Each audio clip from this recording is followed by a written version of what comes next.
Good joining, everyone. This is the race where they replace everything with J's.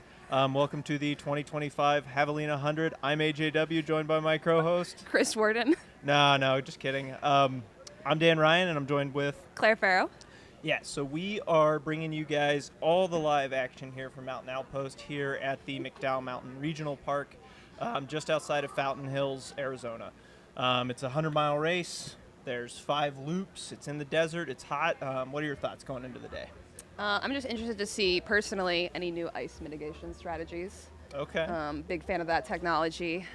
Interested to see how the elite fields shake out. We have a lot of people going for those golden tickets for states, so there's going to be some interesting moves happening. For sure. There's going to be some real racing going on out in front. We've got a stacked men's field. We've got a stacked ladies field. Just really excited to see what the day brings, how things unfold. We've got David Roche. He won Javelina Jundred in 2024. Mm-hmm. He's back now after a disappointing result at 2025 Western States. He won Leadville this year. He won Leadville last year. Let's see if he can repeat at Javelina. Absolutely. We've also got a couple fast guys coming to us from West Virginia and the East Coast.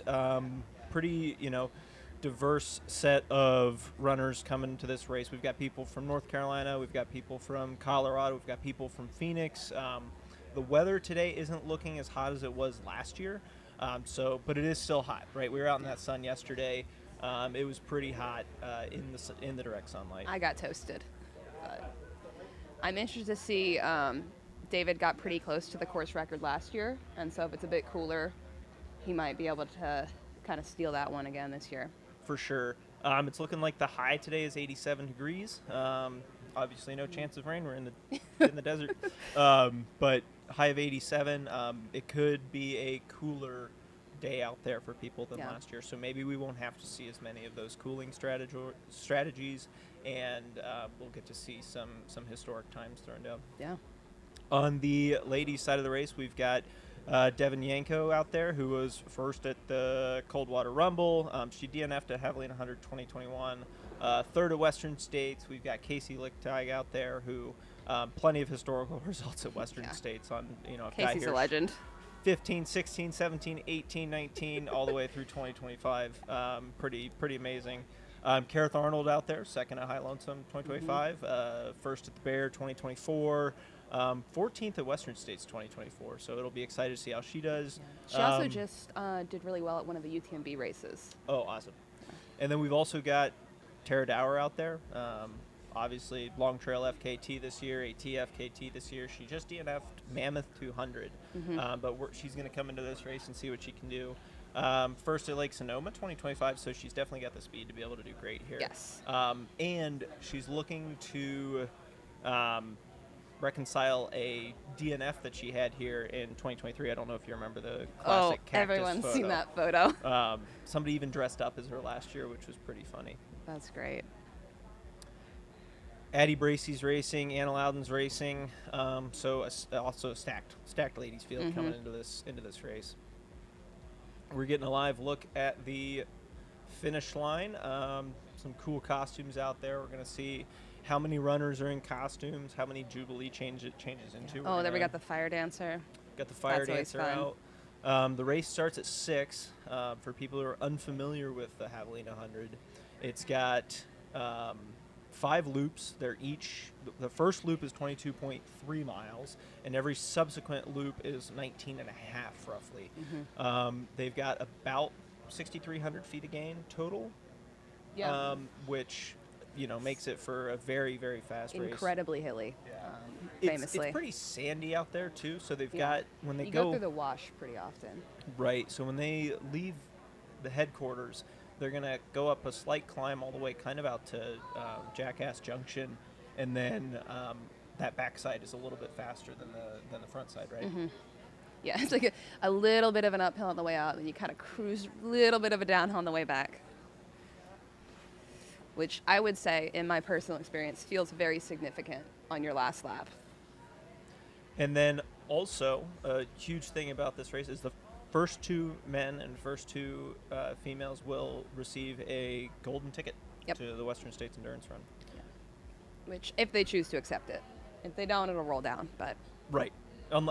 Maybe somebody already has a golden ticket. Yeah. Or You can have a golden ticket. You could be ineligible for a golden ticket for various reasons. You could just not want to run states, I guess. That's happened a few times in the past of people not wanting to run states. Yeah. Usually you see it, I think, more with the 100Ks. With the 100Ks. Yeah. They don't want to step up to that 100-mile distance yet, and they roll down their tickets. I think we saw that a couple times this year. Yeah. With, I forget somebody's name, but... I do think that, I do remember that happening, yeah. Rolling down. And then we also, so they'll get that automatic entry into the 2026 Yep. Western states, so they can get focused on that. Yeah. Looks like we got some people lining up at the start line right now. Some interviews happening out there as well. And then this costume guy walking around. I'm curious as to if he can jump up and down on those. Might be the new Alpha Flies. Oh, speaking of shoes, what do you think the most popular shoes are going to be? Somebody said that in the chat. Most popular shoes. I mean, we saw a lot of road shoes out here last year. It's definitely, I think it's definitely a course you can get away wearing a road shoe on. Yeah. Riley Brady, I remember, had on a pair of road shoes last year that she wore pretty much the entire time during the run, which it's a course where you can wear those, right? If you want to wear the fastest shoe, you can. Especially, I think, if you're running fast enough that you're only going to be on your feet for, 14, 15, 16 hours, you can, absolutely. Yeah, it's not a shoe that's, completely designed for ultra running, especially not designed for trail running, but this course lends itself to a fast shoe. Yeah, definitely. There's 4 aid stations on the loop. When people head out of here, they're going to have about 4-ish miles, 5-ish miles to the first aid station, and then they'll go out to the legendary Jackass Junction, and then downhill, as we'll call it. Screaming downhill to the next aid station, Rattlesnake. And then they'll continue along that loop along the backside and back to headquarters here.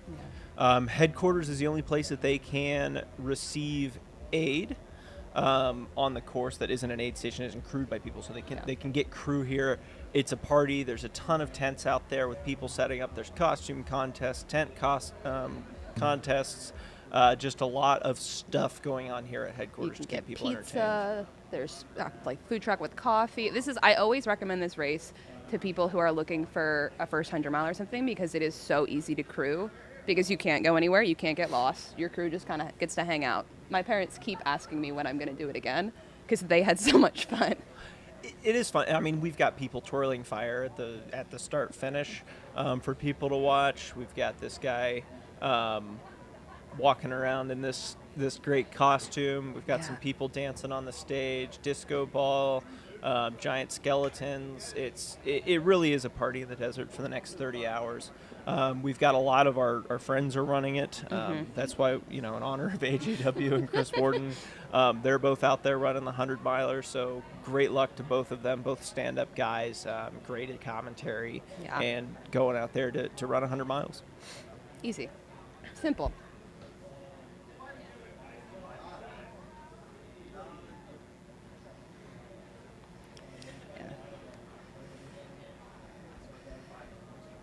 It is interesting the chatter in the chat about whether or not Javelina is one of the easier golden ticket races.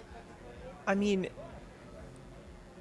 I don't think any of them are necessarily easy. Right. I mean, how they're going to be running so fast and so hard. I don't think. And it's so hot. Yeah. I think that this one lends itself to be a golden ticket race for Western states better than most of the other races. Yeah. I think it makes sense as a golden ticket just because it's 100 miles. It's very hot. It's like similar to states in that sense. It doesn't have anywhere near as much climbing, obviously, but the conditions are similar in that way. It's also, I believe, the only 100-miler golden ticket race. Well, in the United States, I believe UTMB in the US. gets you an automatic entry into like Western states because of their partnership. But it is, it's the hottest probably 100-miler here in the states that would compare to the heat of Western states. Yeah. Brought to you by a great Sponsored today, HOKA. Love I forgot HOKA. to. I'm going to Yeah. mess up the H sounds today. That's what's going to happen. Joka. Yeah, Joka. So thanks, HOKA, for presenting this. Great partner of the event. They put on a lot of great events throughout the preceding 2 days to the run. So shout out to them for all their great sponsorship efforts.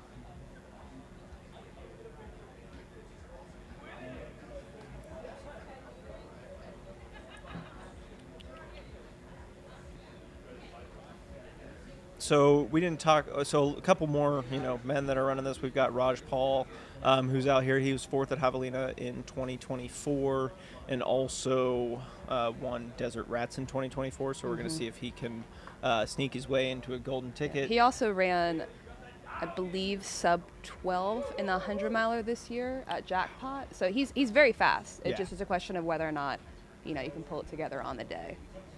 I'm also excited to see some of the East Coast guys. It's cool to see some fast guys coming out of West Virginia. We've got Caleb Bowen coming out. He ran 8:06 at the Hurricane 100K. And then he was 2nd at the Highland Sky 40-miler in West Virginia, just 6 minutes behind Dan Green. Okay. So he's quick. That says something, yeah. I'm excited to see the guys coming out of those hills of West Virginia and racing here at Javelina, because they've had some historic success. I love to see some East Coast representation now that we don't have really an East Coast golden ticket race anymore. We've known GDR for a while, so it's nice. Yeah, definitely fun to see those guys come out and rip it on the course. Yeah. We've got some historically great runners like Sage Canaday and Casey both running.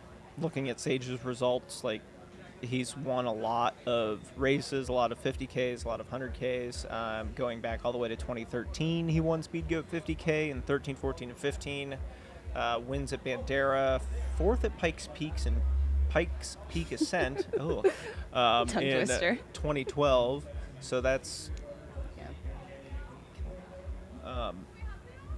It's great. Yeah. I'm also interested to see, with the timing of Javelina versus the rest of the golden ticket races, I feel like if there are people here who are specifically chasing a ticket, and they start to have a bad day, whether or not they'll just drop out and hop into one of those later fields. So I think that'll be interesting. Yeah, and we're seeing people line up here at the start. We've got 7 more minutes until they start their run, and we've also got a late start going on as well. So there's a 7 o'clock start. Yeah, there are waves, right? Yep. So there's a 6 o'clock, a 7 o'clock, and then the 100K starts, and then we've also got the 31K night run hangover that goes on. So that'll be fun as well to watch. A lot of costumes in that one. They go straight out to Jackass Junction and then. I think that race. I love that one happens because, especially if you're still out running the 100-miler, you get such a boost seeing all of these crazy people who are super pumped up and in much better shape than you are, just blazing by, and it's kind of like a little kick in the butt. For sure, and they're going to go out there to Jackass Junction, have a party. They can stay there as long as they want, or turn around and come back immediately. Yeah. I think we see a lot of people stay there, have fun. Take a couple shots. And then head back to headquarters here. God, when I ran this race in 2019, I got to that first aid station like 5 miles in, and someone offered me a Bloody Mary, and I was so close to taking it, and then I was like, I do have 95 more miles to run, so I probably shouldn't, but amazing. I thought about it. Some other highlighted names, we've got JP Gilbin. He was 3rd at Run Rabbit just a month ago, or a month and a half ago now. He was 12th here at Javelina 100 in 2024, and I remember he came in. He was up there with David, on that first loop. Just behind David Roche on the first loop. So it'll be interesting to see kind of how he goes out and structures his race to perform better, continue that first loop performance on the subsequent loops. I think it's nice that he stuck it out for that 12th place finish instead of just obviously dropping out when things weren't going his way. Absolutely. It's always great to see people stay in the race, not, drop and continue on and finish it, even if it's not the result they were looking for. Still, 12th is amazing. Like, No, yeah. I couldn't run that. I could, No, not in a million years. JP was also 1st at Leadville in 2023. So following David breaking the course record, prior to David breaking the course record in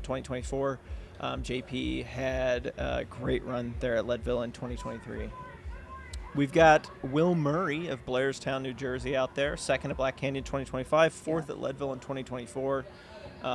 He was going to do states, and he had to drop out, I believe, like a week before Oh, man. because he had like a heart arrhythmia, and then started running again after that, and then broke his ankle. Oh my gosh, It was heartbreaking. So I'm really hoping he gets another ticket because I would really like to see what he can do at states. I would too, and I think that the strong results he's had at a lot of races would be just amazing to see. Yeah. Noah Dussault from Seattle, Washington, first at the Heiner 50K. Shout out to all my Pennsylvania friends. Hell yeah. Hard run in the Pennsylvania hills. Yeah. He was Heiner's also beast. 12th at Run Rabbit 2024. Great results kind of across the board. 13th at Black Canyon 2024. We've got the Grindstone winner Gavin Pryor out there, which is pretty sweet. And then in the ladies field, we've talked about Kareth Arnold. She's out there. She was second at High Low 2025, first at Bear 2024, first at U50. I believe somebody said first at TDS. Yep, this year. So incredibly strong runner. Excited to see what she can do on this course. I think an interesting talking point is seeing the people who excel in the mountain runs coming out to the desert and trying their speed out here. Yeah, at this, it's at a this course. very different kind of race, especially coming off of something like TDS and High Lonesome. These are very different races than Javelina. So, What, Javelina's not like the High Lonesome of the desert? high, no. Lonesome, no. But it is 100 miles. How many people are in, Oh God, roughly? a lot. I think it's something like 600 people almost. Yeah, it's gotta be.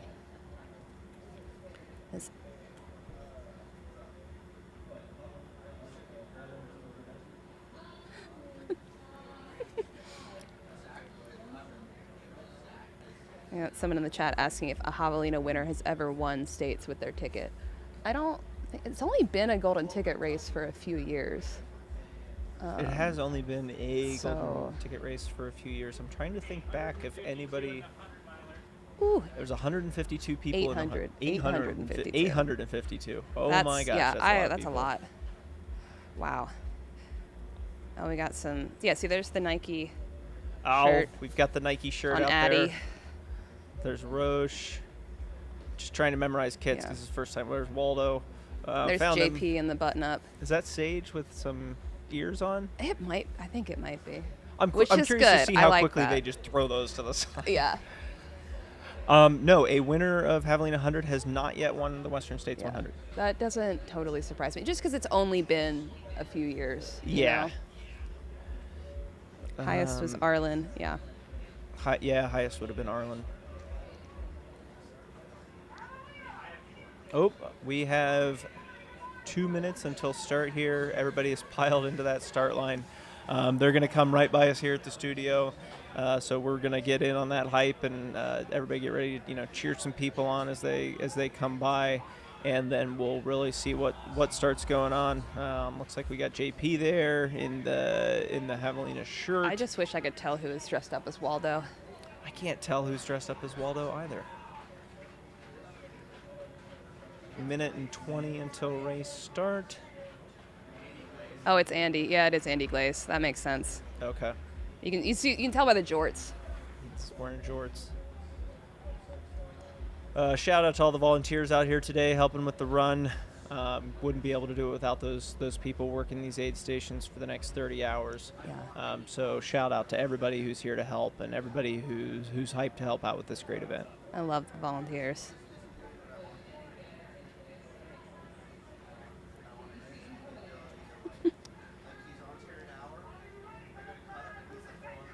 After we get the runners out and started, we will kind of do a course flyover, and we'll get that queued up for you guys so that way you can kind of see what the runners are going to go through. All those massive hills All they those have to go up massive and hills they down. have to go up. So once they get started, they'll go out for their loop. They'll come back in across the start finish through that little chute you see there, and then back out onto the course. I'm just really bummed they stopped doing it washing machine style. I really loved being able to see people. 10 seconds.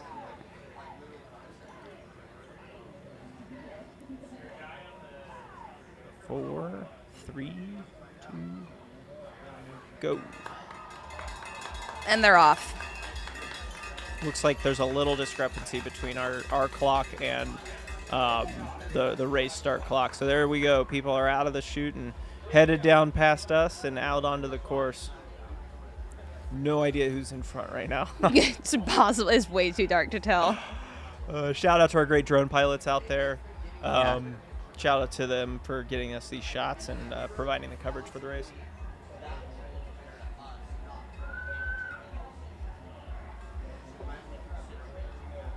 I bet it's Roche. I bet he's out in front. I could definitely. Although, I don't know. I'd be interested to see if maybe he tries a new strategy after. There they go. Here they go. Oh, yes, headlamps. Yeah. Sure. These are more my people crossing the start line right now. Oh, just go. Yeah, that would be me. Well, it takes, just taking my time. It takes a while to get out of that chute. I would like to be someone that starts off chill.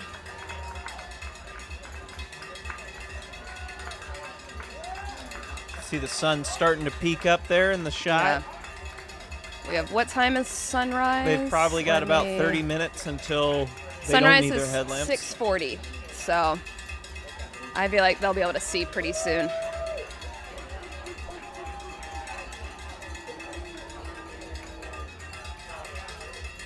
What's going on in the jet? Got a lot of people cheering for their faves in the chat. A lot of dinosaurs. For swap.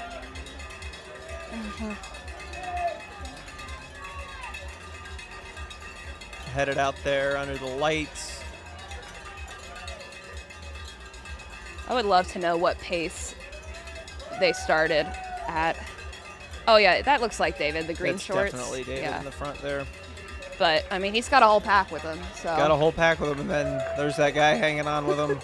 He should slow down. Yeah. I think they should all slow down. Yeah. Let's all relax. It would be funny if there was some sort of race tactics where they all take the first couple loops really slowly and then just hammer that last loop. That would be really interesting. Well, like, it gets hot, right, today. I think that's one thing that we haven't discussed too much is it does get hot. Today the high is 87, which is warm. Yes. I mean, but there's also, you have to consider, there's no shade. Right. You're just baking in the sun. You're just direct sun the whole time, which just feels, I would say, a bit warmer. It does. There's zero shade out there. Yeah. Maybe we'll see somebody like lay in the cast shadow of a cactus. But that's really the only options out there for shade. So they have to figure out topical cooling methods, whether it be the things we see coming out from Nike, which are those the disco shirt. I call them the holy shirt. Yeah. Or lots of ice bandanas. There's tons of ice out on the course. We'll get a number eventually. Yeah, but of all the ice. It's probably thousands of pounds of ice. This is the ice. I think this is one area where women actually have an advantage because we can put ice in our sports bras, which I tell people, I'm like, that's the one thing we have going for us sometimes is that we just have more places to put ice. True. When I did this race, I had ice in every pocket on my shorts, in my sports bra, in my hat, in my bandana, in my vest. Wow. It worked. I mean, and then we also have, it does get cold at night. Yes. Right? Yeah. I think I finished. I was wearing a jacket, a long sleeve. Like, it gets cold because there's like the desert cools off very quickly when the sun we're goes sitting down. here in the cold. Yeah. It's probably, I'm wearing a puffy jacket. She's wearing a puffy jacket. I got a sweatshirt on. It's about probably 55, 56 degrees right now. Definitely cool conditions to start. So we're going to see I bet we're going to see some more speed on the first lap than we will on the second lap. Yeah, So I think they're going to take advantage of the temps right now. Maybe back off a little midday. Try to finish strong. Push back into it. Yeah. Who's your number one winning the male race? It's hard to tell. Because you don't really know exactly what condition people are in. You know what they say. You can't tell for sure. I think there's a lot of people on my list who, like, if they have a really good day, they're going to run away with it. But it's hard. I do think David is a good shot. He's clearly in good shape, having set another course record at Leadville, and obviously knows how to run well here because he did it last year. So I think he has a pretty good shot. Yeah, I would agree with that. I would love to see somebody come out of the blue. Oh, and win that's it. always my dream. I want someone we've never heard of. Right. Yeah, same. I want somebody we've never heard of to just Yeah, just win smash it it. all. Right. That would be so cool to see.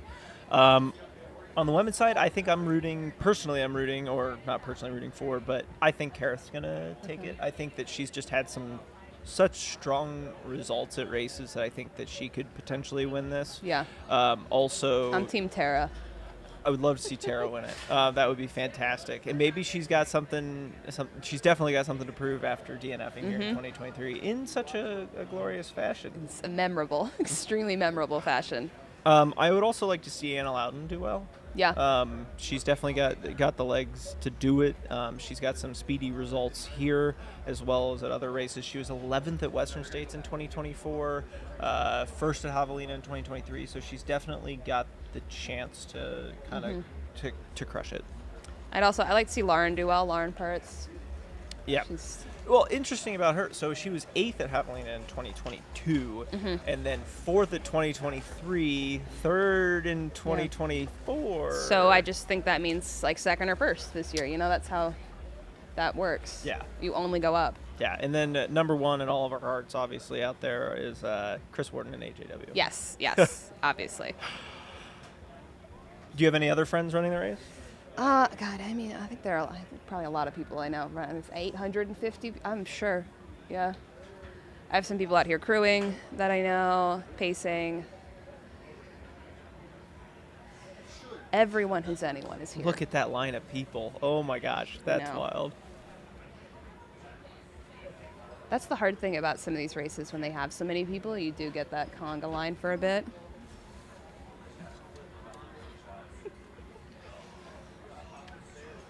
I think we're going to go to a course overview here in a second and potentially swap out some commentators.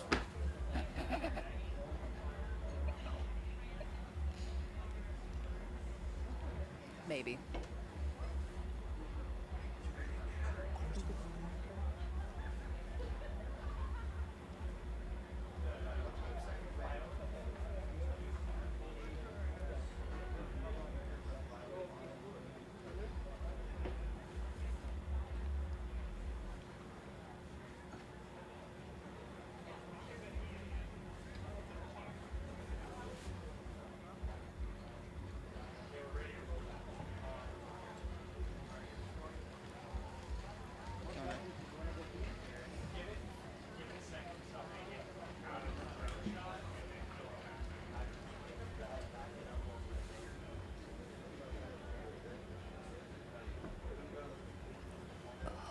It's so cool seeing the headlamps out there. I know. The little line of people. Line? That's a huge line. Well, it would be cool if it was dark for long enough that you could get like the entire loop lit up with headlamps of people. Oh, that would be cool. Pretty cool. It might be tonight.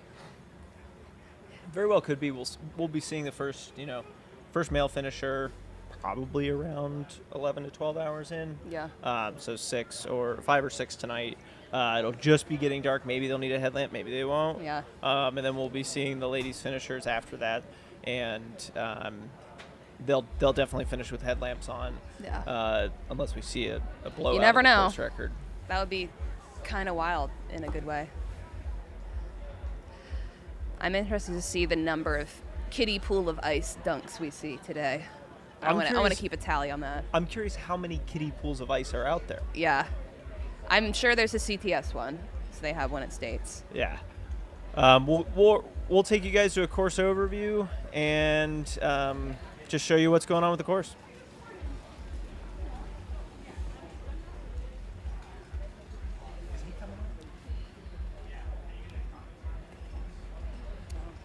Yeah, so there's the first aid station, Coyote Camp, and you can kind of see on the elevation chart that it's massive hill they're going up. Massive hill they're going up between 494 meters and 757 meters. We'll leave it in meters so that way people don't actually know how big it is. Yeah, and then it's they'll huge. hit Jackass Junction, and then it's kind of downhill all the way from there to the finish, where we'll see people really open up and take that backside of the course and head back down through Rattlesnake Ranch. The first loop, they're going to go out and around, and little then extra. add a couple miles. So it's the first loop's like 22.3, Yeah. and then every subsequent loop is just under 20. So there's the first loop. Yeah, and I think you kind of cut around the other side of that big old hill you can see there on the topo. See, they're going back up through Coyote Camp, starting that climb. Grueling long climb. Grueling long climb. Beautiful view of the desert here at the McDowell Mountain Preserve, and then to Jackass Junction. Get a bunch of ice on them there, and head back out and head down. This is the second loop, so this is when it's going to really start getting Nice hot. and warm. Nice and warm for them. And then the third loop, it'll also be roasting. Yes. And then We'll be you can roasting see the for a split while. right there. So the first loop they go around, and the second loop they come down through that wash and back into the start-finish. And then they do a little lollipop here at the start-finish and then head back out again. It's important to get really familiar with the terrain. Yeah. You'll be out there for a while. Well, this course used to be a washing machine where it would go Yeah, the you'd opposite reverse directions every loop, yeah. I believe that changed about the COVID era because it was easier from COVID policies to like run in the same direction versus having people running right at each other. Yeah. And it's probably been a good change. Especially with how many runners there are. It probably Right. is, but it was nice before that happened because you'd get to see like the elites as you're going in opposite directions. The only part I didn't like about it was at night. Some people who had like the really bright Kagala waist lights, oh my God, I was getting blinded as they're coming in the other direction at you. But it was nice seeing people. Yeah, and it was a great flyover that we just saw there of the tent city from our drone pilots. So, lots of tents set up, lots of people sleeping here, lots of people partying here. Just a fun place to be for the next 30 hours. We'll see the male finishers finish in about 11 to 12 hours, and then the top women finish between 14 and 15 hours. The course record for the females is Camille Herron in 14:03 in 2021. Riley Brady ran a 14:19 in 24, and Heather Jackson ran a 14:24 in 2023. So on your top performances list, I mean, you have most of the fastest results coming from 2021 to 2025. Lots of fast results in those areas. We've got Liam, Aid Station Fireball in the YouTube chat, so we're all set on any fact checking. Oh, good. And possible if anyone acts up, he can take care of them. Welcome, Liam. On the men's fastest time, we've got Jonathan Ray. He ran 12:43 in 23. We've got David Roche in 24 running a 12:45. So just He was He real was close. so close, but it was really hot in 2024. So I'm interested to see with like slightly cooler this year. Yeah. I feel like that might go down. And then we had Dakota running in 12:58 in 2022. Dan Green, 12:58 in 24. Again, a lot of fast results between 22 and 24 on the male side as well.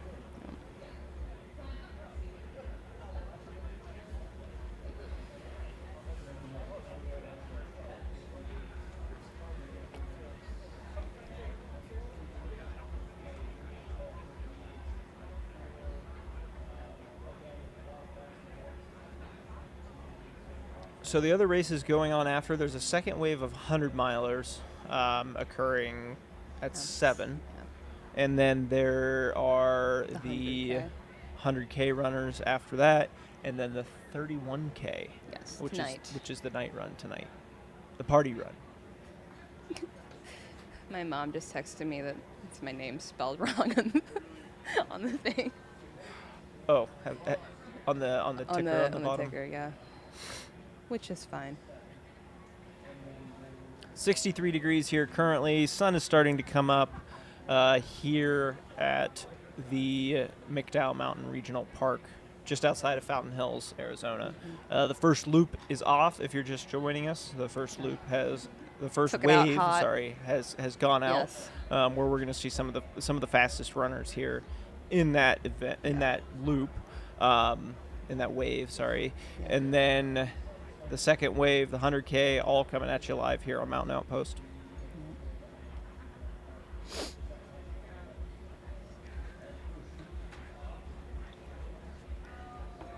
Well, I was kind of noting when I was driving in here yesterday how green it is in the desert right now. I know. It's been weirdly, rained really a lot like a few weeks ago. It's been super, super lush out there. And it added, I mean, we had the weird thing of all these little gnats flying Oh my God, around there's yesterday. so many bugs right now. I thought I was going to get eaten alive yesterday. It was really weird because they would just land on your face and your eyes, and it Yeah. was. I think I ate one. Odd. Oh, by here we go. accident, Here's yeah. Tent City. Look at It that. really is a city. Like, there's streets out there. Whoever set up those tents got them perfectly in a row. Like It's that they have like the beautiful, like the chalk lines and stuff. It's done really well. That person was definitely in like a marching band or like is an accountant. 'Cause their lines are Yeah, the incredibly attention to straight. detail is incredible. Got one tent with a light on it. That one's pretty fun. And then on the left side, you see all those crew tents. Up, we're out here on course. Yeah. Looks like with the Do I think probably that's a the bike lead pack of cam men. or a runner? I think that's a bike cam. Yeah. For sure. Because if they're and here we got them crossing the first road, coming across. Can't really tell who it is until the sun comes up, and Yeah, once we it's memorize hard. people's outfits a little bit. Yeah, yeah. Well, we know Andy Glaze is Waldo.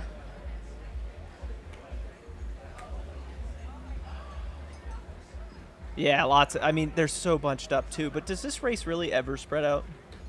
I mean, yeah. At least when I ran it in 2019, especially my last lap, I was not having the best time on my last lap, and I distinctly remember I was so alone, which is good because I was yelling at the sky questioning why I was doing it. But there weren't many people around me. Got a lot of cactuses. Got a lot of scrub brush and no shade out there. Yeah. Just cactus shade, which isn't very much. We got a question in the chat. Who do we think is leading the first lap? My guess would be David because we did see him leading on the way out. I would imagine he's doing the same. That tends to be his strategy in a race. So Go out hard and then run harder towards the end. Go out hard, keep it up. Yeah. It didn't work very well for him in Western States. No, but it's worked well at Leadville. It's worked well here. So Yeah, I'm excited to see how he does today. Excited to see how everybody in that men's field does today. it's gonna be fun. As somebody from the East Coast originally, I'm rooting to see the guys from West Virginia or New Jersey come out to the desert and I don't live out there anymore, but I do in my heart always support the East Coast. So North Carolina, New Jersey, and West Virginia, I'm rooting for you guys. East Coast. And as then they we've say. got a lot of Colorado runners here as well in these events, more so than locals. Like, when you look at the entrance list, you would think that you would see a ton of elite runners from Phoenix who want to come run this race. But you see a lot of people from the Front Range, which is interesting because they have to kind of figure out heat training. Yeah, for this I think event. a lot of people, I know Addie was doing a lot of like sauna prep. I imagine everyone else was too, because it is not, I would say it's not been warm in Colorado the past couple of weeks. So it's interesting to see a lot of them coming out here. Interesting to see how a lot of mountain runners come out here and try and throw down in the desert to get into Western States. A guy out there twirling fire. He just wants to he wants to warm people up at the start line. And that's so nice. That's so kind they offer that.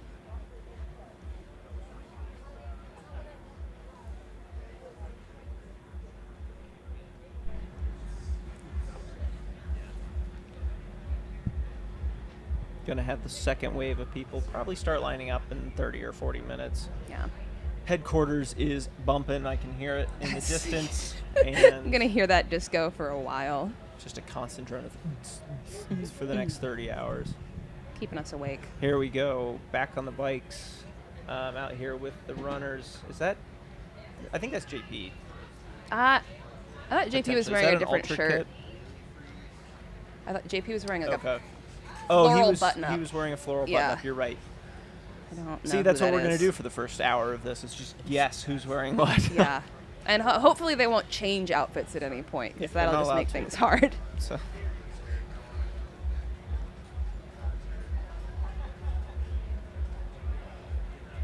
Yeah, I would say once the sun is properly up, we will definitely see some outfit changes. Also, this is Skylar. I'm on the Hey, microphone. Skylar. Hey. Yeah, no, I was running around the or the start line, I suppose, trying It's to snap also some the photos. finish line. Which is also the finish line. That is correct. Love a loop course. Makes our job a lot easier. But being able to just like snap some photos and figure out in these wee hours of the morning for us, what is everybody wearing? A lot of hats, a lot of topical cooling already in play. I literally saw, I don't know if you guys caught it on the camera, but Tara Dower was getting ice and water poured on her before she lined up at the start line. So definitely getting ahead of it for our top runners on both the men's and the women's side. So should be quite the spicy day in terms of times, even if the weather isn't as spicy as years past. Start cold and hopefully warm up quickly. Start cold, stay cold. Start with hypothermia and warm up eventually. Yeah, That's well, what if they say the at these colder races, you right? start, I feel like then your body temp can't get too. I'm not a doctor. I don't know how this works. No, I mean, all things considered, once you're moving, there's a natural warming that's going to happen out there, and we commentate on this year after year. If you're not cooling by the end of lap 2, you're already behind. So lap 2 feels late to start for sure. And so the fact that folks are already getting ahead of it before they even start lap 1 means we're properly going in the quote unquote professionalization of the sport. Yeah. Individuals taking care of themselves before the spiciness that is lap 1. Listen, the top men are going to come through this first lap in 2 hours. Yeah. So 2 hours to knock out 20 miles. To knock out a quarter of the race, you should probably be on your A game. Yeah. So good to see that the runners are finally taking care of themselves the way that they should, and it's not just a war of attrition out there. Well, I mean, at least from the weather standpoint. Yeah. Do you think that we're going to see a course record this year because of the? I mean, it's not the cool cold, temps, but it's cooler. Yeah. Yeah, I think between the favorable weather and just folks knowing what to expect out here, I think we're on course record watch on both sides. It's just when you think about what John did a few years ago, what Camille did back in 2021 at this rate, the leaps and bounds we've seen in terms of individuals taking care of themselves, nutrition, footwear, the topical cooling, all of that is going to factor in. And I think that with the right set of competitive conditions, folks actually be like literally having to battle for that first place and not just time trialing. I think that's going to be the extra little bit that folks need to take down these course records. And as we see right now, you have a dense men's pack. If that holds for the first 4 hours, we don't just let a David time trial off the front like he did last year, for instance, then I think we're in prime condition to really set it off this year. So I'm hoping we have a lot of people who are having a good day, so we have a big competition at the end, because if people start having a bad day and drop out to target a different golden ticket race, you might end up with a sort of more time trial-y thing towards the end just because there's only a couple people left. So I'm hoping everyone has that good day so we can get something exciting. I mean, and it's not that we in the preview show, a lot of the commentary going into this was highlighting that David was able to time trial off the front. He didn't win by a huge amount. Riley won last year by a significantly larger margin than David won on the men's side. So, if we end up with a couple of more men able to stick the landing, David's going to be properly pushed in the same way that he was sort of at a Western this year, for instance. And that's going to make for strategic decisions having to be made instead of just getting to run your own race. And that factor, that competitive edge should give us a lot to talk about here for the next 12 and a half hours. It could throw us a course record, but it could also throw us some beautiful, beautiful carnage. Yes. And I'm not going to say it's fun to watch. But it is. It's interesting to talk about because of how quickly these people are just going out of this. We've got I think I see Raj Paul Yeah, up there's there. Raj. This is definitely that front men's pack. Indeed. And I will say, it is fun to watch. And Yeah. all of you at home should stay glued to this and hit that like and subscribe button and stay with us because we're going to be here for the next 30 hours. We got another wave of 100-milers starting in about 5 minutes. Wave 1 was basically anybody aiming for that sub 24-hour finish. Wave 2 is everybody just trying to make it, that 30-hour cutoff. And then in a half hour's time, we got the 100Ks taken off. So folks who just want to do 3 laps in the desert and then still party at night. So a whole lot coming at you. 1,000 of us on the trail, a dozen of us in the booth, and all of you at home. So stay tuned. Enjoy. We're happy to have you here. Yeah, we're following the lead men's pack right now. Bunch of guys running together. I hope that we see this for a lot of the race. Seeing those clusters of people come through really makes it interesting and can push those paces out front. We got some great bike cams out there following people and getting us some great footage from out here in the desert. And let me get ahead of what I know is going to be the first critique, because this happens every single year. Coyote Camp, which is the first aid station that the runners hit 4 miles into the loop and 4 miles into all 5 loops. Yep. The men are about to hit it right now. They should be actually hitting it as we speak, if not in the next minute or so. Historically, very bad timing, Matt. So Yeah. Don't be stressed if you don't see your fave correct. update. Exactly. Yeah. So this, as the runners come through, if you don't see your runner ping or any of the top runners ping, like it is right there on the screen, don't stress. They're probably still out there. They're still going. It's just Coyote Camp has historically been the worst timing mat on course. So reliably, Jackass Junction. And David Roche is not the leading start-finish. from the front. Yeah, there he is. He's hanging back. That's a new strategy for him. Or maybe everybody else is taking David Roche's strategy. Well, I'm interested to see. I wish we could see who was leading right now. How that goes. Yeah, I looking think at that could be smart. the live tracking, there's nothing up there yet. But Yeah. with that historically bad mat at Coyote, we won't get really many updates probably until Jackass. Jackass. Yeah. Because I mean, there's nowhere for them to drop between the start No, and and Coyote. it also won't take them very much longer to reach Jackass. So Right. Correct. Yeah. Course record pace through Jackass Junction would be about 76 minutes. So for the men.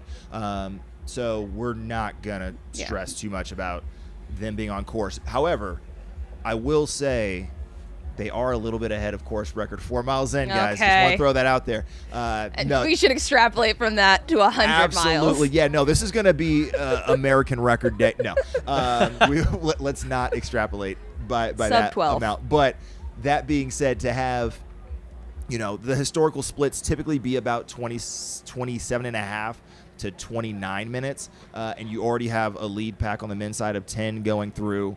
About 90 seconds faster through the first 4 miles. Again, not extrapolating, just saying.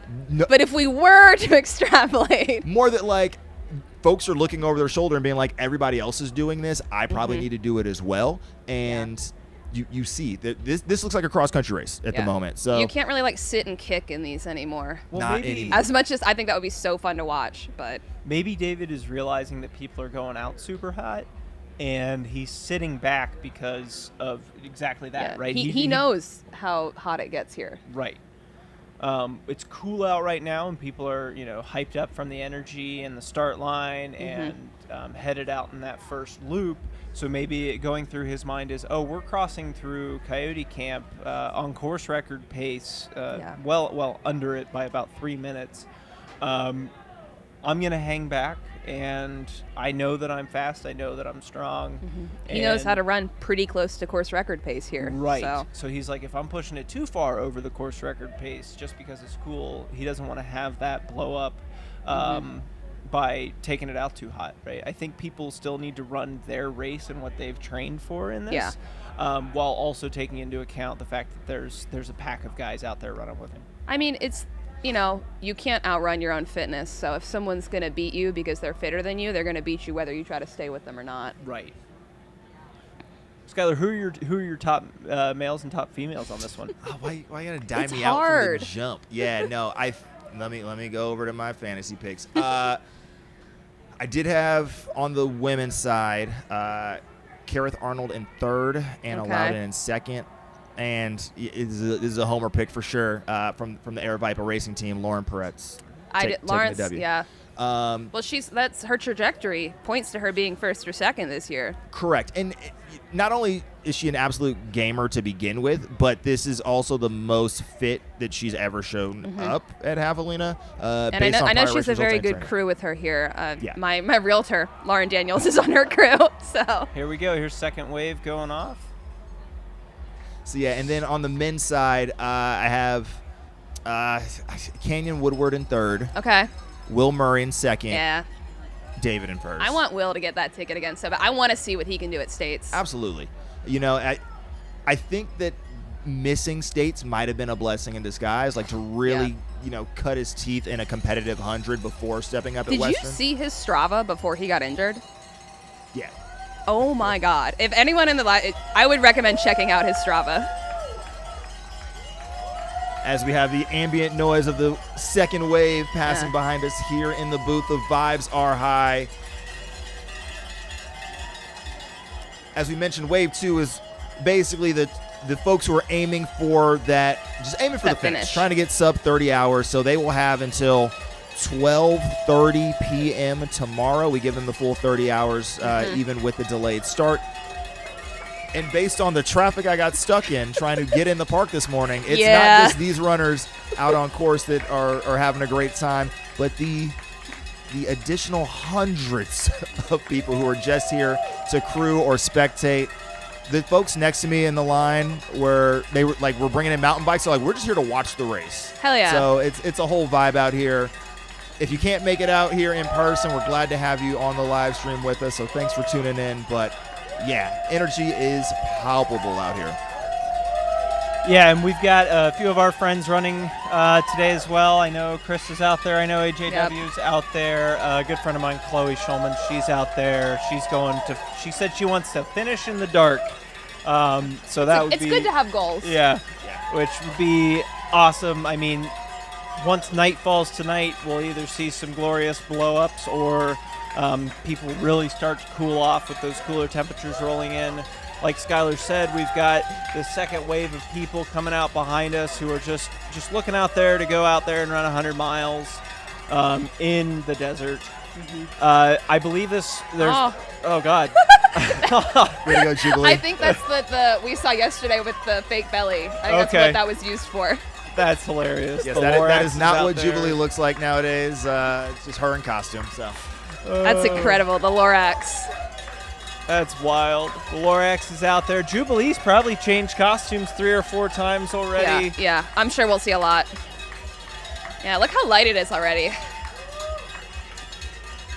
So just to give an update on the women's race, as I mentioned, Coyote Camp, very poor timing, Matt. But Lauren Peretz has hit the mat, I'm assuming, in a significantly large group based on where she was when she left. But she hit it in just over 29 minutes, which is basically tracking with what she did last year, what Anna did last year. So the women are out, and they're moving along. We'll definitely make sure we have eyes on the women's race. Don't stress. We're here for the women's race. Absolutely, as they say.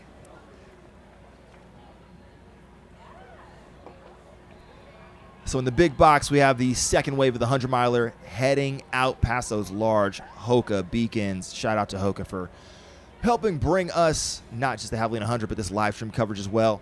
In the lower box, you have your lead men now significantly past Coyote Camp, about 5 miles into their 100-mile adventure. Heading out, large group. You can see Raj Paul Panu, last year's 4th place finisher, in the blue here on the tail end, but it looks like we have about a dozen men cruising along with just a cool 1,000 people chasing them. No big deal. God, it's crazy how fast they're running.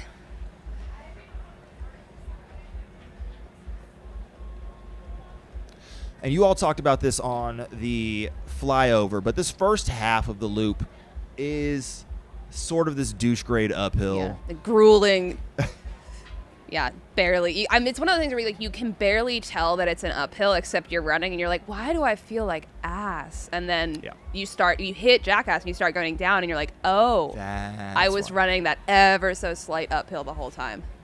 Yeah, in terms of raw elevation, I think it's like 800 feet from the it's start not finish much. line to Jackass, but it's but it just enough. It's just enough for you to be like, oh, this is like me running 3% on the treadmill incline. Like it makes me feel like I'm doing a little bit more than I am. And then that underfoot condition is also a bit worse on the first half of the loop. Yeah. You can sort of see it more so on the lower. It's a little bit more quote unquote technical. Correct. Ish. You're not going to notice it so much on the first loop, but especially for our age group athletes, the folks who are trying to beat the cutoff, those rocks start looking like boulders by the time you're out there. Yeah. On my lap last 4 and loop, lap 5. I was like, wow, this course changed. I would say it's now a mountain race. Yeah, between the constant, incessant rockiness of the first half and then just like the overall sandy wash component, if you don't take care of those ankles, don't take care of those feet, that can also certainly add up and cause some problems. Gators are so nice for this race. So I'm curious, because there's so much icing and cooling happening at this race. I've never ran this. You've ran this, Claire. Have you ran this, Skylar? No. Okay. So I was like, why would I do that? when people are getting this ice dumped on them and this water dumped on them, is that leading to more chafing issues and more like feet issues? Because they're staying wet all day, right? I think it depends. I didn't have any foot issues. I wore dry max socks, so that might be part of it. I didn't have any chafing issues either, but I think it just depends on, historically whether you are a person that chafes. If you're using any sort of lube, if you're wearing the right clothes, if you tested this. And also, the ice and the water on you evaporates so quickly. I would get ice at every aid station, and I'd be dry by the time I got to the next one. Okay. So. Yeah, and you're gonna be moist whether you like it or not. Like if you're not topical cooling and doing ice, you're in doing water, something wrong. You're sweating. Yeah. Right. So no matter what, you should probably have some sort of support for your chafing solution. And that's why we have Squirrel's Nut Butter supporting the Javelina Jundred. So for all of your anti-chafe needs, Squirrel's Nut Butter. That is Give them a my shout out. lube of choice, I would say, Squirrel's Nut Butter. Yeah, And Chris will hold be on, out just there real lubing quick, people as you up. can see, Oh no. the Frozen, we do have in the men's race a runner down. We told you that I hope those that- little bit of rockiness. I sure hope he that popped bike back up. didn't run over Oh. him, because he is right in front of that bike. See, camera. that's why I could not do the bike pacing. Mainly because I'm not a bike person, but I would hit someone or be hit by someone. Especially with how fast you have to be moving to keep up with the guys. Like, you don't have a lot of reaction time. I think it's really interesting to see the e-bikes out there, like keeping up with I the know. men's top pack. It's like, oh my gosh, they're That's how absolutely fast they're flying. moving. Yeah. This is the road crossing we're looking at here. So they're going to go along that piece of single track, go through that wash there that you see on your left, cross the road, and head out towards Coyote Camp. Again, we're not getting super great results from the live results at Coyote Camp, but we will once they hit Jackass Junction. Correct. Yeah, which is expected. Like Coyote Camp is a luxury if we get that if we get that timing. Having looked at the historical data, you might get a quarter of the pings coming across Coyote Camp. It's just the nature of sort of where that beacon is on course from a Looks like satellite perspective. But don't worry, the runners are still moving, as you can see very clearly here. We got about 10 men in front of the bike, at least in the range of view at the moment. And we'll have a healthy split at Jackass Junction. Last year, David split Jackass in about 73 minutes total. Wow. So, we're about 40, I'm doing public math, a little over half an hour away from that split. And we have all reason to believe that the men are going to be in around that range, maybe a tad faster this year. So half an hour, we'll get some reliable splits and know exactly everyone who's comprising that lead pack, and then who's just behind them running them down. But I'm as we trying can to see, about figure a out dozen up there. who's in the jorts there. The kit with the, I don't know what kind of flag that is, but running in the jorts and the red singlet there. And then the guy on the left, who looks a lot like JP, is not JP, running out there in the front still. That lead pack of men together, cruising over to the 6:30 a.m. starters here. This pack of people starting that first bit out of headquarters and headed out onto the course. I think we're going to have... I personally think we're going to have some historically fast results today, just based on the temperatures. Oh, we got another person fell down. Aw. As long as you don't fall into a cactus. True. Oh my gosh, that picture. I just can't stop thinking about The Tara special. That was like the first thing I ever heard about Tara was that picture, and I was like, oh girl, she falls a lot. Falls a lot. Skylar, you were out there walking around. Did we see any costumes in the first wave of runners? Any good costumes? I'm literally like looking through the photos right now. I mean, not a ton of traditional costumes. I think some folks had like, ears and hats and things I feel like like the that. first wave, they're too serious. Correct. You You're know? like, if you are dancing with the notion of a golden ticket or You're probably trying not. to get a Yeah. sub 24, it might be a little brazen for most people to do it. When I ran in 2019, there was a girl I remember seeing for a lot of the race. So I think she probably finished somewhere around me, which I did run sub 24, but she wore a Harley Quinn costume the whole time, including a real bat, like a real wooden bat that she carried for 100 miles. I was like, girl, I don't even want to carry my vest for 100 miles. Like, I can't imagine carrying a bat. That was for when the elite runners passed her. She could Ooh, that's a strategy. carry a bat. Is that in the rules? Is that against the rules, do you think? I think it's against the law. Yeah, maybe. Oh.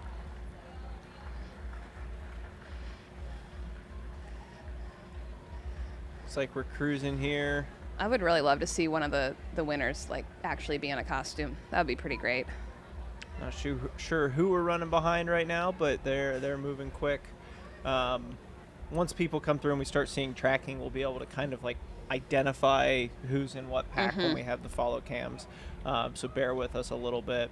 Still getting tracker results updated. You know what they should, you know how, I don't know, at major marathons, they always have like a graphic beforehand of like what singlet the elite runners are wearing. I think they should start making all the elites submit like what their outfit is so we can figure it out beforehand. Well, it's easy to tell what Roche is wearing because he's wearing the same thing he always does. He's wearing the green shorts. He's easy. He makes it easy for us, which I appreciate. But everyone else, I'm like, hey, you need to let us know. Yeah, so I'm in the first 3 lines of like when the gun went off. I see no less than 6 bucket hats of the Roche variety. So it's a thing now. I'm like literally trying to figure out. I have like a side view of the person in the You're like the cow hat. I'm like analyzing. But yes, we do this dance every year. Same thing with Western, where it's like in the dark, you're trying to figure out what people are wearing. You have the drone shots where you're like, can I identify this person from 900 feet above their head? It's my favorite part, I think, is trying to see if I can figure out who it is.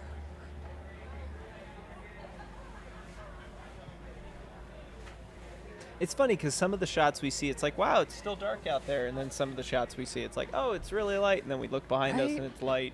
I can't, I feel like I can't tell what time it is anymore. Oh, what's this guy got on? Is that a wig? Oh, is that? Troll doll.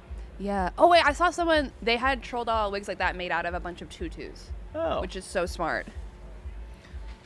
I'm getting a lot of inspo for Halloween next week. I saw people wearing like floaties, like the pink flamingo, and they had shirts on that said, who's going to carry the floats? Oh, I like that. I like that a lot. It's fun to see people get into the atmosphere here at headquarters with costumes and tent decorating. I love the It's costumes. definitely a fun time and definitely gets the party vibe going quick, right? We're going to see people. It's going to start getting crazy here over the next couple hours. It's already crazy here. I'm pretty sure when my parents crewed me, they were telling me how like me telling me mid-race, they're like, yeah, someone just gave us shots of Fireball. And I was like, I'm glad you guys are having fun, I guess. I'm miserable, but I'm glad you guys are having a good time. I'm going to go cry behind a cactus, but Yeah. glad you guys are having fun. Yeah, I'll be interested to see sort of as the sun comes out, the 100K runners get out there, and then obviously the night race, how the costume contest shakes out. Yeah. So we do have some awards that are given by Jubilee, and I think a little bit of a awards committee. Best costume, best ass, a couple other things out there. So if you were expecting for this to be a nice, calm, family-friendly Saturday, nope. No I mean, it guarantees. depends on what you consider family friendly. What is your family like, you know? Some families, I feel like it's fine.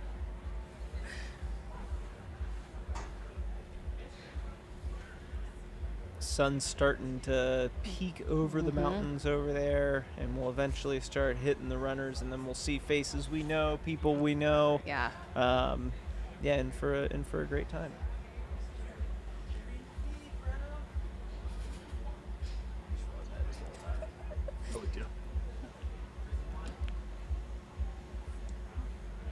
I'm just excited to keep track of how many energy drinks I drink over the course of the next 30 hours because we are 45 minutes in and I am at 2. Okay. So I think that bodes well. Again, if we extrapolate out from here, We I'm probably gonna shouldn't go pass for away. 3 before the hour mark.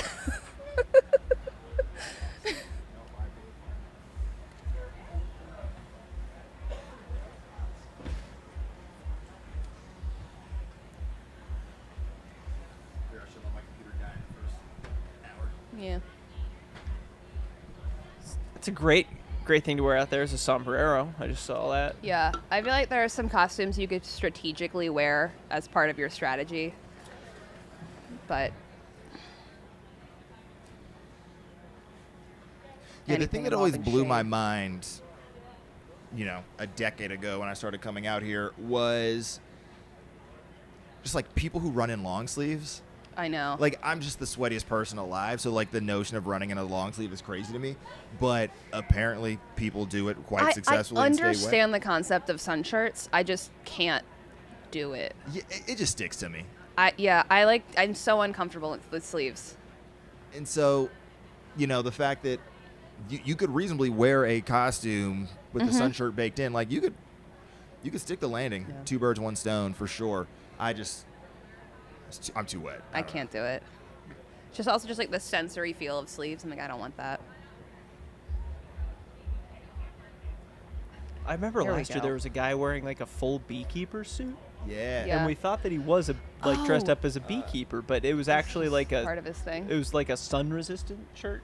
Huh. He's one of the older finishers of the Yeah. race, Interesting. but I thought he had a net in his hand. I don't know if it was just late at night or, but he was definitely protected from the sun in that outfit.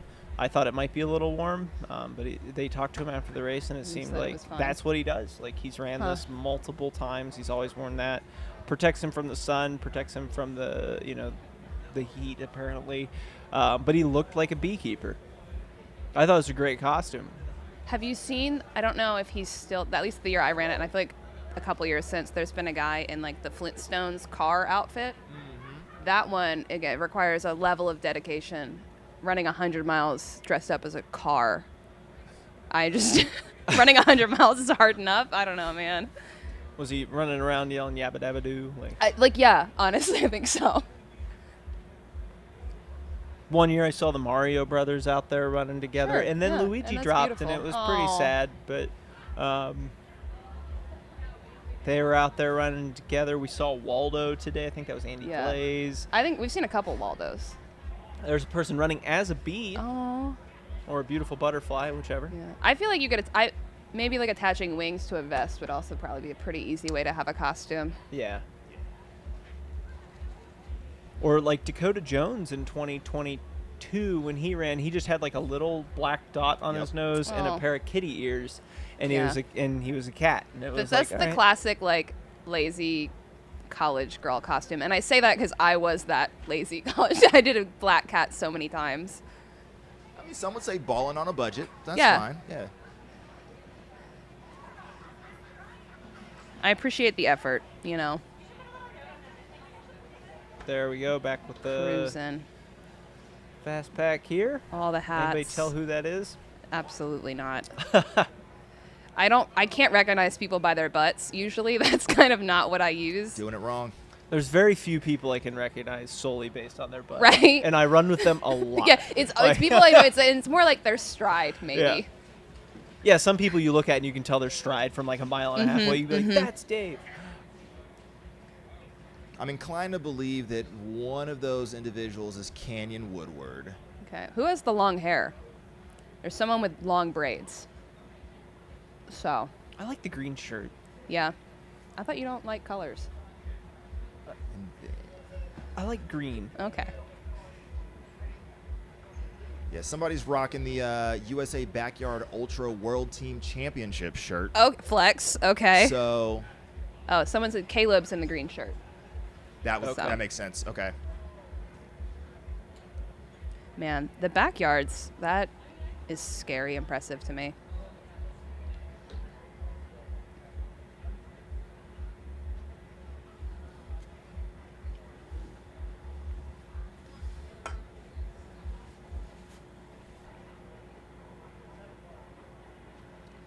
You guys said that was Caleb. Caleb Bowen. There's some fast people in the 100K this year. I'll let you work through that front photo. You guys know faces. Yeah, that's JP. JP is in white. Yeah, He's not yeah. in the I Javelina was- shirt I like we was thought. So mistaken. he was running with Roche. Yeah. The floral shirt was bib number 799, if I remember correctly. Whoever that was. Which I definitely have. 957 Yeah. is In your the picture. colorful shirt. There's David. There's Addie. Addie. Andy.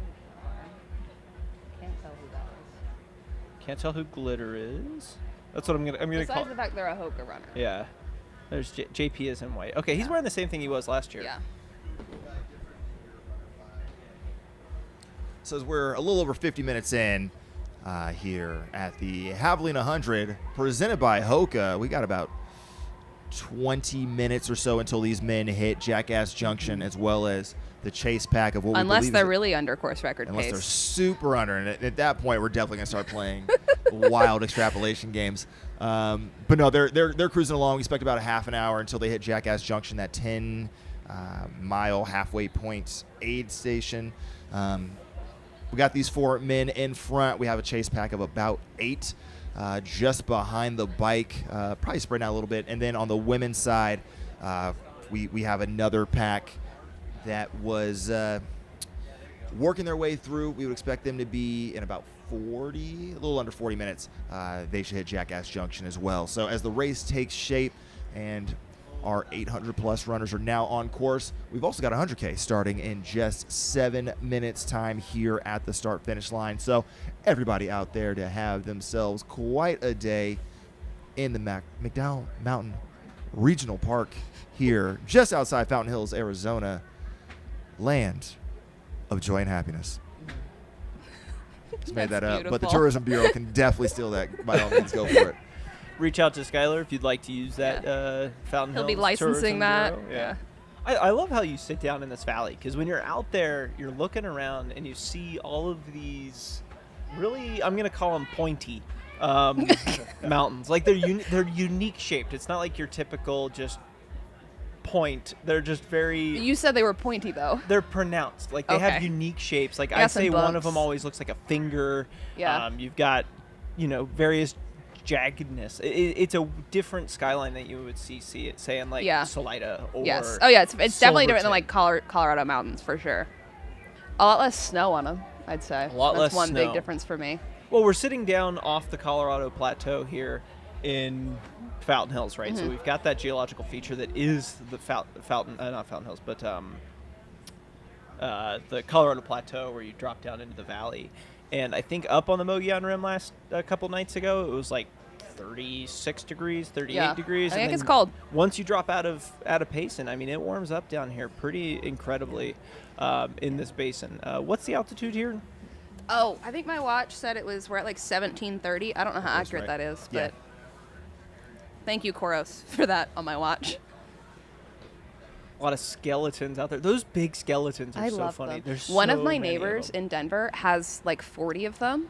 Some of them stay up year round because he decorates them for every holiday. Like he decorates them for St. Patrick's Day, for Father's Day, for like the first Broncos game of the season. But there are some that only come out for Halloween. So right now his yard is incredible. Yeah, this is the aid station where I was offered a Bloody Mary at mile 5. Solid.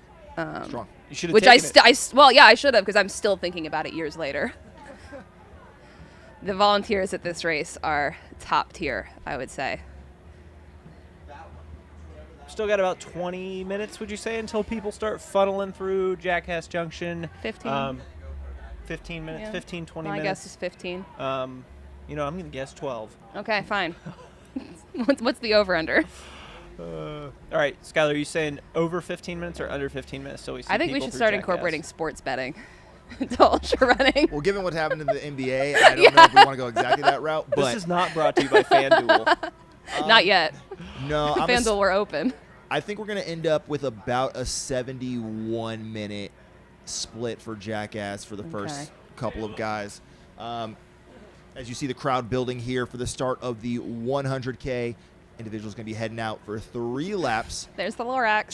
trying to beat the darkness. And we'll preview a little bit about the 100K Love here it so much. momentarily as Jubilee in her full Lorax costume is I love it just so much. killing the dance game. Doing more squats That's a today than workout. most of us do the entire year. An update from Steven Sear Okay. of our who helped create our beautiful flyover. Thank you, Steven. Chris Andrews is most likely our braided runner who's in that front pack. Good to know. Based on some solid IG and Strava stalking. So thank you, Steven. Doing the work. Doing the work for me. And shout out to everybody in the chat who's also giving us some love and helping us out. As we are just 4 minutes away from the start of the 100K. 100K is going to be very interesting. Our course records on the 100K side were set, both of them in 2023. Rajpal Panu, who is currently in our men's race and last year's 4th place finisher in the 100 mile, has that course record on the men's side, and Loudon, currently in our 100 mile, has the women's record. So should be looking around 8 hours, I would say, for that men's course record. About 8:13 was Anna's course record on the women's side. So with the likes of a Katie Asmith, for instance, we might see that under threat as well. Yeah, we've got pretty good fields for the 100K. Great field. And the fun thing about the 100K is it's always a battle for who's going to have their 5th runner in first, the men or the women. So generally a lot of gender equity in the 100K to keep things spicy. They're also going to be lapping through the 100-mile runners. So there's always sort of someone that the front runners of the 100K can be chasing, or all of them can be chasing. But we're going to see, I think we're going to see some fast times going to make us be like, damn, we need to see these runners now run an extra 2 laps and see how we what get down. happens there. I just got a great picture in the media God. chat That's incredible. of Jubilee as the Lorax just staring down the chute, which is pretty funny with her arms in the air. I love it. Get There's an update Katie. on the elite runners soon. Just seeing everything that's going on out there is always fun.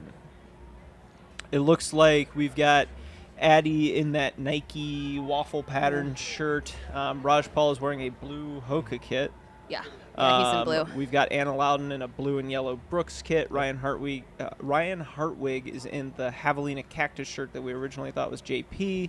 JP is in a white Ultra kit with a white Ultra Spire vest, and Caleb Bowen is in a green shirt. Yep. Guys, we're killing it here. We're getting that. Sage was in the orange HOKA singlet. Yes, Correct. Sage's in a... And for the 100K over here, I saw Katie in the orange HOKA all the way to the right.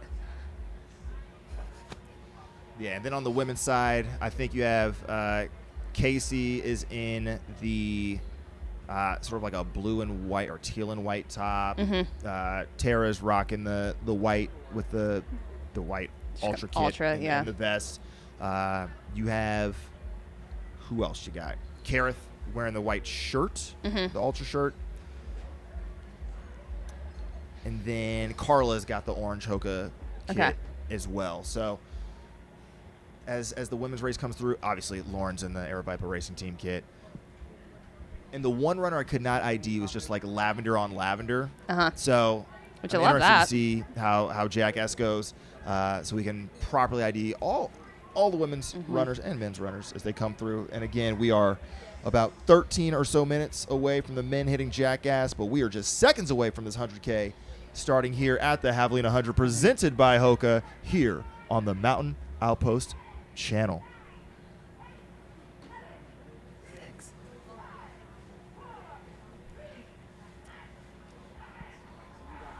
And they're off. Jubilee Ready. sending the 100K runners away here at 7 a.m. And it's light enough that we can actually see their faces when they go by this time. You might have to turn around, Skylar. I'm inclined to just like put my microphone backwards behind Just me and kinda just, you know, hear the crowd noise. ambient crowd noise. We got the cowbells out. People are hype. Folks are up and at 'em here in the camps. A lot of IG influencer energy here. A lot of cameras out. How many like selfie sticks do you think you're gonna see? People videoing during the race. Here we go. There's the 100K going on Oh, by. yeah. There's Katie. There's Katie. I just saw Corinne go by. Is that Danis? Did I see Danis take off? And there's costumes. Somebody's dressed as the devil. See some jorts, unicorn.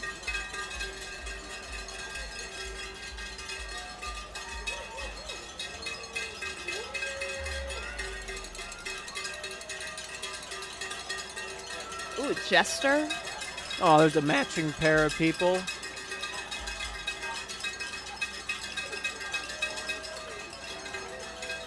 I love, there's some good fits. I want to know how many people tested their outfit on like a really long run before this.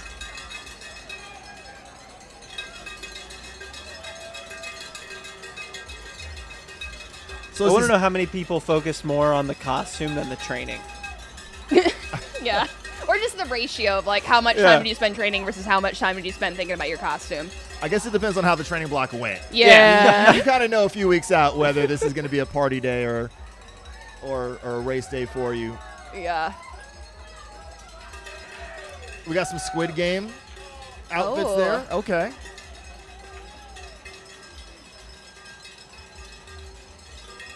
A lot of people dressed up as runners. Yeah, weird. So the cool thing about the 100K is the course is going to be open for the 100 milers anyway. So the 100K has the entire time that the 100 milers do, less Yeah. the, hour wave start. So 29 hours to finish 100K, quite generous. Makes this race very approachable. So we might have course records go down in the 100K, that 8-hour barrier for the women under threat, sort of 7.5 on the men's side. But we also got runners that are just going to be out here through the night trying to get their first 100K knocked out. So whether you're running 8 hours or 28 hours, this is a great 100K to sort of capstone your year and Yeah. say you've earned all the holiday celebrations that come afterwards. Yeah, it's kind of the last big event until after Yeah. the holiday season. Wow. Desert solstice. Desert solstice. You're right. It's the same exact level. I mean, the East Coast is going to be upset if I don't mention like the likes of the JFK. Yeah. are Oh still yeah. coming down. JFK is kind of You got a big Hellgate, one. JFK. Yeah. I got to shout out Rio Del Lago. Oh yeah. Probably the last 100 Okay, miler guys, in I'm wrong. You California. can say it. Yeah. Next weekend? 2 weeks from now? Across the years, technically, it's partially still this year. Yeah, true. I saw there's like There's an across. plenty of Is races. across the years 200 new this year, or is it? I don't know. Or has I that mean, always happened? I don't know if they've always had a 200 specific.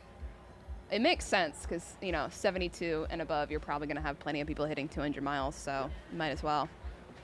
All right, let's take a look. Well, they had David Roche's first through Coyote Camp, so I'm not sure. That's I probably feel like not they're right. updating these Yeah. a little belatedly. Huh. We'll see once they hit Yeah. Jackass Junction. Yeah. Great aid station, by the way. I love Jackass. It's like my only regret when I ran the race is that I didn't really spend a lot of time at the aid stations, because every time I was in Jackass, I was like, man, I would like to stay here longer because you guys are having a lot of fun, but I would also like to be done. Correct. So, Yeah, it's a dangerous aid station, especially Yeah. during the night run, because you're halfway around the loop and you're like, this is a vibe, but you're also like, I still have another 8 to 10 miles Yeah. I have to move around to get back to the finish line. I want to do the 31K sometimes, because then I feel like I can really appreciate the aid station. You don't have to worry about I'm running 100 miles. Yeah. I mean, that's really the impetus of why it was created. Mm-hmm. You know, that 31K Jackass night race is so that folks could experience it without the grueling. All the fun and none of the actual hard pain. And that's what's always funny is like, I think we're on year 3 or year 4 of the 31K, and then you're like, oh, people are legitimately here to race the 31K. That wasn't the original spirit. Couldn't be me. I don't know why you would want to do that, but okay. Wait, you guys are sober for this? Yeah, well, I didn't know you were allowed. Yeah. Huh. I thought we all had an agreement.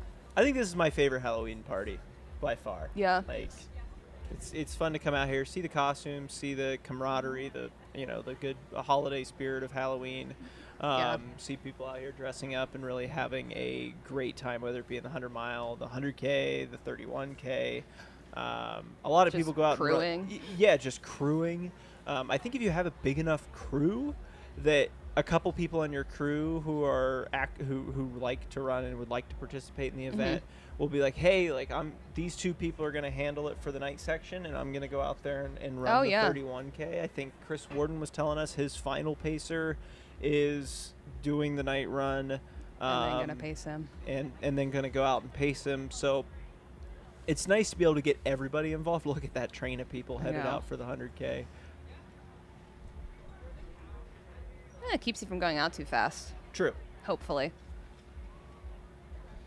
Yeah, I mean, we had almost 420 runners in the 100K alone. Yeah. So, yeah, you're going to be in a conga line for the first bit. Again, you got 29 hours in the 100K. Just vibe out, relax. Get your money's worth, The more time you spend on the course, the better. Sit down, eat some food, Yeah. have a good time. Exactly. Take advantage of the aid stations that your entry fee paid for. There you go. But back to the Halloween party conversation. This might be a hot take. I kind of think all ultra races are basically Halloween parties, right? You're running around, you're getting candy Uh-huh. at these aid stations. You're wearing whatever the hell you want. You're social. You're chopping it up. And then you go home and nap aggressively. I normally think of it more as it's just like a scavenger hunt through the woods for snacks, but like Halloween party is also a way to think about it. Most aid station volunteers, whether it's Javelina or other races, have some sort of theme and are dressed up. That's definitely true. I love a really good themed aid station. Hilo has really good ones, I think. I don't remember most of the ones at High Lonesome, honestly. My favorite is the alien themed one is one of my favorites. There's like a taco, like a Mexican themed one, a Christmas themed one, or like Christmas in July.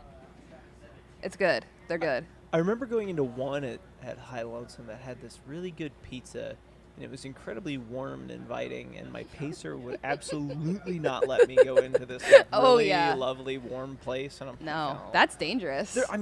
Well, one unique thing about Javelina is there's no aid stations that you really can go in anywhere. Yeah, right? which is good. There's no like air-conditioned I pavilion think the out there. closest would be like your crew tent here. Right. But there's And no, that's your own fault. In mountain ultras, you have the traditionally like, oh, it's cold at night. I'm going to go into this nice warm place. For here, there's no air conditioning that you can go into. They don't need a warming tent here. Right. I don't think anyone has the bandwidth for air conditioning out here either. So I can't wait till we start seeing people come through, because watching like the ice get dunked on people is always a ton of fun. It's so fun.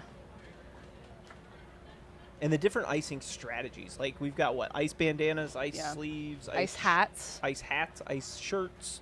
So it's kind of fun to see how everybody keeps cool out here on these races. Lots of long sleeves we're seeing out there. A lot of sun shirts, a lot of light shirts out here for the event.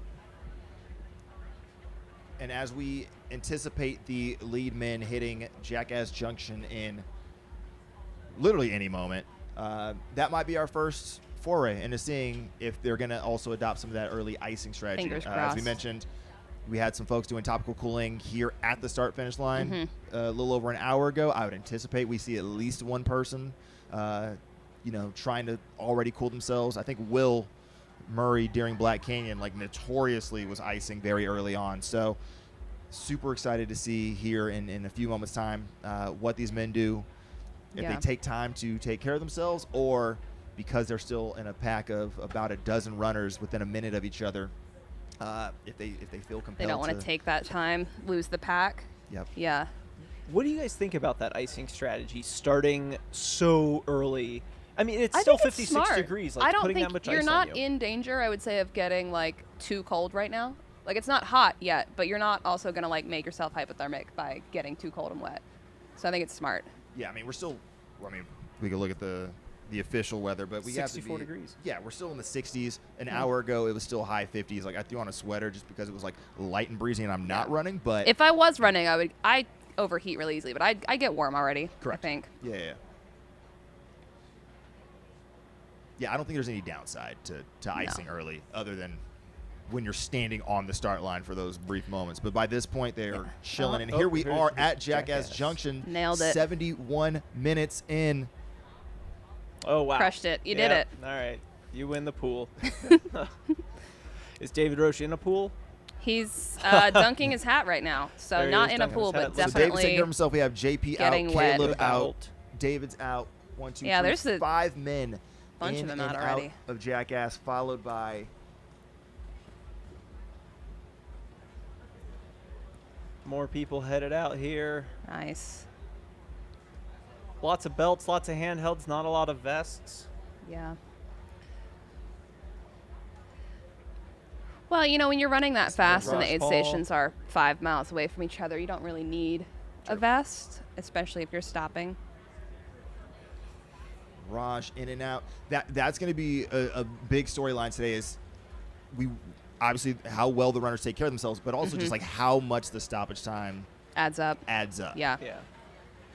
Here's somebody getting some adjustments. It is. getting It's the that ice. trade-off of do you want to carry more or do you want to just stop every 5 miles to grab stuff? Somebody see a bib number on this guy? Nope. He's got a cool shirt though. He does have a cool shirt. He had it on his leg. We couldn't quite get it. So that's a dozen men in and out of Jackass Junction in 72 minutes. What did you say the course record split was? Last year, David came through in 73 minutes. Okay. Hold on, So they're a flipping little tabs. bit faster than that. Yeah, last year, David and Jeff McGavero were in, 73:25. John Ray, when he went on to set the course record, came through in 76 minutes. Okay.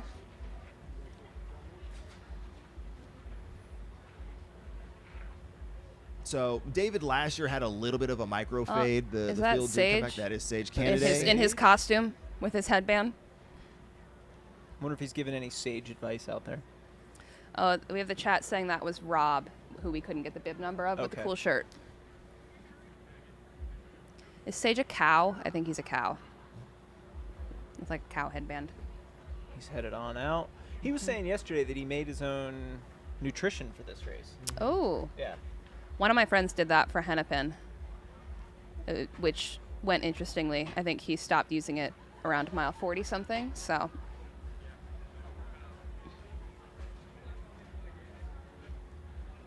All right, so while we have the first 14 or so men through Jackass Junction, and the timing mat will officially ping here momentarily, and we'll get those updated. We would anticipate that the women will hit this aid station in about 7 to 8 minutes would be on track with historical splits. Trying to figure out exactly what Camille ran when she set the course record.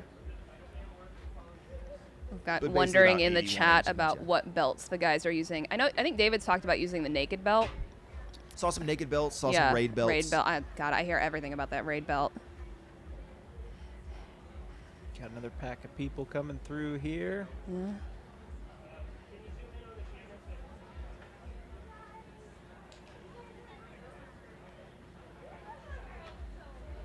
Yeah, and remember, once they leave Jackass Junction, they're going to hit that pretty much downhill all the way back to us here at Yeah. headquarters. Correct. So we're going to see some faster times get clicked off there. So if they're still running under, since they're running under course record right now, I bet we see a more significant margin at the next couple of aid stations. Yeah. Before we see it creep back closer to the course record pace again. Yeah, so Take advantage of that screaming downhill. That screaming down. to remind the folks at home, lap 1 is a little bit different than the other 4.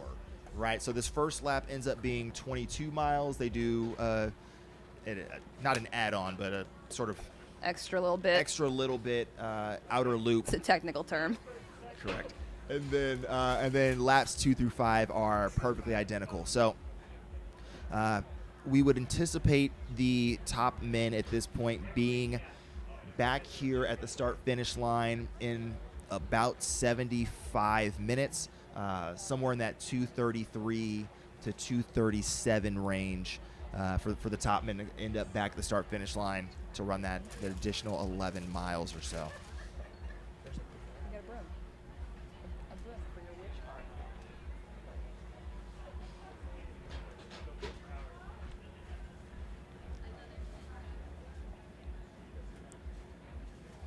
All right, so now we're at 2 energy drinks and Yeah, and a cup of coffee. And So- it is 7:16 in the morning. And we're happy that you are here joining us, and we're going to be here for another 29 hours. We're here until afternoon tomorrow. Not just celebrating the top runners here. No, we're watching every finisher come in Hell the yeah. 100-mile, 100K, and 31K here on the Mountain Outpost channel. So thanks for joining us now. Might as well just hit that subscribe button so when we While start you're pushing here. to other live feeds, you'll know when we switch over. Because every 12 hours, we switch to a new feed so that this video can stay up on YouTube forever. For posterity. so everybody can go back in time and watch it Yeah. and relive the Javelina 100 2025. Watch all 30 hours. Yeah. Make that a monthly thing you do. Got to study the course. You Yeah. know, when you're preparing for next year and you're trying to game out how you are going to tackle this course. Yeah, you at home listening to my voice right now. You are going to be here next year running this. You can go back and watch this video and fully Surprise. prepare. You're all going to be running, whether you want to or not. Whether you want to. run even, you're going to be here next year. Yeah. If you don't run now, you will. Sorry. I mean, if we have people who are doing the couch to Cocodona plan, Yeah, you yeah. at home can certainly do a couch to 31K or 100K or 100 mile. Yeah. Why not you? This is your morning motivation. I mean, one of our studio guys who's working, Jordan, he's running the 31K tonight, which will be the longest he's ever ran. First trail race. First trail race, so excited to see him out there running that. We're going to need him to run really fast in case anything bad happens in the booth while he's gone. They're going to have him troubleshoot everything out at Jackass Junction. Oh, man. Just have him on a phone. Speaking of, do we have any of our live results? Yes, so do. Gavin Pryor was the first one out of Jackass Junction, Okay. followed by, I mean, all of these guys are within 30 seconds of each other, or Yeah. 20 seconds, or 10 seconds. So Gavin Pryor, Will Murray, JP Giblin, Caleb Bowen, Noah Deso, Oh, we got a woman coming into Canyon Jackass. Woodward. That is Carla. Carla Nice. Molinaro. And the HOKA kit in and out. Zooming. She didn't stop for cooling, looked like. And there's the guy in the floral shirt. Who was that? The guy, Ryan the guy in the Hartwig just floral came in shirt that behind we her. had. The Javelina cactus shirt. Yeah. Yeah, that was Ryan Hartwig coming through. There's one of And our then we great got- bike- there's Tara Tara Dower with her second cat place. ears. I hope she wears those the whole time. I also hope she avoids cacti. She should have stuck one on her shoulder. There it is. don't know who that was. I don't know who that Sorry, was. not Riley. I don't know who Annie. Oh. Addie. Why am I? No, Addie was wearing the Nike shirt. She wearing the next shirt? Okay. Yeah. That might have been. You said Annie. Could that have been? No, that wasn't Anna Loud. No. And Who's this is the here? full lavender kit that we were talking about. 180. Does that say We aren't 183 sure. or 783? I think they start with threes this year. Sue Lau? No. No. Oh, no. Got a Can't- Brooks kit. That is That's Anna Anna Loudon. Yeah. Coming through. And so if she leaves before the other person, she'll be in third. Yeah. Get us a number. Get us a bib shot. Or tell me where that outfit is from, because it is cute and I do like it. Looks like she's wearing the On shoes. Oh, that's Lauren. Yep. That is Lauren. Lauren Peretz. Lauren's in a. Getting some ice in her bandana. Talk about we're 80 minutes in, and already you see the sponge baths happening. You got the ice getting loaded up. We've got chat saying Beth. Oh, okay. That makes sense. Beth M. Yeah, you're Beth Molinaro. really, really professional. So we now have 5 women through. Are they a boat theme out there this year? They must be a boat theme because I saw somebody in a sailor outfit. Oh man, we got a guy with a GoPro on his hat. headlamp. That is it? Okay. That's a big headlamp. Look, my eyes don't work. it's- Beth McKenzie. Okay, so we have over 20 men through at this point, because it appears that not every single runner is pinged. We saw Roche leave, and he has not. Yeah. Oh, there's pinged us Addie. out. You can see she's wearing Yep. the cool Nike shirt. Yes. I bet their sunburn patterns are real weird after they get that Right. shirt off. But like, also, does it move around enough that you don't get like the holes? Because it's kind of loose, so I feel like it might shift. Yeah. And you don't look like a cheese grater when you're I kind of hope they do, because I feel like that would be kind of fun. But So we're here at Jackass Junction, about 10.5 miles into the Javelina 100. Timing is coming in. On the women's side, Carla Molinaro was out in front of Tara Dower by about 30 seconds. Valerie Arsenault, Anna Loud, and Beth McKenzie going 3, 4, 5. All of these women within 90 seconds of each other. And then Lauren Peretz was in 6. So still not as tight at the top of the women's race, but definitely some competitive density.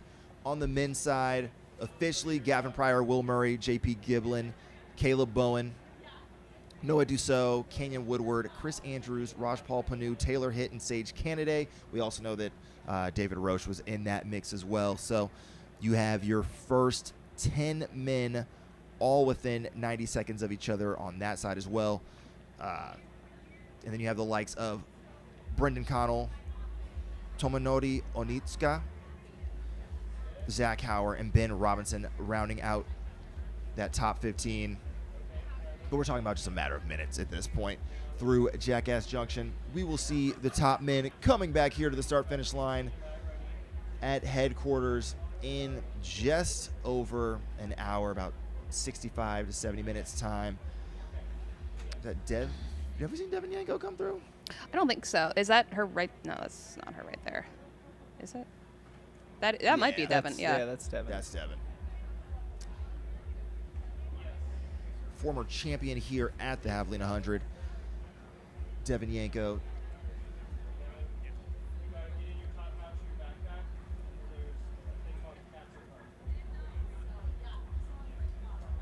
Hopefully the aid station captain is wearing a captain's hat.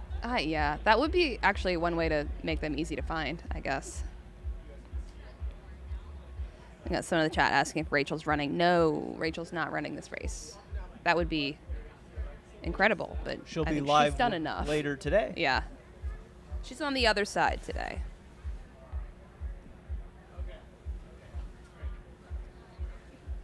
again, Jackass Junction, always a fun place to be. You'll see that little boat behind him fill up with ice eventually. Here we got, who we got here? Very excited to be there. I love the enthusiasm. In and out. Yeah, this is the most calm that Jackass Junction is going to look the entire day. Mm-hmm. So as we mentioned, from here, net downhill back towards the start-finish line. And in terms of underfoot conditions, very, very smooth for the bulk of it.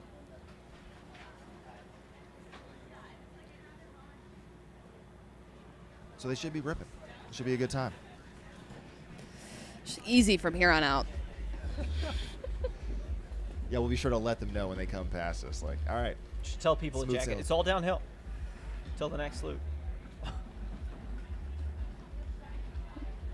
A lot of those sun hats, a lot of the floppy like sun hats out there, which I feel is a really good idea, especially with how intense that sun can get here. Yeah. In, Well, especially the ones where you kind of Reserve. have that thing flapping behind. You can get that wet, and it keeps the back of your neck nice and cool. True.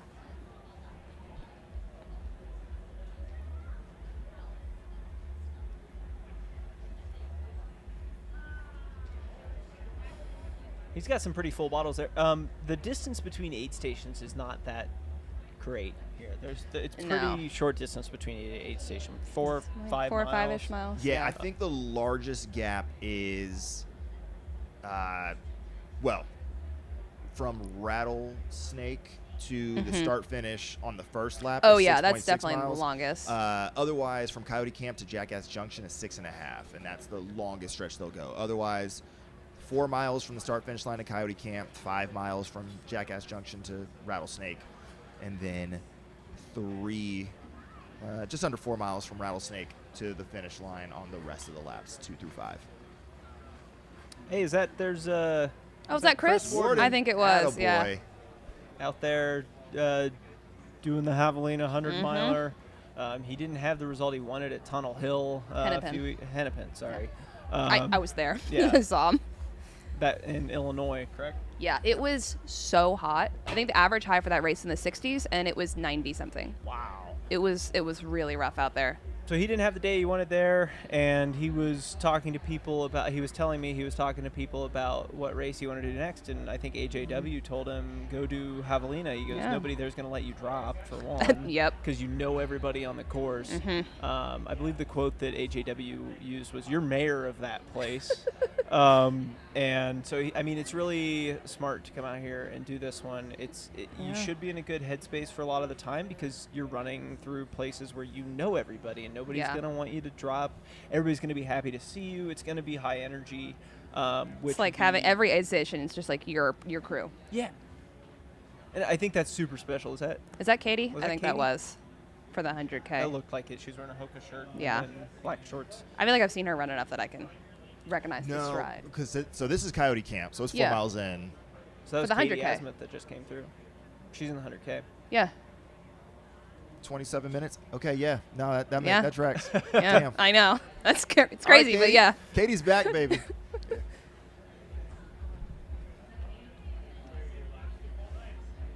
Again, thanks to our great presenting sponsor, HOKA, for putting on helping put on such a great event. And shout out to our Vipa for putting on such a great event as well. Also, I found out last year that a javelina is actually like a small animal. They're these cute little piggies. They're so cute. They're cute until you're face to face with Yeah. one. Oh, I know. I'd love to meet one. Coming into Coyote Camp here. I mean, look how big even the water buffaloes are. They're just massive. Like those things that everybody gets water out of. Man, there's so much water out on this course. So much ice going to be used. Good. You don't want to run out. That would be really bad. Correct. So. And that's the awesome part about having sort of Jubilee being so experienced at this race is that it's been an iterative learning process, and year over year, she finds ways to refine this. And as much as we talk about the party atmosphere and how great headquarters is, the first priority is runner safety, and they've definitely dialed in ensuring that the ice is out there. They're never running out of supplies.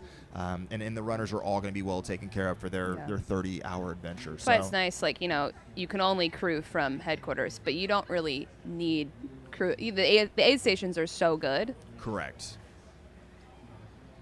I mean, Mama Curry set a standard that has been passed down to the new staff, and they've taken the baton and run with it. So super chill. Is that Corinne? Yeah, Yep, that's definitely yeah, Corinne. Chavoy.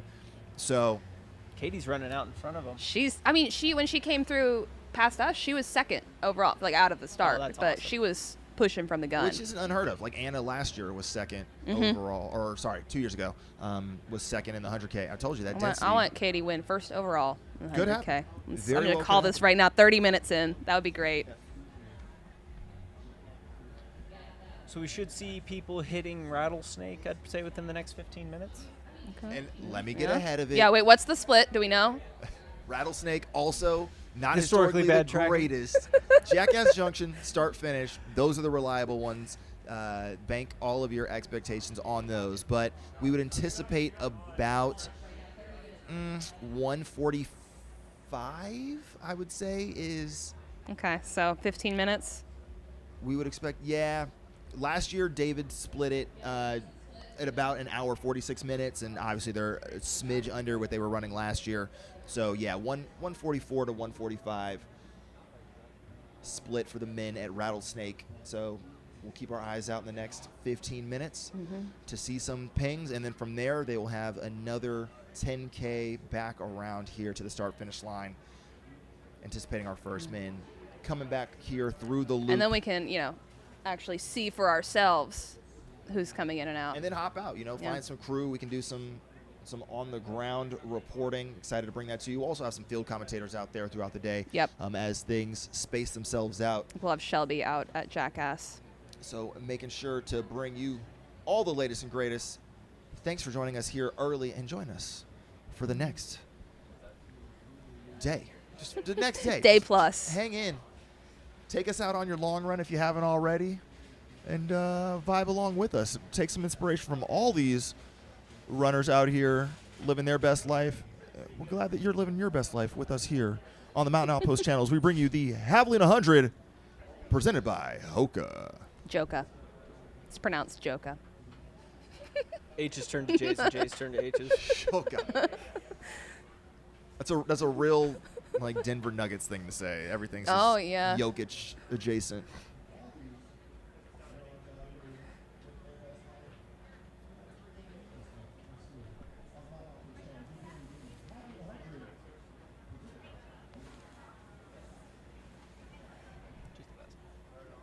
I'm gonna take a brief aside because I'm gonna go see what this yoga is about. Ooh. Presented by HOKA. Joka yoga. Yoga HOKA. Some marketing manager somewhere is very upset at me. But Yoka. It's Yoka. I'm gonna go see what's up. This what are we saying? Yoga? I don't even how to. I think that was Someone just a from lie. Hoka is going to come over and be like, can you please stop? Can you please stop saying that wrong? I'm gonna stretch my legs as they stretch their legs. Marion is stretching his legs. Hey, Marion, you want to go do some yoga with me? It'd be Let's good go for get you. weird.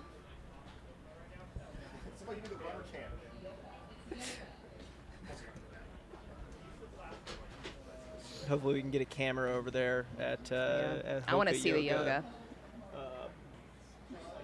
Hopefully there's funny costumes during yoga. That's what Yeah. I hope.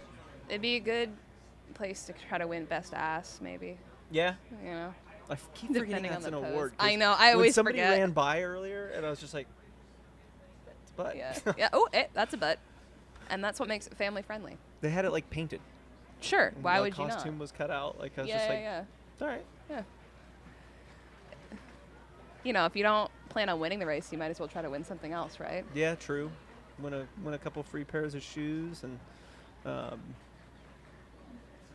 bragging rights. The last race I did, I won a free pair of gloves because I did a lap backwards, and I was the fastest person to do so. So, Last time I won something, it was because I found it on the trail. okay, is that winning something really?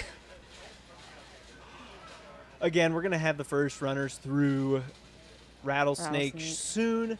And we're going to see, hopefully, a live view from there to see how people are just cruising through Rattlesnake. I think we're going to see this a similar order of people all the way through the Mario and Luigi. first and second loops before things start to kind of break apart after that. I think they're fairly solid through I about don't think 40 anyone's miles. going to be blowing up quite yet, Right. hopefully. Once the sun comes out and it heats up, we'll start seeing some of that carnage That's when occur. the fun starts, I think. Yeah, we just saw Mario and Luigi go by a little bit ago.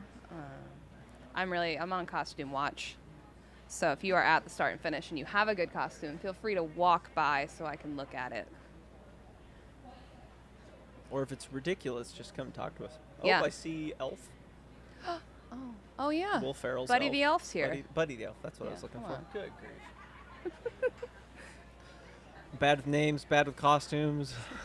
What are you good at? Good at puns. That's about And it. that's such a blessing for us. Here at Jackass Junction. They kind of sit down in a little valley-ish thing. So it's kind of hard to get great picture from there, but we are getting phenomenal picture from Jackass Junction. That's Shout out where- to all the camera operators. Yeah, that's where the night run happens. They all go out there. First thing, they zoom out to Jackass Junction, have a little dance party, and then Come head on back. to headquarters. Jed back to Jed quarters. Jed back to Jed quarters. Runners will go through there, 5 times to stay, well iced and well supplied. They'll go through this Rattlesnake and then back to the finish. So there's 4 places they can receive aid. Their crews have tents set up here at the start finish where they can receive all the aid from them that they want. And then they can pick up pacers, some on the 3rd loop and then some also on Depends the on how second, after the fast second you're loop. going, right? Right. Because there's a certain time where you can start to pick up a pacer. Right.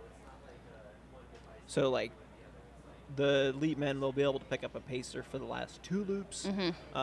Same for the ladies, and then As you get further back in the pack. people who are pushing one that up. 30-hour cutoff, they'll be able to pick up a 3rd pacer kind of in the middle there, which is a nice perk. It's nice to have somebody to go with you one at night. And just kind of encourage you because they're going to be going into that. Is that AJW? Is that Out there? AJW? I don't That know. is I can't. Is AJW. it? No. If we had audio, we'd be able to tell really easily. I think I can hear him from here. No, that's definitely not. He's not. He wouldn't be wearing all that Nike stuff. Yeah, that's true.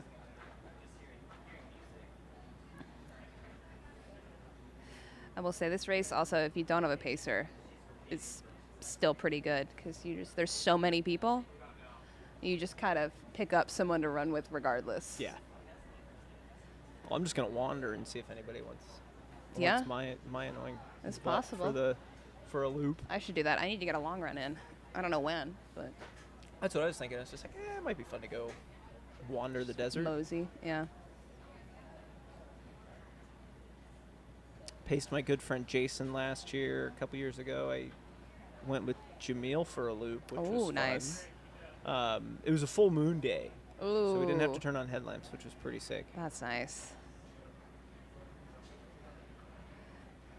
Then last year, my pacer Jason tried to drop me Good. on the last section. good. He started throwing down 8-minute miles, and I was like, "What?" How'd that 'Cause make you feel? I felt fine.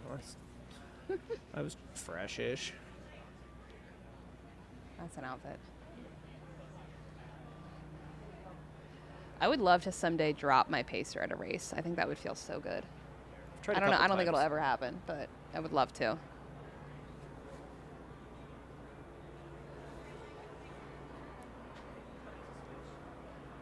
Got people funneling through Oh, Jackass Junction. is this on the way to Rattlesnake? I think this Oh yeah, we got some some bike coverage of the men. bike coverage here of the guys.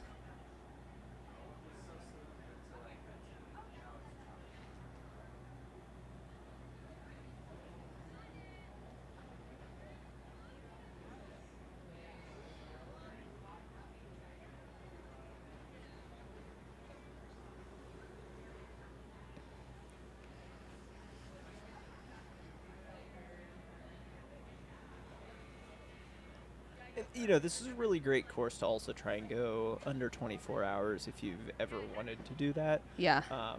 It's a great place to come try that out because of how well supported it is, how runnable the entire course is, and the just kind of the ability to be able to hit that time goal here. Yeah. Which is always fun. The weather can be rough, but at least you're probably not going to get snowed on, probably not going to get rained on, and you really ice up, and it's fine. Everything's fine. People getting sunscreen put on that I just saw. We're back here with some of the lead guys. This is going to be headed down into Rattlesnake, which again, as Skylar said, don't count on the timers at Rattlesnake. Historically bad. Yeah. At Rattlesnake. No shade to them. It's just, it is still an ultramarathon. It's kind of hard to get great tracking at all of these places. Typically, internet in the middle of nowhere isn't the best. Right. So. Again, we are here live with Mountain Outpost at McDowell Mountain Regional Park, just outside of Fountain Hills, Arizona. This is a looped course. There's 5 loops. Each one is about 20 miles, with the first loop being slightly longer. So we'll see that first loop probably be just a hair slower than some of the other loops, depending upon how fast people are going out. The first 2 males and first 2 females do get a golden ticket to the Western States Endurance Run. We're here at HOKA Yoga. Or some really weird party where they're bowing to this person at the front. Man, that looks nice. That looks so calming. I would fall asleep in that pose.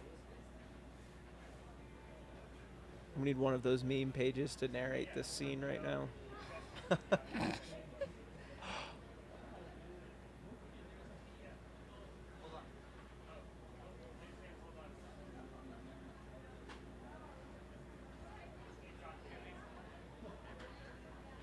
Hopefully nobody's taking a break from one of their loops to go. That would be do such a yoga. power move, though. And then, yeah. Take a yoga break mid-race.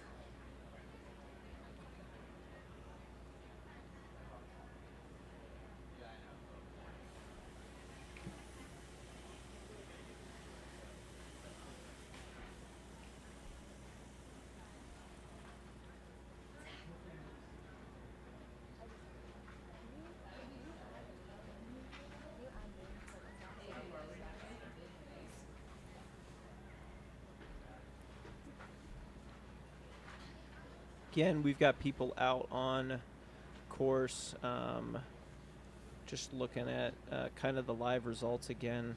If we're looking down the list, out of Jackass at 1:11:29 was Gavin Pryor, and then all of these are within a few seconds of the other person, so there's not much time difference. Will Murray, followed by JP Giblin, Caleb Bowen, Noah So, David Roche, and then Canyon Woodward, Chris Andrews, Raj Palpanu, and then Taylor Hitt in number 10. Sage was just outside the top 10 with number 11. And then for the ladies, there was Carla Molinaro out of Jackass at 1:18:50, followed by Tara at 1:19, shortly by Valerie Arsenault at 1:19, then Anna Loudon, Beth McKenzie, Lauren Peretz, Addie Bracey, Kareth Arnold, Ellie Pell, and Lucy Rathbun. Nice. So, top 10 male and female out of Jackass Junction, headed on their way to Rattlesnake. Is Rattlesnake also a junction? I think it's Rattlesnake Ranch. Rattlesnake I Ranch. think they all kind of flow like that, like Coyote Camp, Okay, Jackass they're all Junction, Rattlesnake Ranch, Dublin words. Javelina headquarters. Javelina Yeah. headquarters. We've got live look at some of the leaders here. This looks like, is this the lead ladies? I'm trying to remember outfits. I've got a whole note sheet of outfits that people are in. It's like Caleb Bowen, green shirt. And that's all you need, right? Addie in weird Nike shirt. I like to call it the disco shirt. That doesn't look like any of the women that we saw. This is the backside after Rattlesnake, though, so as they're headed down. Mm-hmm.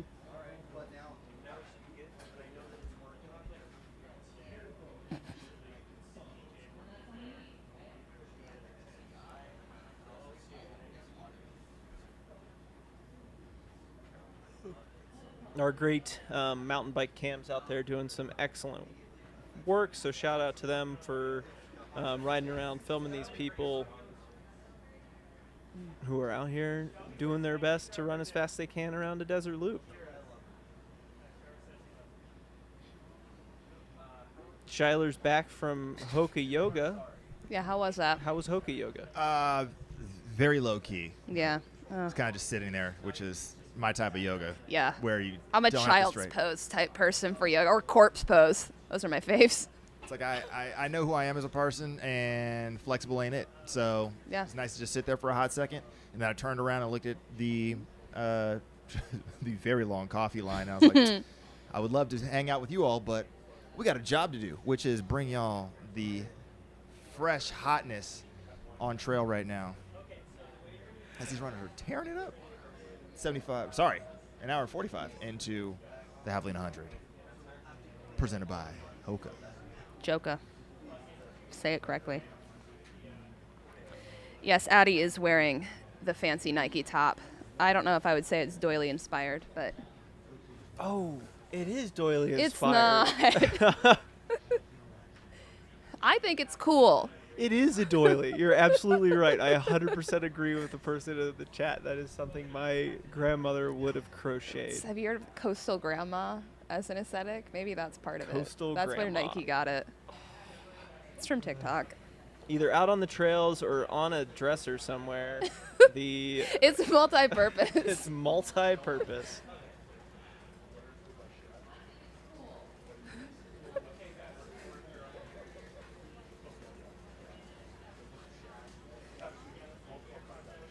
Yeah, Nike, if you want to send me one of those, I'll take a doily. Nike, do not send me a doily. Send it to me.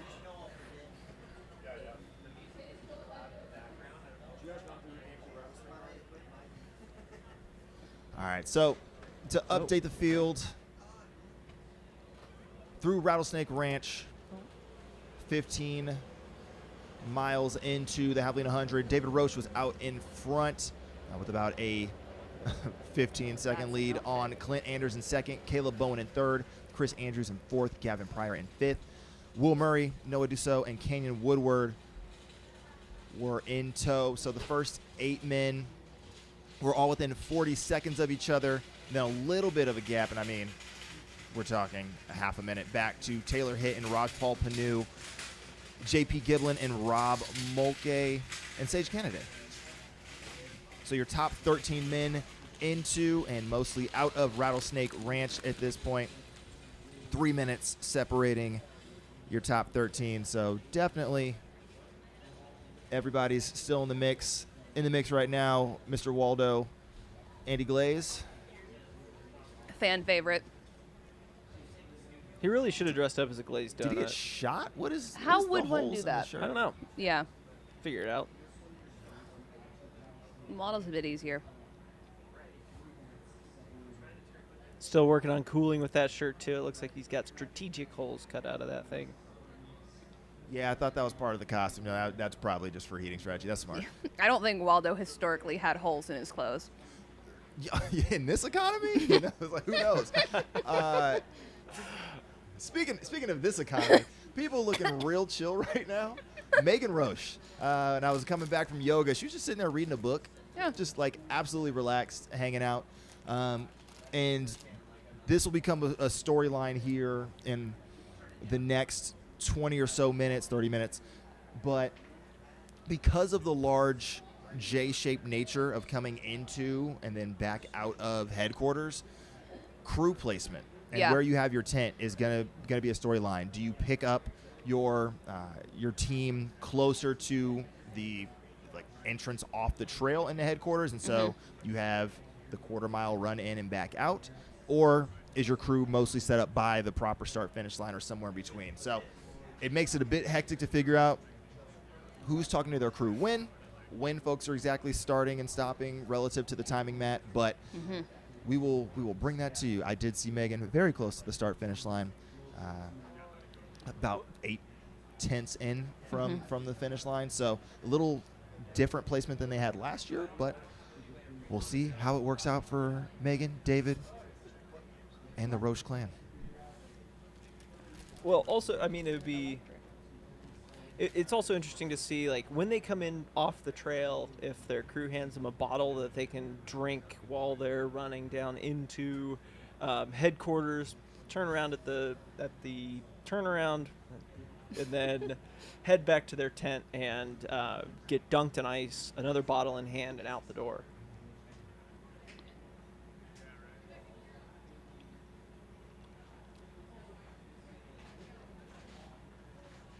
Check-in yesterday was pretty wild. It was crazy to see the amount of people that were here checking in for this. We've got, over 800 people in the 100-miler. Yeah. I imagine there's at least like 1,500 overall with all 3 races. Yeah.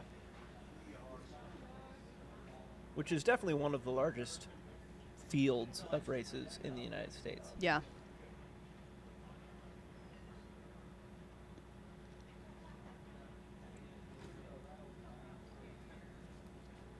We should be having our lead ladies through Rattlesnake here shortly.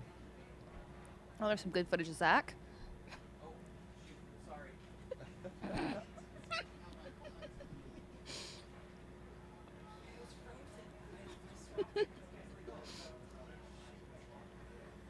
More runners here in the 100K making their way into Coyote Camp.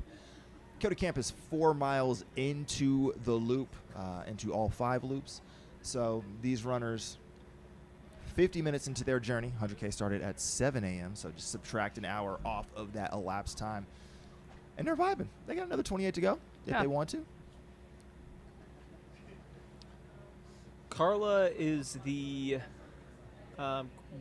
world record holder for, it looks like I'm looking at her website right now. She doesn't have a major ultra running history, but she is a world champion. First at the 50K world champs. There we go. That Thank seems somewhat Yeah. significant. Yeah, I mean, high performer at Comrades many times over. Yeah, 3rd at Comrades in 2023, 4th in 2024.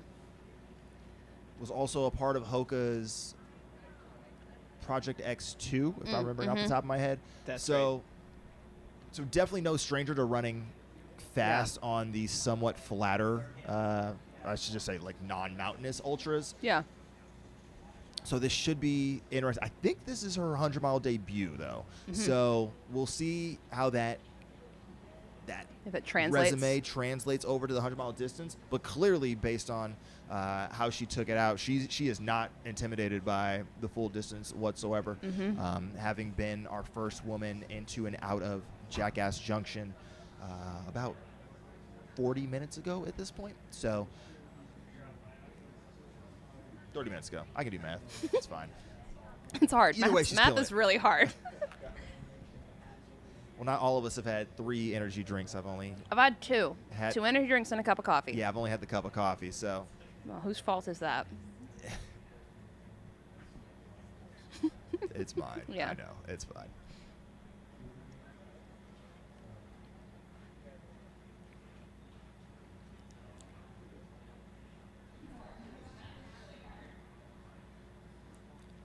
So to level set here on the women's race, we would anticipate the lead women hitting Rattlesnake Ranch in about 5 minutes time.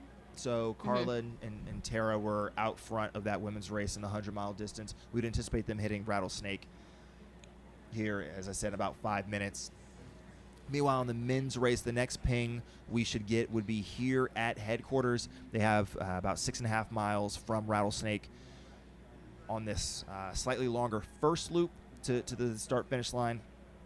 So we're about half an hour away from them coming back here into headquarters. So if you are following along at home, you do have the live timing available through Air Viper Running. It may or may not be pinned in the chat at the top already, so go ahead and just click that if you want to know exactly where your runner is on course. And while you're there, smash that subscribe button. Absolutely. Because we're going to be vibing with you all day. Mm-hmm. Bringing you some other voices coming in and talking to you and keeping you going all through the night. So whether your runner is finishing in 13 hours from now, Or 13 hours total. or 13 hours total, or this time tomorrow, Yeah. we're going to have you covered here on the Mountain Outpost channel. As we're here at Jackass Junction, halfway around the loop, runners in the 100-mile coming in and taking care of themselves. Smart that individual's already killed, all these individuals have already killed one bottle. Yeah. Makes sense for being almost 2 hours into the race. No unforced errors at this point is the name of the game. It's far too early for that. I mean, we say that now, but it is. It should be too early. It's going to happen, but it should be too early. Something I'm curious to see is the fueling strategies for people today, right? They do have to deal with the heat. They don't have to deal with altitude at this one, but they do have to deal with some high heat, so we're going to see more liquid. Who's going to be pushing the most gels? But I feel like we see more of the liquid fueling across the board.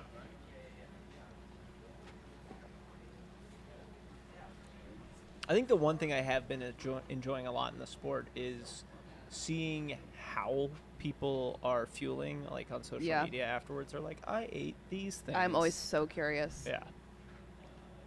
Can't recreate it for myself, but I love seeing other people succeed at it. I mean, this is one of those races where historically the temperatures have impacted fueling. Yeah. Right? When it's hotter, it's just harder to take in calories that aren't liquid. If you're trying to go for a mostly gel strategy, it just gets harder to digest those, and as your core temperature goes up, as the ambient temperature goes up. Today's cooler temperatures may actually make it easier for folks to fuel and keep it down. Yeah. So we'll have to check it out and see exactly how folks are deciding to game out their day. I relied a lot on drink mixes. Yeah. When I did this. Historically, that's been a proven strategy here at Javelina. Yeah. Both for, speeding up your aid station stops, but also just making sure you can keep things down.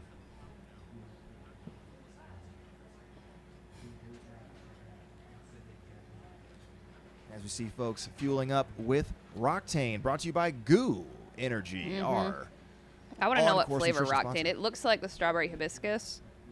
Just one of my faves, but So to run down some of the top females who have come out of Rattlesnake Ranch, we have Valerie Arsenault, and then followed by Beth McKenzie, Tara Dower, Carla Molinaro, Anna Loudon, and those are the only ladies we have through. We have the top 5 through Jackass. We should be seeing Rattlesnake Ranch. We should be seeing Lauren and Addie here shortly through Rattlesnake as well. And again, maybe the timing's not working, but they could be through there already. Yeah, Valerie being some 90 seconds up on Beth and Tara is notable. yeah, because she was behind Tara at Jackass. I mean, not by But they were amount, very close to each other. Yeah.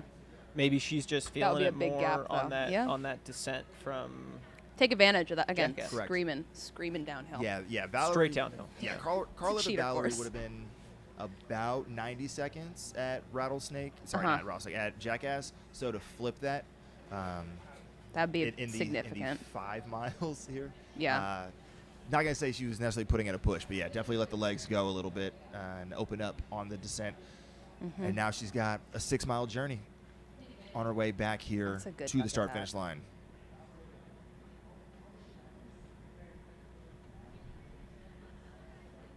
We'll be seeing them all back here at headquarters soon. Yeah. What's the split for back at headquarters? Do we know? Historically, Yeah. last year David came through in 2 hours and 31 minutes. He had about a minute lead on Jeff McGavro at the time. John Ray, when he set the course record, came through in 2:37. Okay. Okay, so we got about a half hour plus Yeah. until we see something. About a half hour, I would say.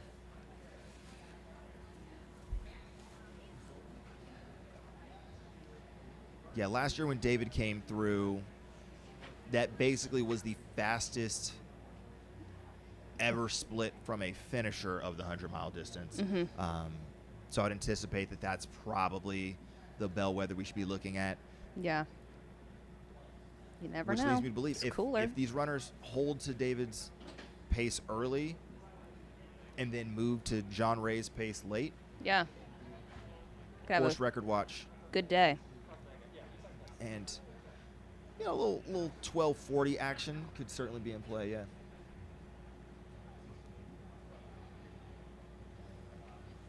It's still kind of cool in the shade, guys. It is.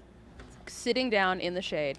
I'm a little chilly. I wish I had pants on. I walked out into that sun. I was just like, oh, that's It's a big difference. a big difference. And people are going to be experiencing that all day long on the course. Yeah. It's going to get hot. It's going to get weird. I keep being like, I should run this race again. I went for a long run yesterday, and by 9:30 in the morning running, I was like, I am so hot. And I was like, maybe I shouldn't do this race again. The heat, man. Live view from Jackass Junction. They got that boat there that'll get filled up with ice. Looks like a shark boat. And I believe it was last year, Raj Paul came into Jackass and just Jump in. dove into it. Yeah. And he almost just skidded across the ground because he missed the boat. Oh. And I'm like, oh man, purposely diving onto a bunch of rocks must not have felt great. Yeah. Well, it's all about, in and out aid station efficiency. And I guess diving is more efficient than gingerly lowering yourself down. Is that a Lorax or is that a troll? I think it's a troll. Yeah, it's a troll.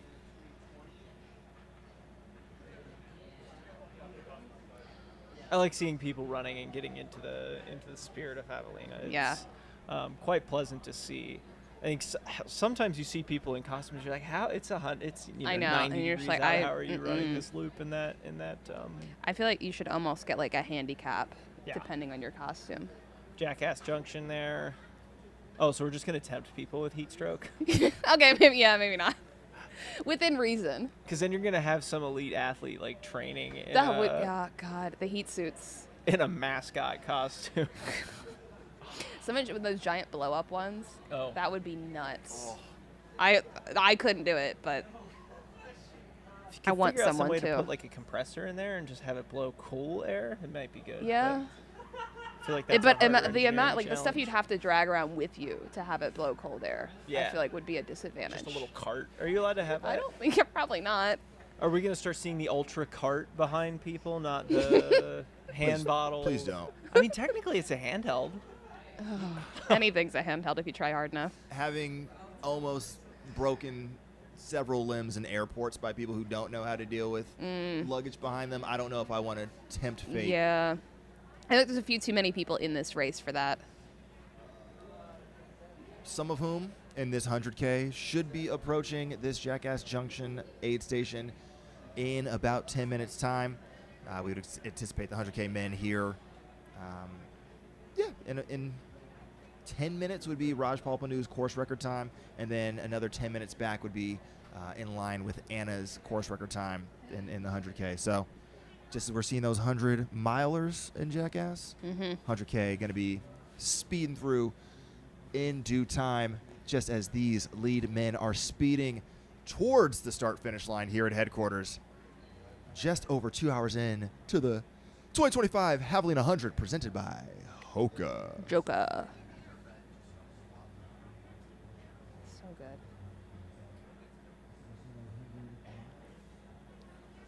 Just want her to stay upright, Tara. Upright. Yeah. Mikey?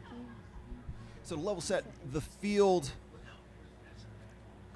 on the men's side, your top 10 all leaving Rattlesnake Ranch within 90 seconds of each other. David Roche out front of Clint Anders, Caleb Bowen in third, Chris Andrews in fourth, Gavin Pryor in fifth, Will Murray was in 6th, Noah Dussault in 7th, Canyon Woodward in 8th, Taylor Hitton 9th, and Rajpal Panu in 10th. Just a bit of a gap back to Rob Mulkey, Sage Kennedy, Brendan Connell, Joel Dutton, and Tomonori Onitsuka. Zach Hauer also in 16th out of Rattlesnake Ranch. So your top 16 men all cruising along, but that top 10 all within 90 seconds of each other and vibing. On the women's side, Valerie Arsenault out front by 90 seconds in front of Beth McKenzie and Tara Dower, leaving Rattlesnake Ranch. A little bit of a gap back to Anna Loudon and Lauren Peretz. So from 1st to 5th in the women's race was about 3.5, 4 minutes. And then a bit of a gap back to Addie Bracey and Kareth Arnold in 6th and 7th in the women's field. All those runners through Rattlesnake Ranch, 15.5 miles into the Javelina Jundred. A cool 6 miles from there to the start-finish line. And the party here at Javelina headquarters.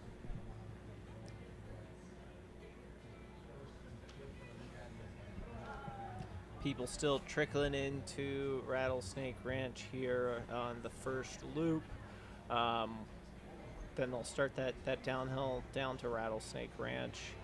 We should be seeing the first 100Kers come through soon, if I'm not correct. Correct. Check on the 100K. Yeah, we should be seeing Matthew Vera, Jordan Maddox, and Katie Asmuth through Jackass here shortly. It's been about another 30 minutes since they went through Coyote Camp, so we should be seeing them. Katie is currently sitting at 3rd overall in the 100K with Matthew Vera and Jordan Maddox out front within 2 seconds of each other. Colorado guy.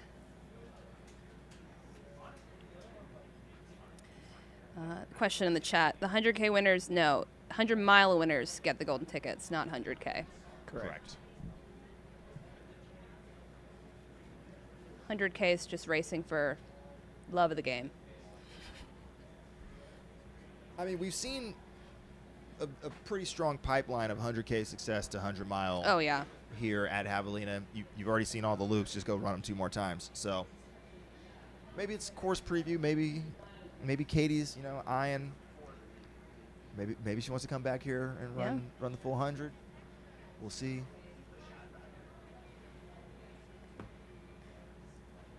Aw.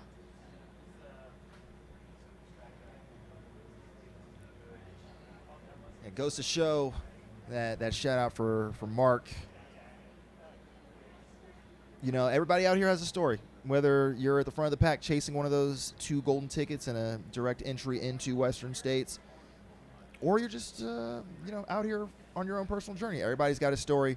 Everybody has a journey that got them here, and we'll be sure to follow along with all of them, and maybe be moved to tears by this time tomorrow as everybody comes through and chases their bliss here at McDowell Mountain Regional Park outside of Fountain Hills. And if anybody has some fun stories about their friends or fun facts about their friends, please feel free to drop them in the chat. Yeah. So that way we can give them shout-outs. Shout-out to all the volunteers who are out here helping. Looks like we got a great sailor theme here going on at Jackass Junction. Other aid stations are going to have some great themes going on. So huge shout-out to all the volunteers who are out here helping put on this great event.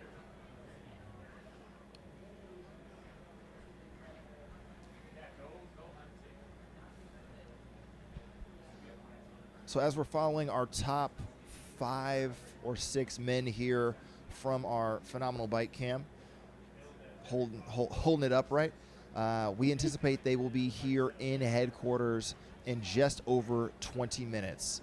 So we will not only see how they're looking just under a quarter of the way into their 100-mile journey, but we're also going to see how these aid station crew pit stops go.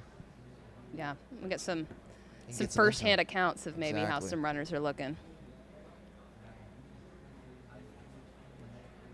Really getting to appreciate, we said that it's pretty smooth sailing, but on this section, this is the only time they're going to run this section of trail is here on Loop 1. You get to appreciate that sort of sandy wash nature that just grinds on you unnecessarily. You're just like, every step is a little bit more wonky than I would love it to be. I'm more wonky than I'd like to be.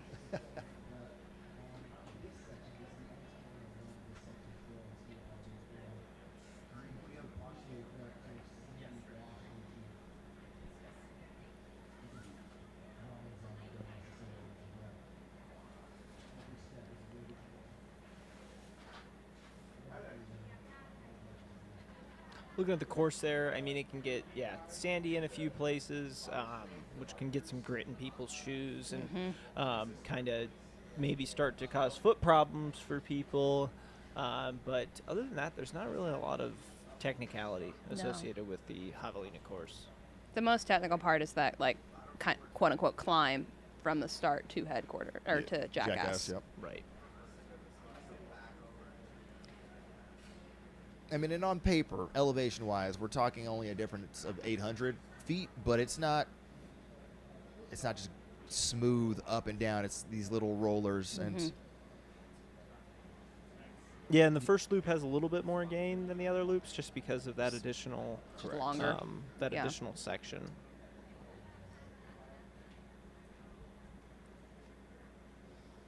And in terms of overall course conditions right now, I mean, this is pretty pristine. Here at headquarters, it's about 63 degrees. Going to be a little bit warmer out there on the quote-unquote high point of the course. Gentle breeze. The peak. About 5 miles per hour. So helpful for the cooling aspect as the runners are taking care of themselves. You see it here at Jackass Junction. Runners making sure they're fueled. We've already seen a lot of the leaders applying some topical cooling strategies, either pouring water and ice over themselves or actually throwing stuff into their vests to stay cool, bandanas to stay cool. Yeah. We got another 20 or so degrees to warm up here over the next few hours. So I want to cool see early, if we cool often. see anyone in one of those headbands. Yes. Those. Beth. Yeah. There were some people at Hennepin wearing them. That's an investment in cooling. Those things are like hundreds of dollars. I don't know. Me and Mael were talking about this a couple years ago. Do they actually work? It seems like a heat sink for a human. So one of my friends has one, and she's only been able to test it out on like, I don't know, 70-something degree weather so far, but she did feel a difference. I don't know if she felt a difference through the placebo effect or not, but I'm just like, I think there's other things I could do to improve my performance that would perhaps cost less than a really expensive headband, like sleeping and stuff. Well, I mean, in the cycling world, they call it a hack or a bodge, right? Well, cycling So does like love to buy speed. True. So. Well, like but you look at something like a high carb, and that can be seen as something that definitely makes a difference in your race and your fueling strategy and making you run faster. Oh, this is first 100. Here's first 100K runner in the Aravipa kit. Nice. Followed shortly by the second place. Yeah, I believe that's 2 individuals in the 100K on the Yeah, men's I think side. Matt's probably the one in the Aravipa because he's on the Aravipa team. 100K. Would be my guess. Matthew Vera. Yeah. And then we've got Jordan Maddox right in front of him. Yeah. So we had 100K runner already come through. Here's some Oh. more. So in Man. the green shirt there. What? What are you laughing about? Joe, not the perfect time the drone goes up perfectly for the bathroom break. So love that. Caleb Bowen in the green shirt there running right second. behind first place. That kind of looks like I can't a tell. very long stride. Yeah. But it's not green shorts, so it's not David. It's not David. Unless he changed somehow unless really he quickly. changed somehow. No, I think that may be. There's bathroom break. Yep. It'd be like that, guys. Caleb Bowen back in front. Keeping it real. And we're not sure if these are the leaders or not, but definitely some of the front runners of the 100-miler out there. If not the leaders, they've got to be pretty close. Yeah, no, I feel confident that was the lead group. So that lead group should have been David Roche, Clint Anders, Caleb Bowen, Chris Andrews, Gavin Pryor, Will Murray, and Noah Dussault and Canyon Woodward. That was the top 8 coming out of. Well, there's at least 5 of them. There's 5. We know that 2 We got have green gone for shirt is bathroom Caleb. breaks while we've been on this drone Yeah. shot. So Well, we know that means they're group well started. hydrating, which is important. Smart. So good job, Yeah. guys. But you Is got that Caleb Bowen out Roche front. in third? I think that's the best bet because that looks like the shorts that could most conceivably be green is Yeah. the guy in third. Yeah, And he's Noah's definitely in up there with 4th. the front runners. So Yeah. Yeah, Noah Dussault in 4th for sure.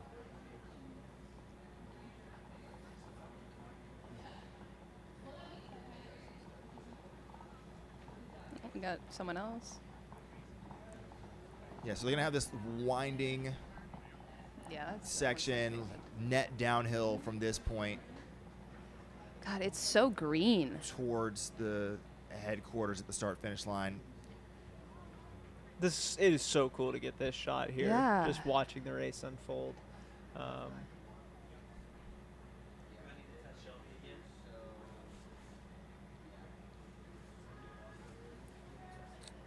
So again, we would anticipate that these gentlemen are going to Oh, officially who hit had the start long finish. hair? It looks like Chris second Andrews. is long hair. Who'd you say had the long hair? Yeah, Chris.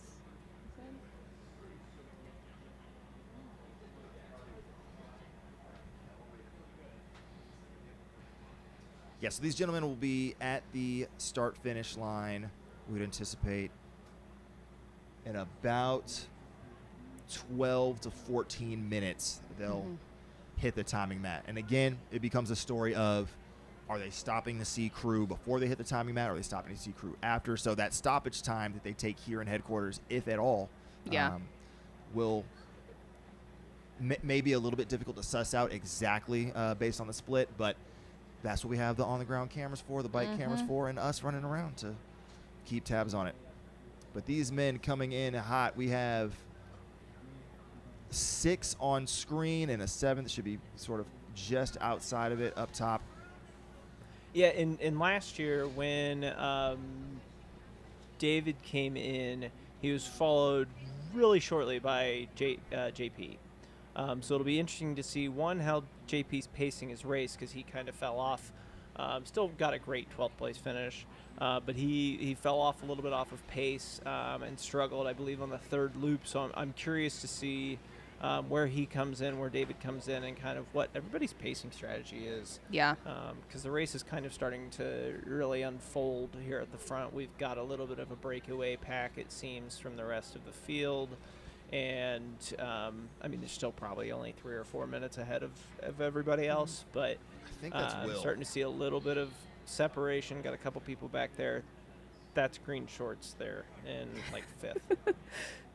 Yes, JP came out of Rattlesnake sort of around Raj Paul in that like 10th, 11th position. Yeah. Pretty much the time he ran last year. He just has 10 guys in front of him this time. Yeah. So that might be a sign of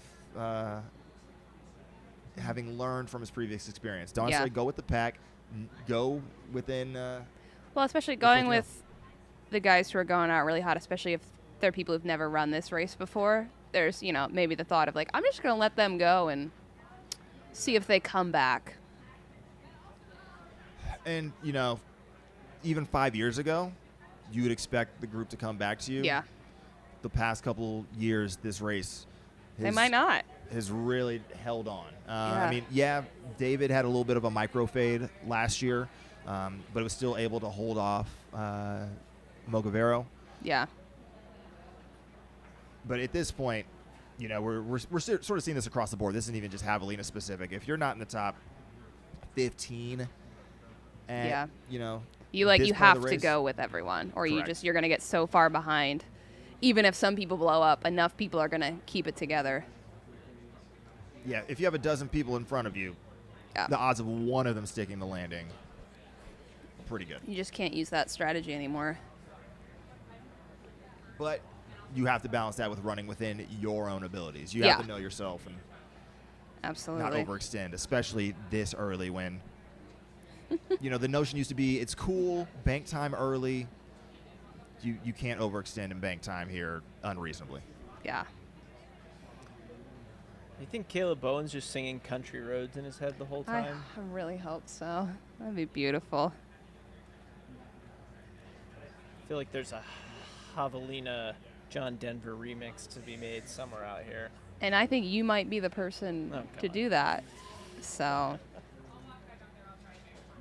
coming down through this backside of that hill, because remember on that first loop, they're going to go out around a mountain, not over it. yes. And then And then they're going to come back on the other side next time. the next loop, they're going to go through the middle of it.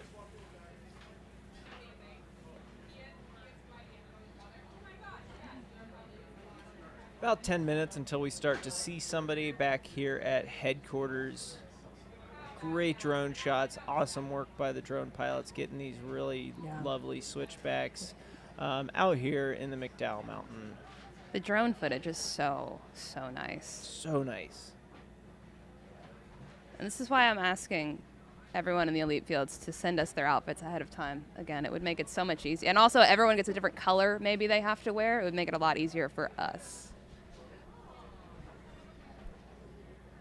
I think more men should be wearing neon. Yeah. It's my stance. I'm just going to throw it out there. HOKA has made it very easy to spot their athletes this year with Yep. that orange singlet. Yeah, and they have, I mean, even the shoes. We got these, Mafati X or whatever up here that are neon pink and neon yellow. More of that.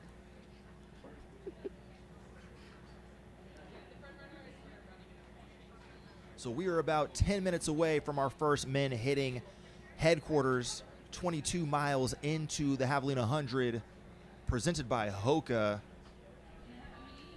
Claire and Dan joining me, Skylar, on the live stream, bringing you all the action.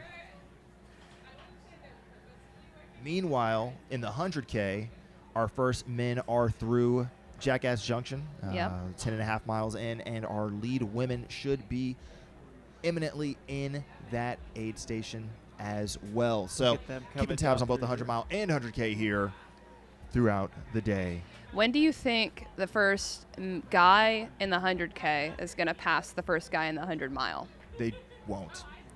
It's going to happen. Just won't, It's gonna actually. happen. So let's... So if we think about it, if he picked up a minute on him a mile, let's say, like if we were being grossly... Yeah.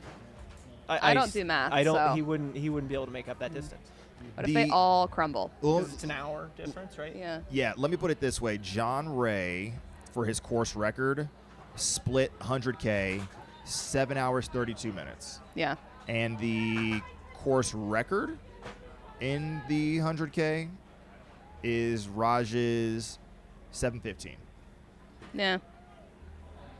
So they might close the gap by 4 miles if they are on course record pace, but outright passing. A girl would can be- dream. Listen, Things break could go terribly wrong for a lot of people. Break 7. That's fine. Like, Yeah. Why not? prove me wrong. Do I'm it. that dude with the sign. Like, change my mind.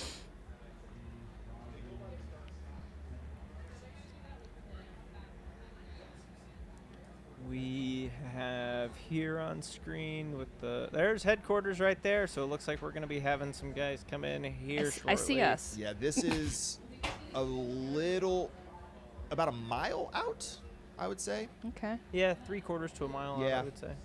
Because they're going to basically But they're go going to towards hit that bluff and run it. They're going to hit that loop, that gate probably in half to 3/4, Yeah, and yeah, then the mats by mile. Look at those guys come behind them. These are great shots. Yeah. Phenomenal work. Just cool to see people coming into headquarters here, flying around the course.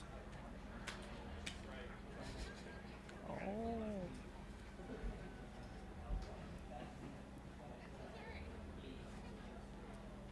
Like shirt, run flat, stay low. Never forget. It's great. And the motto. I'm going to go run flat. You're wearing here. jeans. Listen, it was cold this morning. I will go put on shorts after this Okay. first one. But for now, I'm going to go scout out how these pit stops go. Try to bring some intel back to the booth. and get some people back. Bring some people back with you. hopefully not the runners. Grab Hope they Megan go back Roche when out. Yeah, she make them when go she back kicks out, her yeah. husband out. Grab Megan Roche.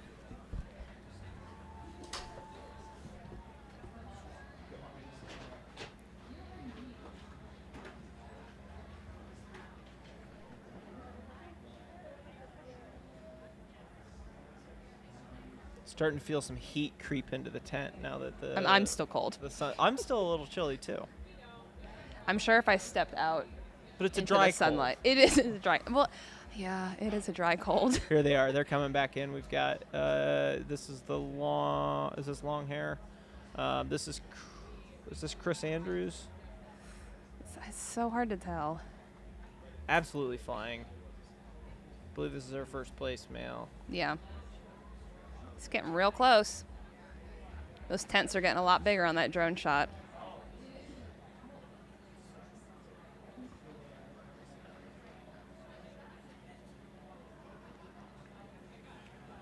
I bet that's Bryce out there running in front of him, taking some social media video.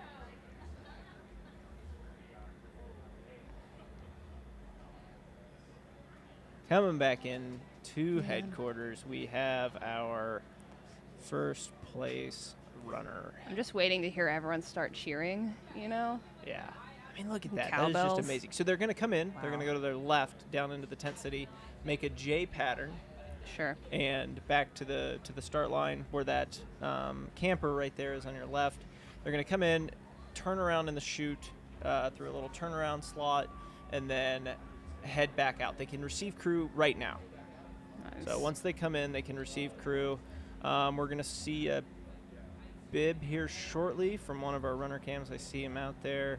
When we switch the feed over to him, we'll be able to tell who that is. If somebody in the chat, it looks like Chris. It's going to be Chris. Oh, yeah. There we go. Yeah, Chris Andrews. Rocking the fast braid. Love that.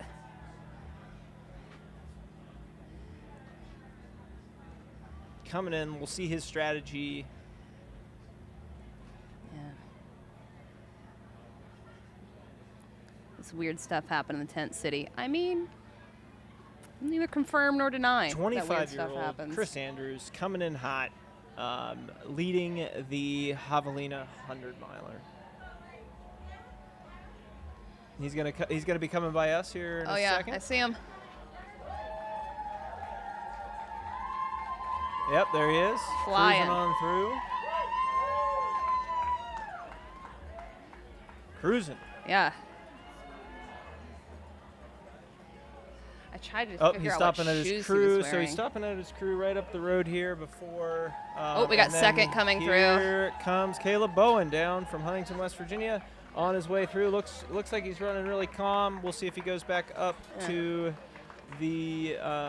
There's his It crew. looks like running he behind. was wearing the On, Cloud, like super shoe. Boom. Yeah, their trail shoe. Cloud something. We've got third place here. Coming through. And fourth.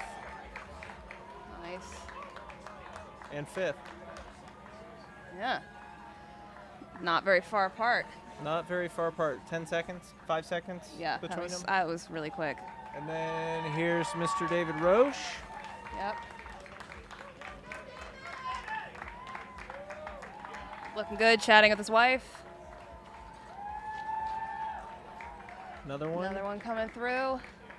Man, they're moving too fast. I Cowgirl can't even read guy. their numbers from here. I know, they're moving way too fast for me to see a bib number. I can barely tell what shoes they're But you wearing. can see, okay, so Caleb's going through the loop first and then headed down to his crew. We're going to see his strategy. Oh, he's gone. We're going to hopefully see somebody's strategy for. Did Jubilee change again already? Yes, Jubilee did change. She is now. I can't tell what Princess she is. Peach. Yeah, I think she's Princess Peach. Awesome. Ushering people. Looks like people are coming up, doing the check-in, and then headed back out. Yep. They can receive crew at any point. They don't have to go through the start-finish first. There they we can got receive pretty David. much once they enter headquarters. There's David Roche. Again, so tight between Whee! everybody right now. Oh, and there's Chris just came through, so he must have stopped with his crew because he just went through the loop after David. Yeah, so first is Chris Andrews, Caleb Bowen, Noah Deso, Will Murray, Gavin Pryor, David Roche, and Clint Anders. All technically out of headquarters, but we're going to see them doing some cooling, doing some fueling, doing some crewing. I think Chris is actually. Oh, we got think I saw 799 on that one. Clint Anders. Yeah, so Clint is either on his way out or headed to his crew on the way out.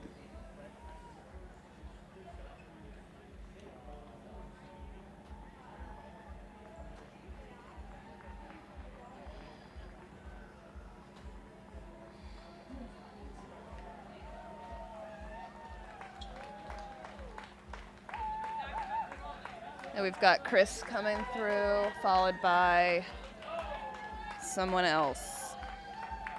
I couldn't wait. Oh my god.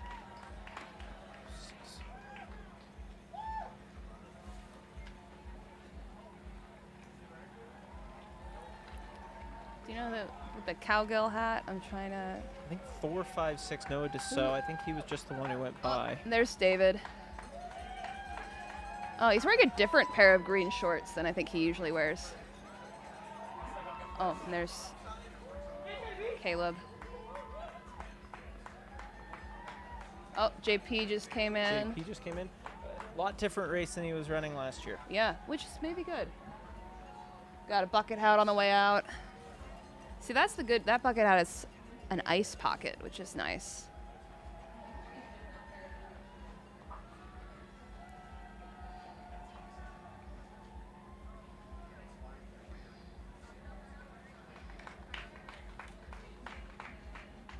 Another runner out. Going forward, I'll try and get Roach correctly. So sorry to the people in the comments. You have trouble with names. Yeah. It's not your fault. Just give me numbers. Then we can make everybody go look up numbers. So we'll just start saying 799, 603.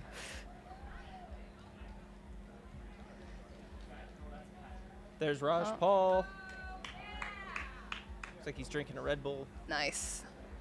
Hopefully giving him wings.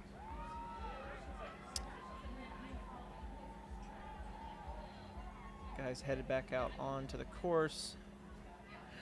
Out for loop 2.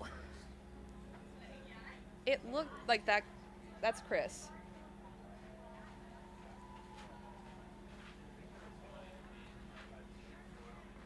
Oh yeah, I don't know who that is. Do you know who's with Chris?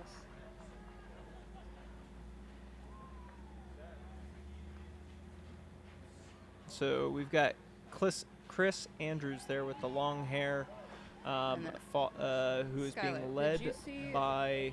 Who the other guy is? What? Do you see who was with Chris right up there? Trying to figure out who the Canyon. other. Canyon was the Canyon? first one Okay. out. So, Cool. let me catch my breath for a second. So, Canyon Woodward was the first person out of headquarters. Chris Andrews was second. And then Noah his station was just by the bathrooms at the end of headquarters. So he arrived like third or fourth, ended up going out in The chat's saying that that's 7. Will Murray with Chris. Will Murray was in third. And they're saying that's him up on the screen with Chris. Now. Now? Yeah, so Canyon was okay. first out. Let me do my job. So Canyon was first, and then it was Will was in third, just behind Chris Andrews. Caleb went out fourth. And then believe it was JP was coming in as sixth place went out. So our top 8 guys all went out within 70 seconds of each other. They were coming in really quick, yeah. Notably, Noah took the longest in terms of like stopping with his crew of those top 7. So he gave up 4 or 5 spots. He gave up about 25 seconds, but he got a full like pitcher of water poured over him, plus an ice bandana. Nice. He was saying he was good. He felt solid in his conversation with the crew, but Chris Andrews, absolute vibe. Right, it's not just the braid. That man he's got high energy. He came in, clocked me. Yeah. I didn't say anything. I'm just standing on the side. He's like, "Hey, Skylar," and just like kept moving. I was Casual. I'm like, dude, you're winning Javelina right now, like in the headquarters on Loop 1. He was just absolutely chilling. So, Hell yeah. So yeah, Canyon, Here's Chris Andrews, Will Murray, all out there having quite a run, but being chased down by another 5 gentlemen within 60 seconds of them. Yeah, it looks like it's still very close up at the top. Sage getting crewed here, getting some bottles. getting some ice. I hope he keeps the cow headband on the whole time. Surprised he's not wearing a hat. Yeah. Maybe later? It's already getting pretty warm. All right, now we should be waiting for the first ladies to come through Javelina headquarters. Hopefully we get that really cool drone shot of them, too. Yeah, because that was so nice. Yeah, well, we should be in a good spot because it's the only time they got to run that section of the trail. So if there's runners there, we'll clock them. Rounding out other individuals who come through the start-finish line, Gavin Pryor, David Roche, Clint Anders, Taylor Hitt, mentioned J.P. Giblin, Raj Paul, Panu, and then as we just saw, Sage Kennedy and Rob Mulkey. So 13 Raj. officially through the start-finish line and on their way out.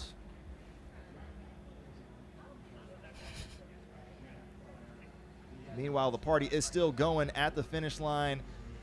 Jubilee is now in her A League of Their Own costume. Love that. DJ's pumping. Crowds Energy are is out high. The I would rest of the say. week, I'll just hear it. Oh, I know. I'm going to hear that in my in the back of dreams. my- That'll in be the good back for of my you with your head. light-up bed. Yeah. That's a weird bed at that Airbnb. Imagine if the bumping was, like, synced to the light Nope. coming on and off. I'd leave.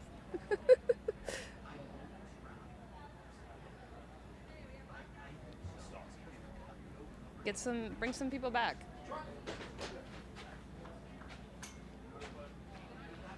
Oh, that's a fit.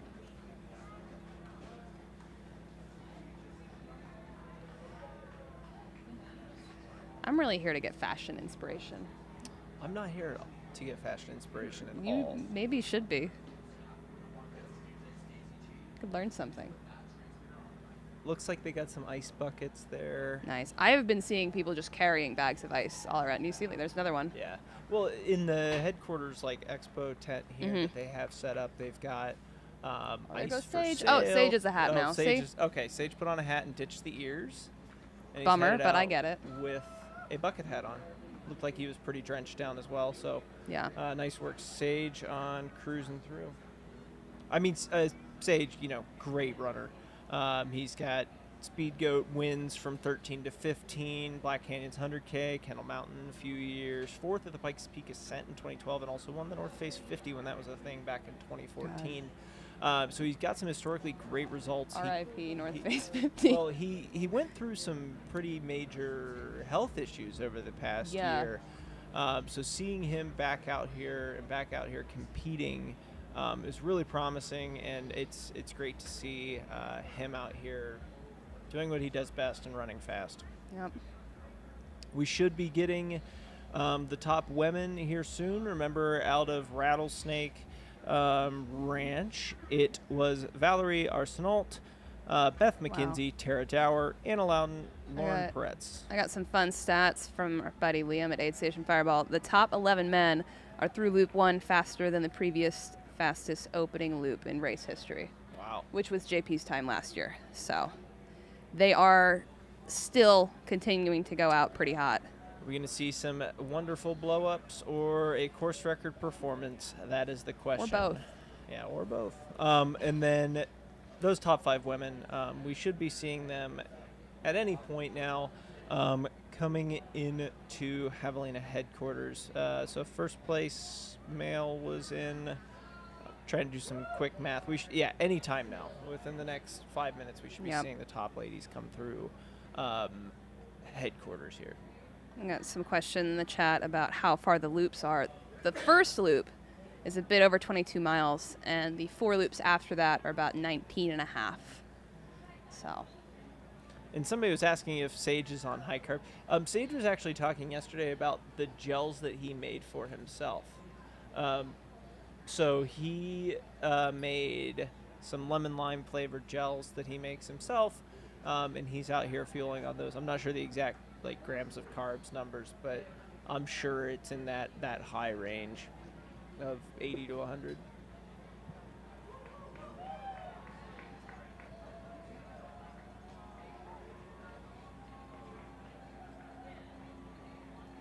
Lots of cheering happening. So are we going to see our first? The cheering is a nice heads up that people are coming through. Oh, we've got Mikey Mitch coming through for those familiar. He is wearing a lot of glitter, as he does. And not a lot of clothes. What do you want for this race especially? I feel like that is celebrated. But he's wearing a lot of glitter. Yeah, yeah. Oh, is this? I think this is a woman we have up, being followed by the bike cam on the drone. Who I is think this might be Valerie. That. Yeah. Um. On the, Yeah, I'm thinking. Valerie or Tara was wearing a similar outfit. But I don't well, believe she's a that's Tara. veil, and I think that was Valerie. Oh, then that is Valerie. Yeah.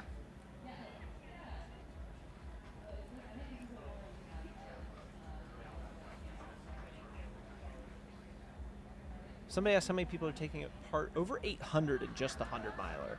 Yeah. So probably over 1,500 total. Yeah, because between there's the 100K like 400 some in the 100K, and then more in the night run. Yeah. So. All right, coming in here we have Valerie. Yep.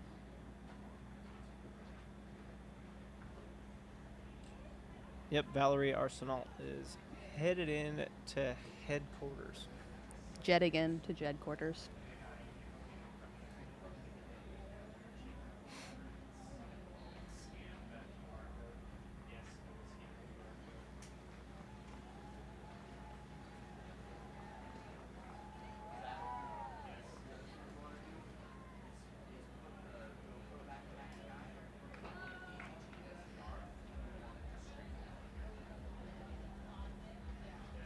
A lot of quick stops happening on this first time through headquarters. Yeah. It really is a balancing act of like trying to get in and out as fast as possible, but you also don't want to forget anything. You know, Right. a mistake now can really compound and slow you down by a lot more than taking an extra couple seconds with your crew.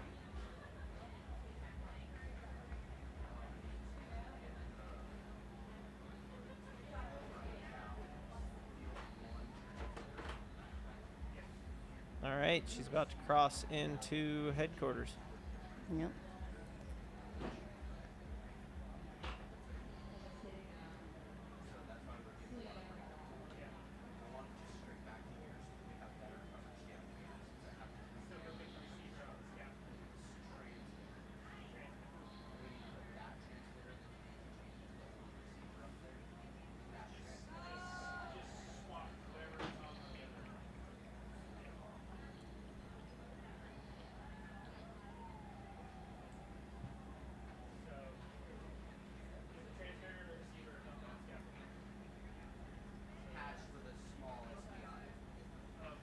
See her coming down around here shortly. I'm just waiting for the noise to really alert me. All the hype.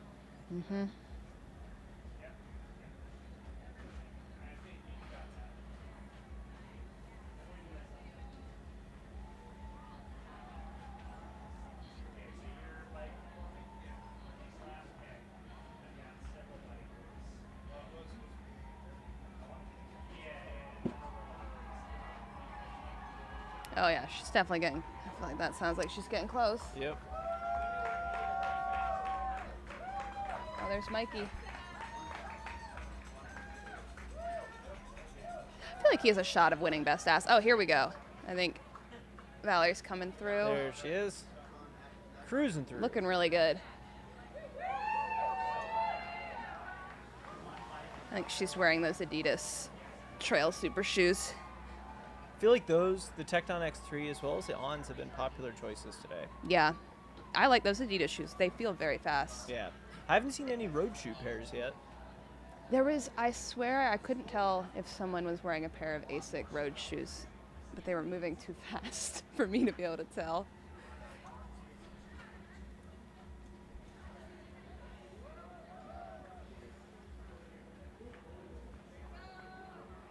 She's headed up to the turnaround there.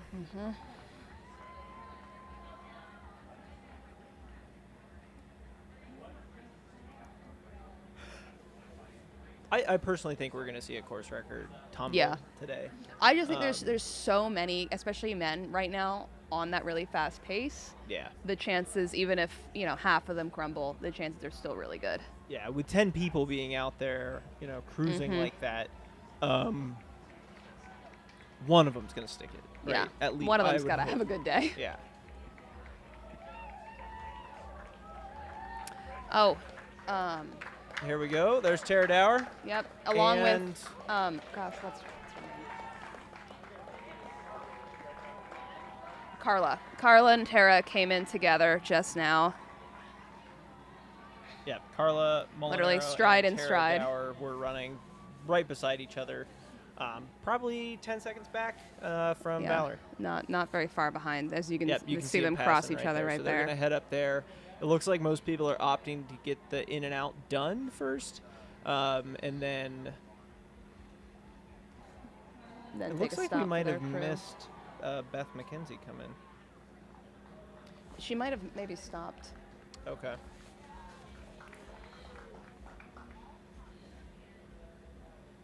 And there goes Valerie. Valerie's on her way out. Looks like she's wearing that raid belt.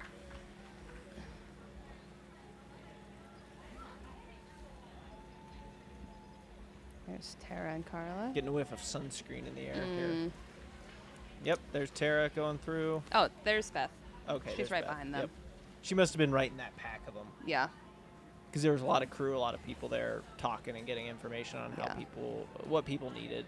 Someone in the chat. Hopefully, Shyler comes back with some solid yeah, information intel. for us. Someone in the chat said that Beth is wearing her own brand Oh, kit, okay. which is Wyn, W-Y-N. So I've already gone on the website to look. It's great to see those smaller brands and self-made stuff Yeah. come into the sport. People are starting to tailor the gear to their needs.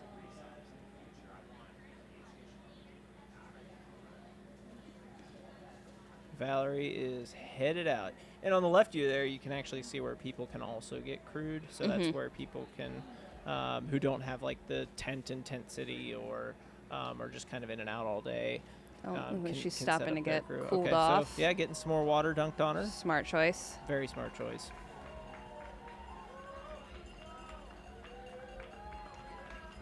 Oh, there goes Tara.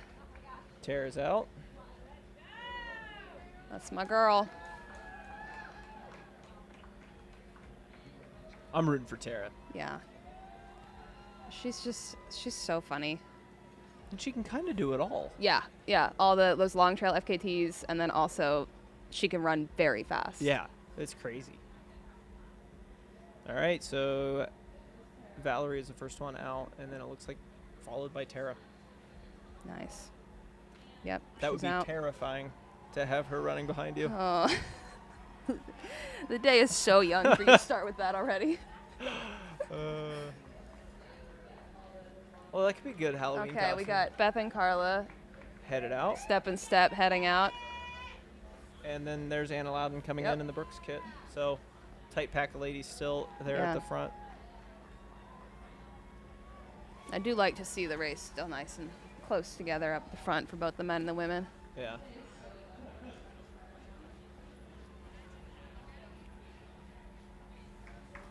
Somebody asked if there's a place you can view the live standings. Yeah, you can on Outpost live race results. Click website. that pinned link up at the top of the chat and you can look at live tracking. Bingo.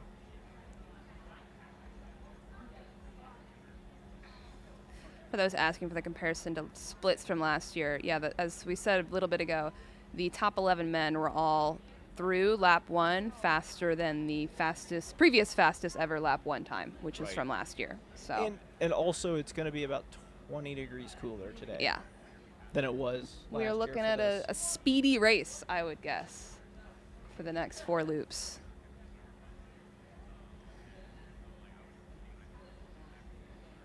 Also, kudos to all our cameramen who are having to keep up with these people when they come Yeah. into the. Oh my God, I've run cams like that before, and it is no joke. I think at Western States I racked up like 6 or 7 miles just at Forest Hill, going back and forth. Oh my gosh.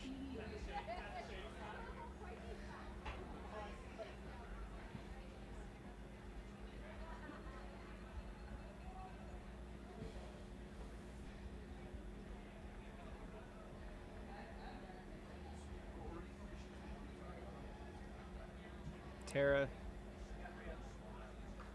headed back out there. Was she in a different colored shirt? No, she's No, just I got think a it's just red her pack. vest. Okay. Yeah. Just making sure I'm not losing my mind. There's Roche and... Oh, man. I wrote this down. Come on. Will Murray running together there. Uh-huh. Which that means Roche is now in third because Will was up. He was Will was up up in, there yeah. with Chris. Lauren Pretz is coming in. Nice.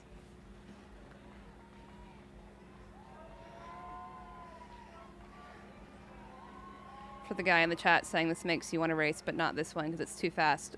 You actually don't have to be fast to run this race. I mean, there are plenty of people who are not fast who run Javelina, and they have a great time. I was one of them. I'd highly recommend it.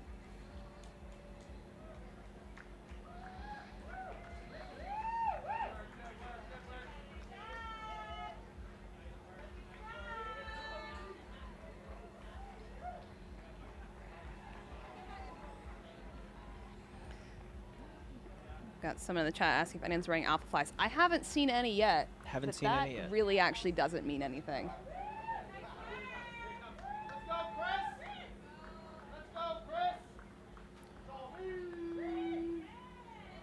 Ryan Hartwig, we just saw him come through the start-finish area. He was on that front starting line that we saw earlier today. Yep. There's Skylar, jogging in jeans. There's Skylar coming back down through the chute. Oh, coming over to the live stream tent. His race must be done. He won the Gene Runaround Headquarters race. Or The Jundred. the Javelina Jundred Gene Jumble. Oh. There we go. Any new news? Let him catch his Yeah, breath. just take a moment. Oh, there's Addie. There's Addie Bracey coming in. Right there. Yep. Mhm. So, in terms of when they left headquarters, Valerie, obviously out front, had a 90-second gap on Tara.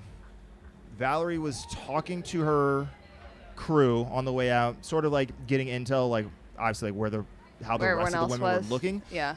Obviously, the nature of this start finish that you actually pass anybody who's close to you, and then gaming out fueling strategies. So Valerie's definitely like focused on the task at hand, and still has her wits about her. Tara went out in second, Carla in third, about another 30 seconds back of Tara when all was said and done. Tara was just like wet, like She looked soaking wet. Yeah. they completely doused her. Good. All the way through. So she's in a good spot. And then Beth and I know we saw Beth and Carla were at the water together. yeah, I'm trying to remember exactly. Beth was just behind Carla. Yeah, I'm gonna say Carla went out third, Beth went out fourth, but we're talking a matter of like 3 or 4 seconds. They So looked nothing really too close crazy. together. So they were still there as they left, and it was interesting because, and you guys probably saw this on the camera, there are folks who are picking up crew as soon as they enter headquarters and like Yeah. running the entire loop with them, and then you have others who are just On the way out. running on vibes on their own. And so to see that dichotomy is intriguing. Is it forcing the hand of some of the individuals out there? I was talking to Arlen Glick, previous. Is he here crewing? He is or? here crewing and pacing. Nice. And so we were kind of talking it up out there, and he was saying that this section right here, that they just ran to come into headquarters on the first one, is some of the worst sort of techie components of the entire Yeah, trail. that little extra bit. Yeah. But it's also easy to overextend because you're still around a bunch of. We're specifically talking about the men's race. You're still around so many people that you feel compelled to stick with that group and send it a little harder. Maybe rush through Rattlesnake more than you should. So you won't necessarily see them pay for it right now, but you'll see it start to show itself about By the time Jackass they Junction Coyote, on Loop 2. Jackass, Yep. yeah. And there was such a massive gap between that top group of guys and the chase pack. It was about 4 minutes coming into coming into headquarters between the first group, the breakaway we'll call it, and the peloton. So, this is going to be a very decisive hour, I think, of this race, where that men's group is somebody's going to start turning the screws a little bit, and some folks are going to start all of paying a the sudden all price. that adrenaline starts wearing off, and your body's like, hey, we're 30 miles in, and I don't feel great. If this was a 50K, it'd be fine. Yeah. Talking to Megan Roche, she very excited. They have 7 athletes that they coach that are running this race, other than David. Most of them women, so she's very thrilled and Ellie. engaged. But she said David's in a great spot. Like, he's Nice. exactly where he wants to be. Other than his bathroom pit stop that we also Sure. partially Well, saw you on know. the drone. So Everyone does it, right? everybody does it. Hopefully. But didn't think that was indicative of like a larger stomach issue coming down the pipeline. I think he Yeah. just had to do his thing. So, but that's that. Nice. Nobody's in a spot where they're like, I don't think my runner's supposed to be where they are right now. They're doing too much. Yeah. Everybody seemed pretty happy with where they were at. So. Did Megan sit back down and start like reading her book again? Yeah. and No, enjoying she's on the- her feet. She She back in was like chill on the mode? phone. She's running around, just really trying to lock in on this women's race, I think, and not. I mean, obviously, like she has a vested interest. Many of her friends are out here, as Yeah. we see David right now entering Coyote Camp, 4 Holy miles crap, away that from was us. fast. I know. I'm just amazed with That's how crazy. quickly they move around this course. There's Graham, Corinne. Oh, and there's Cowboys Kareth. Oh yeah, and Kareth. We had someone in the chat asking where she is, so she just got to headquarters. There you go. I mean, we might be seeing a little bit of that mountain running experience like coming out right now. Yeah. Because she has had such a summer that's been focused on mountains, right? Yes. TDS, It's High just such a Lonesome. different type of race. It is such a different type of race. So we're, maybe we're seeing a little bit of that right Yeah. now with It her could coming also in be- 8th or 9th place. TDS wasn't that long ago. Right. She could still be very Hilo sore. wasn't that long ago. Yeah. So I will say this is the fastest that any field has split through Coyote Camp on Loop 2. Yeah. Well, I mean, Liam sent a stat over this, the top 11 men was the fastest Yeah. ever. Yeah. So, Like, John Ray split this Coyote Camp that we see on screen. He split it in 3:05. David last year ran 3:10 through here. and then they're sub 3. And now they're healthfully under sub 3 because Yeah. David's not in the lead. Yeah. Like, so That's our top guys went crazy. through there 13 minutes faster. I want them to hold on to this. I am nervous for everyone, but I want them to hold on to it. Oh, so Chris, Yeah, we've Caleb, had some movement. yeah, Roche is in either first or second now. Yeah, because they were They were Up front. They were Chris up front was of way him by ahead of about him for 30 a or while. 40 seconds, I would say. Yeah, so that's Chris Andrews right there on screen. And Caleb was Bowen's just in also front of there him. with him. yeah. His crew looked.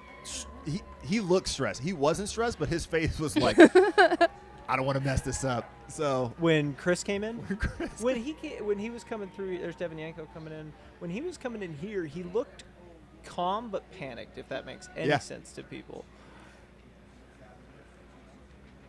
Getting some crew here for, is that Kareth?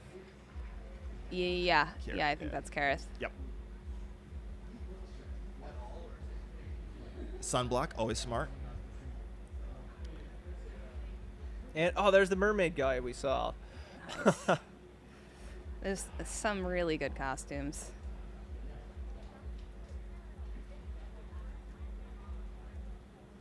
So many fast people coming in. It's crazy.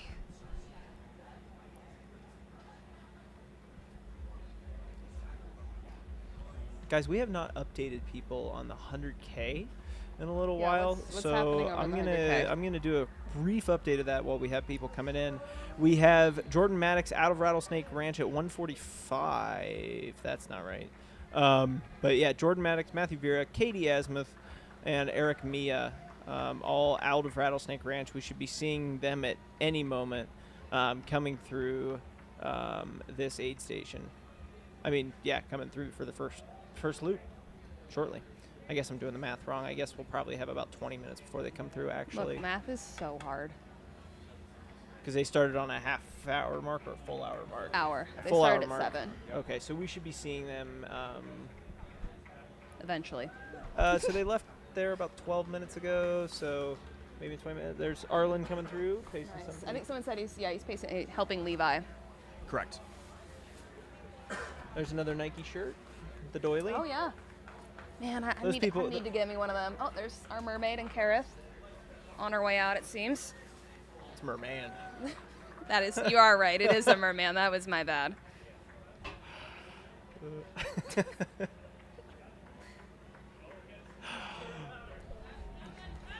So in and out of Coyote. Oh, somebody Camp. corrected us in the chat and said that's a merman. There you go. Yeah, so Coyote Camp, in addition to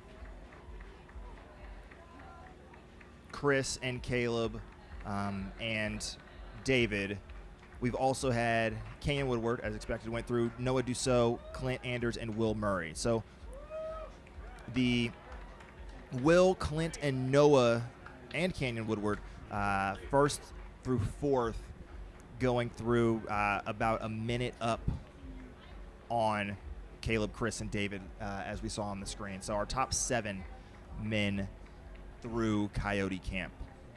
You know who I think's getting probably the wildest workout is that lady there at the finish line. She's been dancing for like 45, 50 minutes.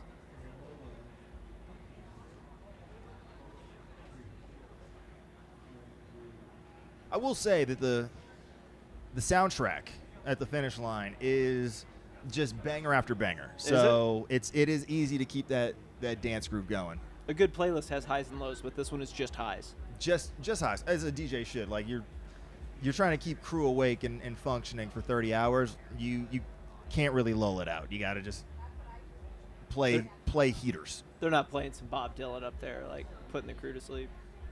Not that I heard in the brief time I was there. I got some Bieber, which was Okay. good. Had some Duke Dumont. So yeah, no, just What's the vibe out there around Tent City? it's interesting because I mean at this point we've only had not even. Yeah, about 50 people come into headquarters. So by and large, there are many more people that are still out there than have come in. But even the crews that are just waiting for their runners to still come in, our age group folks, they're out there vibing. Like, they're hanging out. I can hear the live stream tent behind us where folks are watching. We got people with the cowbells giving high fives to all the other runners that are coming through. Like, by and large, the energy is palpable. People are just living their best life, getting their costumes in, Arlen headed back out with his runner. and fanning out. Like, yeah, folks are a lot of content being captured. A lot of just, I got a video of Levi running by. I got a video of Tara running by. So it's good times. Is there anything you're surprised by so far? The volume in that men's lead pack. I kind of thought we'd have maybe a lead pack of 3 at this point in the race, but to see 7 still sticking together, or at least within a minute of each other, I'm a bit surprised by. It's not a function of underestimating any of those. I just kind of assumed that more individuals would sort of let the pace go from them and stick to specific splits that they had in their own mind. But competition before time trialing is the name of the game on the men's side. On the women's side, I would say Valerie just, doing the early breakaway. She historically hasn't really been a front runner like this in the way that we're seeing it right now, to push the pace this early. So for her to run off the front, I am pleasantly surprised by, really drawing out the likes of Tara and Carla and Beth. So as they also approach Coyote Camp, we'll see if that 90-second gap that she had leaving headquarters holds, or if there's going to be some movement on the women's side. Yeah, I'm also surprised by the volume of lead males that we had coming in. I think it's going to make for an interesting rest of the race, to see kind of how people are pacing themselves. I would like to see people's estimated splits to see how far off either ahead, well, probably how far ahead they are of them, right? Yes.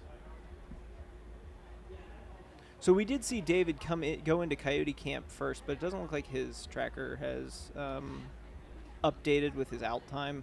But so far we have Will Murray, Clint Anders, Noah Dussault, Kenyon Woodward, Caleb Bowen, Chris Andrews, and JP Giblin have all left Coyote Camp for the second time. Right, and we have no reason to believe that David is still in there. Right. I feel like our 8-station camera would have zoomed in on him if he was sitting there in a chair. But again, Coyote Camp, generally unreliable as a timing mat. So the fact that we basically have our entire top 8 having pinged is actually a big win for the Coyote Camp timing mat. So good job.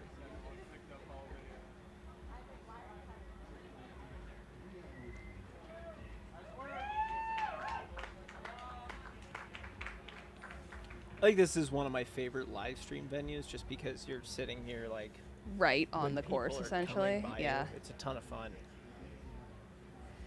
Should you guys talk about how fast the women's loop one was? We have not done an in-depth. I got some intel from Liam Heck yeah. that Valerie and Carla were the second and third fastest loop one ever, only behind Camille's time from 2020, which she did end up dropping that Okay. year. So, and they're almost 6 minutes faster than Camille's split from her course record. 14.3. Yep.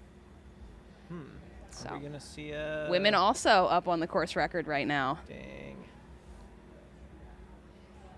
And it's not like Valerie and Tara were wildly in front of third and fourth. Like Yeah, they're still Carla pretty and Beth close.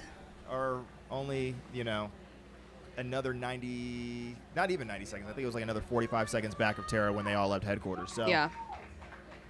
to essentially have 4 women at or under course record pace after loop 1 means, again, same thing is on the men's side. Not going to be a time trial. You're going to have to battle for the win, and that focus on competition may be just what draws out some new course records today.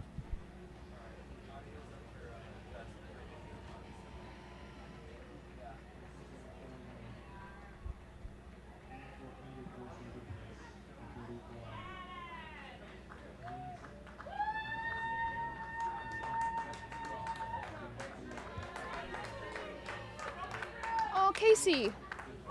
Casey Lichtai just came through. Oh, great. Talk about somebody with some like historic results. Yeah. Oh my gosh. Here, I'll read them off. It's gonna kill. Just from states. Just from states. Second in 2015, first at 2016, 16th at 2017, 12th at 2018, third at 2019, 10th at 2021, 18th in 2022, 12th in 2023, and 18th in 2024.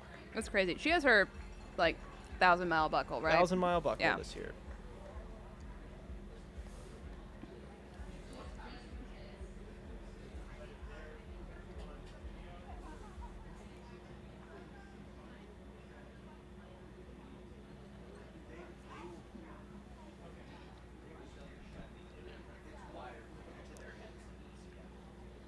So we are just over 3 hours into the 2025 Javelina 100 presented by HOKA. We're here at McDowell Mountain Regional Park just outside of Fountain Hills, Arizona, watching 800 of our closest friends run 100 miles and another 400 plus run 100K. And we're about, 9 hours away from having a bunch of other friends run in the dark. 9 short hours. It's going to be a good time for that 31K tonight. So thanks for joining us here on the Mountain Outpost channel. Make sure you hit that subscribe button so that you can stay up to date as we push through different live streams covering all 30 hours of this race and all the other fun we have in store for the rest of 2025 and beyond. Also, shout out to our sponsors helping put this live stream on. CTS Coaching, Goo Energy, our nutrition sponsor, Squirrel's Nut Butter, keeping us lubed up and free of chafing.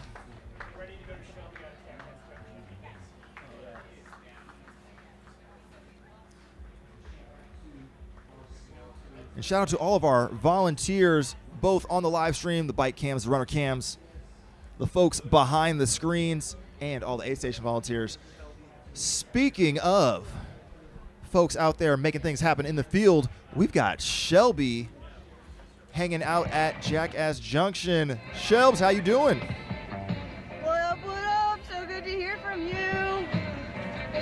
Ask if they What can hear is you. the- okay? what is Can the you hear vibe me out there? okay? You can. Yep. We got The you. vibe is high. The party is getting started. It's heating up. It's gonna be a fun day in the desert. So what has been the scene from these runners as they come through? How are their energy levels, and how are the energy levels of the aid station volunteers? Unbelievable. So I have a inside analytics guy out here. He goes by Juicy J, and I wanted to share some splits with you from the first lap. So let's run it back to. All right. So we had Clint Anders came in first at 7:10, clocking a 6:53 pace from Coyote, absolutely cooking. Followed by one of my favorites, Caleb Bowen, West Virginia.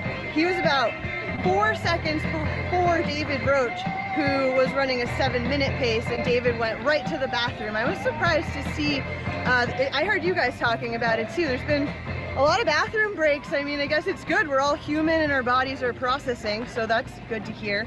But top 3 men were within 10 minutes of each other. So it's tight. It's tight. It's tight. I mean, sorry, top 30 men were within 10 minutes of each other. Tight. As for the women's race, Tara Dower got in first at 7:18. She was running a 7:37 pace, followed by Valerie from Canada, about 20 seconds back. She was doing about a 7:47, and then Beth McKenzie from Australia, 10 seconds after Valerie with a 7:46. In total, the top 20 females came in within the same 10 minutes of each other. So it was a rush when all of this happened, as you can imagine. And runners had a mix of looks. Some looked very fresh and happy, and some were already starting to, dump ice all over their bodies and run to porta potties. So anything can happen from here. Yeah, we're about 30 minutes away from when we would expect the lead men to hit you on lap 2. Did you notice anything around, like, who was stopping to take on ice or fluids, how much? Like, what did you see in terms of stoppage time from the runners coming through?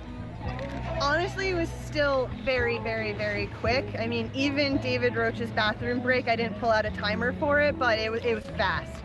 He didn't lose much time there. So these guys are still running through extremely efficiently, I would say, and maybe, if somebody were to gain a lead, it's like a 10-second lead. Like, they're still right there in eye shot. No, nobody's stalling out yet. Would you say that all the runners are getting some level of ice and cooling put on them there at Jackass Junction? At this point, absolutely. And, as we've seen more of the field come through, we're seeing runners utilize their drop bag. So, if you're just tuning into this race and don't know what a drop bag is, the runners are able to set up, a little baggie of snacks and a change of socks, whatever they need at these aid stations to utilize, because their crew, as you guys know, are not here. And so we did see the elites ignore drop bags, which is to be expected. And now you can kind of see the scene behind me. We have drop bags here. There's a tub of ice over there. The aid station captain, Brian, he's awesome. He is dumping some ice in that tub. So I imagine they're going to run through this ice quickly. There are 5 folks on ice right now. Icing There's runners as they 5 go by. volunteers on ice right now, just to give you some perspective of the work that's happening at Jackass Junction. Well, and it's only going to get another 15 degrees warmer, Yeah. so good to see that they have it well staffed and well maintained. How are you all feeling about the weather right now? Because over here at headquarters, We're it's in still the mid 60s, but we're in the shade, and I can sense it's starting to warm up. How are you in the exposed Jackass Junction feeling out there? Yeah, I mean, I put sunscreen on at 5 a.m. because I don't want to look like a lobster when I'm in the studio later tonight, but I can tell that I already need to reapply. So, Claire, I think we're hanging out starting at midnight tonight, hopefully. So We're gonna have so excited much to fun. hang with you. Yes. Oh my gosh, we got Chris Warman! Look at this guy. How's it going out there, buddy? So far, so good. Long way to go, but thanks to everybody icing us down out here. But we'll see you guys soon. Okay, he's getting back to running. Have fun, Chris. Chris is a job. Wow. it's so awesome to see him out here. So he's gonna finish this bad boy. He hasn't finished a Javelina. He's commentated all the way through Javelina. I mean, he's the commentating master, but he did have a DNF out here in the past, and he's out for vengeance. Getting out there. Ooh. You love to see it. You love to see it.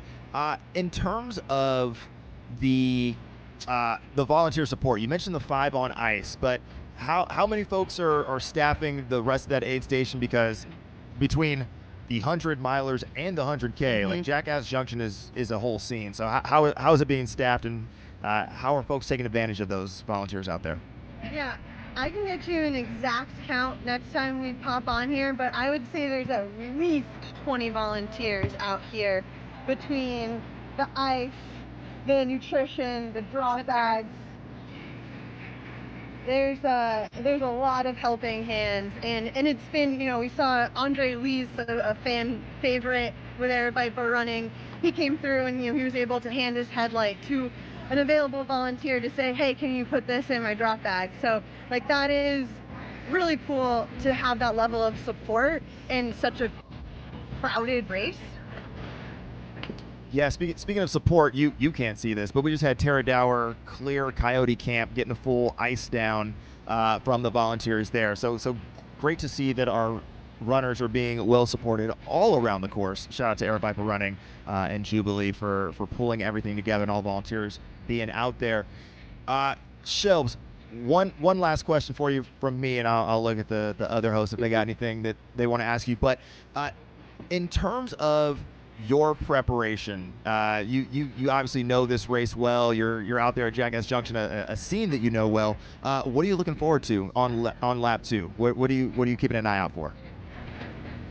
Well, yeah, this is exciting. I do know this race well. It was my first 100 miler actually in 2020, which was a very different year. And then I ran it again in 2021. I think that this race, people are going to start to fade as you start looping around. It's inevitable. Hopefully we see some breakout performances and people don't fade as hard, but I imagine, we're going to start to see sweat on people's clothes and faces. People are going to look salty, and hopefully just we see some focused runners come through. I'm really, actually, great question. I'm most excited right now though for Chris Andrews. That dude rocks. I believe his 100-mile PR is like a 12:55, and he's just a humble, really rad guy, and it would be unbelievable to see him, throw down successfully today. Also love Caleb Bowen. I think they're both like silent slayers on the men's side. For sure. We just saw Carla Molinaro come through Coyote Camp Just after and get iced down by some of the volunteers. What is the vibe from the volunteers there at Jackass Junction in terms of what are they getting hyped up about? What are they serving for aid station food? What's going on in aid station community? What's the theme? Yeah. Is it sailors? The theme is like yacht rock. We're jamming out to some yacht rock right now. There's captain's hats all over the place. So we're cruising. Pete's Meats is going to be out here later. So I'm sure people are going to be very excited for that. I want to say Pete's Meats originated from Cocodona, right? I remember it from Cocodona a lot, like this year. Yeah, and he was out there like year 1 of Cocodona after he finished handing out meat, I think. So it's really cool to see him out here at Javelina as well. So there will be some real food getting cooked up later in the day. But, to be honest, I would say that everyone's warming up to it. It's like, if you're...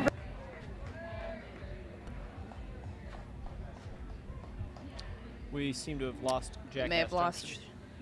Shelby there. But we're still here live in the studio. Dan, Ryan, Skylar, and Claire all here chatting about what's going on here at the Javelina 100. Hopefully we get that Jackass Junction feed back to you guys soon.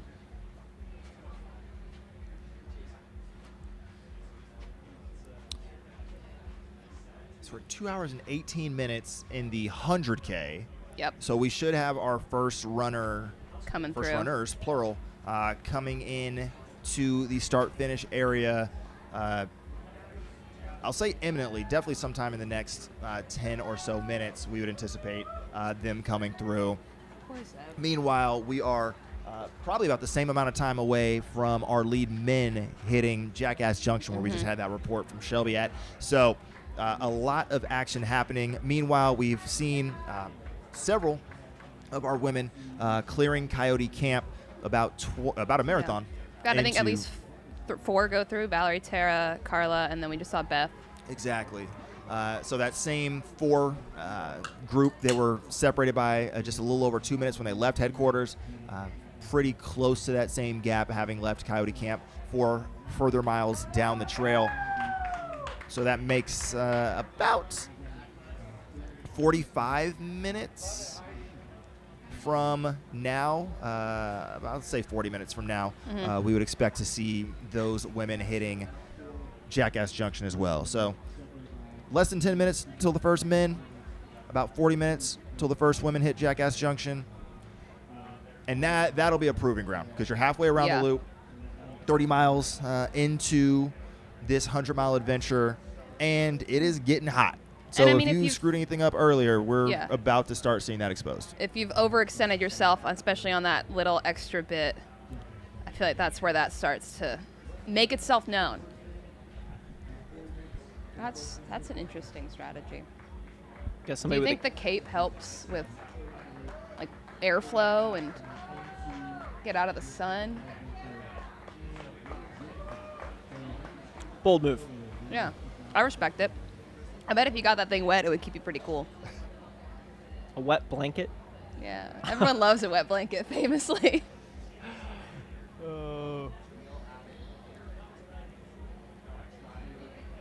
So from this shot, you're getting an appreciation for just like how long the start-finish loop is. Like you're in here for more than a quarter mile of. It's a city, tent city. Yeah. Of just vibes. So. Was tent city probably a mile? Like total of in and out, half mile in, half mile out? What are your guys' thoughts? Probably a K. I am terrible at judging distance, Yeah. so I really couldn't tell you. Next time I go to check on runners as they come in for the end of lap 2, I'll you Start measure your for watch, us? split it, please. Rip my pants in the process. You could put shorts on. I could, but I have to go all the way back to the car. Oh, yeah. Best to not. How dare we put in steps today? No. That's the runner's job.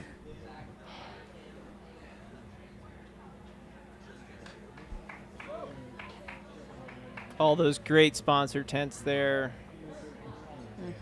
at the front of the chute. We got the caped guy coming down through. He's actually moving really well for all that. wearing a cape and a big hat. I respect it. Major kudos.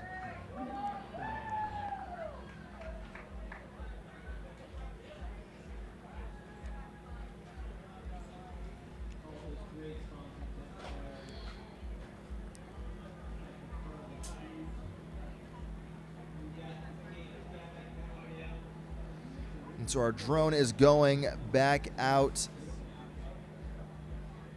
basically attempting to find our lead runners in the 100K. Meanwhile, we have this great shot of Rattlesnake. Rattlesnake Ranch. Runners having themselves just a good old time out there. That's where you want to be. These runners on their first lap are about 16 miles in at this point. So good to see that the first 3 hours, their vibes are still very high, and they're enjoying themselves and their time here. Having a low point is pretty inevitable, but hopefully you're not there at this point in the race Correct. yet.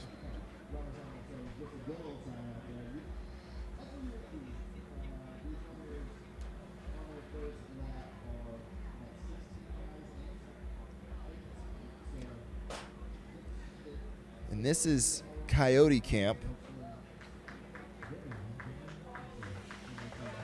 You see the runners taking advantage of that cooling, not just for the front runners. No.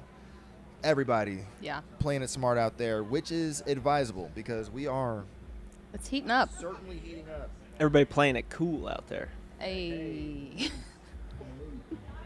Yeah, here at the start-finish line, it's currently 68 degrees You know, at 9:30 in the morning. at a cool 9:30 a.m. Yep. Starting to get hotter in the Outpost tent as I'm well. still wearing my jacket. I'm still a little cool in the shade. It's my heat training. I'm also wearing shorts, so.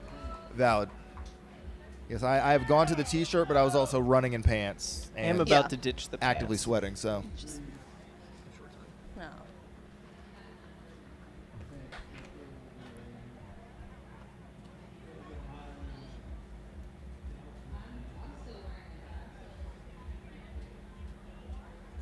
So eyes on Jackass Junction there, where we expect our lead men to be there in about 5 minutes time, and we'll get a clear picture given the long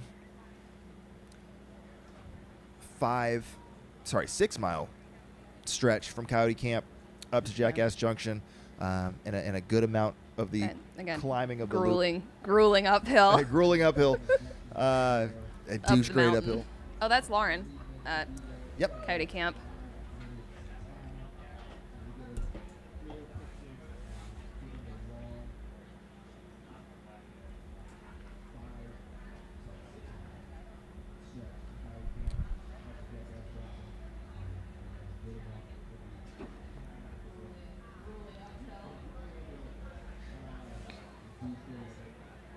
So let's update the women's race since we just saw Lauren and we Addie. have Addie on screen. In first, you had Tara Dower leaving Coyote Camp about a minute up on Valerie Arsenault. In third, Carla Molinaro was another minute back, followed closely by Beth McKenzie.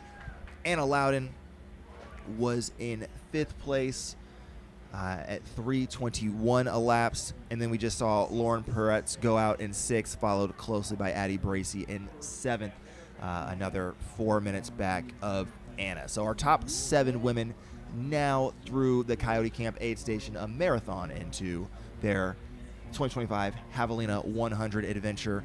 Meanwhile, on the men's side, we are expecting our top men to hit Jackass Junction momentarily. David Roche was out front with Will Murray, Clint Anders, Noah Dussault, and Canyon Woodward. Our top 5 men separated by a cool 20 seconds. Meanwhile, Caleb Bowen, Chris Andrews close in tow in 6th and 7th, and then a little bit of a gap back to JP Giblin in 8th. Sage Kennedy and Raj Paul Panu rounding out your top 10 in the men's field. I can't wait for an update from Jackass when they start arriving. I feel like we're gonna get some real intel there. I'm hoping. I think Sage might be going out a little hot.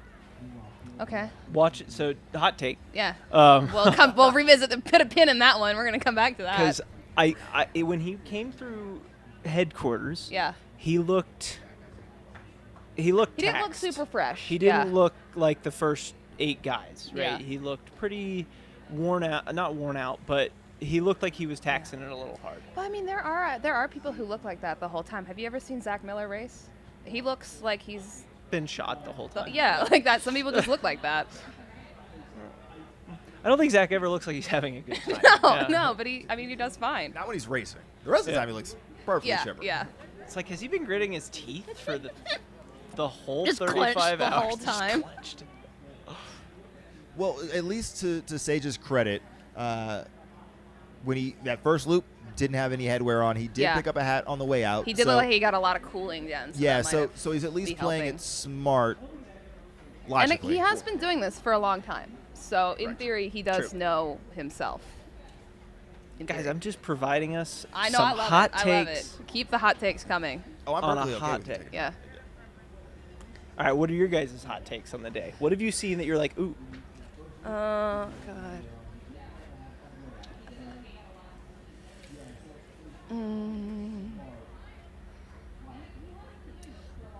honestly not a lot. I don't. Like, Yeah, I need more to happen that I can have a hot take about. Yeah, I don't think anybody is like well out over their skis on that first lap, at least from the lead men or women's groups. And there's also nobody who's like wildly off the pace where I'm like, yeah, that doesn't make sense. Like, I'm interested to see where Raj is going to end up, because he does have the speed to be up at the front. So the fact that he's like in 9th or 10th is interesting to me. yes. Like, I wonder if he's just running smart or not. Yeah. So I'm trying to look at his split from last year. Last year he ran his first lap in 2:39. Mm-hmm. This year he ran his first lap in a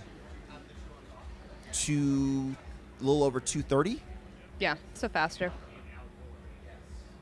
So he's 7 minutes faster than he was last year. Yeah. Like, I think this race is, it's such a fun game, because it's like, are all these guys going out too fast, or are they going to hold on? Like, do you play it safe and run 9 minutes faster than your old split, or do you really send it? well, Raj also came in last year a little bit banged up. Like, Yeah. he had gotten hurt like a month and a half or 2 months before the race. Yeah. And was nursing that injury. I don't believe he's as banged up this year, but he also like originally wasn't playing. He was in the race. Yeah. Was gonna drop. It's like I wasn't there, and then he's back in. So maybe that's, he's almost in a better headspace to be like, there's no pressure on this because. Yeah, just see what happens. And if you're still up 7 minutes over where you were last year, like, you can't be upset with that. Just run your own race. You know what you're capable of. Yep. I mean, he still ran, 13 low last year. So. Yeah, I mean, he ran sub 12 100 milers this year. Correct. So, like, he clearly has the speed. I think they just fired up the pizza oven because I just got a whiff in the air. That. It smells so good. That's just mean. So we have the view here from inside headquarters where we have our first 100K folks through. Should have the first 100K female coming in. Oh, there's momentarily. Matt. Oh, yep, there's first 100K. Matt Vera for the 100K Yep. just came through. Literally just passed behind us. And meanwhile, we're expecting our lead men to hit Jackass Junction at any second. So we got the camera nice up tilt there. cam.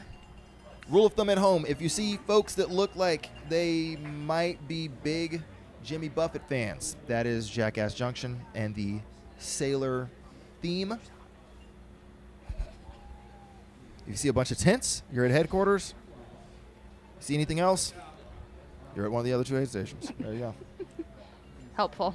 And let me live. And if you're wondering, where's my runner? Where are they at? What's going on with them? Whoever you're tracking, whether it's a friend, family member, or just somebody you're a fan of, go ahead and hit that link at the top of the chat. That'll take you to the live tracking page, and you can follow all of your favorites. Or as somebody they you're take not us. a fan of. Yeah. Sure. You know what? Track your haters. Let it fuel you. Jubilee out there. Is that a Princess Peach costume still, I believe? Yeah. She's in a League of Their Own. Oh, Yeah. okay, cool. Is there a prize for best costume? There if is. so, who is in the lead? There is a prize. There is a prize. You get like a pretty sweet, like statuette. Yeah. Oh, yeah. Don't know who's in the lead know who's because in the we lead. don't determine who won. So I could tell you my personal favorites, but the Merman is up there. The Merman is The Merman's up there. pretty good.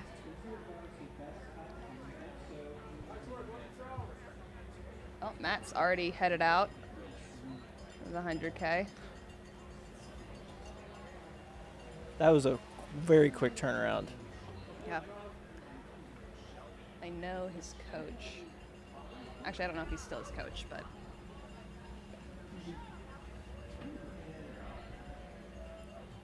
So our eyes right now on the entrance to the Jackass Junction aid station. It is the halfway point around this loop. runners on their second loop, our lead runners on their second loop, will be taking a 5-mile journey to the next aid station once they depart here, and then a quick 6K, then back to Easy. us here at headquarters. It's all downhill. All downhill from there, which I'm sure they love hearing 4 times. It never gets old, definitely. So our view here on the entrance of Jackass Junction, because we are anticipating any moment our lead men coming in the 100-mile race. When they left Coyote Camp, it was David Roche, followed by Will Murray, Clint Anders, Noah Dussault, and Kenyon Woodward, all in a tight pack. In the 6 miles between Coyote Camp and here, anything can happen. I want there to have some big shakeup happen. That would be, for me, I think, fun to watch.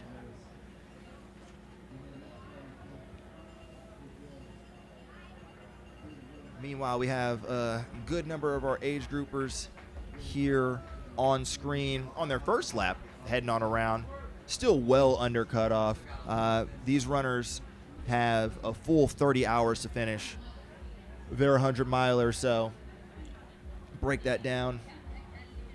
Halfway through loop 1, they've taken about 3 hours because all these individuals started in the 6:30 a.m. wave. So they're fine. Yeah. They're vibing. Doing Out there exactly having a what good they should be time. doing.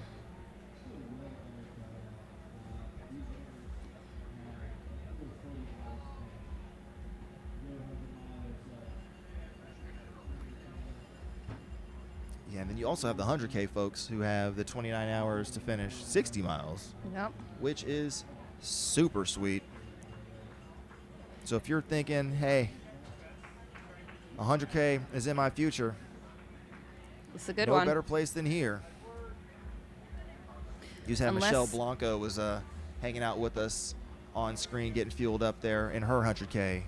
I believe this might be her 100K debut, actually.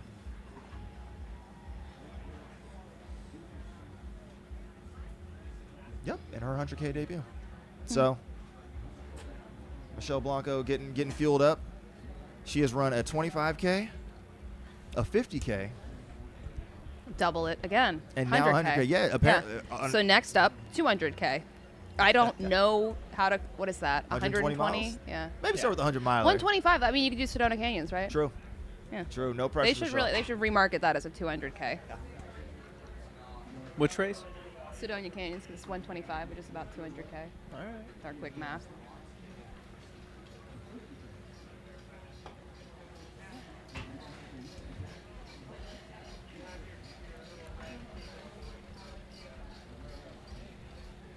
Should be seeing our first men through Jackass Junction here I'm shortly. so ready.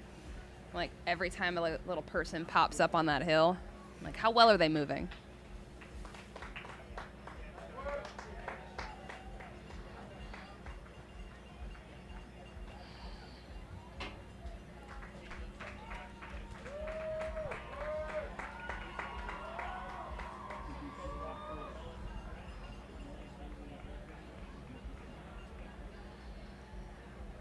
This is the really dangerous thing I think about coming to these races is every time I'm like, I should sign up for this for next year. I'm like, I can't be doing that.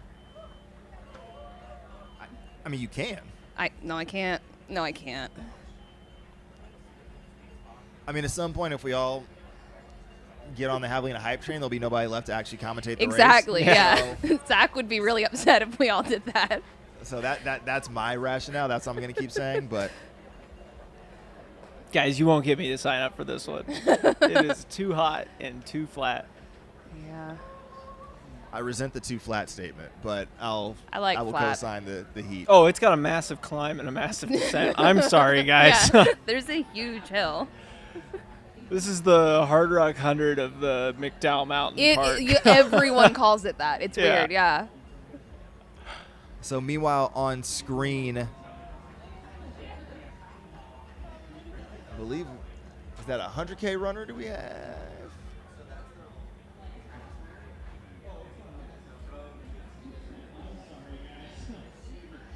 So, I mean, you can tell I like flat. My next race is across the years. So. Oh, God.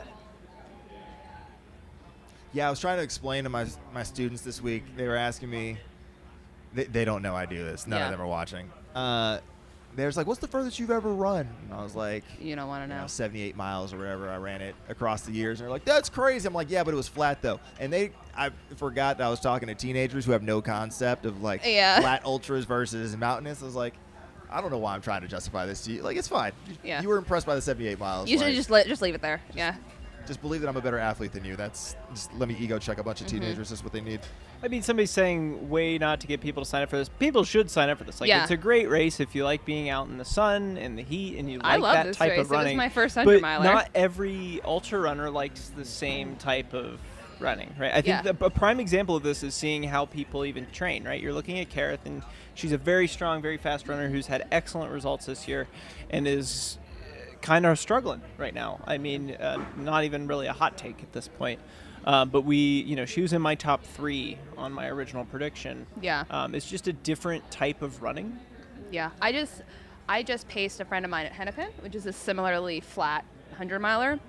And he usually does like hard rock qualifiers, very mountainous races. And he was going to try to run a really fast 100 at Hennepin, and mid-race discovered how hard running a flat 100 miler is.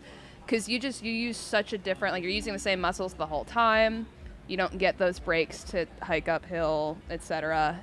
So he gained, I would say, a huge new respect for like flatter races.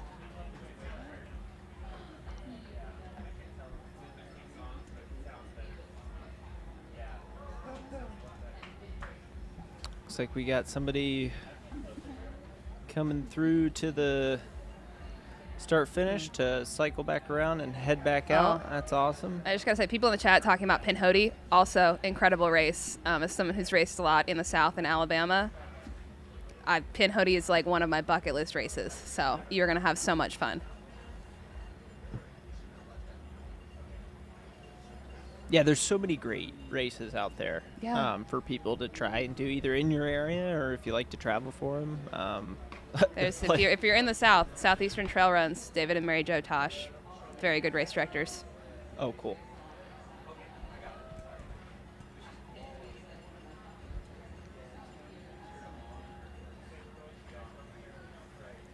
What's happening?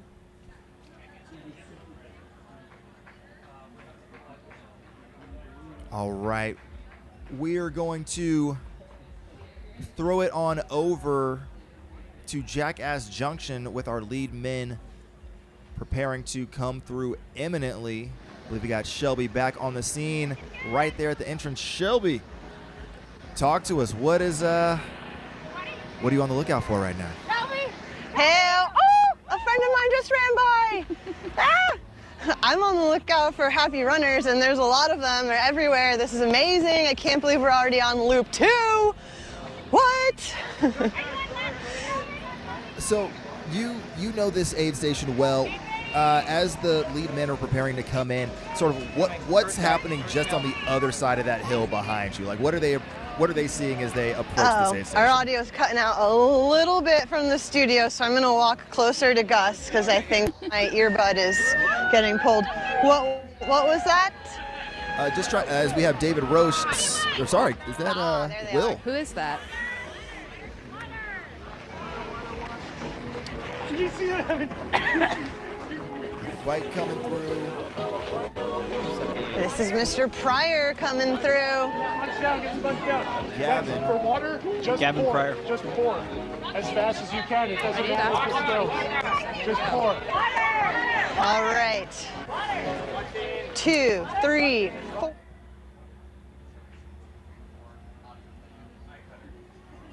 There's David. Choice. There's about 59 grams of carbs in there. Looks like we got Roach, Will Pryor to no one. We've got Will Murray.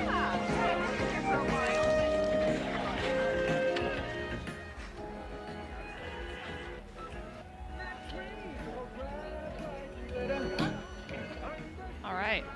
Got a guy out already. Oh, there's Katie.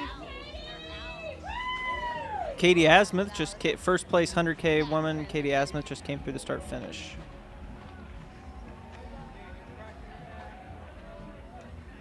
All right, so it looked like we had Gavin Pryor with about a half-minute lead on Clint Anders, and another 10 seconds or so back to David Roche and Will Murray.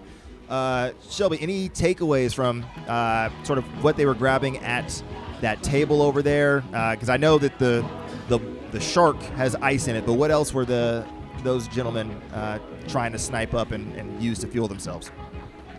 Yeah, and I do want to say, I believe, when you exit Jackass Junction, there's a teeny little bit of a hill, and then they disappear into the distance, and it looked like Will Murray took David Roche on that little hill, so bike cam's going to be capturing all of that action. But what I saw from them, a lot of water refills, I'm assuming. Water refills. How are you doing? A lot of water refills, right? How are you doing? We're doing good. Yeah?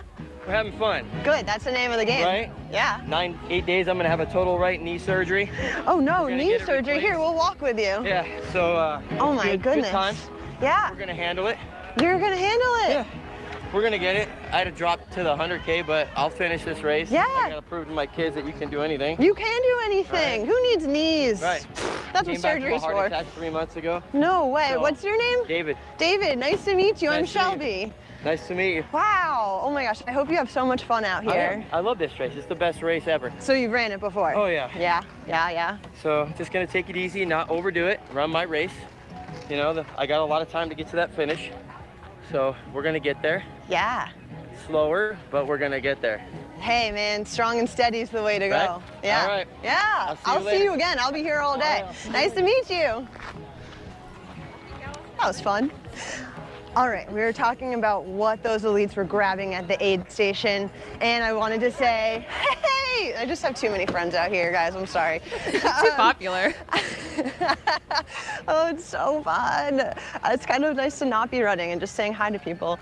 All right. Roctane, that's what I was getting at. GOO, shout out to our sponsor, GOO. There's been a lot of people going for that Roctane. I think it has about 250 calories per serving and 59 grams of carbs. You guys can fact check me on that. But, one thing I want to say is our aid station volunteers are really working hard to keep the ratios of water to Roctane, at that, so runners can depend on it, which I think is just a really cool thing to note. And Aravaipa does a lot of work to, get those numbers right, so runners aren't getting watered down Roctane. So, a lot of Roctane, a lot of water, and I'm guessing that these elites are carrying gels. They're not going to be eating real food on this course, at least at this point. For sure, yeah. As you were interviewing David Burnell and just talking to us, we did see Noah Dussault and Kenyon Woodward come across the screen. So we now have 6 gentlemen through this Jackass Junction aid station, a little over 30 miles into this 2025 edition of the Javelina 100. Shelbs, as you're out there in the 45 minutes since we last checked in with you, how have the temperatures changed? Is it noticeably warmer? Just generally, what's the ambient sense? I'm starting to feel some sweat bead up on my forehead, and I haven't been moving around that much. It's warming up. Is that Caleb? We got Caleb Bowen. That's Caleb Bowen. Ow, ow! Oh, sorry, my mic is on, so that was probably really loud for you guys. I'm sorry. Caleb Bowen, if you guys need, some YouTube creeping, I first heard about him when he ran Rim to River 100 in West Virginia, which is where he's from. I've ran that race, saw him out there. He's like a huge part of that running community and just like a really, really nice guy. So it's cool to see him out here crushing it. Heck yeah. Yeah, there's a documentary on YouTube of him just smashing Rim to River 100. So go watch that. Nice. In terms of the conversations that the runners are having, either with each other or what they're saying to the aid station volunteers, because this is not a crewed aid station, what have the runners been saying, specifically our lead men, but also even some of the age groupers? Like what are the sort of questions they're asking? How locked in are they to the overall race experience? they're locked in. There's not much chatting. It's, hey, can I please have some water? Thank you. I love you. And they're out, you know? There's not much thinking. These guys have been planning and planning and planning. I love your costume. Oh, we got some kitty cats, meow. Ah, her baby's meow, meow, meow, meow, meow, meow, meow. I'm a cat mom, so, you know, I love all things cats. Hey, Shelby, were you surprised to see like such a tight group of men come through in that first wave still? Like we had about 5 people that were all within 10 seconds of each other. No, did guys, they seem this like they is a were golden taxing ticket too race. Yeah. No, this is a golden ticket race. These guys are racing, you know, they're not gonna let people get out of sight. We have Chris Andrews rolling in right now. He's going to the bathroom. We're gonna follow him there, just kidding. No. Yeah, no, they're focused. I didn't see much talking, if any talking at all, from those top men coming through. Sticking to their spreadsheets like good little ultra runners should. So thinking through the women's race, right? We expect the first women to come through and meet you at Jackass Junction probably in the next 20 to 25 minutes. We would anticipate them coming through. What are you on the lookout for there? Because we did have Tara and Valerie and Carla and Beth all within about 3 minutes of each other. Would you anticipate that race spreads out a little bit more, or same general guess that because it's a golden ticket race, we're going to have a pretty tight bunching with them still?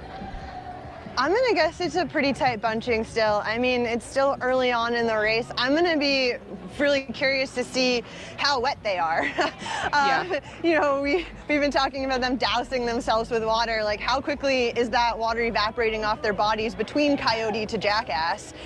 So that's something that I'm gonna kind of be watching for.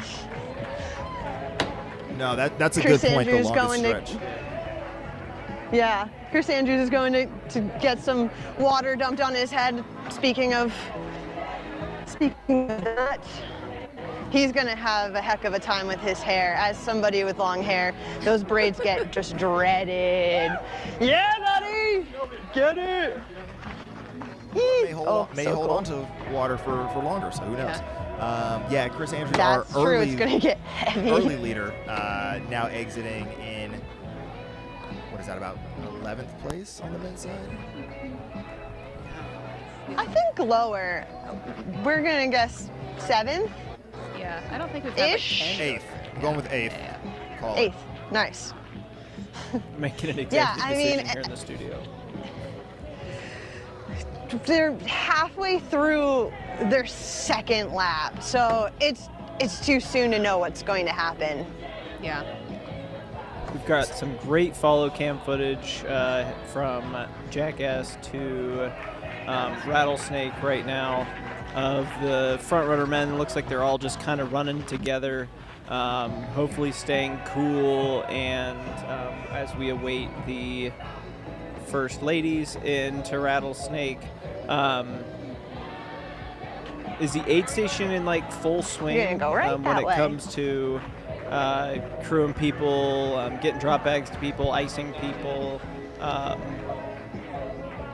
What seems to be Yes, popular? we're in full swing now. So yeah, right when I cut out before, I was saying, like, just with any race, you sort of have to, you warm up to it. You find your role, you find what you're good at. Are you the watermelon hander outer, or are you a Roctane filler? So I'd say everybody here's locked into their roles right now. I also got an official number. There's about 25 volunteers at this aid station, so I was close.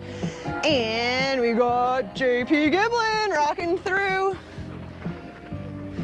25 aid station volunteers, and the aid station has been manned by AZ Leggers for the last 12 years, a local running group out here. Yeah, Sage. And Sage Kennedy just came through too, chasing JP's tail.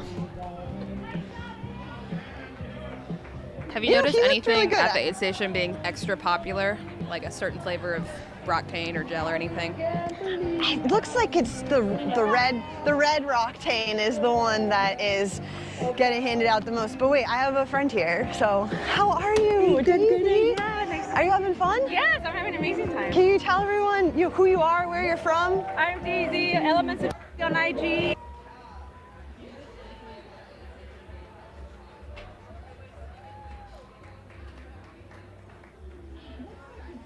Unfortunately, Looks like- lost the feed there at Jackass Junction. The joys of being in the desert. Sometimes. It'd be like that, as the kids say. And as the kids also say, it's lit. Okay, I was wondering where that was going. This men's race is lit right now, as It we have is. our top men on camera right now. David Roche is most immediately on screen with Will Murray in front of him. Can anybody tell what shoes David is wearing? It looked like the Adidas's. Did it? Okay. Yeah. Don't quote me on that. I could be 100% wrong. Claire but when says he that David blew Roach by is us wearing very the- quickly, that's what it looked like. Yeah. The Adidas super shoe. Well, I mean, they're running all right together. Nobody's Yeah. pushing a break yet. It's good to see them working together. Yeah, just cruising down that very, very, very runnable back section from Jackass over to Rattlesnake. So when do you guys think that one of these three guys will make a move? Jeez. Well, I'm not an elite runner, so I don't really know Me neither. the psychology behind when they decide to make a move, because I am not someone who makes moves. I don't know. Well, the question is, do they even necessarily need to make a move per se? Yeah. You know, Do like, you make if a move or do you wait? you're already so far under record pace, yeah, you can probably just grind this out for a while. The See- move is just maintaining this pace for the rest of Exactly. the race. You get through 4 loops, and then you're like, all right, we got 20 miles to go. If it's still tight, Yeah. then you got to start gaming out when to push. But honestly, at this point, maintenance might be the name of the game. Yep. I got a question in the chat on the verdict on the Summit Tea Roctane, and I just want to put out there it's extremely good. Summit Tea is one of my favorite. Summit Tea and Strawberry Hibiscus are the best Roctane flavors. Summit Tea is really good because it's not super sweet, and it has caffeine.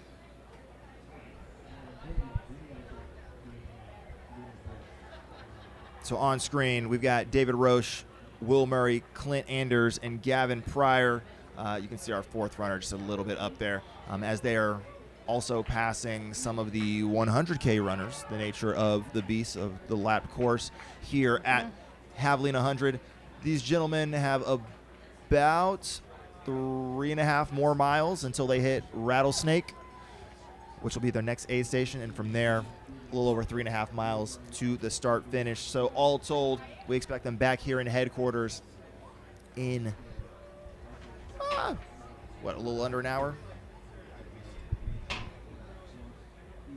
Just tell them to speed up. Yeah, will somebody on the bike tell them to please Can we get run some heckling, faster? please? 1, we want some carnage, or 2, we want a shattered record. Yeah, or both. Both. Again, I'm Somebody okay with just ran both. by the Hamburglar. I love a cape, man.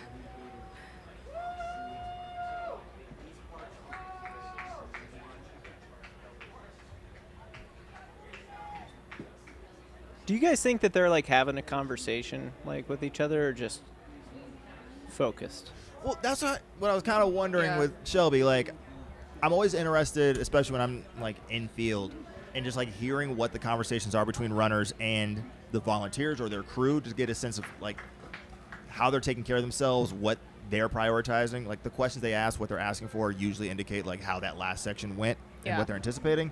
But once they're here, that's what I want to know is like, hey, are they just listening to each other's breathing and using that as a sign of whether they should turn the screws or make a little gap? Are they talking or about they the just, last like- book they read? Like what? They're just vibing, you know? Like Yeah. at this point, it's basically a group run. Right? So And as I'm someone who on a group run is constantly talking, so I want to know what it's like.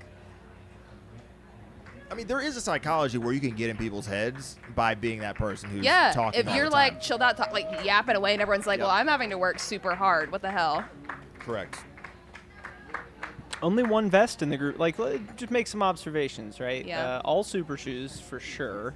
One person in a vest, 2 people with handhelds, and like we were talking about earlier, it's Belts. not necessarily you have to have a vest on this run. Some people like their emotional support vest. Yeah, I'm not sure exactly what shoes third guy's wearing. It looks like a Tecton X3. If they'd slow down, it'd be easier to tell what Yeah, shoes they're wearing. That's definitely a Tecton X3. David's wearing the Adidas. Adidas Gravik Speed Ultra name shoe thing. I'm not sure what the guy in the front's wearing. It looks like it's got an orange sole.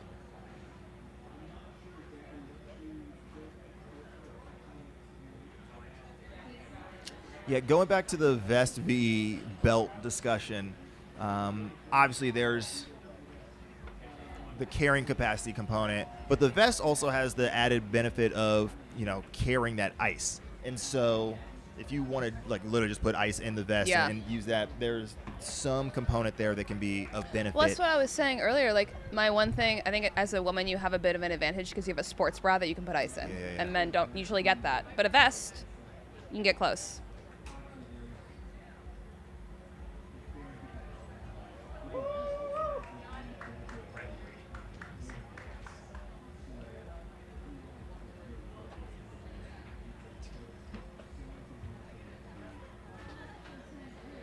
So again, we're here with our top 4 men as they're between the Jackass Junction and Rattlesnake Ranch aid stations on Loop 2 of your 2025 Javelina Jundred presented by HOKA.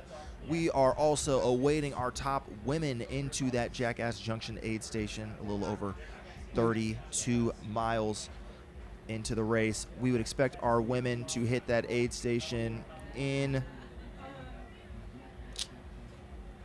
I'm going to go ahead. We do have and intel say from Leah that Will 20. Murray is not wearing a super shoe. Just saying. We're saying all the guys were wearing super shoes. Will's apparently wearing the Brooks Cascadia. Not a super shoe. It worked for him at Black Canyon, so I'm not going to knock it now. Yeah. Hi, Leah.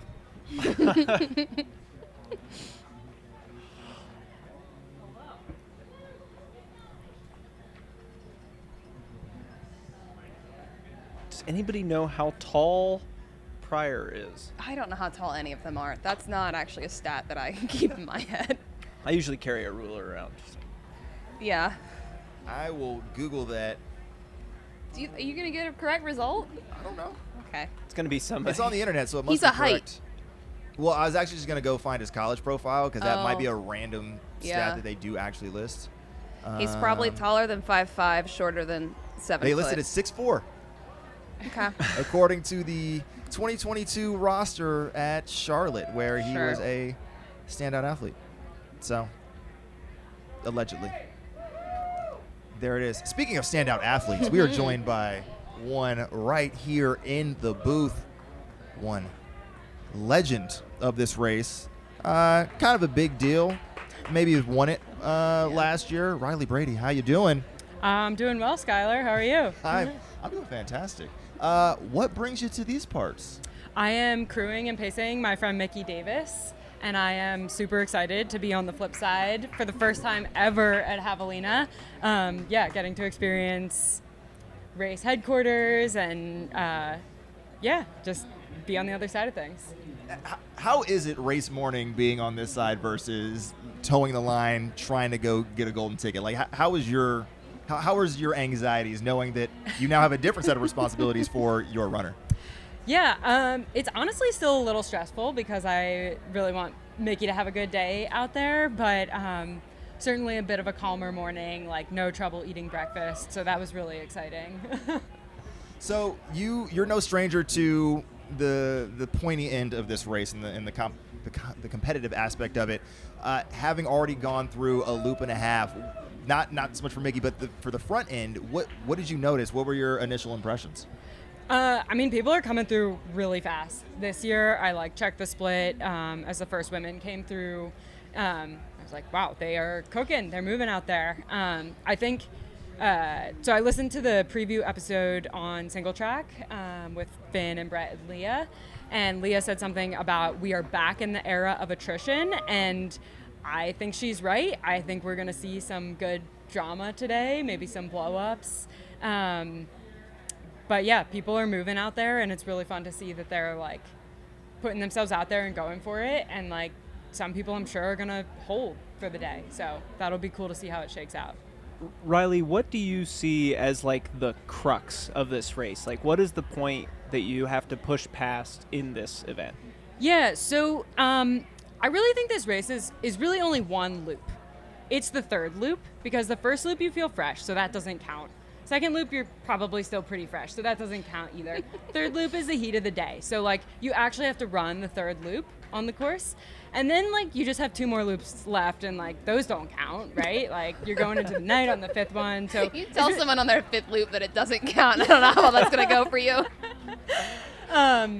But yeah, I do think the third is like you got to get that one done. It's if you're at the front of the field, I think either on the men's or women's side, that's the hottest part of the day.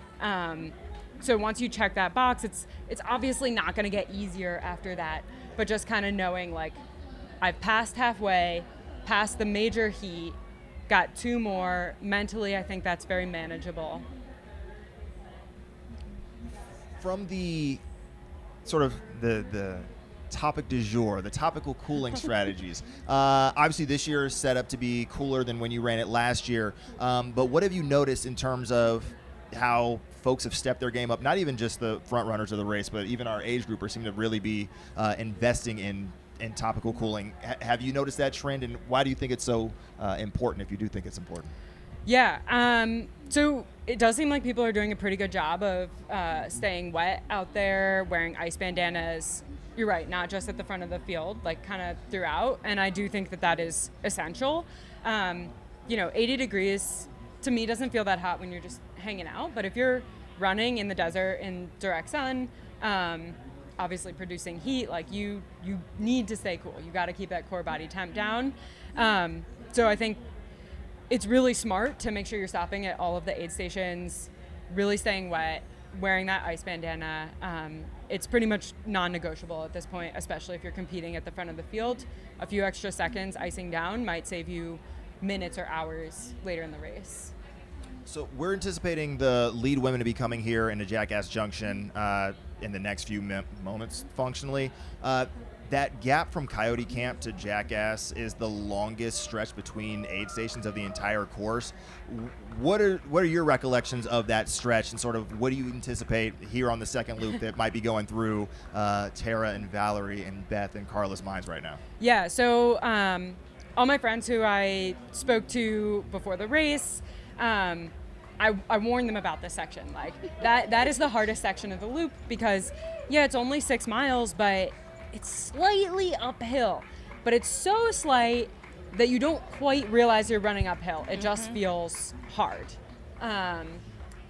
And I think on the second loop, they're probably still feeling okay in that section. At least I would hope that they're still feeling all right in that section. But certainly by 3rd and 4th and 5th laps, like they have little alphabet markers out there for emergencies. And you're like, K, I'm only on K still. But hopefully second loop they're still cruising and feeling good. What was your favorite aid station? Ooh, favorite aid station. If you had to pick one. Jackass is pretty fun. Okay. And I think it's like a mental turning point, because that's where you get to flip from running slightly uphill to slightly downhill. So similar to my conceptualization of running this whole race, in each loop you're really only running half a loop. Like it's the uphill section. So once you hit Jackass, you basically don't need to run until you.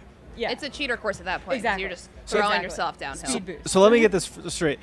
Each half of a lap doesn't count, and the first lap doesn't count. It's Second really lap just doesn't a count. 10-mile section. So really, it's just a 10-mile run. It's a 10-mile race. Yes. Do you have any predictions right now of who's going to be on the podium after you've seen some people come through, maybe know how people were start of the race? I don't actually. I feel like it's pretty wide open.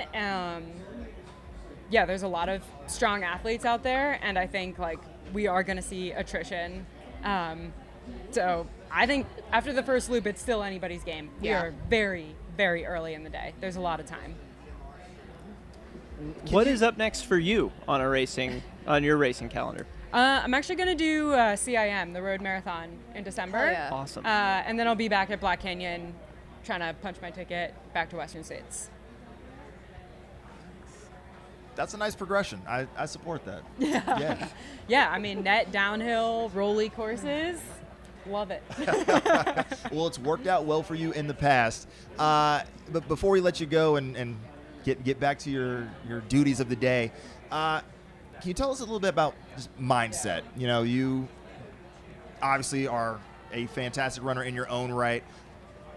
Give us a little insight into what you anticipate these runners are thinking about and what the self-talk should look like at this point, so we know what to listen out for as they are talking to themselves running through headquarters here shortly. Yeah. I mean, hopefully at this point, the mindset is still really effortlessly positive. Like, I'm hoping that they're out there just really enjoying the course, the morning in the desert. You know, you've got these like mountain backdrops while still being on a really runnable course, which to me is very enjoyable. But hopefully later in the day, when things get a little harder, people aren't having too tough a time of like telling themselves that they are strong and that they can do this. I do think that positivity is a performance enhancer. And as soon as you start to go negative out there and let yourself spiral, that's not beneficial to anyone. And so what are you what's the mantra that Mickey's going into the race with, and what are you going to be coaxing and repeating as you have crew duties for the rest of the day? You know, I don't know that Mickey's got a mantra. She's just like, my friend Rosie said it best, she's our sunniest friend. She's just like happy, she's excited to be here. I think she will have no problem keeping that sort of positivity going throughout the day. My job as pacer, I think, really is just going to make sure that, she keeps on moving through. She'll be an easy one to pace. Are you doing 1 lap, 2 laps? I'm doing 1 lap. Okay. Doing lap 4, which I'm excited about. Still in the daytime, still get some warmth. Yeah, should be good. Sweet, nice little aerobic training day for you, getting ready for CIM. So yeah, we're excited to follow you along as you have pacing duties, and we'll make sure we're tracking Mickey and everybody as they go through their 30-hour experience here. And we're going to follow you along down to Sacramento in December. So any parting words for the folks at home? Just come out to Javelina next year. Like, it's the place to be. It is an absolute party. Yes, join us. And maybe we'll see you next year?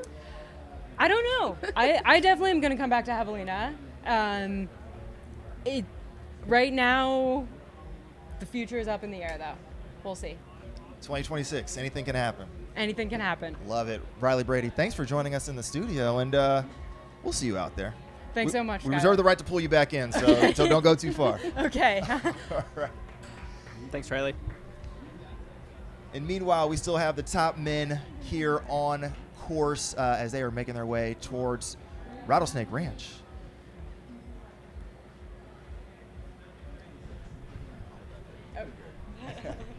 Thanks so much.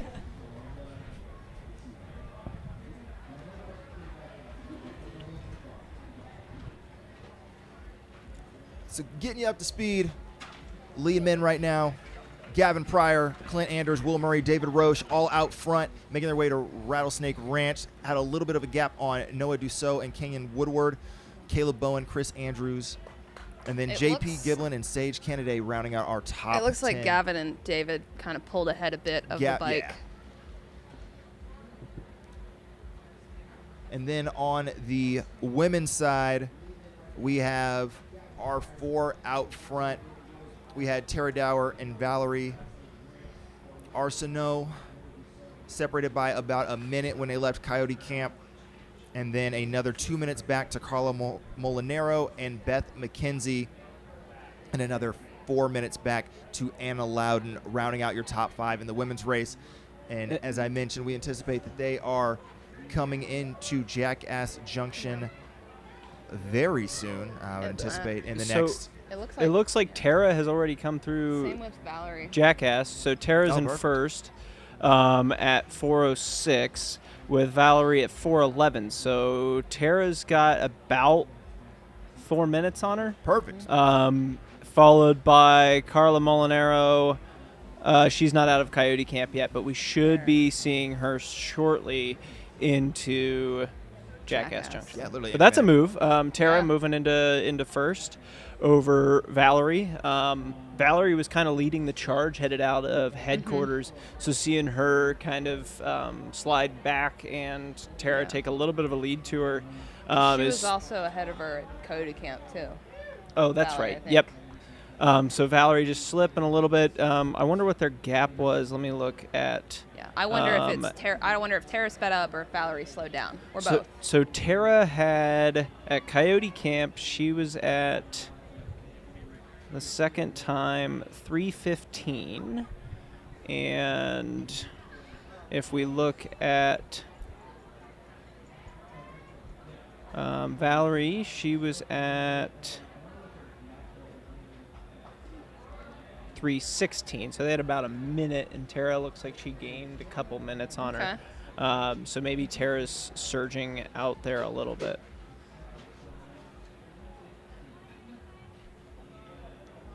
Which is amazing, right? Yeah. Like, truly impressive what they're out there doing. And again, we're still so early in the race. So early in the race. I mean, as we heard from Riley, and they would know. Riley, is so. that it doesn't count until you're on the third loop uphill, and that's The all race that counts. We haven't hit the start of the race yet. It's kind of what I'm hearing. So all of this is meaningless. I mean, which is a completely different way to think about races that they pointed out. Yeah. I didn't think about the race that way. Like, oh, the crux point is just that middle 10 miles. If you push it past that, then it makes sense. Right.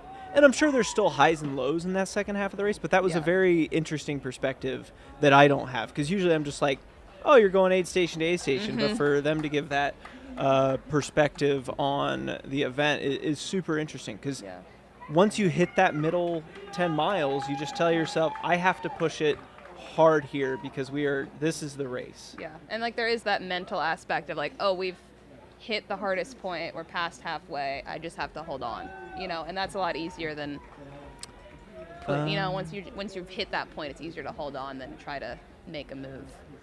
Looks like somebody in the chat said that Raj Paul dropped. If they're going off the tracker, I would say hold on. The tracker can be a little funky, especially at Coyote.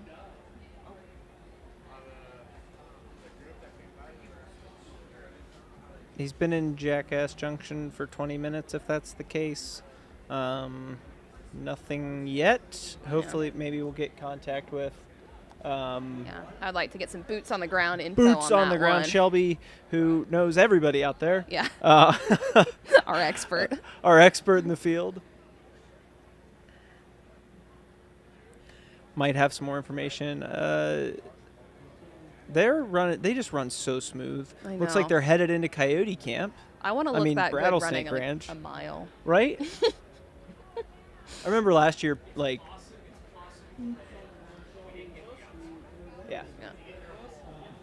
yeah. It is possible that we just didn't get the out split for Raj Paul at Jackass. I don't wanna Nothing confirm any of confirmed. that. I'm just going off of what I saw there in writing. Obviously, nothing confirmed. The tracker's not the final word on that, Yeah. I would say.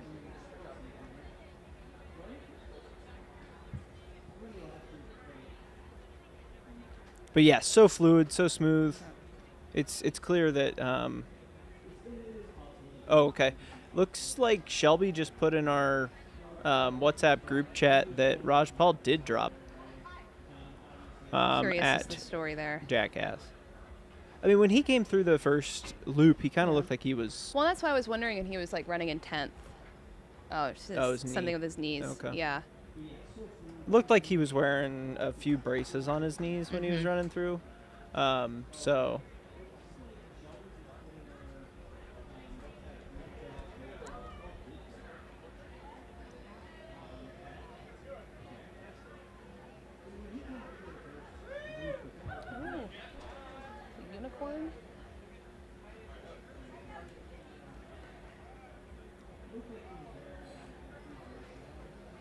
But yeah, they're just moving. It's clear how tall Gavin is. Like if he's 6'4", like you can tell by the way he runs. That's what I was trying to say earlier. But who do we got here on the screen right now?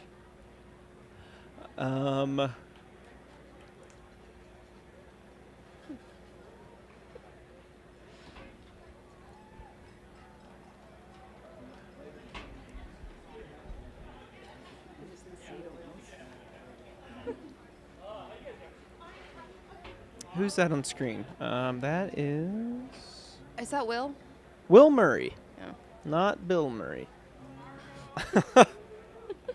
Imagine if he was out there, like nobody would believe it. Be like, Bill Murray's out here running the Javelina 100. Will Murray should have dressed up like Bill Murray. Yeah, that's a missed opportunity right there. Because some Wills get called Bill, right? Yeah. Okay. Yeah. Oh, there's AJW coming in, finishing his first loop. Hell yeah. I heard that voice. And just, Oh no, he's just going through Rattlesnake Ranch. You just Yeah, heard you him just from hear here. him Yeah. 5 miles away. Ugh.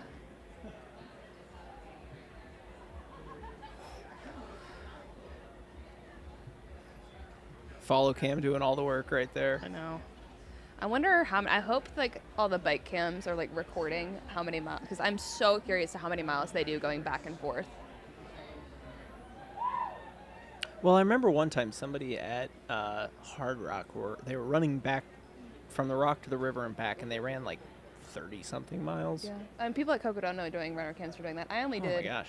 at Hard Rock like 5 or so miles of runner camps, but I was sleepy. That's my. That's the only excuse. race I have data from. I'm sure it's. There was definitely a guy at Cocodona who did 30+ miles doing the cameras.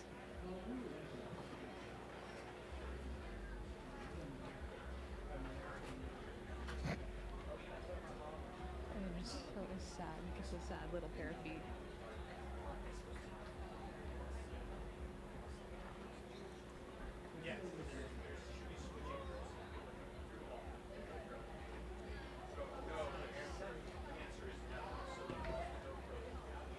I've looked here at.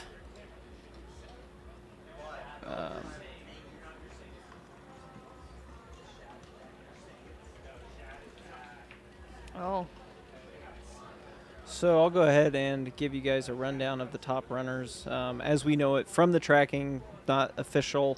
In Rattlesnake, on the men's side of the race, we have David Roach, Gavin Pryor, Will Murray, Clint Anders, and Noah Dussault, all within. So the first 1, 2, 3, 4 are within 15 seconds of each other, with Noah being about 3 minutes off of them.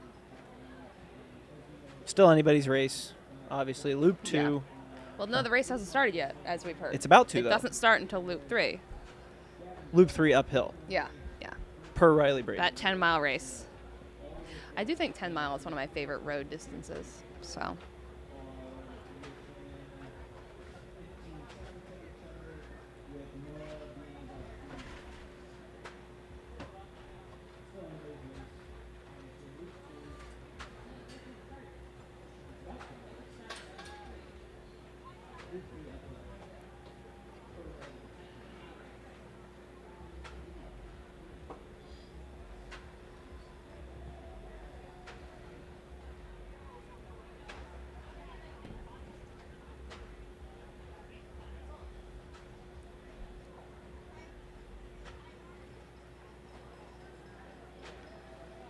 Looks like there's a low amount of people at Jackass right now, which is rare. All right, we should also take a look and check in on the 100K.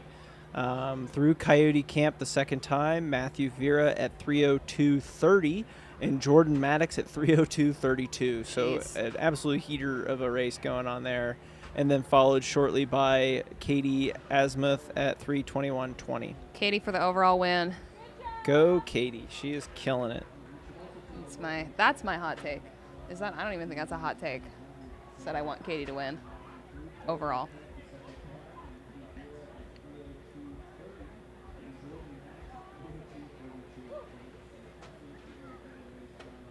Yeah, and we should probably take a look and check in on some of our friends who are running it. Yeah. Let's take a look at Chris. That's the 100K. One sec. Let me get to the rate. There's AJW up on our There's screen. AJW. He's doing great. Chris Warden. He is headed down to Rattlesnake Ranch for the first time. Andy. He was a man on a mission at Jackass, so. Yeah.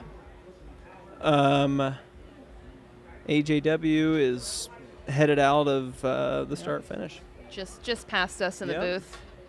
Could hear that as he went by.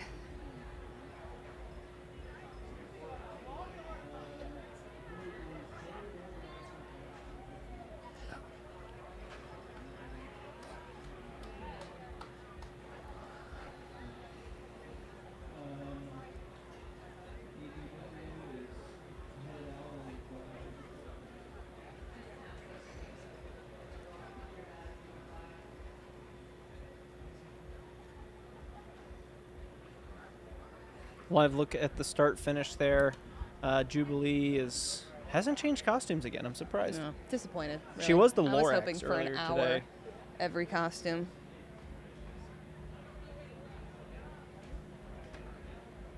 Lauren Peretz just rocked through Jackass Junction.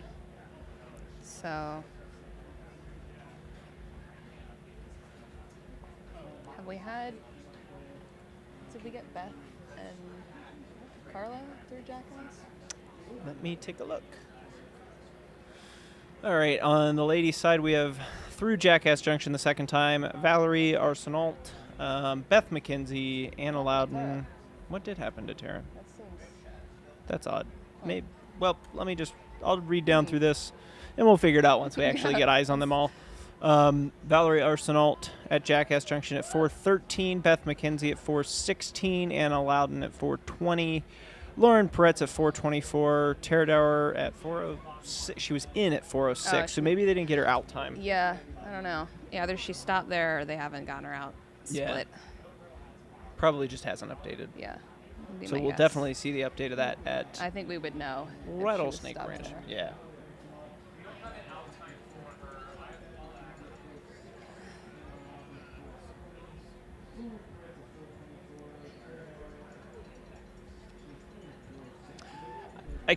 I honestly, Tara is probably the most diverse athlete in terms of events Yes. she can do and Yeah. still crush it. Long Trail FKT, AT FKT, first at Lake Sonoma 50 Yeah. in 2025, fourth at Hard Rock. She ran well DNF'd at here, Black though. Canyon too. Didn't she get her yeah, ticket there? No, she got it. Wait, where did she get her I ticket? thought she got it at Black Canyon. Let me take a look.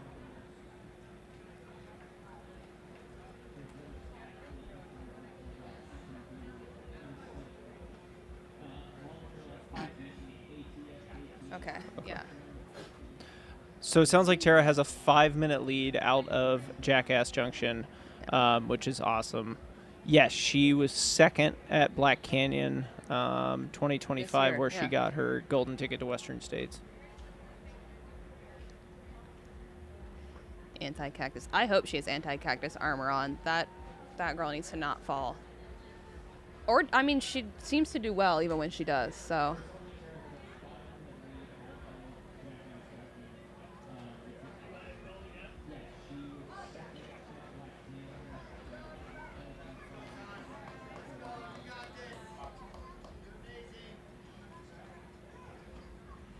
I'd love to see Tara win. That would be awesome. I would love that too.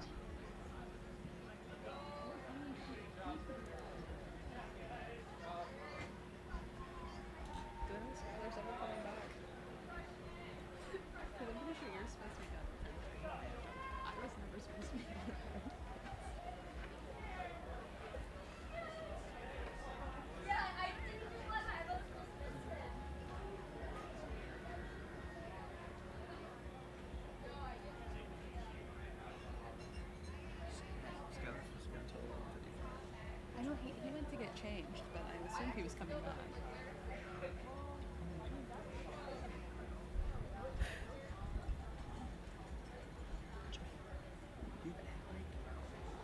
Do you have an ad? To switch people. Switch people? 10:30. 10:30.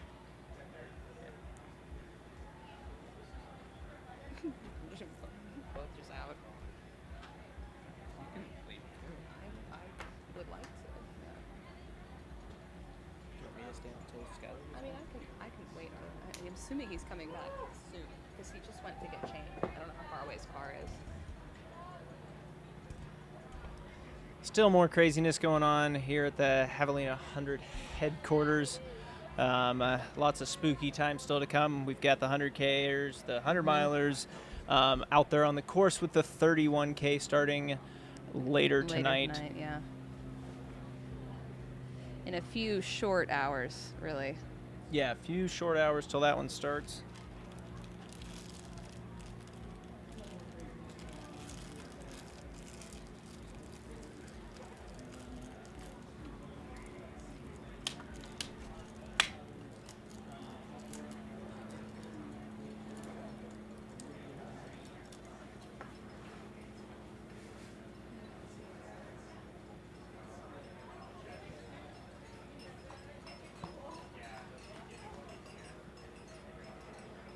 I can stay on for a few minutes if you want to switch.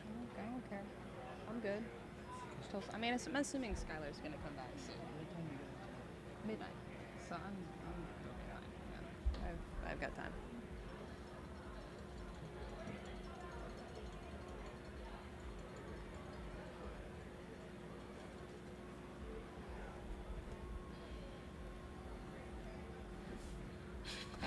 You good? Don't forget your. Got some left.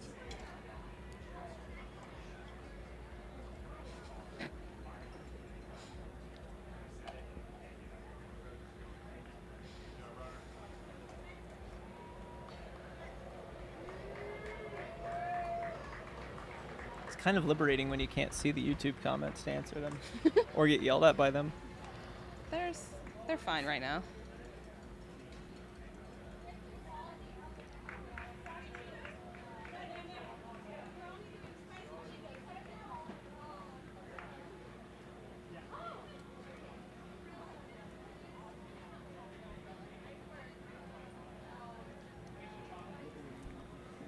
Lots of costumes out there too. Yeah. Especially at the start finish. You're starting to see a lot more of the costumes come out as well, which Oh. is fun. I feel like as more of the field comes through, you're getting more people who are willing to run in costume. Yeah.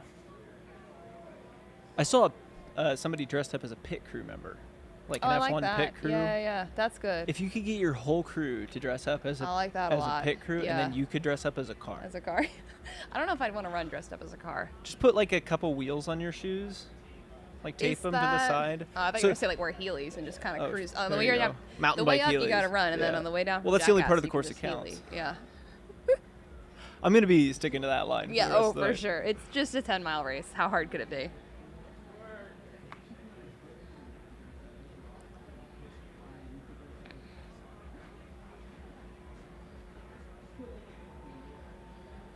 But yeah, you could put wheels on your feet, just Yeah. little stickers, Yeah. and then wear like a athletic T-shirt that's got a F1 team on it, Yeah. Or just like like a Shirt with- McLaren shirt with a logo or Ford Ferrari logo. logo, That's like what I right in the want. middle of your shirt, and then your pit crew, and then you can put a little like road carpet down. yeah. that So way when you we could- talk you into doing this race, you Never. can do that. Mm-mm. Yeah.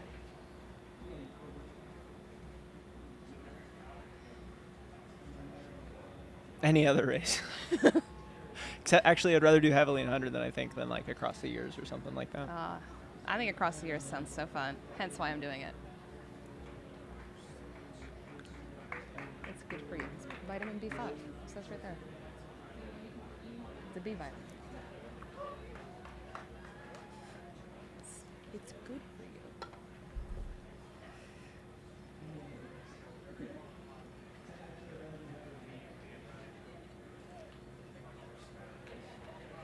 He went to get changed. Skylar went to put shorts on. He went to put shorts on. Skylar. He went to his car to get clothes.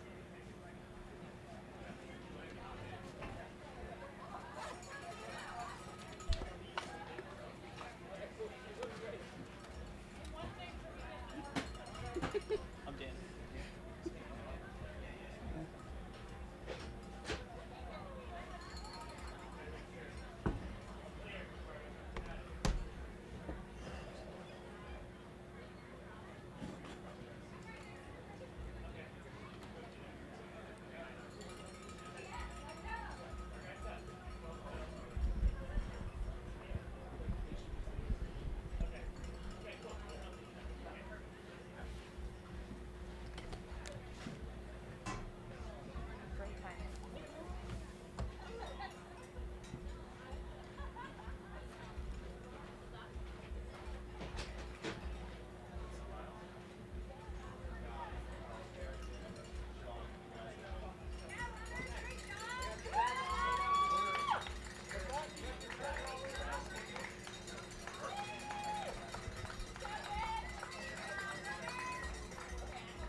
Skylar? Yes. Okay.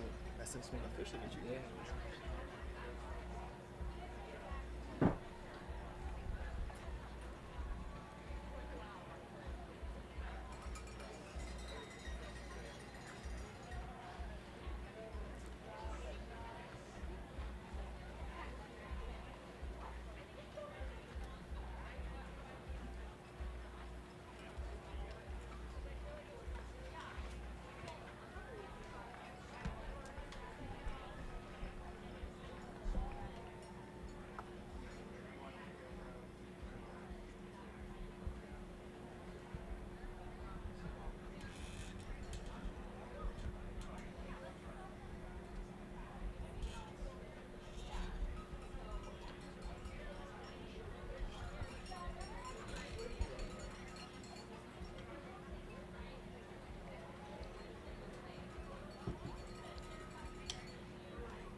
All right, we are back live and in color.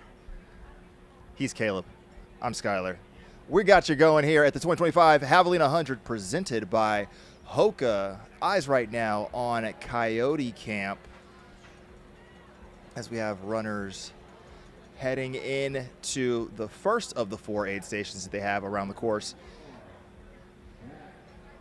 We are looking out for our lead female runners coming into Rattlesnake Ranch, which is the 3rd of the 4 aid stations on course, as well as our top men coming in to headquarters. All of those should be occurring here in the next few moments. Excited to be bringing all of the action to you here on the Mountain Outpost channel. So while you're here tuning in and showing love in the chat, make sure you hit that subscribe button. So as we move through all 30 hours of this event, you automatically get notified when we throw up a new live stream and keep the ball rolling. Caleb, how you doing, man? Skylar, it is good to be here with you, man. This race means so much to me. I love it. It's my first big race out in Arizona when I moved out here. There's just so much excitement from the runners, from the support, from the folks at the aid stations. It does not get any better than Javelina weekend. Just had a chance to kind of stroll up and see all of the cars as I was making my way here to the studio. And it's starting to warm up out there for sure. It feels like Javelina. That sun is starting to kind of pierce through, and you really feel it. Not super hot yet, but you can tell that it's going to be a warm one today, and the runners just full of excitement. There's just nowhere better to be on a Saturday here in October. Yeah, I popped over to my vehicle to grab some shorts because of that exact weather. Folks are still getting in costume. You see it right here on screen. Folks are wholly in the Javelina spirit, the Halloween spirit. Vibes are high in the crowd, even with the temperatures also getting a little higher. Yeah, what's been I was driving over here, I was kind of listening to some of the commentary. What's been your favorite costume that you've seen so far? That's a good question. Obviously, Jubilee automatically gets the victory for the few of the ones that she's had. That Lorax costume this morning was quite comedy. But we've had, honestly, I'm more impressed by the crew outfits out here today. Yeah. We got a high coordination. I think this runner might actually pass by what I think was just like a dozen women in these shiny pink outfits that were just like an absolute vibe. So, I don't think anybody's done anything. They're not running anything too crazy. I definitely saw a guy in a cheetah print Speedo. Okay. That he was definitely getting some hoots and hollers as he went through the loop. Here we've got a lady on a pony on a stick, which she's been on the screen here. She just passed by the headquarters. I cannot imagine doing 100 miles with a gallop and a trot on a pony like that. That would take some serious training to be able to pull that one off. Yeah, that's a special treadmill setting that I don't know if I have it. Also, high chafe potential. So hopefully she's got her squirrel's nut butter. anti-chafe salve sponsor of the Javelina 100, making sure that she doesn't end up with anything crazy from that horse. Yeah. We've got Jake Jackson in the chat here. Jake, shout out to you. Last year, I remember, speaking of squirrels, nut butter came through in that epic Speedo or whatever you want to call it. Jake, you will forever live in infamy here at the Javelina 100 thanks to that picture that is so iconic that you had from last year. Just burned in your memory forever. Yeah, that's another way to put it.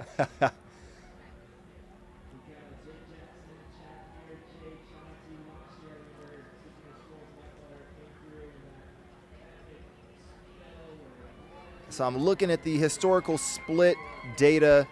Honestly, any moment I would anticipate. Oh, see here, the shiny pink ones for you. I was letting you know.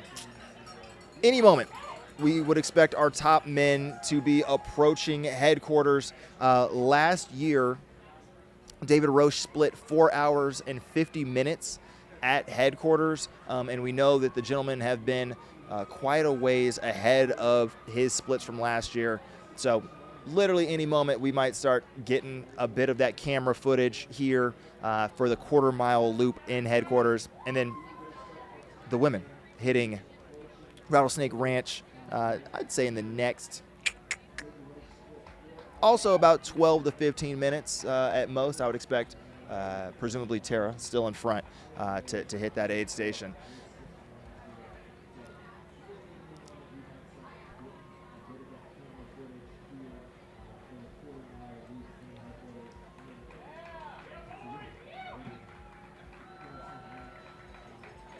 And there it is. Our first man is in headquarters, about to hit this loop. Looks like we got David Roche and Gavin Pryor. Exactly, in through. First and second.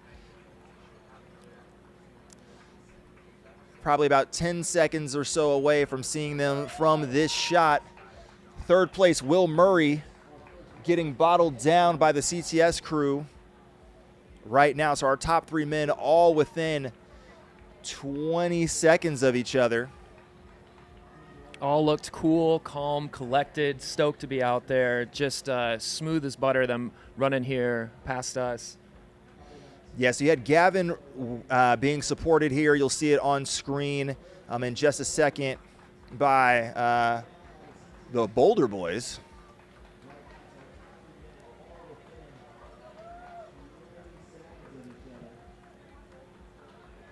So you have them looping around, David looping around.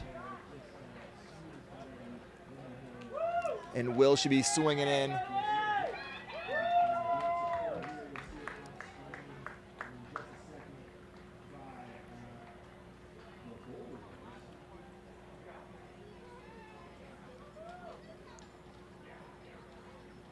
And there's Will Murray in third, looping around.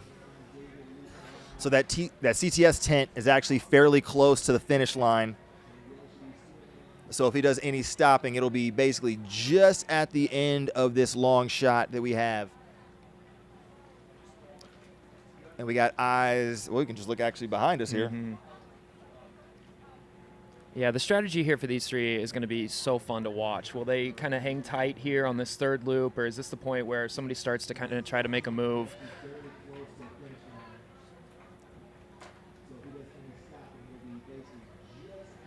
Yeah, and this is also a pretty critical aid station. As we were talking to Riley Brady earlier, they mentioned that lap 3 is sort of the pivotal lap, especially the first half of it where you have that douche grade uphill for 10 miles.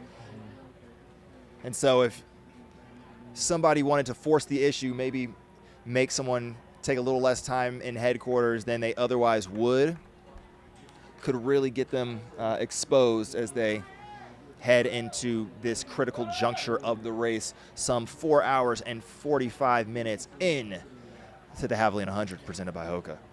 Yeah, and right now, weather.com, it's projecting the warmest temp of the day is going to be right around 4 o'clock. So you think about where they're going to approach in this loop. They're going to be peaking over 80 degrees as they make their way around. It's truly critical for them right now to be taking in plenty of electrolytes, right, staying hydrated, icing down. They're getting into that peak part where if you're not taking care of yourself, definitely if you haven't been taking care of yourself, you're going to be entering that kind of danger zone. So this is like you said, Skylar, a pivotal loop of the race. This one and the next one is they're really in those peak heat temperatures of the day. So it's going to be really fun to watch our leaders here and how they navigate that. I think for those watching at home, this is where you can learn so much as a novice runner. How are they getting in and out of the aid stations? I mean, these pros are the best in the world at what they do. Their crews are also the best in the world at what they do, knowing exactly how to get their runners dialed in. So pay attention to how they're icing, how they're cooling, how they're refueling, and pay attention to how quickly in and out of these aid stations these runners are going. That's where you can save a lot of time. Pick up on what these pros are doing and apply it to your own game when you're out at a race like a Javelina.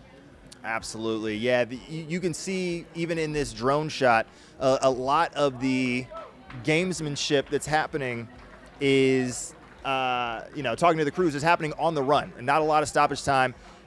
Notably, I will say, Gavin came through on the inbound in first. He's now leaving in third. It seems that he did stop and was getting supported. He was about 35 or 40 seconds behind Will Murray, who's now in second.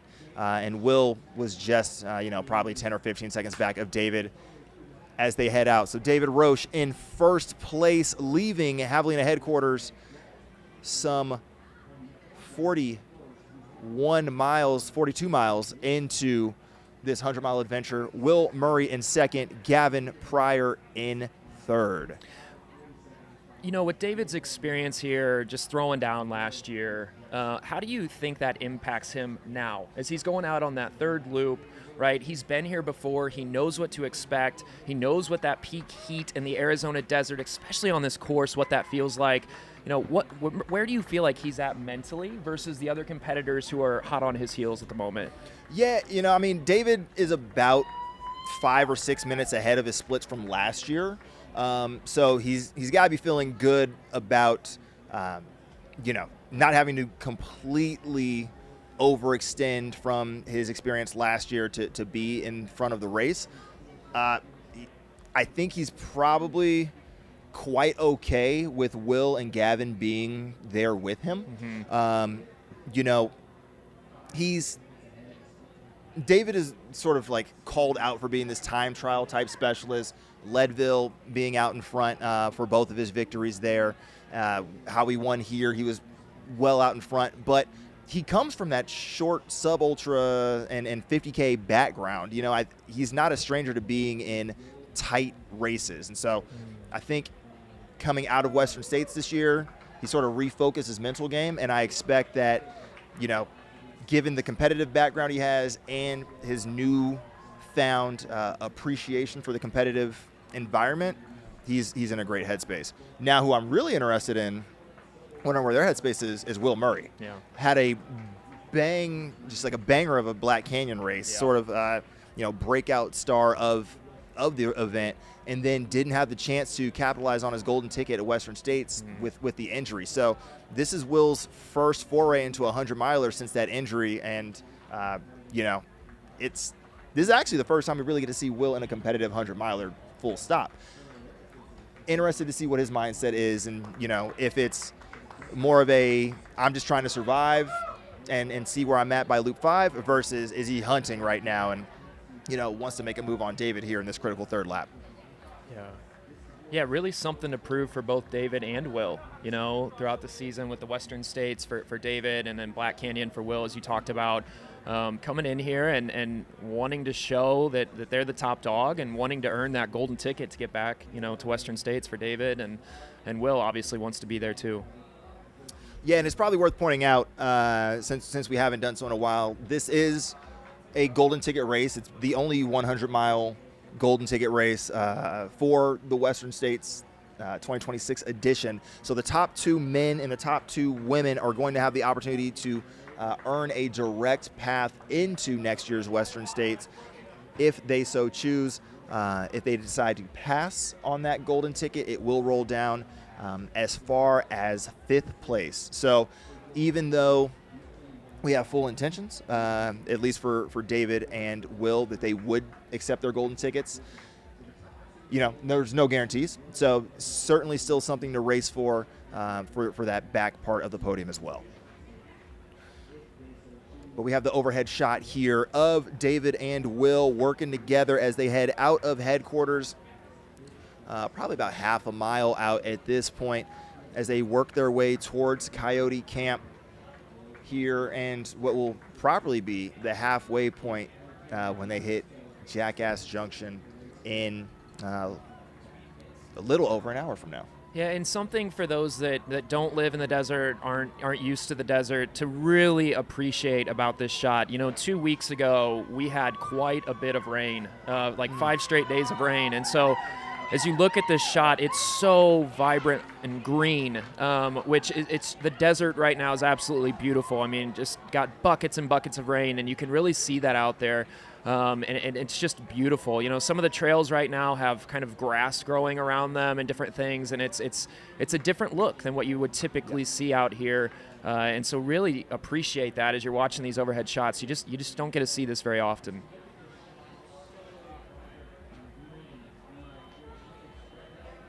And you can see from the drone shot just how green it is around headquarters there, that massive infrastructure just in the middle of these shrubs. And it looks like we got Carla Molinaro leaving Rattlesnake Ranch in 2nd place. So eyes on Carla as she heads out for the 3.5 miles from Rattlesnake Ranch to back here at headquarters. Carla sitting in 2nd.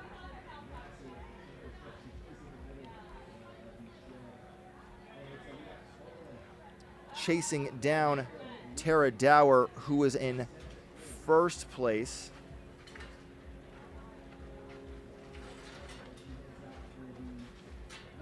Tara went through Rattlesnake Ranch about 5 minutes ago. So Carla Molinaro moving up into 2nd place. We expect Valerie Arsenault and Beth McKenzie to also be at this aid station momentarily.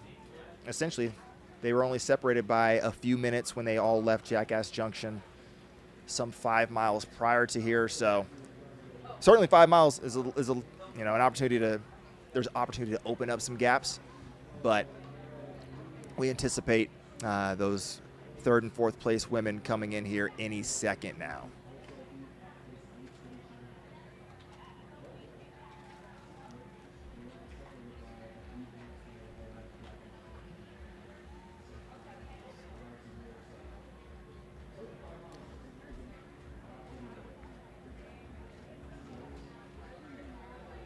And I believe we have Valerie in the aid station as we speak.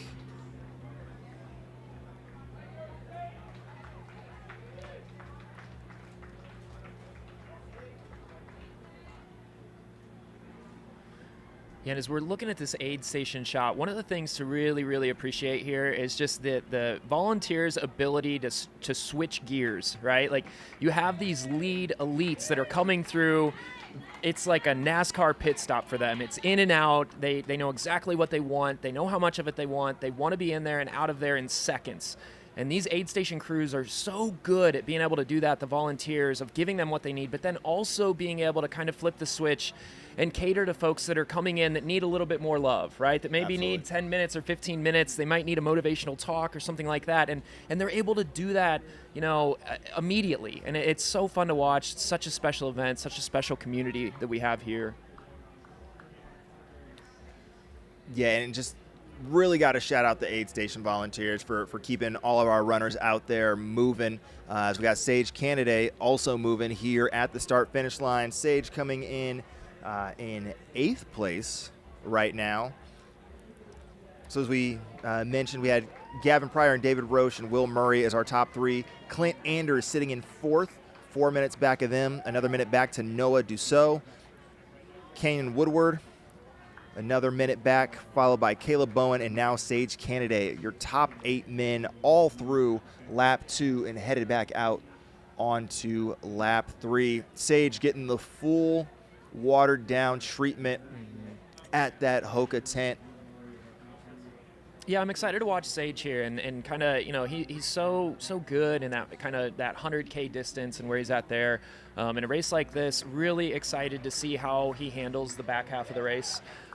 Here, clearly, he's focused on taking care of himself. Take care of yourself early in a race like this. He's doing that with his crew. He looks calm, patient, composed. This is what we want to see from him, so that he can carry himself through the finish and really be able to hopefully charge hard at the end and see what he can do in a race like Javelina. That last loop, it can be a killer if you didn't prepare yourself for it, and it's good to see Sage doing this, being calm, cool, and collected here with his team. Yeah, take an extra minute now and save yourself 10 plus on the back end, for sure. And at this point, he's still only about 8 or so minutes back of third place. Right, only about 10 minutes back from first. So no sense in doing anything too crazy, not taking care of yourself, and then just being completely mollywopped on loop 3. Smart. Yeah. As we have Chris Andrews coming through in 9th place, now moving into 8th as he gets ready to pass Sage. Our early leader, Chris Andrews, still having himself quite the day.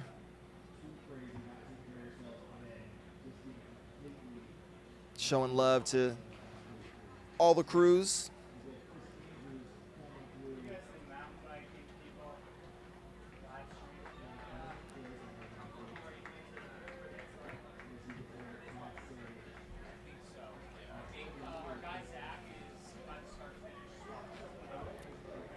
Yeah, so you can see on Chris's back, right up on that neck area, he's got the nice ice bandana. Good to see that he's taking care of himself out there. Slightly different strategy to what Sage was doing, as Sage also is heading out.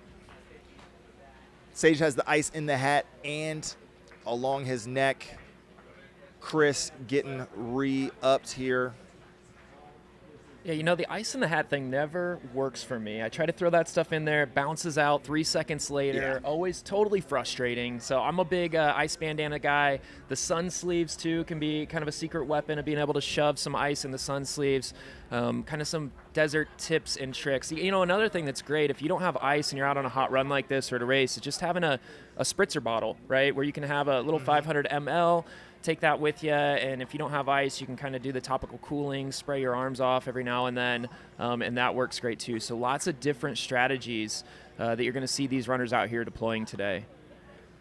Yeah, absolutely. I mean, for all these runners, having that handheld that they can just put the water over them goes a long way when you're in these stretches. Sure, 4-5 miles, the 6 miles between Coyote Camp and Jackass Junction might not be a lot of time on feet for these folks at the front end, but if you don't wet yourself between there, you will be bone dry by the time you get to the next aid station, regardless of how much ice you put on yourself. So good to see they're taking the extra handhelds and sort of dousing themselves as they go along the course. Yeah, and that's kind of the fulfilling prophecy, right? If you're not keeping yourself cool, if you're not managing that, you eventually kind of stop eating as much, you stop being able to drink as much, and then before you know it, you're on that dreaded 3rd or 4th loop out here where you are kind of losing everything, and that's what you want to avoid in a race like this. It's really hard to catch back up, if you're having stomach issues and all the other things that can come along with, not taking care of yourself, cooling early on in a race like this. And even taking it a step further, if you're not cooling yourself and that core temperature gets up too much, you're just not going to be able to digest the fuel, just like outright. And so it's not even not wanting to eat. You just can't, or it's just like not processing through. And, whether you're a part of the high carb revolution or not, you got to be able to take in some fuel when you're averaging 6:30 pace in 80 plus degree fully exposed trail running. Yep.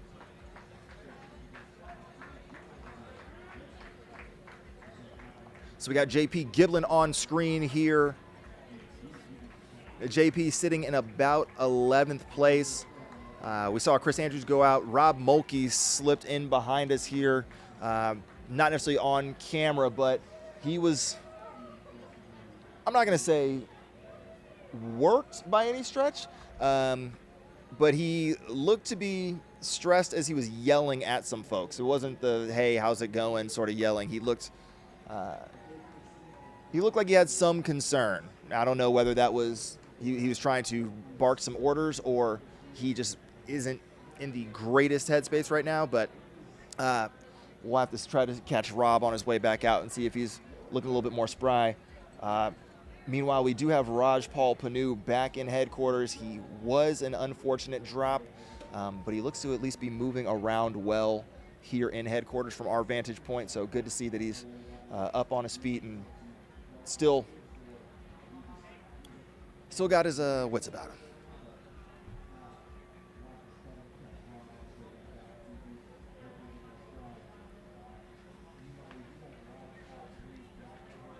And thanks to everybody joining us on the Mountain Outpost live stream, everybody that's in the comments. We see you guys. We're so grateful that you're here.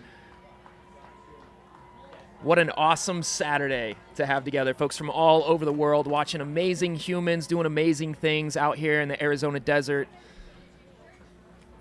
Yeah, let us know where you're tuning in from, as we are now 5 hours into this 2025 Javelina Jundred presented by HOKA. Where are you tuning in from? Who is out on a run right now? Just has us in their earbuds. Let us know where you're coming to us from. Love to see you all represent just like these 1,000 runners on course right now are representing everywhere that they are from.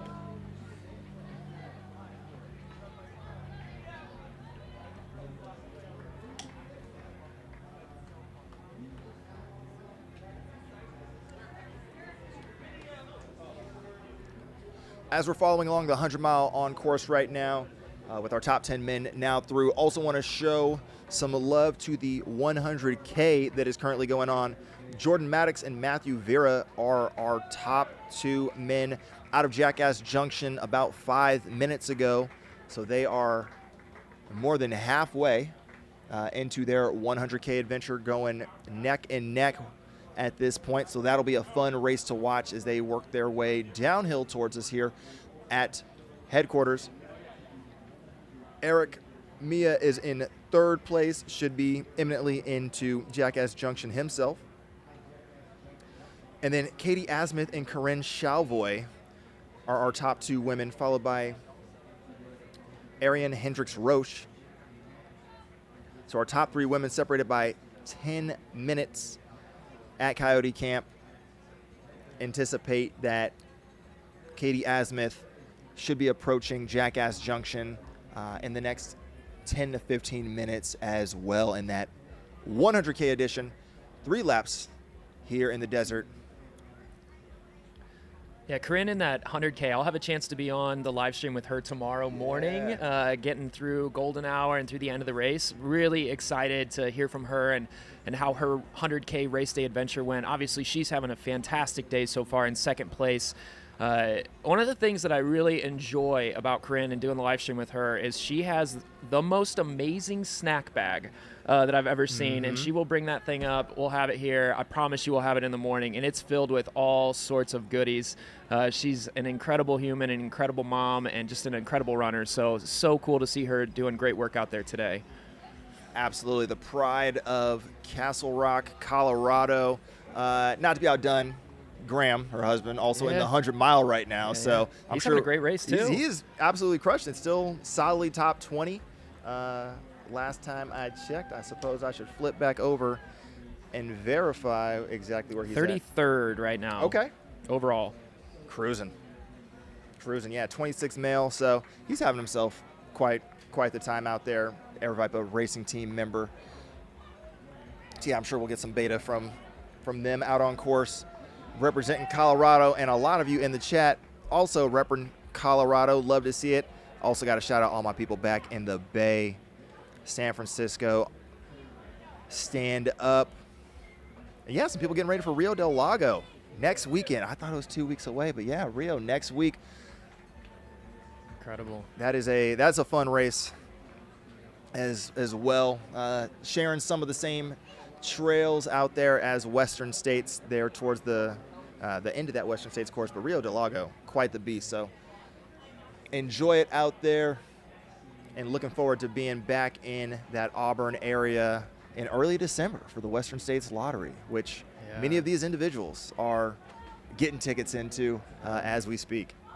Amazing. And, you know, we asked the question to the chat, where are you listening from? And the response is, you know, this sport is so amazing. You think about, you know, we're all tuned into the same event, just this epicenter of the trail running world right now here in Arizona at the Javelina 100. We have folks from all over the world. A couple of them, we've got Spain here, Arizona, Germany, we've got California, London, all over Switzerland. It's incredible to think, you know, folks from all over just tuned into this amazing event and the impact that it has. I have no doubt that there are folks here that are going to be so motivated and encouraged after just watching this live stream. They're going to go out and they're going to do a long run, and they're going to dream about one day towing the line here at the Javelina 100. It's a special event, and if you've ever thought about, you know, hey, maybe I should get out there and try this, you should. There's no ifs, ands, or buts about it. If you're contemplating signing up for next year, you should. So many different distances you can do. You can dip your toe into the water with a shorter distance, or you can just go and swing for the whole thing at the 100-miler.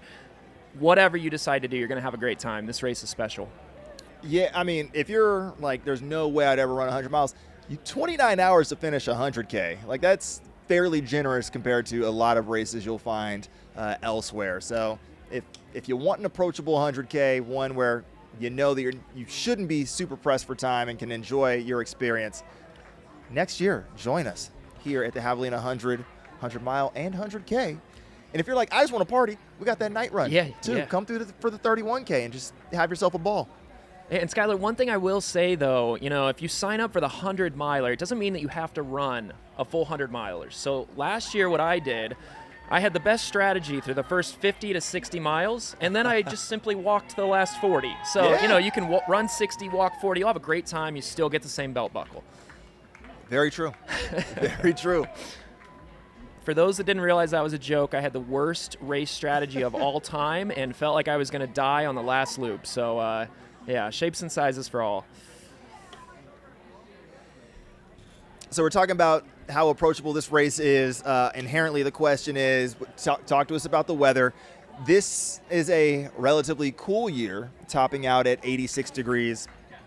You know, last year was the hottest on record, sort of that high 90s, low 100s. That's typically, you're not going to get it as hot as that. Low 90s is usually where Javelina falls. The issue with the race is that it's completely exposed. So while we were talking about how green it is, those aren't tall trees. Those are all people-sized shrubs and greenery along the trail. So, you know, that's why we've also been very focused on the topical cooling strategies of these runners, taking on the ice in the bandanas and the hat, getting themselves doused in water.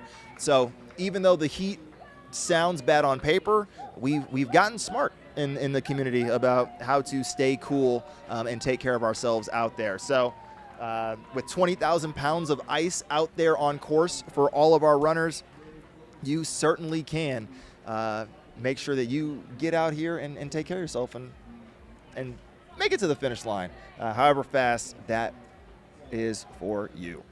Yeah, and I heard you guys talking earlier about, you know, different styles of races. You know, this is traditionally, you know, it's known as it's a flatter course, obviously, compared to other mountain races and other things, you know. And so folks that are afraid of the heat know that the course is manageable itself. And so every ultra that you run is going to throw something different at you. This one has a lot of heat. But the good news is there's all sorts of different tips and tricks and ways that you can train to be able to acclimate to that as best you can. And then the volunteers, the folks that come out here and help and support, most of them are locals. There's a lot of locals out here that are going to know how to take care of you in these tough conditions. And so you can really lean on, you know, the folks at the aid station, the volunteers to navigate the heat and the sun. And it can be split through 2 laps is on trend with a about a 13:50 finish time, It's amazing. which would beat the course record by 10 minutes. As Tara's getting supported by Chris Myers there with the sponge, adding some assistance there.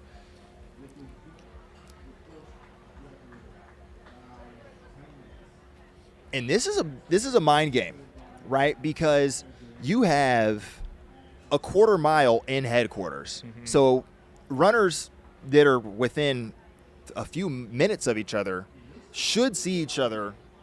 You know, they should pass each other, right? One person inbound, one person outbound. If Tara gets completely out of headquarters before second place comes in, you know, that's going to start playing mind games with second place, third place, fourth place, where they're like, we didn't even see her. She was able to clear this entire half a mile in and out and is gone. Yeah, 100%. And the crews there are going to be able to give that kind of live time tracking as well. So that can also play some mind games, you know. And if you kind of get into that mindset of where is she, and you start to lose your principles as a runner of what do I need to do to take care of myself, we've still got, you know, over half the race left at this point, that can be a problem. One of the things too for runners is they're going through Tent City here is you have to be able to control, you know, your excitement, and you've got to be able to stay disciplined as you're running through here. Your adrenaline ramps up every time you run back through Tent City, and you just all of a sudden have this gear that you didn't have before, and so you've got to be able to kind of manage that as you're coming in and out, both at the top end of these elite athletes, and then also, you know, our back of the packers. You've got to be able to control that.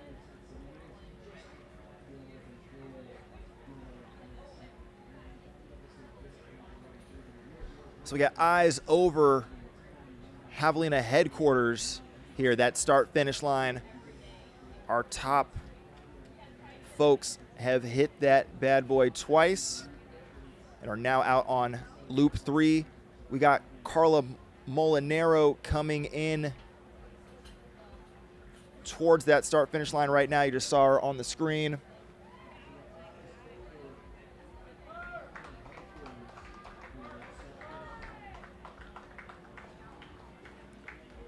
Carla passing us here at the booth, about to hit that timing mat in second place.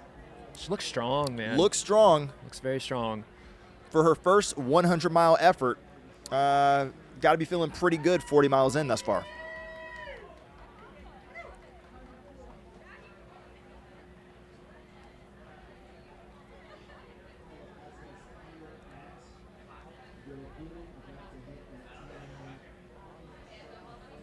Meanwhile, we've got some of our age group athletes out here on course. If you're looking for your friend, family member, just somebody you're a fan of, make sure you hit that link at the top of the chat. That'll take you to the live tracking, and you can follow along all of our runners here, both in the 100-mile and 100K. I'll also let it be known that Coyote Camp is not the most reliable timing mat, so if you're looking at the timer and you're like, where's Gavin, where's David, why haven't they come through Coyote Camp? They have. We saw them on camera. We know they've all gone through. We just haven't necessarily seen that push through to the timing site. So no worries. They're still out there. Coyote Camp, sometimes it works, sometimes it doesn't. Yeah, and a reminder for everybody that's watching this live stream, I think, you know, Mountain Outpost and the Aravaipa team have done such an incredible job building out this experience, this race day experience, of being able to watch this from anywhere in the world. But the amount of logistics that go into this, you know, we take it for granted. It's hard to get cell phone coverage in most of these areas where these races are. Yes. Yet we're able to stream this 100 miles of racing with 1,000 athletes, timing mats everywhere, and you see it on the screen and you think, wow, I wonder why that timing mat's out. That's just crazy. And it's like, no, I don't have service for 15 miles leading into this race, and somehow we're able to pull this off. So it's pretty amazing. Yeah, there were people, as I was running to my car to change, people were literally complaining about that they had no cell signal. Yeah. So welcome to Arizona. Correct. And we have our third place woman coming into headquarters, about to hit that timing mat Meanwhile, we have Tara Dower on screen out front in this race on the women's side. Second place, Carla Molinaro.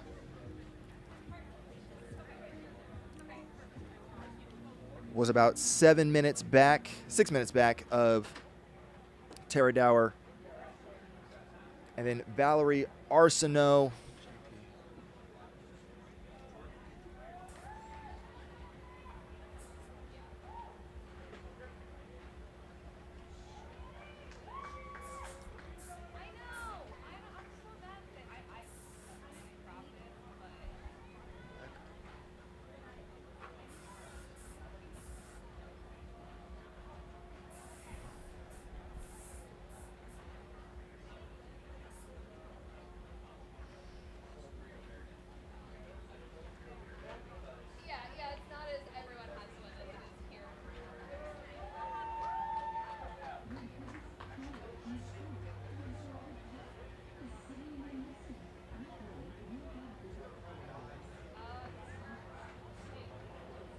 And we are back here at the Javelina 100 presented by HOKA. An epic shot of our start and finish line here at headquarters. The vibes are high. People are having a blast. Temperatures are getting a little bit warmer, but that's not stopping people from having a good time. It is Javelina race weekend. Thank you all for joining us.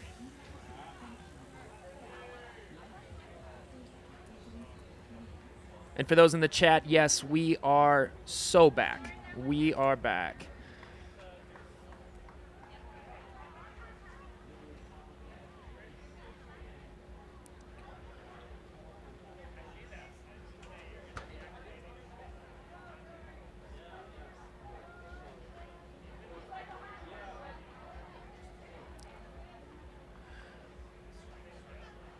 So leading the men's field right now on the 100-miler, we have Will Murray, David Roche, and Gavin Pryor.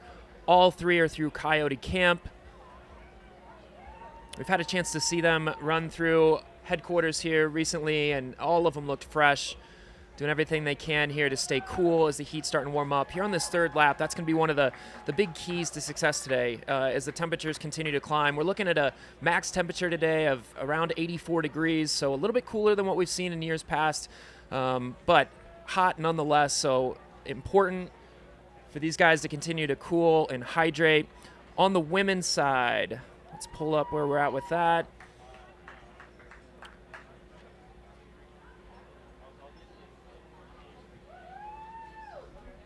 Looks like we've got Valerie Arsenault and first right now on the tracker, but there may be a little bit of a change here.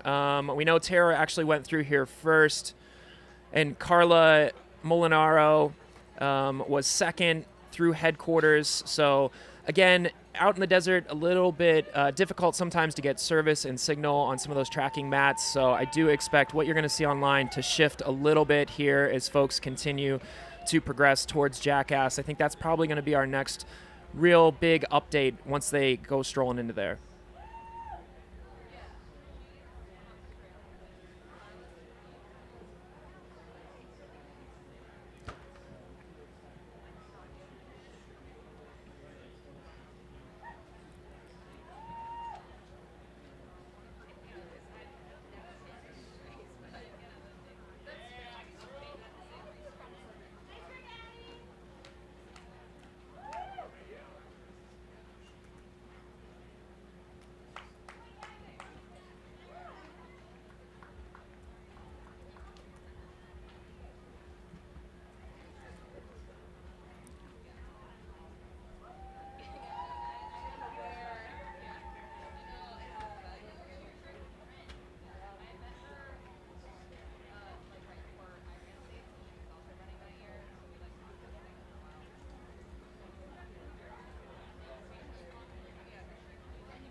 Yeah, we got a question here in the chat. Tara did go through headquarters. We saw her pass through. I didn't make a note of the time, but I would say probably 20 minutes or so ago, roughly 15, 20 minutes ago. She looked good. She looked fresh. And she is making her way towards Jackass.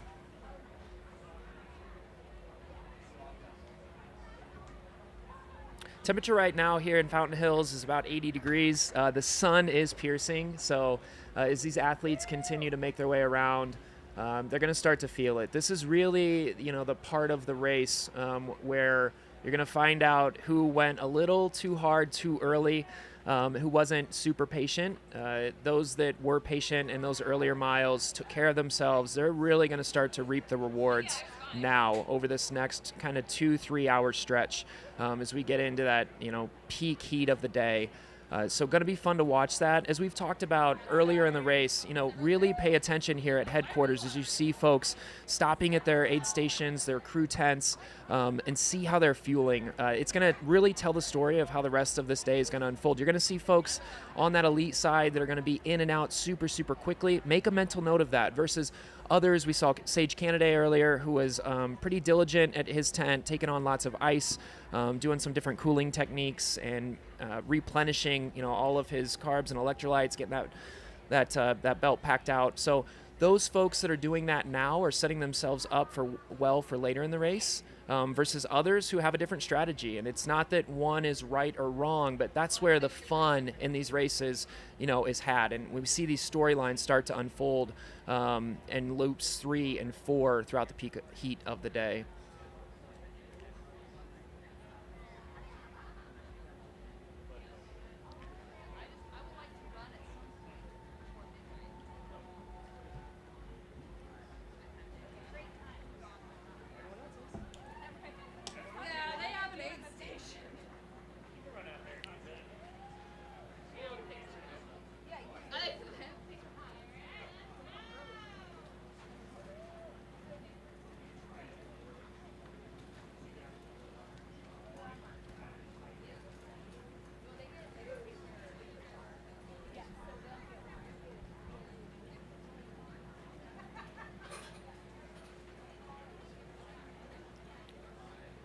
Yeah, if your feed is still down, you may be a little bit farther back in the stream. Refresh or kind of jump ahead. We are up and running.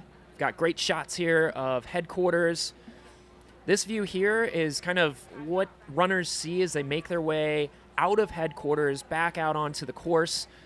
This is always a little bit of an area where you're mentally preparing yourself. You come through this area and you're thinking about all the miles you still have ahead of you. When you come into headquarters, you've got a chance to reset. You've got a chance to be with your crew, take a little bit of a mental break, refuel, rehydrate, and it's right here where you start to think, all right, here I go. I'm getting right back on the horse. And I won't be back here for another 20 or so miles. So this is the view that the runners have. Super epic, especially early in the race when you're running through here, and it's just insane. There's folks packing all sides of this, yelling and cheering for you. It's almost like a marathon style feel. And it really gets you amped up. And then all throughout the day, no matter how tired these folks get at these aid stations and these crew tents, they continue to bring the energy for the runners, which makes it super, super special. All right, I am back.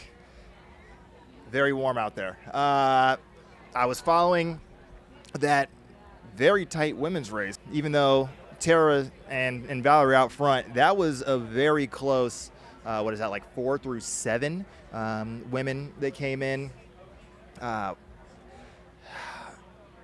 There's going to be some changes in positions on the women's side. Mm-hmm. So I guess let me back up slightly and level set exactly where we're at. We had Tara Dower out front, Valerie Arsenault in second, and then coming across the timing mat in third was Beth McKenzie, fourth Lauren Puretz, fifth Anna Loudon, sixth Addie Bracey, and seventh Briar Youngfleisch.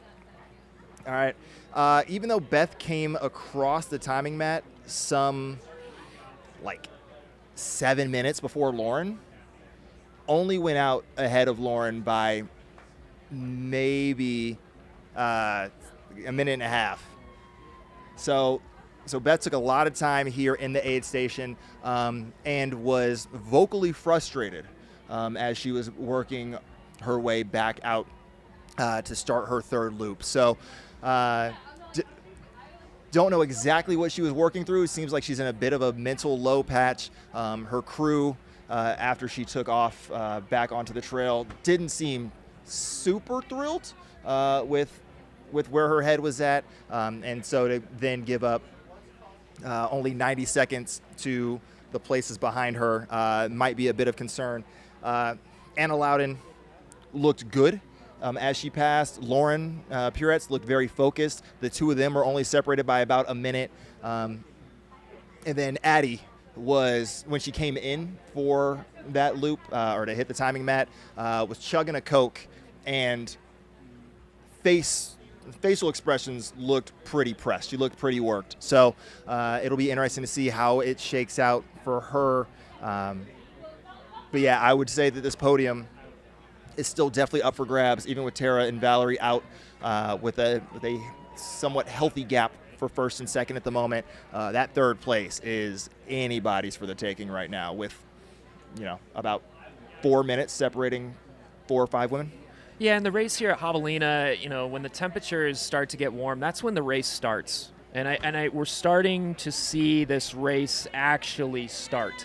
And these folks have 40, 45 miles on their legs at this point, and we're getting though in now to that peak heat temperature where you're going to see folks fade, and then you're going to see folks that have prepared themselves really, really well to deal with this start to excel, and this is where we're going to start to see that shake up in the field.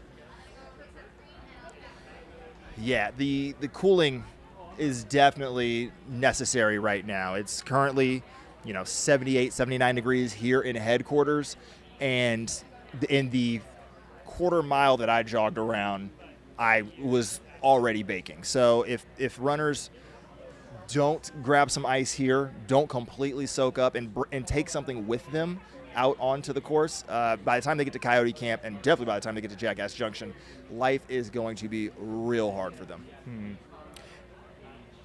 Did you get an update on JP when you were out there? I did not. I was trying to find him and his crew. Couldn't quite track them down. I checked with the timing tent, and they didn't have any intel for me. But I did get a chance to speak with Rajpal Panu, who was also one of our early elite men who dropped. Obviously, he's been dealing with an ongoing knee injury for the last, functionally over a year at this point, and just wasn't exactly in the space to make 100 miles happen today. But all things considered, he realizes this has just been a challenging year for him, but he's, getting ready to steer into the skid, I guess is the way I would put it. So not super thrilled with how today went. He wanted more, but he's still positive. So good to hear from Rajpal Panu, and hopefully we'll get a JP Giblin update as well.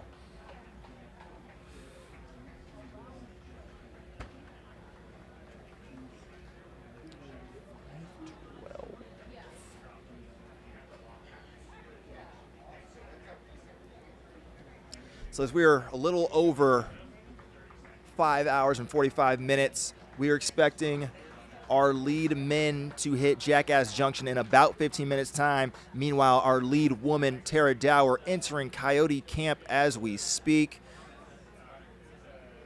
Exiting Coyote Camp as we speak. 5 hours and 46 minutes elapsed for Tara, heading out of Coyote Camp on the third loop. That is about 46 miles into this 100-mile adventure. That is a fantastic split. That puts her still in about that 14-hour range. We're definitely talking about 13:45 to 14 hours is the historic split at Coyote Camp. Yeah, and we've got a good shot here of Tara out on the trails, looking fresh as she makes her way towards Jackass. And what a good shot here. You can see, you talked about it earlier, there's vegetation out there, but there's no shade. No. And so you can see on the trails, the only real shade you're seeing is the shadow that her body is casting. So it's getting warm out there. You start to feel the heat as those rocks really start to bake too. It makes it feel more like an oven. And that's one of the interesting things about running in the desert. Even after the sun goes down, even after the temperature starts to get a little bit cooler, it still bakes, and you still feel that for a couple of hours after the sun goes down. And then for our age group athletes, the temperature swing at night, the other direction is absolutely wild. It just gets, into the 50s, maybe the high 40s in most years, and all of a sudden you're like, it is so cold. Yeah, it's a desert. I mean, even last year I was sitting here in the booth on the night shift and just like starting to shiver because I wasn't actively moving. So I can only imagine, hey, I'm in a tank top, and it's like, even though I'm moving, you're still exposed. So.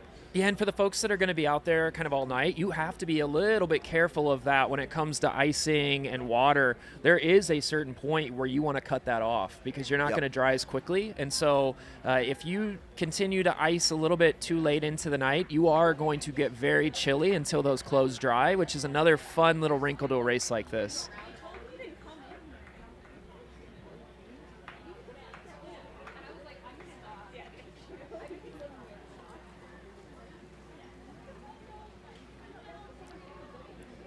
So this shot of Tara right now also highlights something that's going to be interesting for this women's race, as I talked about, very close between 3rd and 7th. When you have to navigate through lapped runners, whether they're 100K or 100-mile runners, it makes it more difficult to truly estimate how far behind you are from your direct competition because they're weaving in and out. And it's not just the turns of the trail. You're literally trying to look through bodies like, is that the person I'm chasing? Yes, no. So even a little gap can appear significantly larger, or you can hide a bit more because you are working through the lap traffic. Yeah, and another part of that, when you've got so many runners out there, for these elites, typically there's going to be a section of that trail, and you can see it here where it's a little bit smoother. Right, you've got some exposed rocks, and recently with all the rain that we've had, it's exposed more rocks. So it's a little chunkier out here than it would typically be because of some of the wash that we've had. So for Tara here, is just watch as she's coming up behind other runners. They're usually going to kind of fold into the sections of the trails that are a little bit smoother, and she's going to then get kicked out. You're going to see it here. She's going to get kicked out in some of this chunky stuff, right? And so that gives opportunities here for a little bit more tripping and potential obstacles. And these rocks, I mean, some of these are really embedded into the ground, and they're not going to move when you kick them. So you have to be mindful of that as you're passing folks and trying to make these moves, because it requires a little bit extra attention versus when you're able to pick your own line. Absolutely.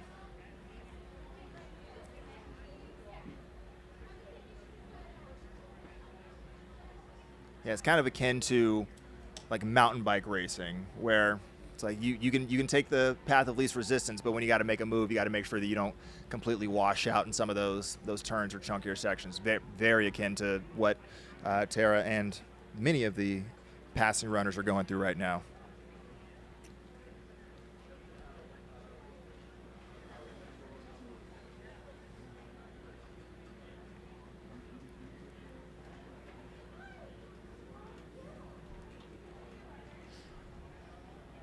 Great work here by the camera team out on the course. We've got folks on mountain bikes. We've got folks with gimbals at aid stations and at crew tents. The coverage out here is just awesome. Being able to see one of the best in the world do what she's so good at is a real treat here. But then also as we look at this, it's the reminder that, yes, Tara is one of the best in the world. There's folks here from everyday life who are also getting to compete on the same course and participate in the same event. I mean, this is like being able to play basketball with Michael Jordan or something like that. I mean, it's what a cool sport that we have here. And then the community out on the course, I have no doubt. I mean, she is getting cheered on every step of the way as she passes folks.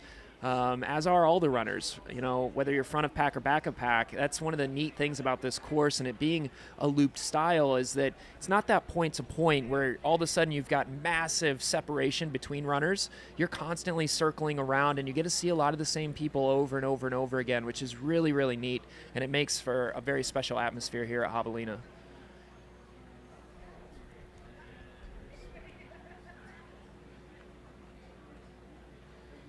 I mean, it's a good energy for all parties, right? Because, I mean, even the elites have talked about, you know, they're chasing the golden ticket, but it's just nice to have that constant energy. You're never alone after, really after lap 2. Yep. You're always going to be around some folks. So they're getting bigged up. Obviously, as they're passing folks, they're oftentimes getting cheers. So it's, even if you aren't running with a pacer, you sort of have that general visceral energy as if you had somebody there supporting you the whole way. Yep. And then, yeah, for the age group folks, for the rest of us, it's just cool to see these folks that you know, hear about, you read about, you hear about on podcasts, and then they're bombing past you, and you're like, oh, that's what it looks like to run 6:30 pace on this trail, 60 miles in, whereas I'm walking and I'm okay with that. Yeah. Yeah, it is. You know, I've had a chance to run this race a couple of times, and it's insane once that lead pack passes you for the first time and you realize you just got lapped, which is such a wild feeling. I mean, you're 35, 40 miles into the race, whatever it may be, and they go charging past you at a pace that you could only hope to do, you know, the first mile in. And it just reminds you how special these athletes out here are and how dialed in they are.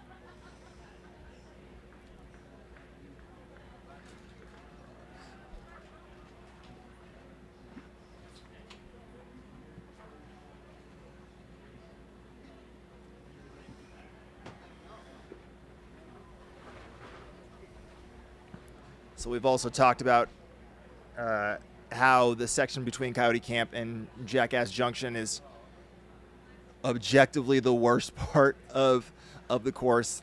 You get a sense of this like gradual, not particularly steep, but just incessant uphill, and the underfoot conditions being what they are. So once they get to Jackass Junction, you hit the net downhill half the lap, and the trail does smooth out considerably for most of it, but you can truly get a real appreciation for just how whack this 6 mile stretch is from Coyote Camp to Jackass Junction as we follow our women's leader, Tara Dower. Yeah, this stretch always feels way longer than it actually is. And it just it's just a grinder. Usually it gets just real warm out there. You know that you're so far away, you know, from your team or the folks that you have supporting you. And so this is, you know, for me, this was always the toughest stretch of the course just because of the mind games that it plays with you. And that climb, it's nothing serious, obviously. I mean, we can see it on the screen, but doing it over and over and over and over again, it kind of mentally wears you down a bit. And so, yeah, this is my definitely my least favorite section of the course.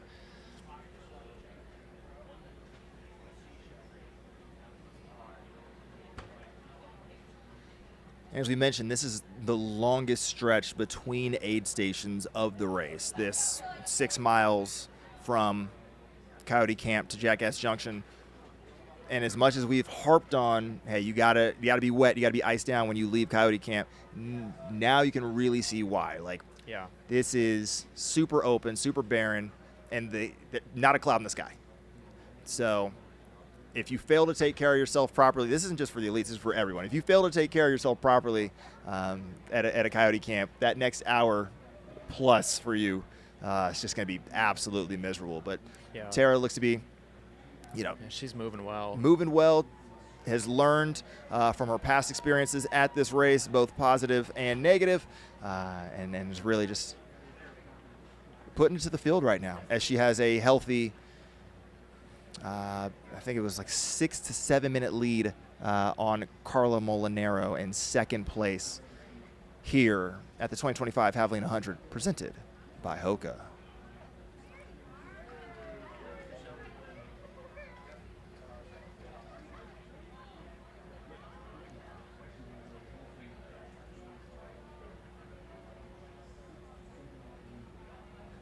So as we approach the top of the hour, we are also on the lookout for our lead men hitting Jackass Junction.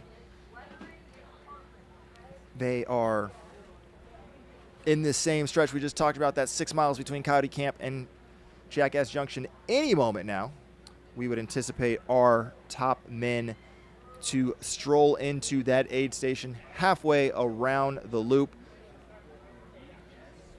In first place was Will Murray, followed by David Roche, Gavin Pryor in third. Noah Dussault, Kenyon Woodward, Caleb Bowen, Sage Canaday, Chris Andrews, all in the mix in the top 10 of the men's race. All functionally looked like they were moving well, but Will, David, and Gavin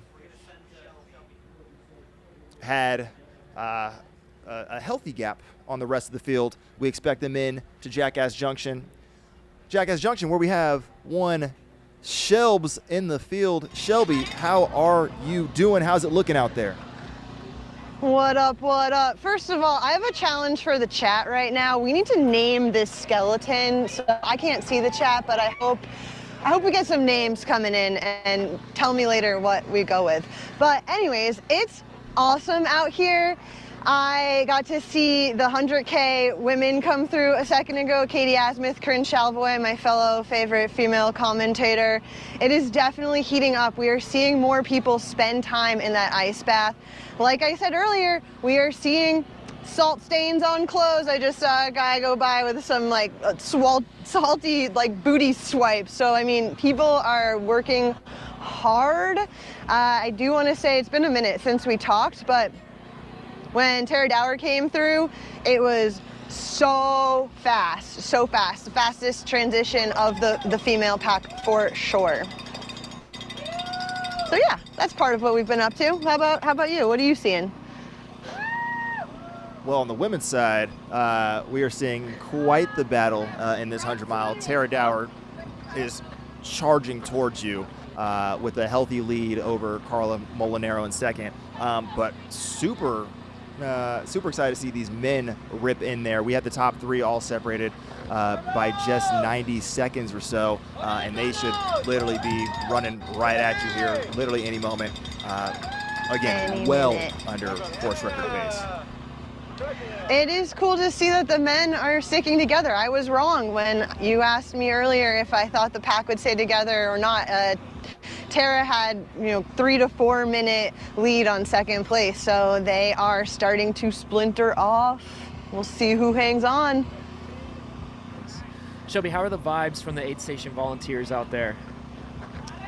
Lunch is starting to be served. So actually, wait, I took a picture of the menu because we were talking earlier about how, burgers were going to be out. That will be later. So first they do a bit of a sandwich assortment, and that looks like I've been smelling some tuna. There's some tuna sandwiches. There are chickpea wraps. There is chicken salad sandwiches. So we're in sandwich mode right now at the aid station. Incredible, incredible. Have you seen anybody take a chicken salad sandwich yet? No, I've only seen volunteers going for the chicken or tuna salad sandwiches at this point. I can't imagine eating a tuna salad sandwich right now. Yeah, that sounds, rough. But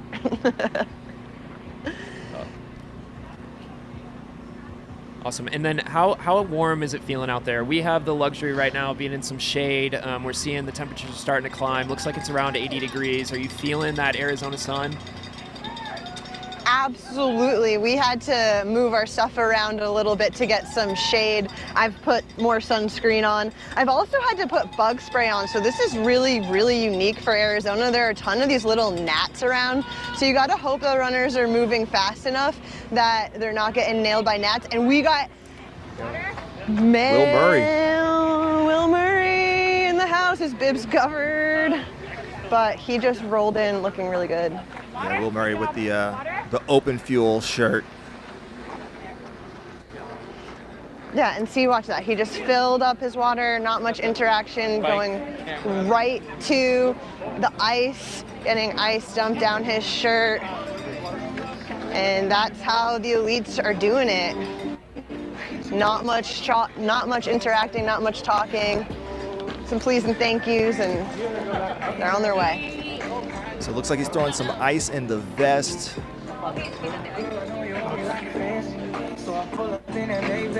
There we go. And this has been a bit of a change. We've started to see our runners like fully submerge on these last 2 loops versus just, you know, little splashes earlier. Yeah, no, in and out, real efficient. Loaded up the ice into the vest, took the water bath, and is on his way out. And now the clock is on. David Roach on his way down too. Let's see what David does. David just took off his ice bandana, preemptively getting into the aid station, so I can tell he's on a mission. He's running with the ice bandana in hand, probably gonna toss it to somebody to... Yep. Here, I'm gonna go fill up my Yep, there we go. He's gonna go fill up his ice while aid station takes care of his flasks. He's got those Hydro Pack flip top flasks. That's I'm the speed flasks, I think, is what they're called. Yeah. I am a big fan. And when you're tired and you're running these things, like trying to twist the top of a bottle is so hard. More ice. I mean, and he is soaked. He does have a back zipper pocket open, so I hope there's nothing important in there.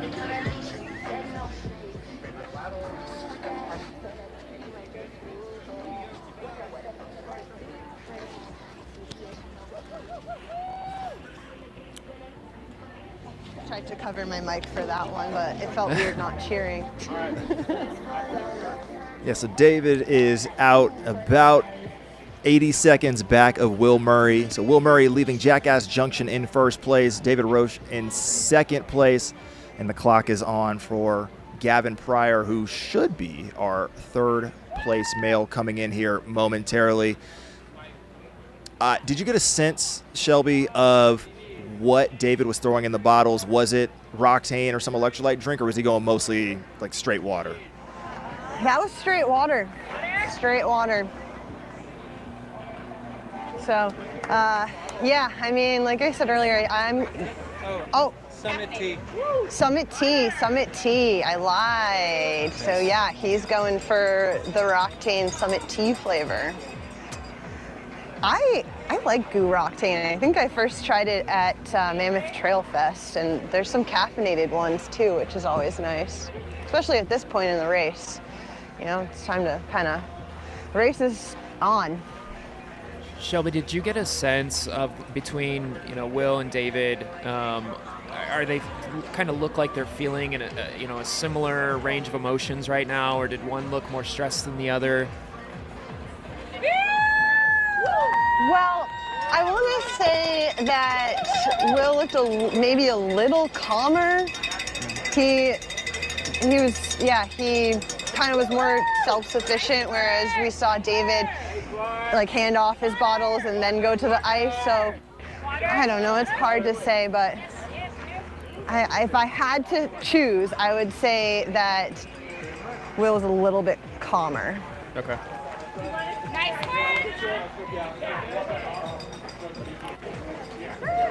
We have had a couple of name suggestions also for the skeleton. The favorite so far in the chat is Andy Bones Wilkins.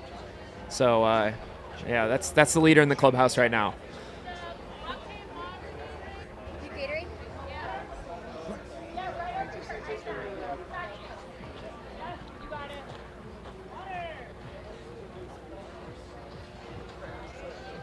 And here we go to the ice bath. Let's see, will he fully submerge or will he just fill up a bandana? Oh, we're Gavin also Pryor. gonna tighten our shoes. This is multitasking at its finest here.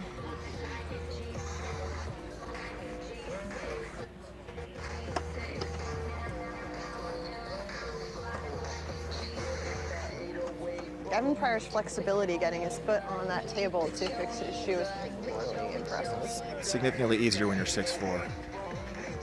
That's true.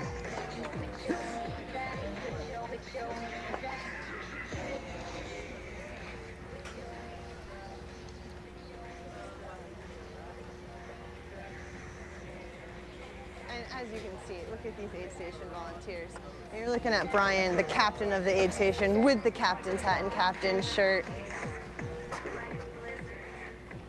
We got Howie Stern on the camera, and he's out. He didn't get too wet. I'd say on the wetness scale, he was the least wet leaving.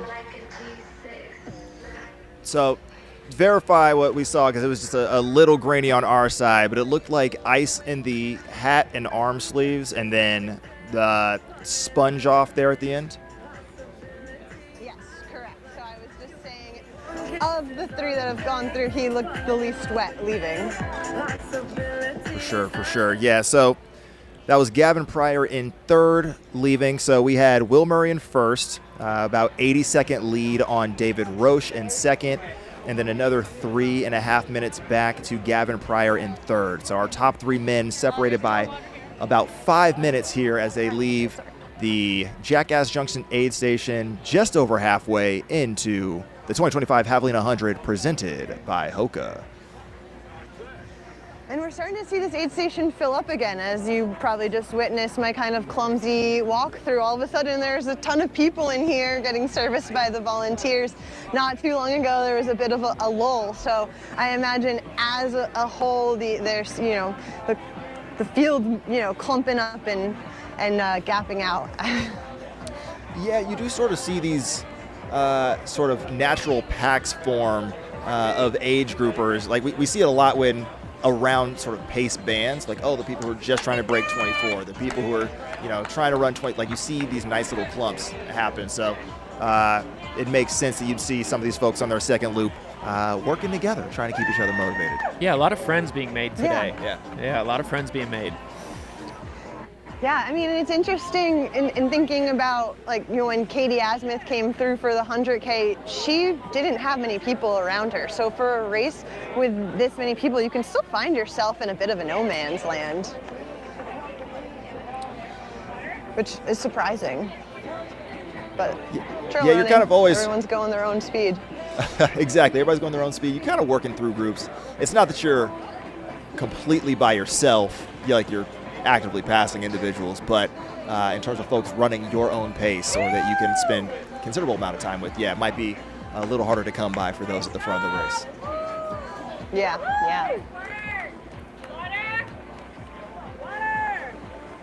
Just got a sun hat on. That's a good move. I'm excited to see more costumes too. I'm a little bit bummed that the elites didn't pull out any cat ears, or except for Tara Dower, but I just, you know, haven't seen many costumes from the elites, and that's typical with this race. But come on, guys, let's have some fun. This is where we just need all the people at home to dress up. So if you're watching at home, you got to throw your costume on a week early. Yeah, give it a trial run. Doing like the beefy Audi thing. Shelby, what's been the best costume that you've seen out there at Jackass? You're too far away from the... Login. Oh, it's just I lost it. Go down. Go back. All right, guys, I think we're back. I think we might have walked too far away from our Starlink. One question for you, Shelby. What's been the best costume that you've seen out there? Well, that's what I was saying. I haven't seen too many, but I love seeing the capes. It's really cool to see individuals leaving this aid station with their capes flying as they climb up this hill. So kudos to the capes. Love it. Yeah, we saw somebody running through Jackass earlier with a pony on a stick between their legs that they did for about a mile, which was very impressive, and I have no doubt that they trained for that moment, and they got their time to shine here on the live stream today. There might actually be some kind of sport of people riding ponies on sticks. Oh, we need a horse tracker for this race. Pony on stick tracker, maybe next year. I mean, there was an entire crew. So we saw her when she came through, the runner with the pony on a stick, but there was like legitimately 9 people running behind her who also had ponies on sticks. It was, I don't know what you call a group of horses, but there was definitely a stampede coming through headquarters.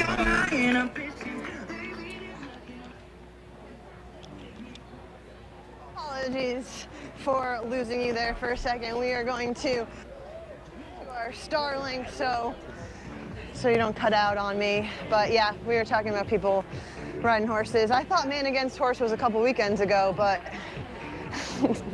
if you don't know, you guys probably know, but anyone watching the live stream, Man Against Horse is another race in Arizona where runners actually do run with horses.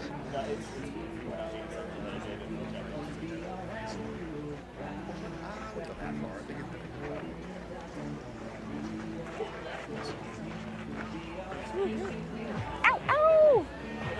Get it, get it!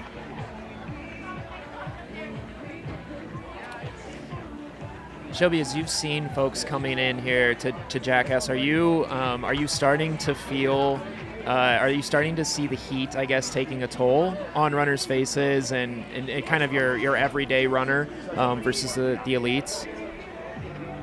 Yes, I mean, we got Andy Glaze coming in right now. We'll get a camera on him. Let's see how he's feeling. But I mean, Aravaipa's own Aaron Barber is running the 100K, and he was definitely heating up. I actually saw him put ice in his mouth. I was like, Aaron, are you on your hospital bed? Why are we eating ice? But that's how hot it is. Yeah. And like I said before, starting to see salt on the clothes from sweat. I can see a little bit on Andy Glaze's arms. He's got some sweaty arms. What up, Glaze man? How are you? Awesome. I was like, they look similar, right? Thank you so much. Anything else? That's it. Hey, how's it going out there? I'm getting a little spicy. Yeah, it feels spicy. Yeah, I didn't get quite enough heat training, It was freaking cold at Moab, but That's true, but you live in Southern California. It's been raining and cold. That's crazy. But yeah, it's good. Good. Nice to run on a trail that's not muddy. You know what? Why didn't you wear your Addams Family Halloween costume? That would have been awesome. Yeah, that was a good one. You would have melted, but wow, your family looked really good. The polyester suit might not have been the best. I really wanted to wear this Space Girl outfit, and it was like a spandexy dress thing, but it had long sleeves, and I might be dead right now if I was wearing it. So yeah, you would be hot. Yeah. Sure. But Cool. I just want to call out Andy's folded bib. I mean, clearly with shorts this size, you can't wear a full bib. Is that against the rules? I think as long as you're not bending your chip. So I'm not. Yeah, don't bend your chip if you fold a bib. About that. But that's how. If anyone watching was wondering, this is how you get a bib to fit on your shorts. 1 inch shorts, you gotta be creative. Yeah. When you run a marathon in 1 inch shorts and they give you those giant bibs. It doesn't work out well. No. You just gotta put it on your butt. Yeah. So we just had Canyon Woodwork go through. All right, M4 went through while I was getting distracted by the legendary Andy Glaze. M4, legends. 2 legends in a row. Got another friend going by. I think he's addicted to running. He just did Western States, that guy. Only one lap. All right, who do we have coming in here? We got M5 in the house. Come on, Noah. Hell yeah.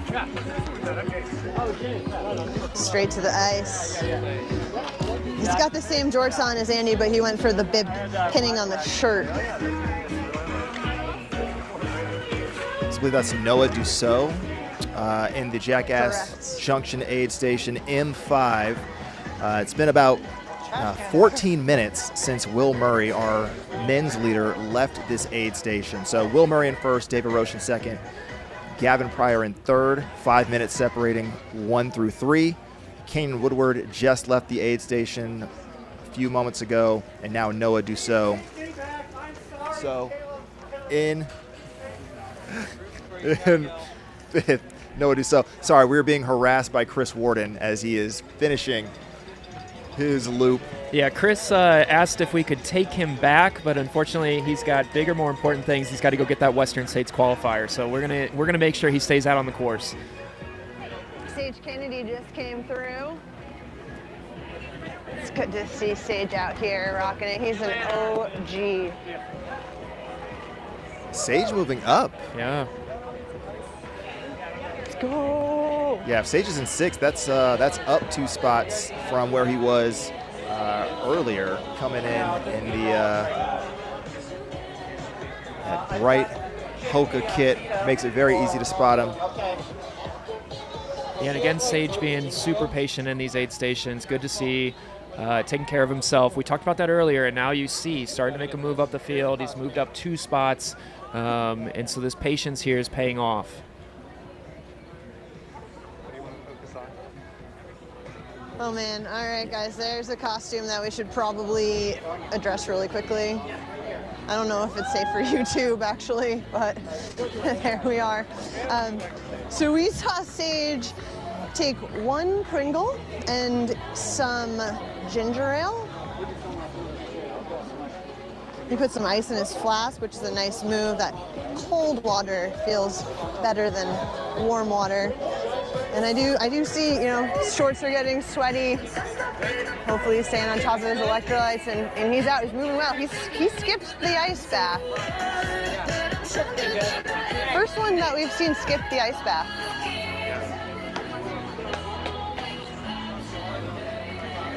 So now the question is, where is Caleb Bowen? Where is he? Is that him right there? Not Caleb. Just another green-shirted individual.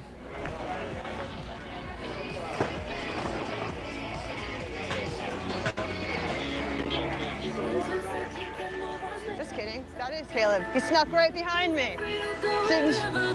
Too busy watching the man with no clothes on. Yeah, that puts Caleb's Caleb in getting 7th ice down his overall. sleeves.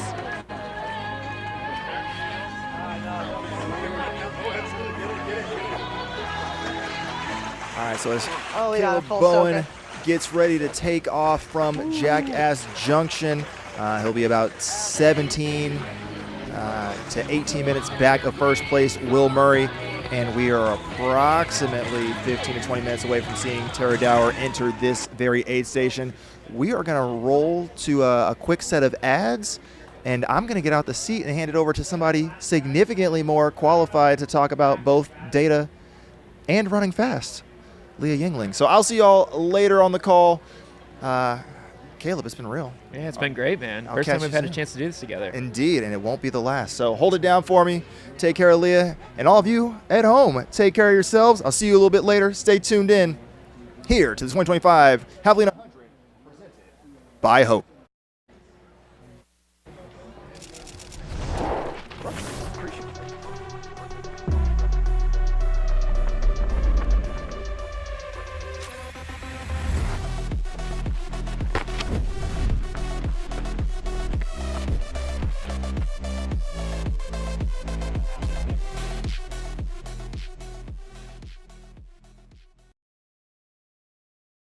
Possible. CTS. Inspiring, educating, and guiding runners of all abilities. Every step of the way. Get matched with your coach today.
Welcome back to the Javelina Jundred live stream.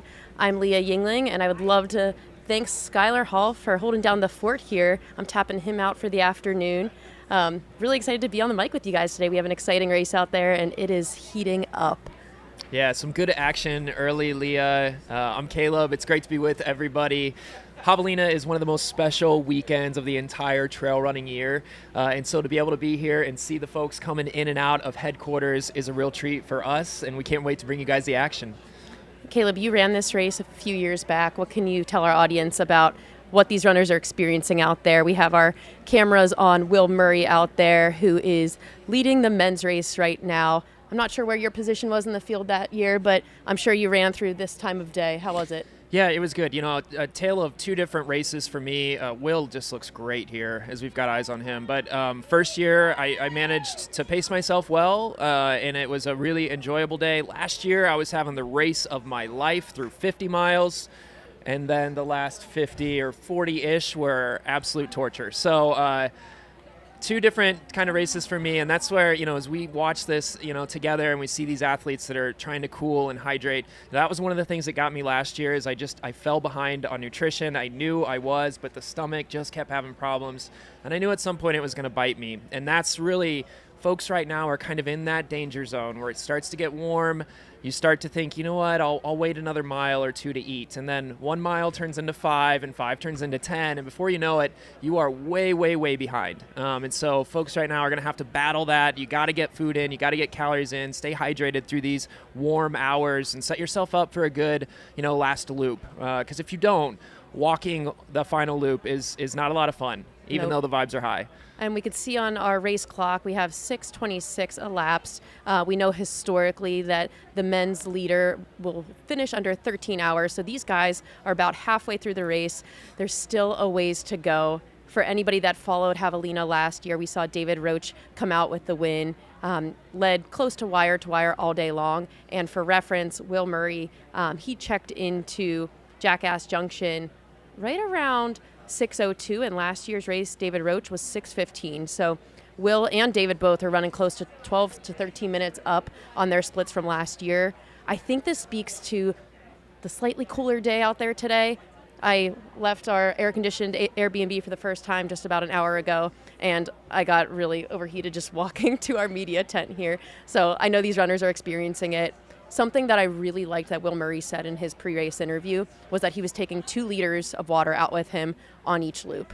And he's one of the very few male runners we've seen so far wearing a pack. And I think it's to really cart around the 2 liters he knows he will need out there. A lot of runners try to be minimal in a race like this where you can see your crew pretty regularly.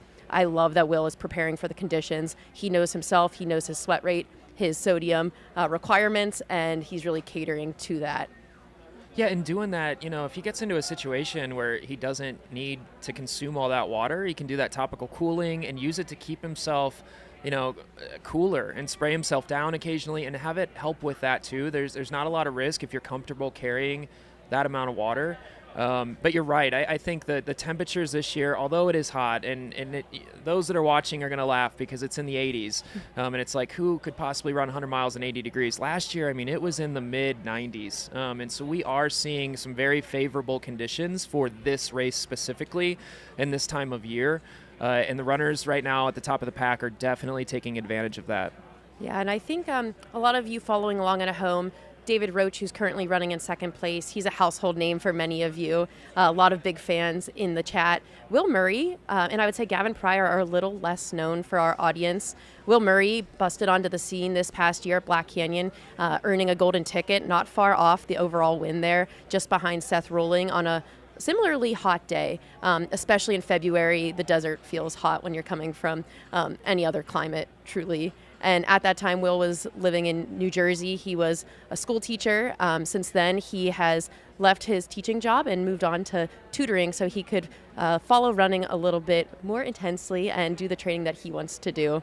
I know he's coached by CTS coach John Fitzgerald, and he does really interesting training, a lot of bike and running combo, putting in 8 to 12 hour days on a weekend, which I think is pretty unique for us ultra runners. We often hear about the back-to-back long runs, but you don't see a lot of athletes stacking up the bike and run like Will does. So really excited to see him out there pushing the pace today. he said that he wasn't going to be afraid to go for it, to see what kind of pace David Roach was putting out there, and felt really confident in his current fitness since he wasn't able to line up at Western States this past summer due to injury.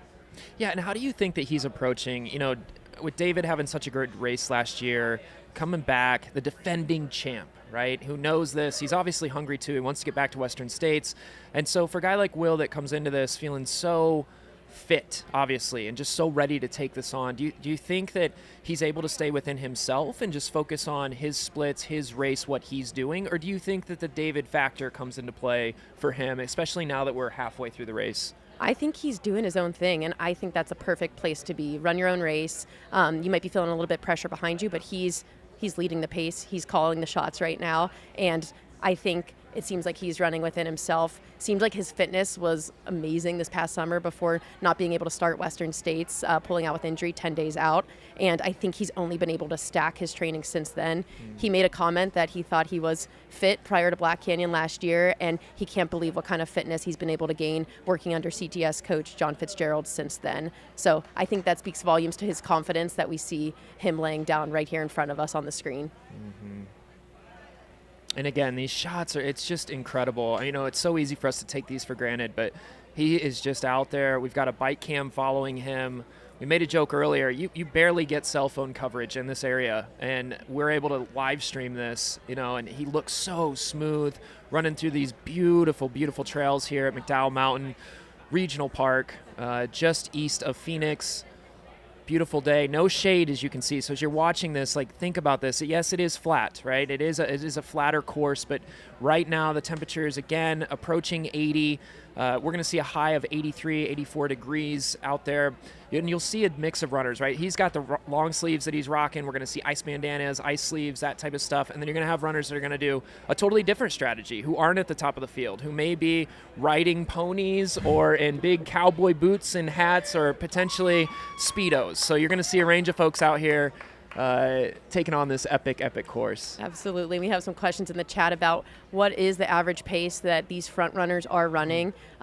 So from our tracker, Will's covered 51.8 miles, a little bit further than that now, and he at that point was running about 6:59 to 7-minute pace. So if he can hold that, he'll be running 7-minute pace for all 100 miles today, which is pretty impressive given this heat. We historically see runners slow down later on in the race, giving back some time to the course. But if you look at the course record, which was set by John Ray in 2023, his last lap was his second fastest of the day, close to as fast as his second lap. So he actually increased his pace, whereas last year with David Roach, we saw him give back quite a bit of time on that last lap. So I think if you're running within yourself, you're pacing it well, you're staying, you're controlling the heat as best you can. I do think it's possible to get faster, but we don't see it very often. Mm-hmm. And then checking in with the women's race, Tara Dower is our women's leader at this point in the race. And then for those following along at home, we have heard that Carla Molinero's tracker is not tracking. So she is in second place as far as we know, followed close behind by Valerie Arsenault. Valerie reigns from Quebec, Canada. She's been quite prominent on the JFK 50-miler stage in recent years, most recently running 6:16 at the 2024 edition. I think knocking off about 30 minutes off of her prior JFK third place time. Absolutely crushing it. Most recently running Ultra Trail Hurricane, which was her furthest distance to date. I think spending over 16 to 17 hours time on feet. So hopefully if she has the race she wants to have today, we'll see her break that 125K time that she threw down at Ultra Trail Hurricane just this past September. And then Caleb, I don't know if you're too familiar with Carla Molinero, but reigns from the UK, most recently living in Cape Town, South Africa. Spent a lot of time on the Comrades podium, which I personally cannot fathom how fast a race like Comrades and Two Oceans runs, which she's been at the top of, been a 50K 50K world champion, extremely, extremely fast on the roads, and knows that Javelina plays to her strengths as a road runner. So really exciting women's field today. Yeah, incredible. Also, a lot of folks in the chat saying that you are the queen of the mic, and after hearing all of the stats that you just threw out, this is absolutely awesome. I'm excited for the next couple of hours of hearing all the background and the stories here that you have with these runners. Just so much fun. Awesome, awesome, awesome. So cool. It's going to be a fun day out here today. I love this field. I felt like going into this race, there was no specific favorite, especially on the women's side. I think a lot of people were thinking David Roach for the win today, and we're seeing a really heated battle up front. But I think the women's race was really anybody's game, and excited to see these women who have been out here before, the likes of Lauren Puritz. This is her 4th time. She's been here for the last 4 years, increasing her time every year. Tara Dower's back for revenge after DNF here a few years ago. But then newcomers like Valerie Arsenal and Carla Molinaro really making it fun out there.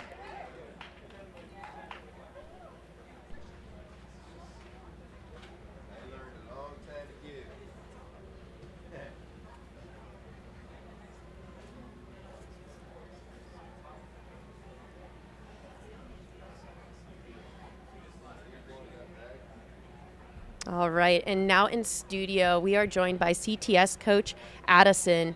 We have a lot of CTS athletes out there, so we're really excited to pick their brain, hear about training techniques, hear about heat mitigation strategies, hear about the great crew of runners they have out there today, and maybe learn a thing or two. So welcome to the studio, Addison. Thank you so much. Thanks for having me, guys. Yeah, of course. What are you seeing out there? What's exciting you right now in the field? I think just for us as a company, it's an awesome opportunity. We have 24 athletes that are out on course, and we have Will Murray as one of our athletes, coached by John Fitzgerald, all the way down to people chasing cutoffs in the 100K and the 100 mile. And so just seeing such a variety of fitness levels, ability, and storylines internally is just really fun to be a part of, because it's just go, go, go all day long. Amazing. Addison, we saw at Western States this year that the CTS crew had what I think was the craziest ice setup I've ever seen. It was a baby pool filled with ice, and the runners would charge in, Michigan Bluff, for example, take a little roll around in the ice, and then get back out there. Can you talk about some of the heat mitigation strategies that your athletes are implementing out there today? Totally.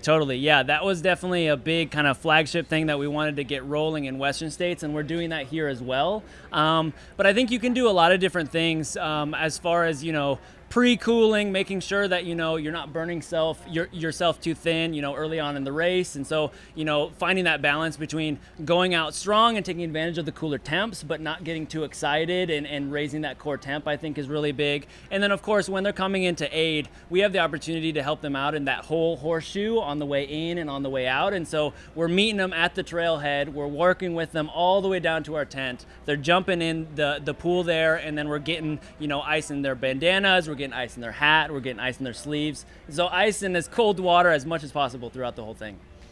How do you coach fueling in a race like this? Like, what does that look like with the fluctuating temperatures and the heat that we're going to see throughout today? What's your strategy there? Yeah, it really depends on, personal preference for the athlete, but certainly because the sweat rates are so high, I think a common mistake is just leaning on liquid nutrition too much, because, throughout the course of the day, their sweat rate's going to vastly change. So in the middle of the day, they might be losing 3 to 5 pounds, and in the cooler parts of the night in the morning, they're going to be losing more like 1 to 2 pounds. And so if you're relying just on that liquid nutrition, and, say you have Hyperlite or Scratch, something that has a specific amount of carbs in it, then you don't have as much wiggle room to really make adjustments on the hydration end when you have a certain amount of carbs that you need to take in at all times. And so we really like to have a variety of strategies that they can use. For one, if their stomach gets off a little bit, and two, if it gets a little bit hot out, we can switch to more water and electrolytes and less calories in the bottle, and we can have them using gels or solid foods or a variety of other things, in addition to maybe a little bit of some sort of calorie mix in their bottle.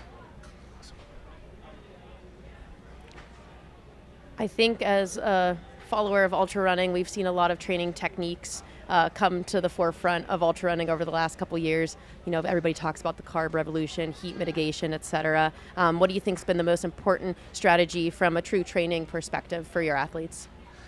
I think the kind of revolution of using different cross training strategies in addition just to running, especially when people are potentially injury prone, I think is something that's really revolutionized a lot of athletes training. I think Will Murray, the person leading the race right now, which is awesome to see and awesome to be a part of, he's really utilized the bike as a former cyclist, a really competitive cyclist, as well as a runner, and coming off of that ankle injury, just so that he can continue to get in a high amount of zone 2 training while not, blowing up his ankle, and making sure it's sustainable off of that rough Western States build and recovery.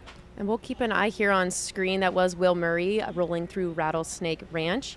For reference, he just came through there at 6:39 elapsed. Last year, David Roach came through there at 6:51. So 12 minutes ahead of David Roach's split through there last year. We'll keep an eye on times because this is blazing fast. Yeah. How cool is it to be able to, with this live stream, be able to watch the athletes out on the course? I mean, you get to see them at aid stations and whatnot typically, but for a guy like Will to be able to follow him for miles along the way, I mean, for you guys, like, how cool is this? I think it's pretty awesome to pick up little tidbits, just seeing his running form, seeing that he's still running strong is a great indicator of where he's at. And, he's taking the lead, but it seems like he's not overextending himself, which is really great, as well as just have another indicator of, a split through an aid. The splits and timing at this race and all Air Viper races are awesome, but, sometimes, like David Roach's split didn't come through earlier on in the day. It's good to have a visual representation of like, oh, are they still in a group? Oh, or did someone just make a move? So we know exactly what to talk about when they come to us. So are you able to take, as you're watching this, are you taking feedback, taking notes when he comes in of like, hey, we saw you at this aid station? Like, are you coaching him in real time that way? Or are you pretty much sticking to, here's what we would expect your paces to be, and you're kind of going off the tables and whatnot? Or are you using this live shot here to then coach him back when he comes into the stations? I think it really depends on the person and the circumstance. So Coach John Fitzgerald is back at the CTS tent. We have the live stream up, and he's been, eyes glued to the screen. But also he has 3 other athletes here, and so it's tough to juggle. We want to make sure that we're here for our elite athletes, but we also don't want to leave anything on the table for our middle of the pack and back of the packers. And so we're certainly working double time, like it looks like you guys are here in the Mountain Outpost booth, just to make sure that we're juggling all the things as well as we can and give a good experience for everyone at our tent. It's amazing.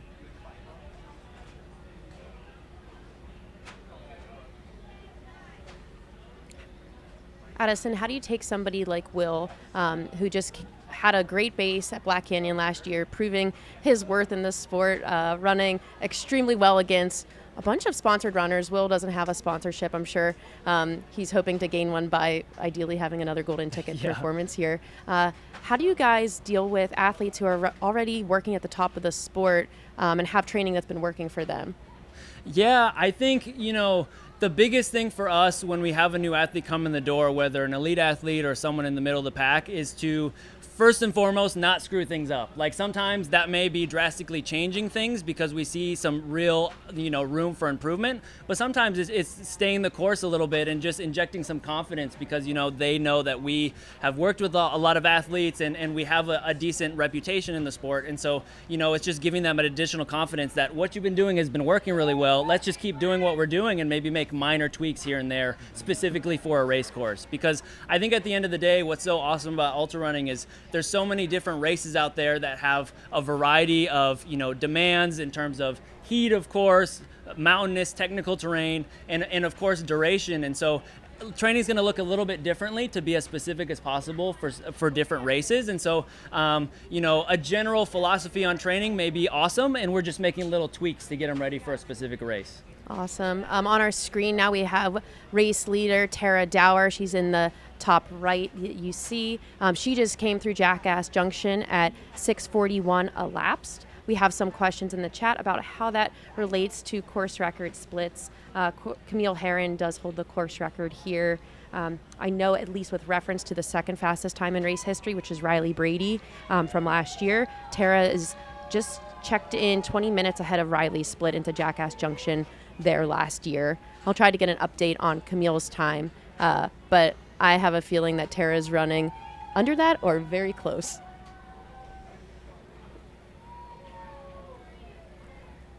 A question I had for a lot of athletes coming into this race, you had almost 2 sectors of athletes. You had the ones who were pretty fresh, training for Javelina all year long, or at least for the second half of the year. But then you had a lot of athletes who had huge efforts under their belt this season. Tara Dower's one of them. She took the Long Trail FKT just this past summer. She just lined up at the Mammoth 200, unfortunately having a DNF. You have people like Lauren Puritz, who was the top American woman at UTMB this past summer, just a little over a month ago. JP Giblin, Run Rabbit, a lot of athletes who just ran 100 milers in September and August.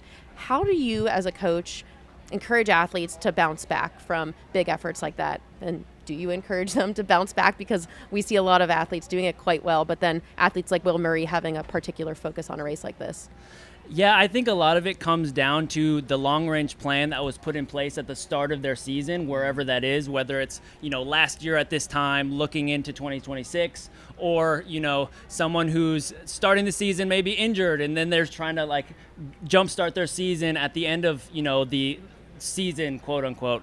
And I think, it really depends on, where are they at energy wise, continuing to touch base and using things like HRV to see, how ready are they to put in another big effort? Because I think it really depends on, how many miles are in their legs, how excited they are to do something. Because I think another thing is, when you're putting your everything into a big A race that maybe doesn't go very well, some people might want to just take a break and reset, and other people are charged up and excited to get after it again. And I think it really depends on their outlook on the rest of the season and kind of what training has looked like up to that point. So I know for Will Murray, he's been training a lot in Salida and Buena Vista, and after the disappointment of having the ankle injury before Western States, he set his sights on this to get that golden ticket and go right back to Western States, and he gave himself a really long build up to get ready for that. And so I think that's someone where he set his sights on a new A goal versus some people might try to just jump right back into it and do it on a bit of a whim. And I think that's when when things get hard in the middle of that race or that it's not going as well, you don't quite have that fire in you to really get after it when things may need some retooling in the middle of a race. Yeah, this is what I love to see about this race, just displaying out on our screen right here. Is these are two athletes who had spots in Western States this year. Both had Western States either not happen or not go the way that they wanted. And these athletes are running with a fire, like you mentioned. And I think that intrinsic motivation and having that little carrot dangling in front of you might give you kind of that fire under your butt that you need, especially when the going gets tough late in a race. Totally. Yeah, mentally, how do you coach that, right? He's going to come in here and he wants to get that golden ticket. What's the mental training? We've talked a lot about the physical side, but how do you keep him, I don't know if patience is the right word early in the race, but how do you help him to hold on and say, look, this is 100 miles. No, you're going to want to get out quickly. You're going to want to push that pace. How do you coach him to stay within himself early in the race so he's able to throw down and finish strong? I think Will especially, so I personally don't work with him, but, sure. I know him fairly well. He hung out with us at Leadville as well. Yeah. He does a really good job of being, an intuitive runner and not getting too excited early. As we often see at Javelina, you'll see, a big group of 10, 12, 15 runners all together, and probably half of those runners or less are going to stick around for that next loop. And I think what was awesome to hear from Will is that, he said that there were a lot of surges happening, people feeling everyone out and getting a sense for, how everyone was feeling going into that second loop. And he said he was just going to let people go if they were going to go, wild at the start. And, if it was comfortable for him, then he'd keep them an eye's distance. And so I think the idea of kind of knowing yourself and staying within yourself because it's a long race, I think goes a really long way. And Will does a really great job of that.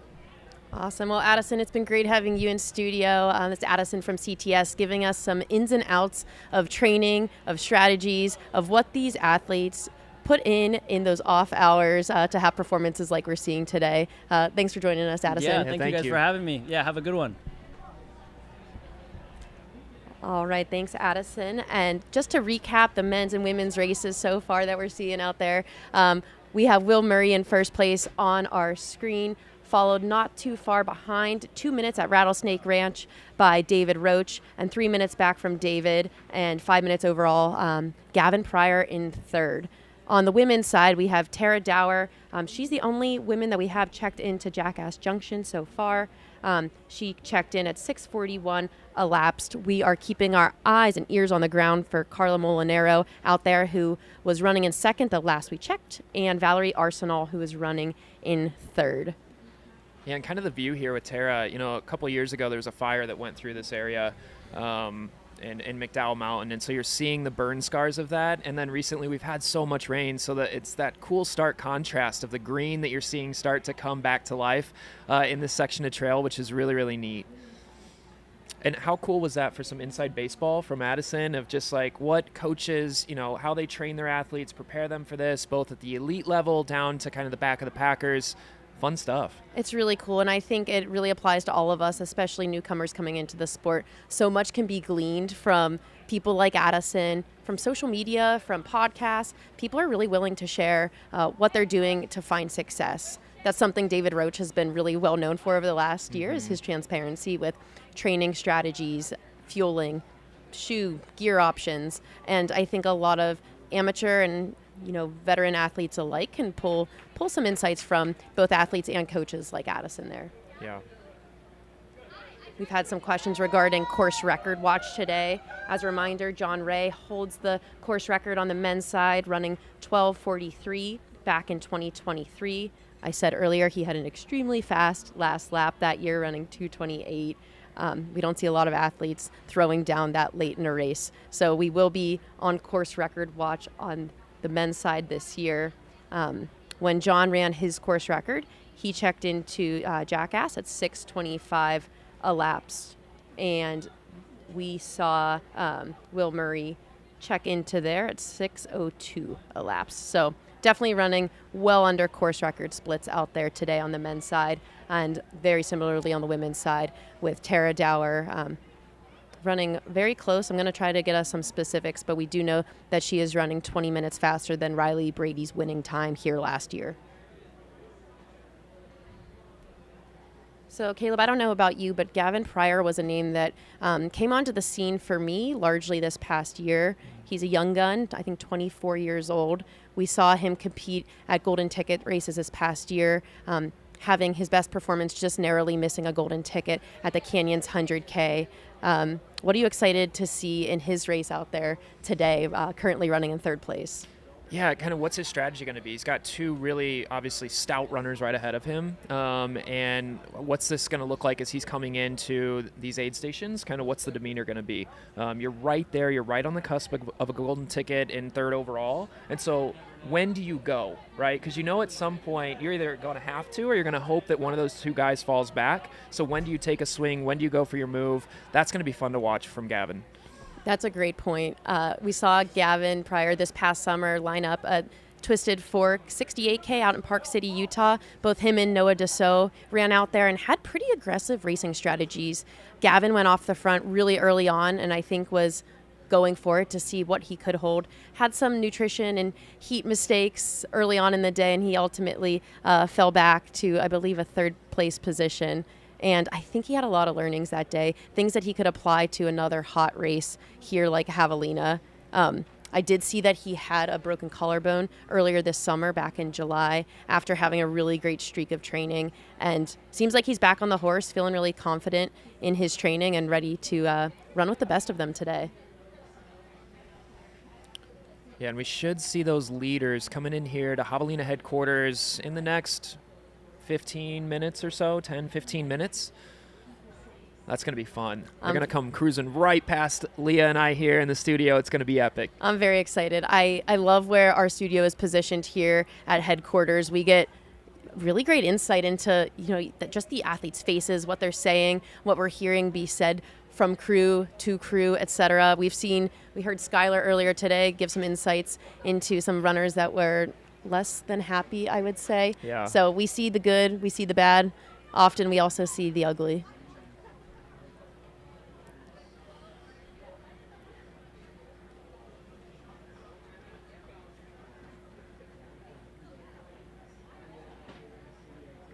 Again, we've got Tara Dower on our screen. Tara Dower has had a breakout last year.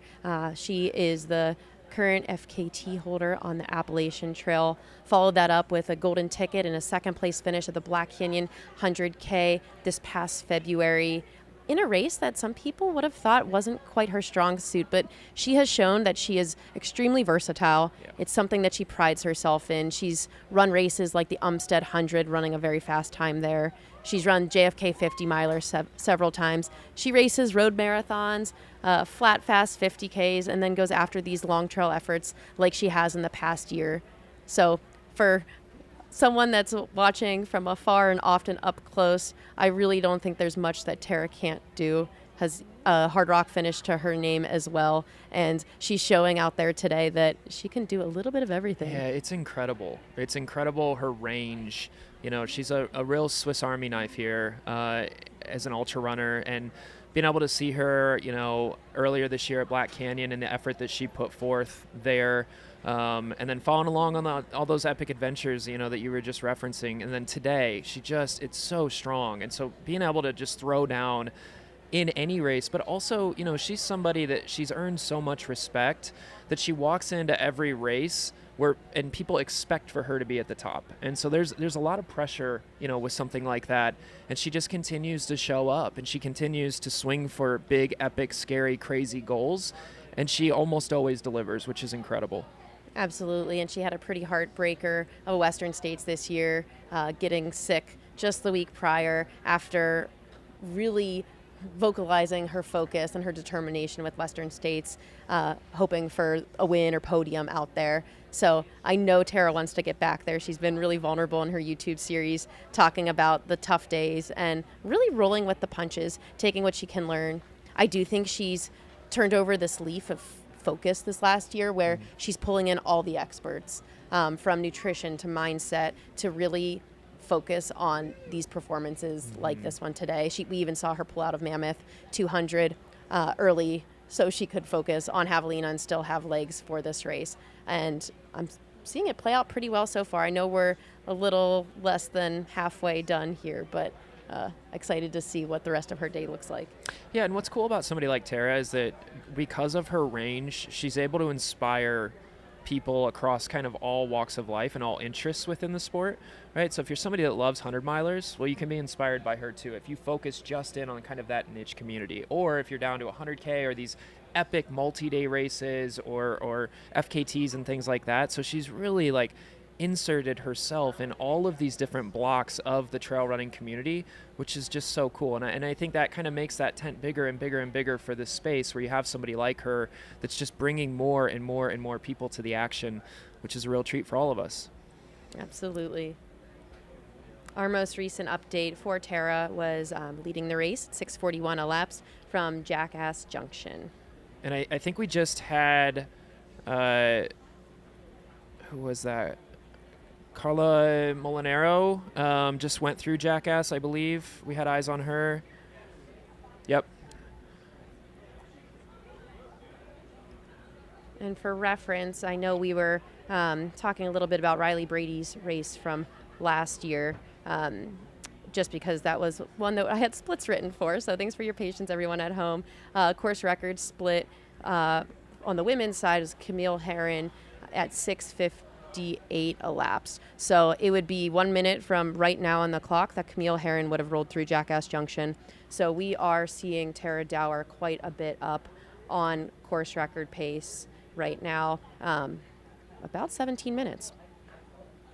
Yeah, and it's just mind-boggling to me the amount of green out there this year. Like we've talked about it a few times, but the rain, like this, it looks like grass all around this course, and it's just like this perfect trail in between. So much green, which you just don't see out here. Really special year for these runners.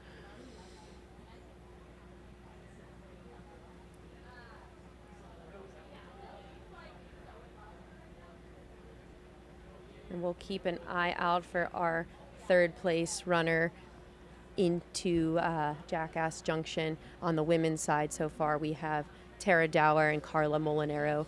Carla probably about 16 or so minutes back from Tara, so that is a big gap. And I would say that both Tara and Carla are running under Camille Herron's course record pace at this time. Our third place female we'll be keeping an eye out for is Valerie Arsenal from Quebec. Her first Javelina 100 and her first 100 mile as well. She's no stranger to golden ticket races, lining up at several in the past. Excited to see her at her 100-mile debut out here today.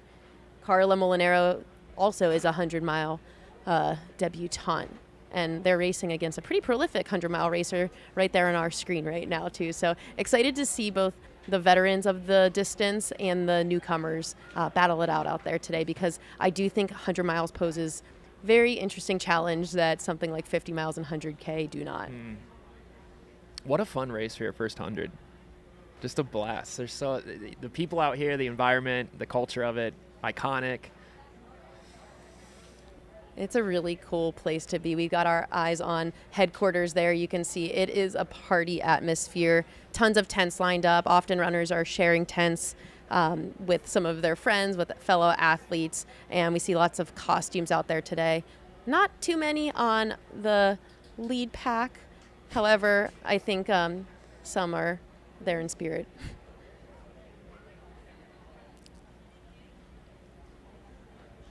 Yeah, Tara's running a blazing pace out there today on a day that actually feels quite hot to me. I don't know about you, Caleb. I know it might be hot in our media tent here, but I know it is probably about 10 degrees cooler than last year, where we saw the second fastest time in the females race go down. It still feels hot. Living here, so I'm a local, so living here, it feels good, I will say.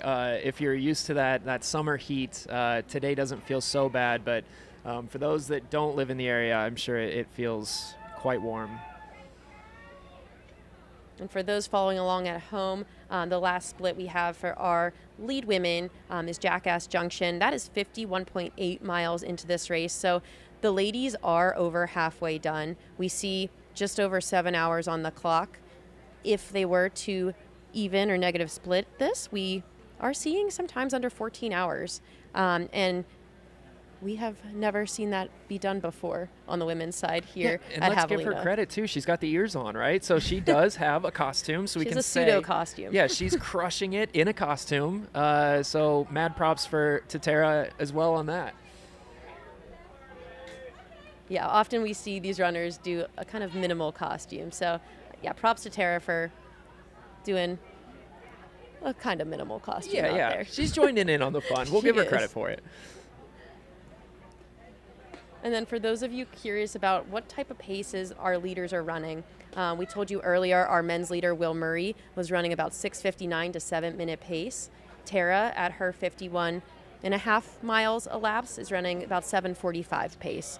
So sub 8-minute pace is bonkers to me on a hot day like this in the desert. Yeah, and we should see Will coming through here within the next 2 or 3 minutes. He was projected to come through at 1:03, I believe it was. So our top 3 men should be coming through headquarters here any minute now. And thank you for all the information in the chat. We really love following along with those at home.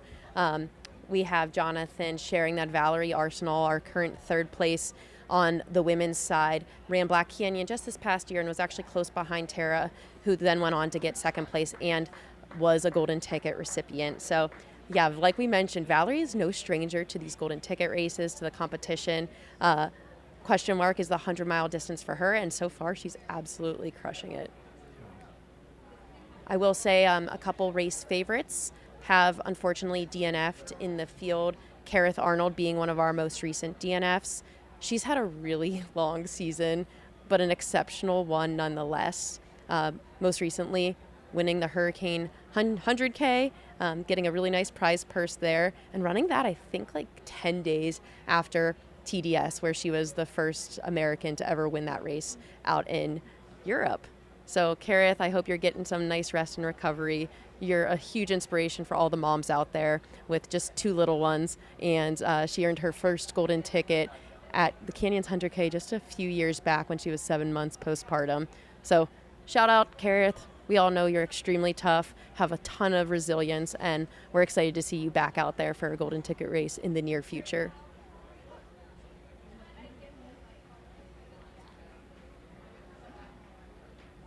Yeah, Leah, I saw your family in here when you were coming in.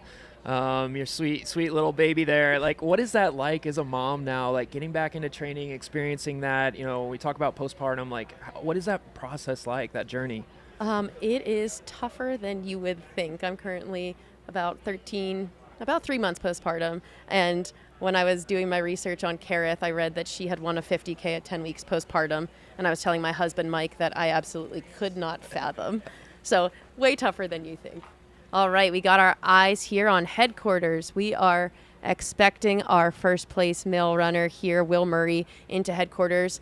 We will look behind our backs here to give you guys at home our best recap of what we are seeing with our eyes on the ground here. And again, this is Will Murray. Will is from New Jersey, most recently relocating out to Salida, Colorado to pursue running full time. He's was a middle school teacher, I believe, and then has taken up tutoring to fill some of that teaching space. Really excited to see Will out here today. He was a golden ticket recipient at the Black Canyon 100K this past February, and unfortunately had to pull out of Western States 10 days prior with an injury. Looks like he's running with a fire underneath him today, leading this race 2 minutes up on David Roach.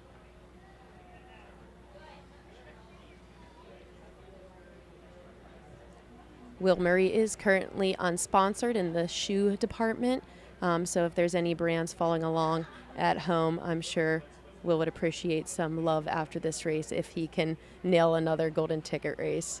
I know he is supported on the nutrition front by a brand called Open Fuel, South Africa-based company. Here we go. All Here right, comes here we Will. go. Wow. Will is getting doused by the CTS crew as he rolls through right behind us here. We see him on screen. You're seeing what we saw. Taking all the time here. Every minute, every second counts. Doing these mobile aid station transitions is extremely important to save as much time as possible when every second matters.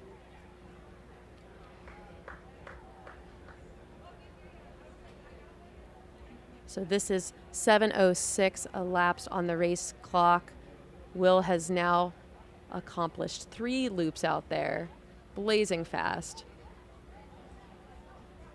Yeah, we would expect to see David coming in here probably in the next minute or two as well, which is going to be really exciting to see this transition. Both of them being able to eye each other up, kind of jockey back and forth, and get a feel for how's the other one handling the moment, how are they feeling. So a lot of mental games are going to come into play here too at this headquarters loop. Yep.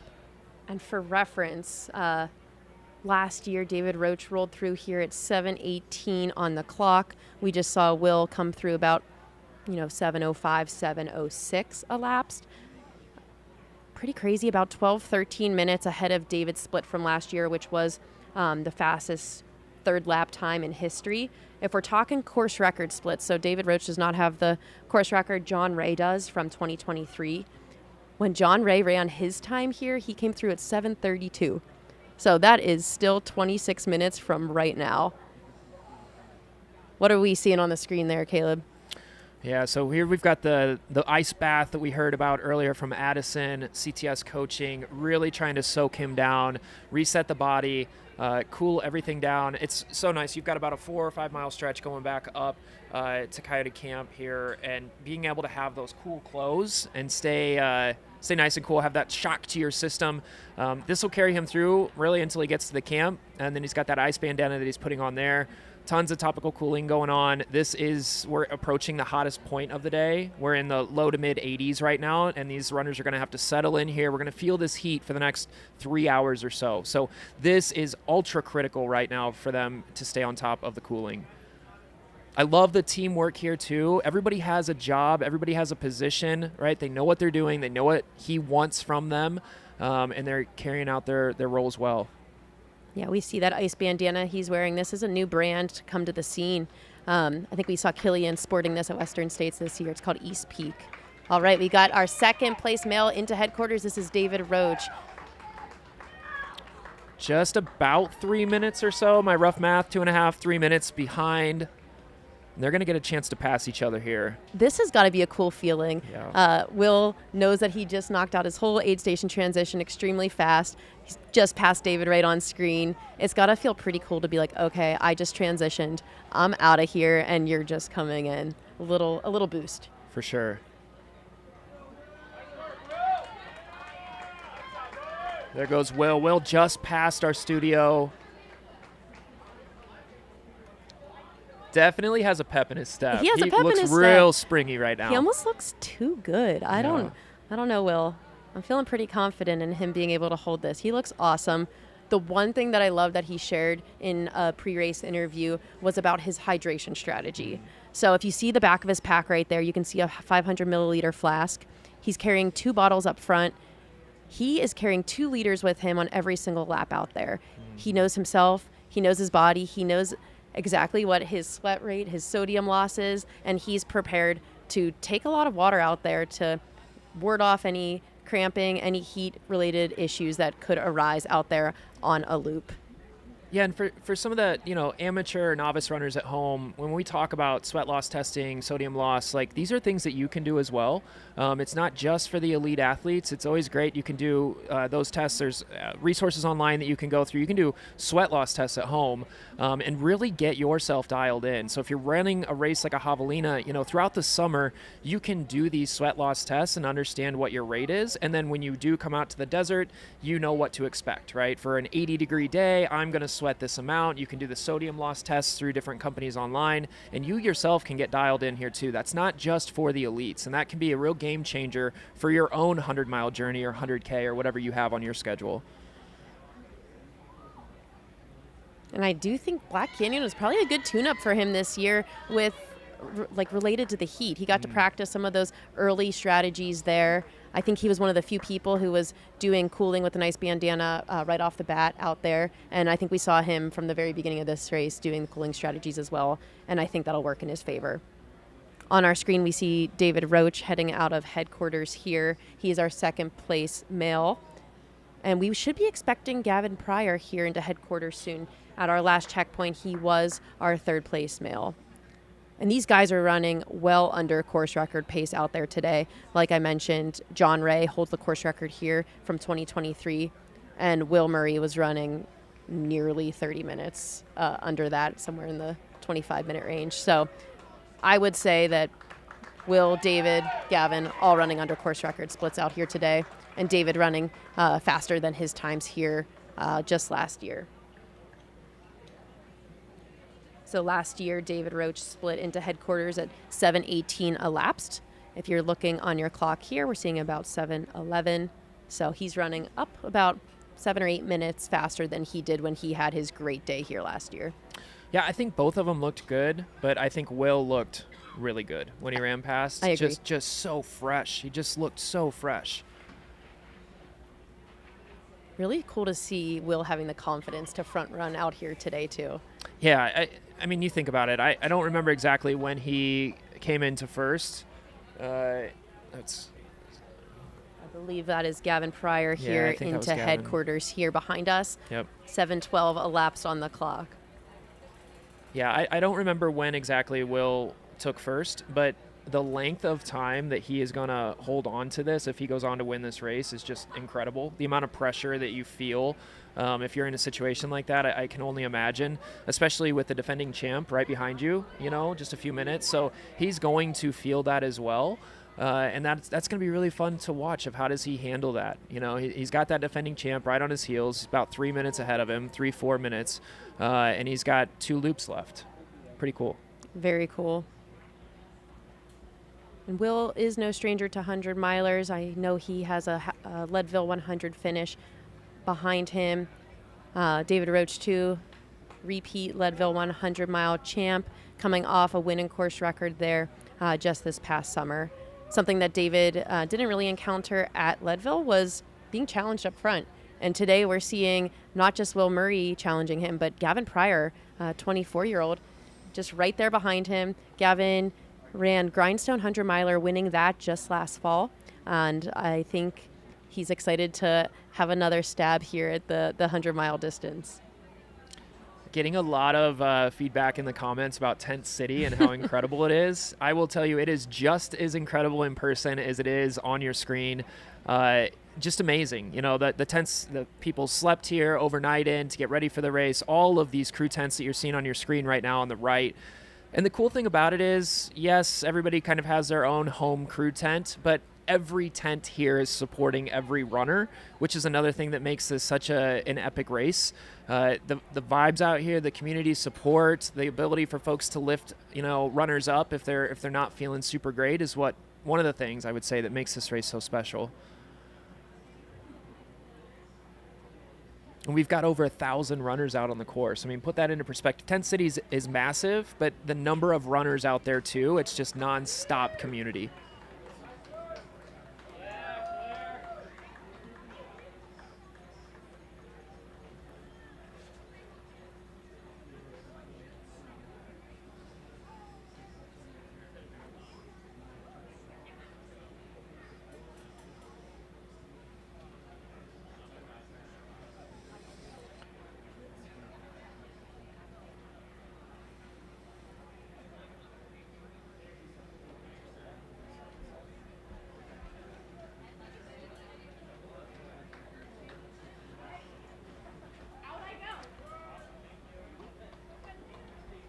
So this is the stretch coming out of Javelina headquarters.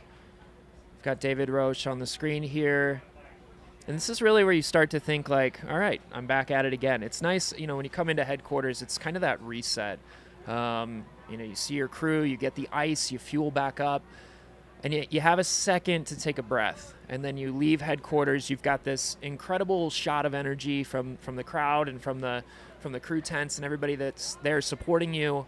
And then you dump right back out into the desert. And you realize, oh, I'm back in this. And you feel the heat, you have no shade, and you realize I've got another 20-ish mile loop ahead of me, and I got to buckle down again. And that's one of the neat things I think about this race is it does give you that chance to reset while still feeling like you are in the wilderness. I mean, you are out in the desert. You don't have, outside of the aid stations, there's no other support out there. You're not seeing a lot of other people other than runners, and you feel like you are on this epic adventure. And then you come into these aid stations, these crew points, Javelina headquarters that are just a burst of energy. And it's this really cool roller coaster of emotions that you feel throughout the day at Javelina. I think something about Javelina that is kind of unique is headquarters here is the only spot that you can see your crew out on course. Yeah. So at that halfway spot, at every aid station you experience out there, if you're a responsible runner, you really need to be taking care of yourself. And I think sometimes it could be easy just to rely on your crew entirely when you get back to headquarters to kind of reset. That's not the case if you want to be one of the high performers that we're seeing in this race. Mm-hmm.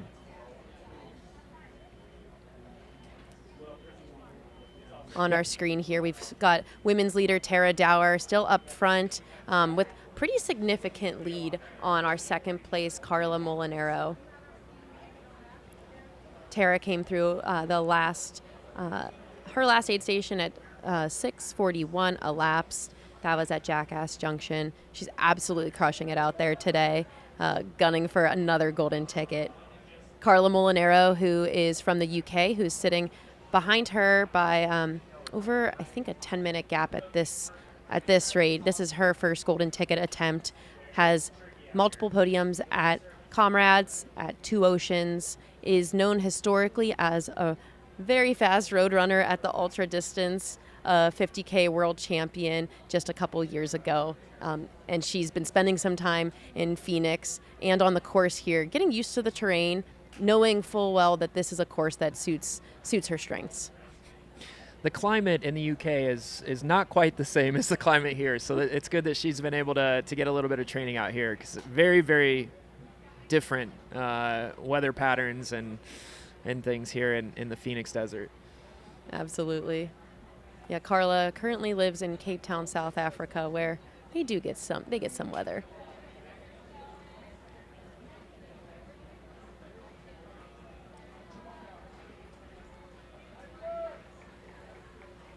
Caleb, do you have some updates from the 100K out there? I know we've got some familiar faces and names out there. I just received an update from a friend back home that we have Jordan Maddox leading the 100K by about 20 minutes. He ran the Toronto Marathon just last weekend, pushing his 4-year-old son, and ran a 2:30. Holy crap. Doubling back this weekend to run his first ultra marathon. That is awesome to see. Incredible. On the women's side in the 100K, I will get you all an update at home. We have Katie Azimuth leading the charge, currently sitting in 3rd place overall. That is awesome. Looks like she is sitting only about 22 minutes back from men's leader Jordan Maddox. So great race out there. Corinne Chalvoy currently sitting in 2nd place. 2nd place on the women's side as well. Yeah, Corinne's going to be on tomorrow morning at 6 a.m. doing the live stream. So she's got this 100K today, and then I'll be on with her tomorrow morning at 6 a.m. So she's got a jam-packed weekend ahead of her. If anybody, I think if anybody loves Javelina more than Corinne Chalvoy, I'd be surprised.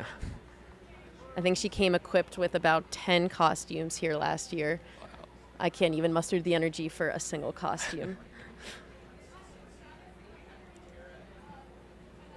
All right, we got an update for F3 and F4 out at Jackass Junction. I think Caleb and I were here sharing that we expected Valerie Arsenal to be our 3rd. Got an update that it's Lauren Puritz and Addie Bracey for 3rd and 4th. We'll try to confirm that for those following along.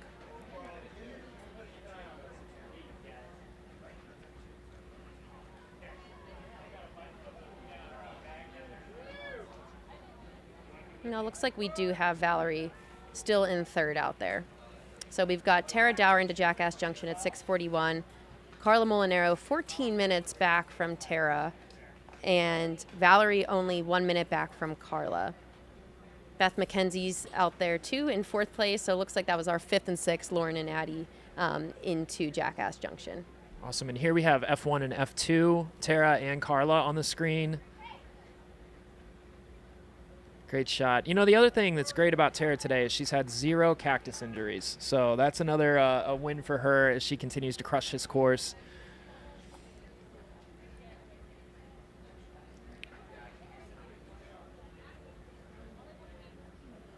Man, the women are running so fast today. Like we mentioned earlier, Tara Dower is running well under course record pace. Camille Herron holds the course record here from 2021.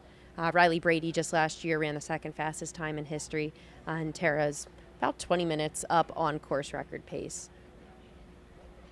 Which means our F2 and F3 are likely just around course record pace as well. I'll try to confirm how they're running relative to that, but they are also running extremely fast out there today. Yeah, and right now 82 degrees outside, 4-mile-an-hour wind occasionally, so pretty still, pretty dry, 0 cloud cover. All right, so yeah, our F1, F2, and F3 are all running under course record pace out there today. Valerie checked into Jackass Junction at 6:56 elapsed. That is 2 minutes under Camille Herron's course record split there. So if you weren't convinced by watching the video on your screen, these women are blazing fast. Yeah, and on the men's side and the women's side, I think we're seeing, you know, a little bit cooler year this year. You're seeing some of the impact of that, as well as the natural progression of the sport, where folks are just getting faster. Training techniques are changing, fueling is changing. I mean, the shoes, everything about the sport continues to get better. These athletes continue to get better. And you pair that with a cooler day than we would typically have. And it's just it's an incredible combination that we're seeing here on both the men's and women's side, as they're just absolutely throwing down.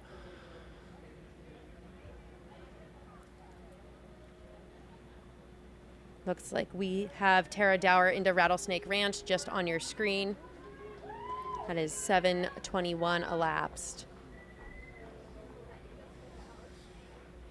And that is 21 minutes ahead of Camille Herron's course record, split of 7:42 into that aid station. And someone just asked, are we on course record watch? Yes, on both sides of the race.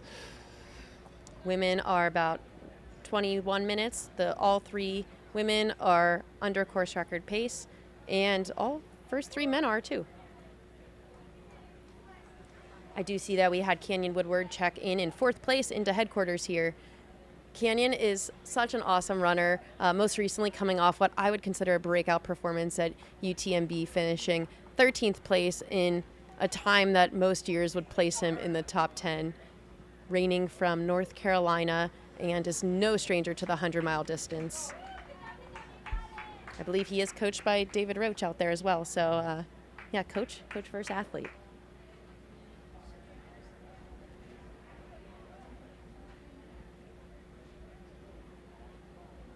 Something I thought was interesting about our men's leader, Will Murray, is his shoe of choice out there today. So we often see runners wearing the fastest shoe they could think of humanly imaginable out there. Super shoes, we see road shoes, road marathon shoes. He is wearing the Brooks Cascadia, which I don't think most would consider a super fast shoe for a course like this, but it speaks to runners wearing something that they're comfortable in. Yeah, we just had Andy Glaze on the screen there, fan favorite for so many. Not rocking a costume this year, at least right now. I think he was out in the Where's Waldo kit earlier, but Andy, crowd favorite for everybody. For those Sage Canada fans at home, he is currently our M5 right into headquarters about a minute ago, followed very closely behind by Noah Dassault. Really exciting to see Sage out there. He's put in a phenomenal training block. He's had some challenges over the last couple years, one of those being a pulmonary embolism, another one being his apartment burning down a few years back, his fair share of challenges, and it's really exciting to see him running his own race out there and hopefully creeping up the ranks. Yeah, Sage, he's done a really good job, and we just had him on the screen there. There he is. Sage has done a great job today of just being patient in the aid stations and really taking care of himself. We've seen it every time he's been at one of these crude spot or Jackass and then all the other aid stations throughout the race. Fantastic job for him, and he continues to trickle up and climb up that leaderboard. So now M5 overall. A couple hours ago we saw him in 8th or 9th overall, so he just continues to steadily progress up the field. And here we'll get another shot of his patience and his teamwork as they get him ready to go back out for his next lap. Yeah. Looks like he's being crewed by his partner, Sandy Nightpaver. Something he shared about in a pre-race interview that he thinks his best day would be finishing somewhere in the 3rd to 5th place position. And not surprising, we're seeing him exactly there right now, which I think if he can hang here, this is a great place to be. Yeah. He commented that the 100-mile distance tends to be his Achilles heel in ultra running. He hasn't quite nailed it just yet. He knows he's out there for a 100-mile PR there today. Yeah, very strong in that 100K distance, and then just stretching for him here into this. Everything inside of him wants to go right now, but he's just continuing to take care of himself. So great job here by Sage. It looks like he's, taking some time, respecting the distance. Really cool to see.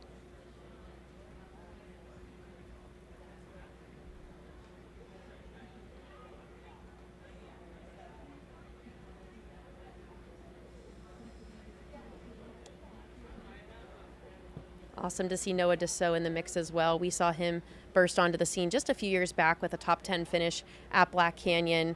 Everybody was curious about who the guy in Cal print shorts was at that time. He's part of the Calgill Collective up in the Pacific Northwest. And I don't think most people were familiar with him then. I think they are familiar with him now, having a great summer, placing in a top position out of the Twisted Fork 68K earlier this summer, and coming back for another golden ticket attempt here. Leah, as you kind of look at the field right now, our top three, is there anybody right now that you think is in the best position? We've seen several of them run past here, headquarters, at least on the men's side. Women will be coming in here soon, but of our kind of top 3, top 5, what are you seeing? I loved how Will Murray looked when he came through here. Super confident, really controlled, running well under course record pace, and he's somebody that has nothing to lose and everything to gain, truly. I think he's in a great position, and I'm really excited to see if he can nail these last 2 laps. Something that Riley Brady said earlier when they were in studio was that first lap doesn't matter, second lap doesn't matter. 3rd, 4th lap, they start to matter. That's where it gets tough, and they're the crux of this race. Yeah. So I think we'll start to see the race truly play out here in another lap, and to see who can hang at that early hot pace, because both men and women are running about 20 minutes under course record pace right now. I think somebody that we haven't seen yet, but as I'm checking the timing splits that I'm very excited about, is Canyon Woodward in 4th place. If you've been following ultra running for the last couple years, you know that Canyon runs extremely smart. He often moves his way up from the back.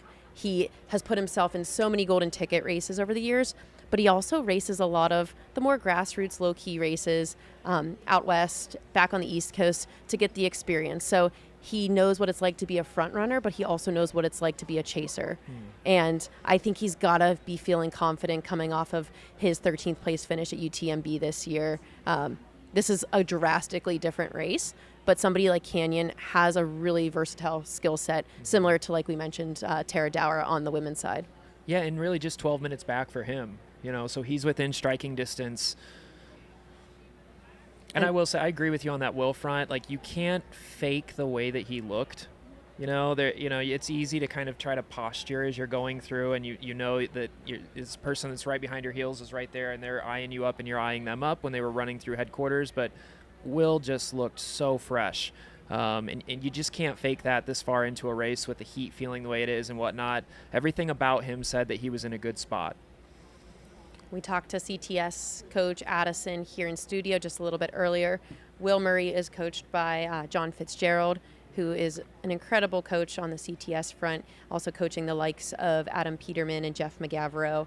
Extremely talented, and it's paying off for Will out there. He said he took on a coach after his golden ticket at Black Canyon just last February. He's left his day job as a middle school coach, moved to Colorado, kind of doing all those little things to set you up well for a performance like we're seeing out there today. Looks like we have Chris Andrews into headquarters. Chris was an early leader of today's race, clocking quite a fast 100-mile time at the Jackpot 100-mile just last year. We have him on screen there. Looks like he's using all of his heat mitigation strategies out there too.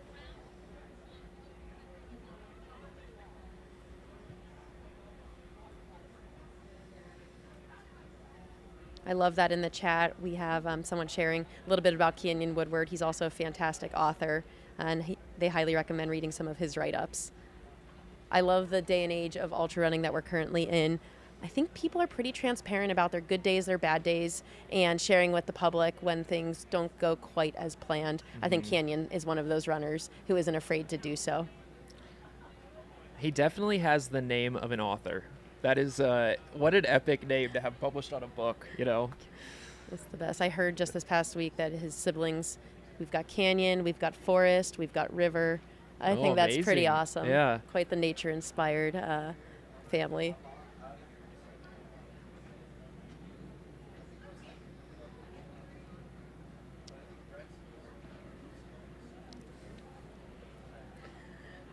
All right, so to recap what we've got going on out there, we've got Will Murray in first, David Roach in second, Gavin Pryor not far behind in third.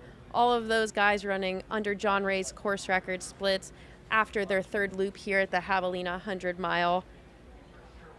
On the women's side, we've got Tara Dower, Carla Molinaro, and Valerie Arsenal all running under Camille Herron's course record time from 2021. It's a pretty nice day out there today. I think it's hot. These runners might think it's a little cooler than what they experienced out here last year, but heat is heat. These runners look like they're treating it accordingly, which I think is very smart. Yeah. On the women's side, in the rest of the top 10, we have Beth McKenzie. She's from the U.S., but living in Australia. She's in fourth place. Had a third place finish behind Ruth Croft and Caitlin Fielder at last year's Tarawera, which I think was quite the breakout race for her. She's a prior triathlete, currently coached by Megan Roach. Awesome athlete, entrepreneur. She has her own clothing company, which she's sporting out there today, called Wind Republic. Great to see her out there. I think this course suits her very well. She's quite familiar with the runnable terrain, faster courses, and I think spending some time here in the desert has suited her well.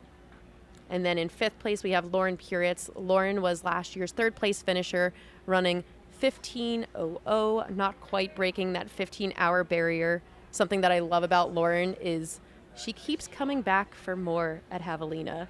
She's run this race 2022, 23, 24, 25. Every single year she's gotten a bit faster. Excited to see how much faster she's running this year.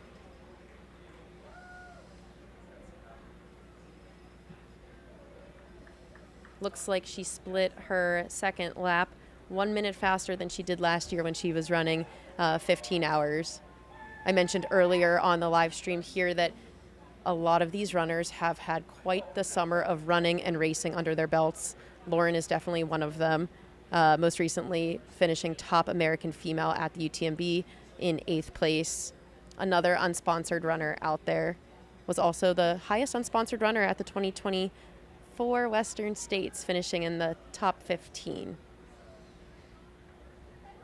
She's also a mom, an OBGYN, and she does it all. So if there's any of you at home that feels like, some of these professional and elite runners are completely out of touch, I encourage you to learn more about Lauren Puritz, because she's got quite a great balance and has a lot of fun doing it. Mm-hmm.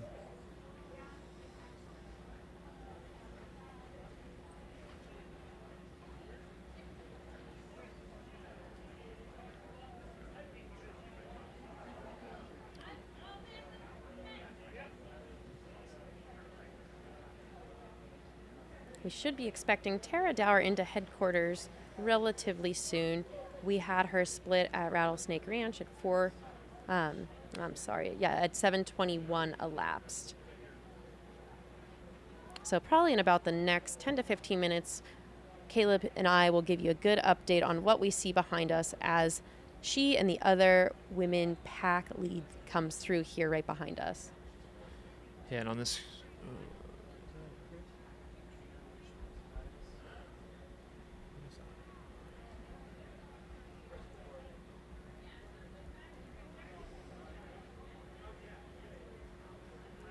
few people in our chat are a little less familiar with our women's second and third place runners.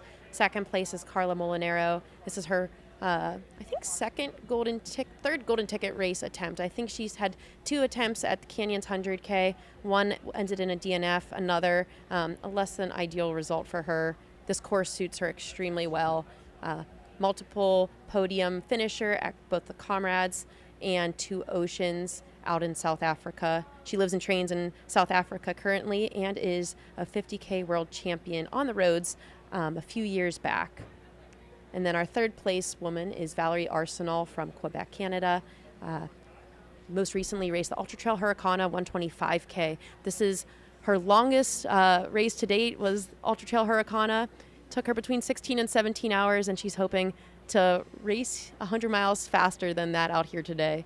If anybody's familiar with that course, I heard that it's extremely gnarly, rooty, rocky, and I couldn't think of a race that's more opposite than that here at Javelina.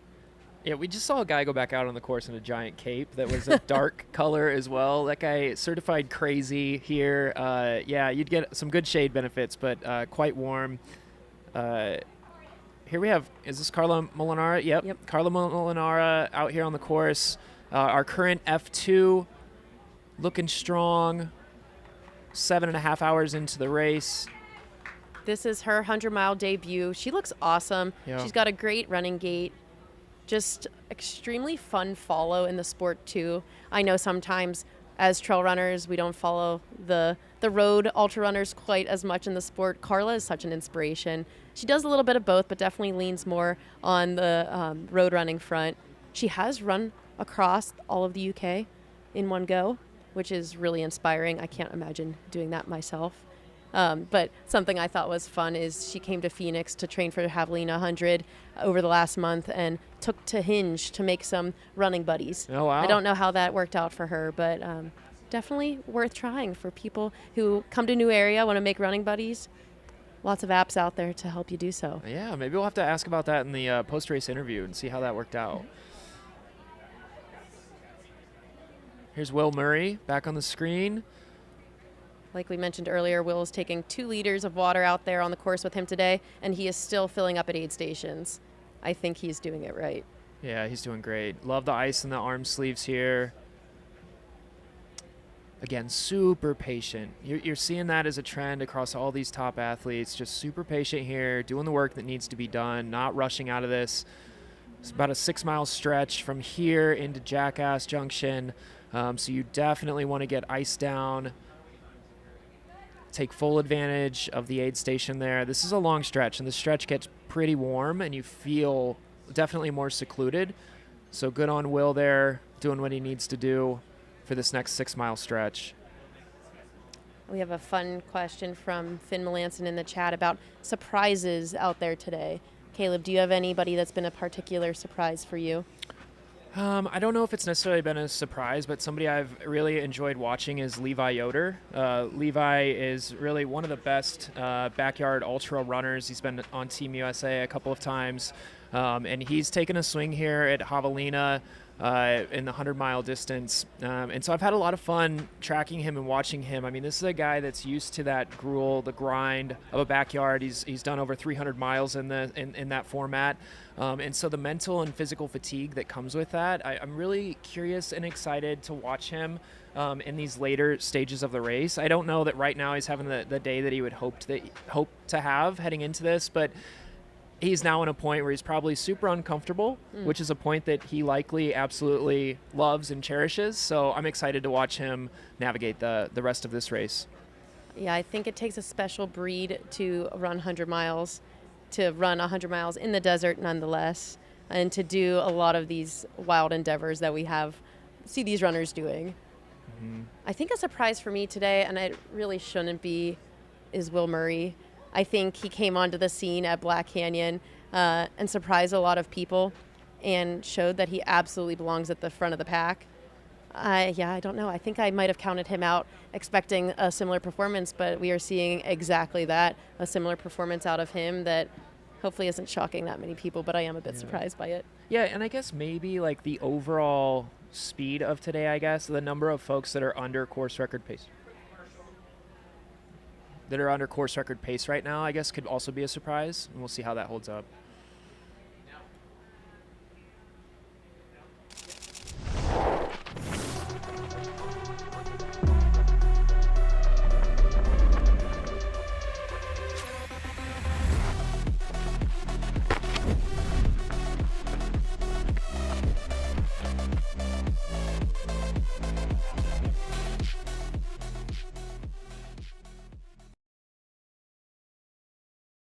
And guiding runners of all abilities, every step of the way. You have big goals you want to accomplish. We'll be there with you every step of the way. When the trail gets tough, we'll help you push through. When doubt creeps in, we'll keep you moving forward. Because your journey is our passion, and together, we can accomplish more than you thought possible. CTS. Inspiring, educating, and guiding runners of all abilities. Every step of the way. Get matched with your coach today.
We are back in studio at the Javelina Jundred. I'm Leah Yingling, and we are joined by Caleb Stevens here in studio. We'll be with you for a good portion of the afternoon. It's a pretty warm day here at McDowell Mountain Park. Not as hot as last year, but still pretty brutal for those runners. We are recapping the leaders of the 100-mile race. In first, we have Will Murray, followed closely behind by David Roach, and then Gavin Pryor in third. On the women's side, we have Tara Dower in first, Carla Molinaro from the UK in second, and Valerie Arsenal from Canada in third. All of those runners are under course record pace out there today. Our men's leader, Will Murray, is over 20 minutes ahead of John Ray's 2023 course record. On the women's side, Tara Dower is about 21 minutes ahead of Camille Herron's 2021 course record. And the whole podium is running under those paces. And for those of you curious what those paces are, Will is running about 7-minute pace out there so far, with about over 60 miles on his legs.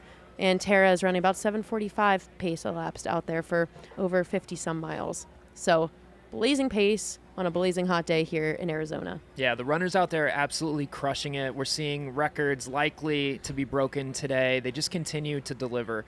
Every time we cut to one of these folks at the top of the field, you know, the form looks great, the strides look great, the stoke level looks great, and we just continue to see them churn out mile after mile after mile, and none of them are really showing any signs of cracking from what we've seen on the live stream. No, from what we see on the live stream, the runners are looking pretty strong. Something Caleb and I commented on whenever the runners were back here at headquarters was how poised, calm, cool, and collective that leader Will Murray looked. He had a 3-minute gap on David Roach at headquarters. He now has a 5-minute gap on David out at Coyote Camp. So he's put about 2 minutes into David on that section. We did comment that Will looked a little bit better than David when they rolled through here. So curious to see if we see that gap increase or stay the same. We'll keep our eyes on Coyote Camp for third place Gavin Pryor to roll through there soon as well. He was only a few minutes back from David here at headquarters when they were here earlier, about 3 minutes back. So we should expect Gavin there any minute. This is Gavin's first Javelina. He won the Grindstone 100-mile just last fall. Recently broke his collarbone this summer, so seems to be bouncing back quite fine. Good thing you don't need your collarbone too much in ultra running. Yeah, and we are patiently awaiting Tara coming into headquarters here. Oh. Okay. No, Mikey. Not yet, but a lot of excitement here as folks are running in, but we should have Tara here any second. That was Mikey Mitchell into headquarters. At the last aid station, he was about 6 minutes up on Tara Dower, so that would tell us we should expect Tara here in headquarters in about 5 to 7 minutes. Tara's currently running in 12th overall, first female, and is over 20 minutes up on course record pace. Yeah, and here we've got her on the screen, looking so strong there with the bike cam and the drone, pulling out all the stops at these races to make sure that everybody has the best content and picture possible for this awesome race. Tara definitely wants a little bit of revenge at a golden ticket race after having Western States not go quite to plan this year. Had a really rough go when she got onto Cal Street at Western States and ended up ultimately dropping out at the river. She is such a tough runner. She has done everything from, setting the Appalachian Trail FKT to running blazing fast in the desert at 100 miles. She's run fast at the Umstead 100. Just got a golden ticket at Black Canyon, finishing second behind Riley Brady just this past February. I think has a fire under her today, really wanting to get back to Western States. Yeah, and it's neat to watch this drone shot because that's the first person that we've seen over the last minute or so within frame with her. And so even though there's a large number of runners out there on the course, she's kind of in this stretch right now, totally by herself. Now, obviously approaching other runners as she comes in here to headquarters, but it is possible to get some spacing on a race like this, even though there's a 100K and a 100-miler, there's 1,000 people out there. You still do have sections where you're going to be totally alone. And that feeling is pretty neat in the desert when you start to realize, like, holy cow, I'm out here in this incredible adventure. Whether you're an elite or not, it doesn't really matter. It's such a beautiful place to run. And this shot here on the right of Tara, giving you that runner's view. Imagine 100 miles of this if you're out here in the Arizona sunshine. Currently 83 degrees, 0 wind, 0 shade, and they're out there battling. Yeah, you are not protected out there. Something that I just saw Tara do was take off her ice bandana to prepare for a fast aid station transition here at headquarters, doing all those little steps of prep to minimize the time that she spends at headquarters getting crewed. It's crucial in a race like this. It's crucial whenever you're chasing course records like she is. I think Tara was primed for a great performance at Western States this past summer before getting sick the week prior, which was a big bummer. We also just saw her drop out of the Mammoth 200, almost in a self-preservation tactic to make sure that she could bring her A game here to Javelina. And I think we are seeing her A game on display out there today. Yeah, great point on her taking the ice bandana off early. You know, if you're a runner, that's the type of stuff you should be doing. That ice bandana, it can be hard to take off if it's knotted tightly, right? As you run, that thing maybe gets a little bit tighter. And those are precious, critical seconds that are lost as you're trying to fumble around and get that knot out of there. So for her to be able to do that and set her crew up for success, right? You want the crew to be set up for success, and you want the crew to set the runner up for success. And it truly is a team sport when you get into a race like this. So fun to watch these little tactics that these runners are doing. You also may see her start to pull the bottles out a little bit early and get those ready for the team. So when she comes in, it's like a pit stop. Everybody's going to have the job that they need to do. Somebody's going to be on the water bottles. Somebody's going to be on the ice bandana. Somebody's likely going to be asking her what she needs. And everybody at that point just goes to work. And she'll be in and out of here in a couple of minutes for sure, tops. And then it's back on, right? And so this stuff is super fun to watch. As a student of the sport, be this, take notes for yourself, and pick up little tips and tricks along the way, because she's one of the best in the world at doing this. Absolutely, and keep your eyes on the clock. When Camille Herron set her course record here in 2021, she ran 8:12:58 into headquarters. We're seeing Tara come through headquarters now right around 7:50, 7:51. So that puts her about 21, 22 minutes up on Camille Herron's course record splits at headquarters on this third lap. Okay, here we've got Tara. We've got eyes on her. She's running past the studio right now. Team is with her, spraying her down, topical cooling, getting her ready to come into the aid station. She'll make a loop around the tracking mat, and then she'll join up with her full team as they reload her with all the critical supplies and things that she needs. Looking good. Looking good She coming looks through good. here. She looks focused. Man, it's terrifying to see Tara look this focused. Yeah. She's such a tough competitor. She really keeps her head down, focuses, and we've been seeing that with her this entire year. I would say since she set the FKT on the Appalachian Trail, she wanted to prove that she can get a golden ticket, she can be competitive at the front of Western States, and we're seeing that on display again. She's chasing down her second golden ticket after having Western States not go quite to plan, and if anybody's tough out there, it is Tara Dower. She has 2 laps ahead of her here. From talking to Riley Brady, last year's winner, it gets tough on lap 4 and 5. You really need to take care of yourself. Peak heat here at headquarters is around 4 p.m. today, and it is currently not even 2 p.m. So these runners still have over 2 hours of peak heat out here in the desert.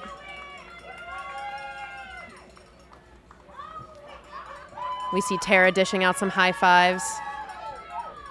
It is a party here.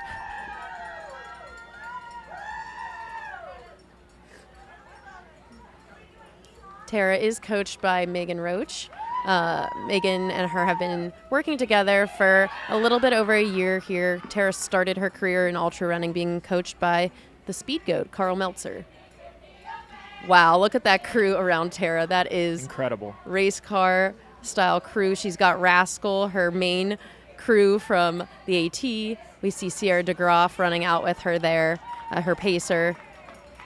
What a crew. That is a lot of energy.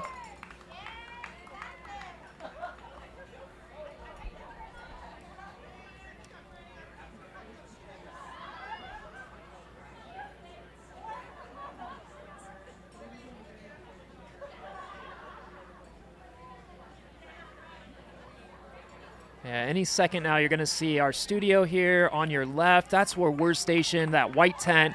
Tara is running by right now, looking fresh, giant smile on her face, super excited to be out there. Got a great team. I think the thing that brought her smile is we've got a large number of people here in pink outfits with ponies, dancing around, having a great time, really embodying the spirit here of Javelina. Fun to see her embracing the folks here, out having a good time, cheering. And again, it's that real adrenaline shot that we've talked about, that shot in the arm. When you come through headquarters, like, you have to stay within yourself because it's so easy to pick up pace coming through here. Definitely. And just kind of lose your mind because it's so exciting. Yeah, it definitely reminds me a lot of the energy that you get in Forest Hill at Western States, where you have to tell yourself, I need to stay calm, I need to stay cool and collected so I don't get overhyped coming in here and make some rash decisions. Yeah. Something that's really cool to see with Tara today, she's somebody that has gone on record saying that she's chasing another golden ticket here. But she's not just chasing a golden ticket today. She'd be playing it a little safer. She's chasing that course record and crushing the field in the process. What do you think about her race tactics out there? I think she's one of the best in the sport. I'm really curious. I wish we could ask her this question right now. You know, is she aware of where she's at in terms of course record pace? Or was this the plan? Or is she just feeling incredible right now? And is she just having one of those days? That would be super interesting. I can't wait till we get some of that information after the race. But she looks so solid. And the teamwork back at that aid station of everybody just jumping in and getting her in and out of there. I mean, you said it best. It's like a NASCAR pit stop there. And here she goes back out onto the course. You know, she's got 2 laps left. You know, you've seen so many of these races. This is probably the hardest loop just because of the heat. We're in peak heat of the day. Now the 5th loop, right, you've got the added fatigue and all of that, but sun starts to go down a little bit, gets a little bit cooler. This is probably going to be the biggest challenge for her of how she kind of navigates this into that final loop. Would you agree? Or? Absolutely. Yeah. And for those of you not familiar with the course, you have this gradual uphill for the first half of the course and then pretty much gradual downhill for the second half of the course. What we see on this screen is her pacer, Sierra DeGroff, running ahead of her and trying to pull Tara along. So I would say that Tara likely has instructed Sierra to do so. Maybe Tara isn't feeling so great and just wants to look down, look at Sierra's feet, and get her to pull her to a fast time out on this course. I think that is helpful whenever you're on this crux loop of loop 4. It's not easy out there. Yeah, it's not. Yeah. When you have a pacer, where do you like for them to be, and how do you pick your pacers? That's a great question. I often go with pacers who I know will be mad at me if I make them walk. So I try to enlist people who, I don't want to make walk. Yeah. And that kind of keeps me going. Last year here, I paced Riley Brady on their last lap. And Riley was incredible to pace. They took it out in front of me, just let me be there for some conversation, for some beta, for details, and just to keep that fire lit under them. I think I could see Tara being someone similar to Riley, just needing somebody to give them a little bit of, give them some data, give them some knowledge, but also just be there for company and to pull them along. Yeah, Sierra is a super accomplished runner as well, has done Badwater, Western States, massive races, is no stranger to the pressure of being in, situations like this. And so, Tara's obviously in great hands here as she navigates her 4th loop.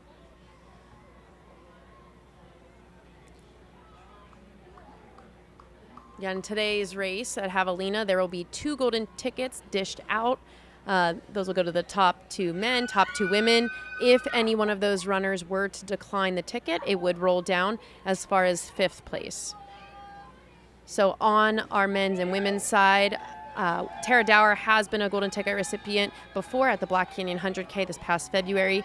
David Roach on the men's side earned a golden ticket here at Javelina just last year. And then Will Murray was a golden ticket recipient at the Black Canyon 100K this past February.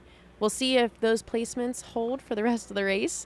But I will say for our men's and women's podium so far, Gavin Pryor, who is 3rd on the men's side, and both Carla Molinaro and Valerie Arsenal have not earned a golden ticket yet before. So excited to see if either of them come into contention. Yeah, and for those who aren't familiar with what Western States is, it's just really the most prestigious, in the U.S. It's kind of the granddaddy of them all when it comes to North America trail running. And so to be able to run Western States is an incredible accomplishment. For the average runner to get in, it's a lottery system that can take a decade to get into. And so if you can secure a spot at Western States through a golden ticket race, meaning you finish in the top 2 here, that's huge, right? That's incredible. And if you're that good of a runner, if you're not sponsored, it's going to give you incredible visibility to go out and win a race like that or compete and then potentially earn a sponsorship, right? So this is life-changing for the folks that are at the top. That golden ticket means so much. The other part of this is just the pressure that comes along with that, right? These runners are trained for months and months and months for this opportunity. It's their one shot in, that they have in front of them right now. And so if they have a bad day, if something bad flares up and they miss that chance, this is months of training, all dedicated towards this goal of being able to get that golden ticket that's out the window. And so just so much pressure here for these folks at the top as they continue to press towards that opportunity. And something interesting about Javelina is it is the second golden ticket race on the circuit, the first one being this year's CCC at the UTMB. This allows the runners to have quite the build up to Western States when you get one here in September, October timeframe.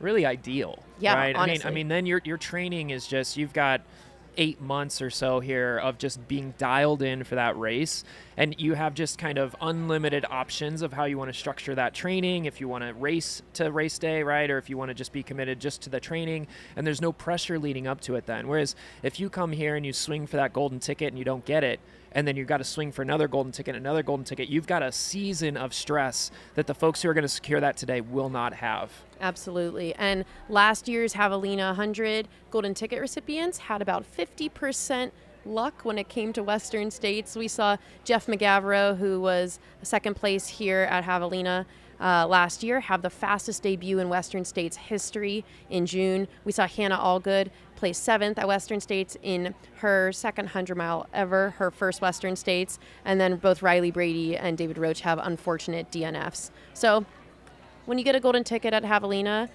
you're pretty well suited for Western States, but I do think you have to be good on the trails, good in the mountains, and have a versatile skill set to really put it all together when it matters most at Western States.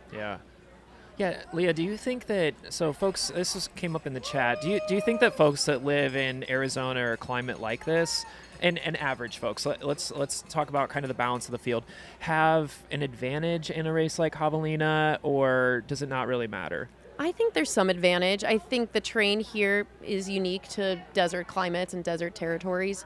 However, I think in order to succeed in this heat, all the runners, amateur, veterans, elite, professional, wherever you are in the pack, if you want to feel comfortable in the heat here, you need to be doing some amount of heat training, putting yourself out, running whenever it is the hottest parts of the day, doing a sauna protocol, doing hot water immersion like some of the experts talk about. There's lots of ways that you can be heat trained, but I do think you need to go out of your way to do it. Yeah, I agree. If you're taking that part seriously, you can run anywhere in the world and come to a race like Javelina and be successful and do well and finish. But you have to be committed to finding ways to adapt to the heat. Yeah, spot on. Absolutely. So going to recap a little bit about our field right now. On the men's side, we have Will Murray in first at Coyote Camp. 5 minutes behind him is David Roach, last year's winner of the Javelina 100. And third place, we have Gavin Pryor.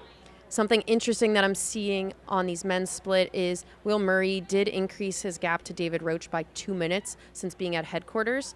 I was curious if third place Gavin Pryor would close a gap on David Roach, but it's actually the opposite.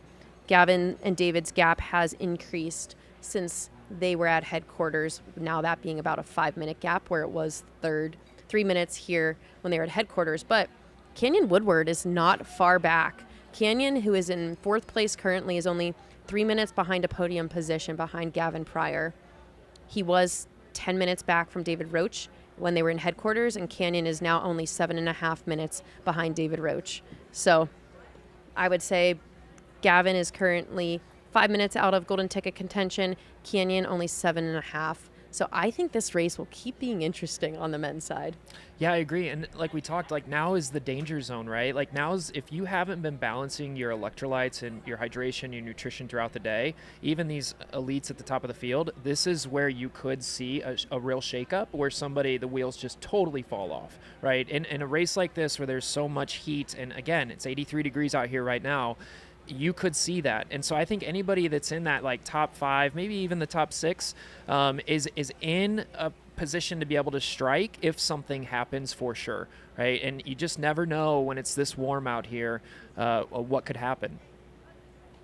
Absolutely. And it's a warm one out there today.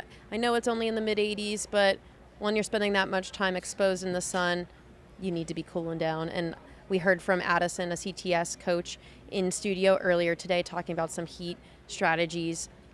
We've seen the CTS coaches come out in full force out there today. They're instituting like baby pool filled with ice like they did at Western States and Michigan Bluff and Forest Hill this year. An opportunity for their runners to like dive in, roll around, truly get their whole core temperature down as fast as possible. Yeah, and we saw, at Jackass Junction, Aravaipa has a kiddie pool like that as well that folks can jump in. We saw that earlier today. That'll give all athletes the chance to cool down and cool down quickly.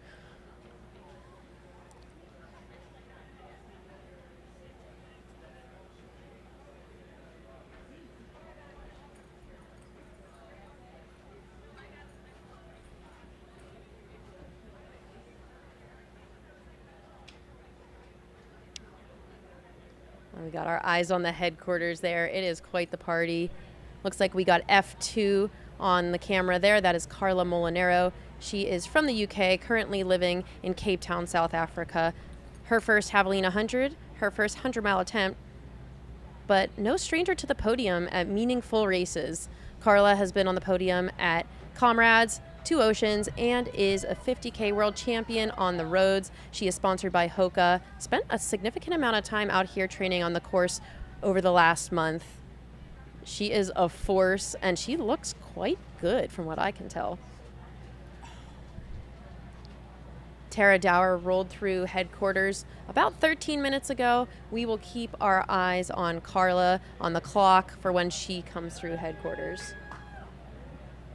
For reference, the course record here at Javelina on the women's side is Camille Herron. This was set in 2021.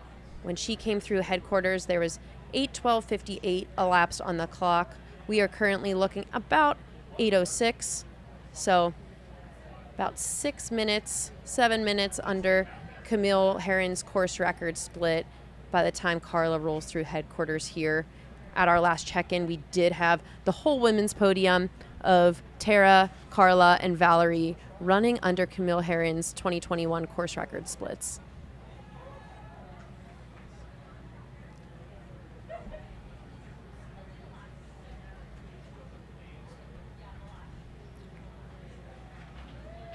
All right, and in studio here with Mountain Outpost, we have Eve Rebenek. She's a local coach for a lot of the athletes and a former finisher of the Javelina 100. She has several athletes running this year. We're excited to get some insight into what it takes to be your best at Javelina. Welcome, Eve. Hi, thanks for having us on here. Hi, Caleb. Nice Hey, to kind hey. of officially meet you. Yeah, it's good to actually. officially meet you. And I'm here with one of the coaches under me, Coach Nicole, who's visiting from SoCal. This is her 4th Javelina, our 6th Javelina as Rising Mountains coaching, and my 8th Javelina. So it's a lot. We had our athletes prepping a lot for the heat out here. Local athletes were doing heat-a-day runs. Everyone out of state was doing sauna training. That's probably the biggest thing you can do to prep for this race. And then we've got amazing tents set up. We've got a pod of 8 tents together thanks to Aravaipa redoing the tent setup. So we got that set up on Thursday for our athletes. And we've got a lot of ice and water in for them, just trying to keep them smooth and steady and controlled through the first 2 loops, and trying to keep stomachs from flipping out there in the middle of the day. Yeah, what is it that you love about Javelina? Oh, the energy. The energy is off the charts out here, unlike any other race, partially because it's not point to point and we get to see everybody a lot. I love too, as a local runner, it's this unique combination of everybody I know from the large local communities out here, volunteering, pacing, crewing, running, maybe all of those things. But also we have people come in, so we get to show off both our lovely trails and our lovely community, because Caleb, you know, we've got the best trail community out here. So it's just a great time to hang out with everyone and socialize and, I don't know, do what we love. Awesome. Yeah. From your experience at Javelina, what do you think is the most crux portion of the course out there? Loop 2. Everyone talks about Loop 1. You know that it's a little bit longer and you can't go too fast. But Loop 2 is where the heat and the exposure, no shade at all, really come into play. So you have to often slow down. If you're a mid-pack runner, you may need to implement a run-walk strategy, particularly in the first 10 miles where there's more technicality and uphill running. But really looking to hold it together for Loop 2 and keep the calories going in so that you can maybe move a little better when the shadows get long, Loop 3 and Loop 4. We see our lead women runner completing Loop 3 right now. We just have Carla Molinaro fly by behind us at 8:09 elapsed on the clock. Tara Dower came through here, about 17 minutes ago. So Carla's 17 minutes back on Tara Dower. They are both running under course record pace. We do have a switch up on the women's podium. It appears that Beth McKenzie has moved ahead of Valerie Arsenal at Rattlesnake Ranch, checking out 8 minutes ahead of Valerie. So we see Beth has now moved up into that podium position. We have Eve Rebenek here in studio talking about coaching Javelina athletes and commenting on Loop 2 being extremely hard out there. What's the hottest temperature you've experienced here at Javelina? We were just talking about this We because I think last year we topped it at 100, around 100. I want to say, yeah, last year was hot. I It's hot feel this year like too. 2021, there was one other year that it was around 100, and it's rough for the runners and it's rough in the tents too because there's no airflow, especially when you're 3 deep. We're constantly moving the panel walls around to block the sun exposure, keep our athletes' food and water out of the sun in the tents. But then it gets really cool at night too, so then we switch up everything, take off our costumes, add our layers, switch from ice to warm for everyone. So that's a good time. But yeah, I think around 100 is the hottest. Yeah, and can you talk a little bit about like being around it for so long, right? So many years. Like, how has this race changed over time? That's a really great question. Quite dramatically, because when my first time I ever paced was out here, Loop 4, and then the next year in 2018 I ran it, and back then it was, I think, 500 or 600 runners, which was quite large at the time, but so much smaller. We ran it washing machine style. It was the first year of the Kogala headlamps, so that was really hard washing machine style, but that alone has made the change from washing machine style to the same circle has made the course a lot faster, but it also removed a social element. You're no longer passing everybody face to face saying good job late in the race. I think the night race energy has gotten a lot bigger since post-2020. It's a lot more costumed, which is a counterpoint to the race getting more competitive in the day and less costumed. So, I don't know, it's been a really big change. The race has gotten a lot more serious and competitive in the past 8 or 9 years than it used to be.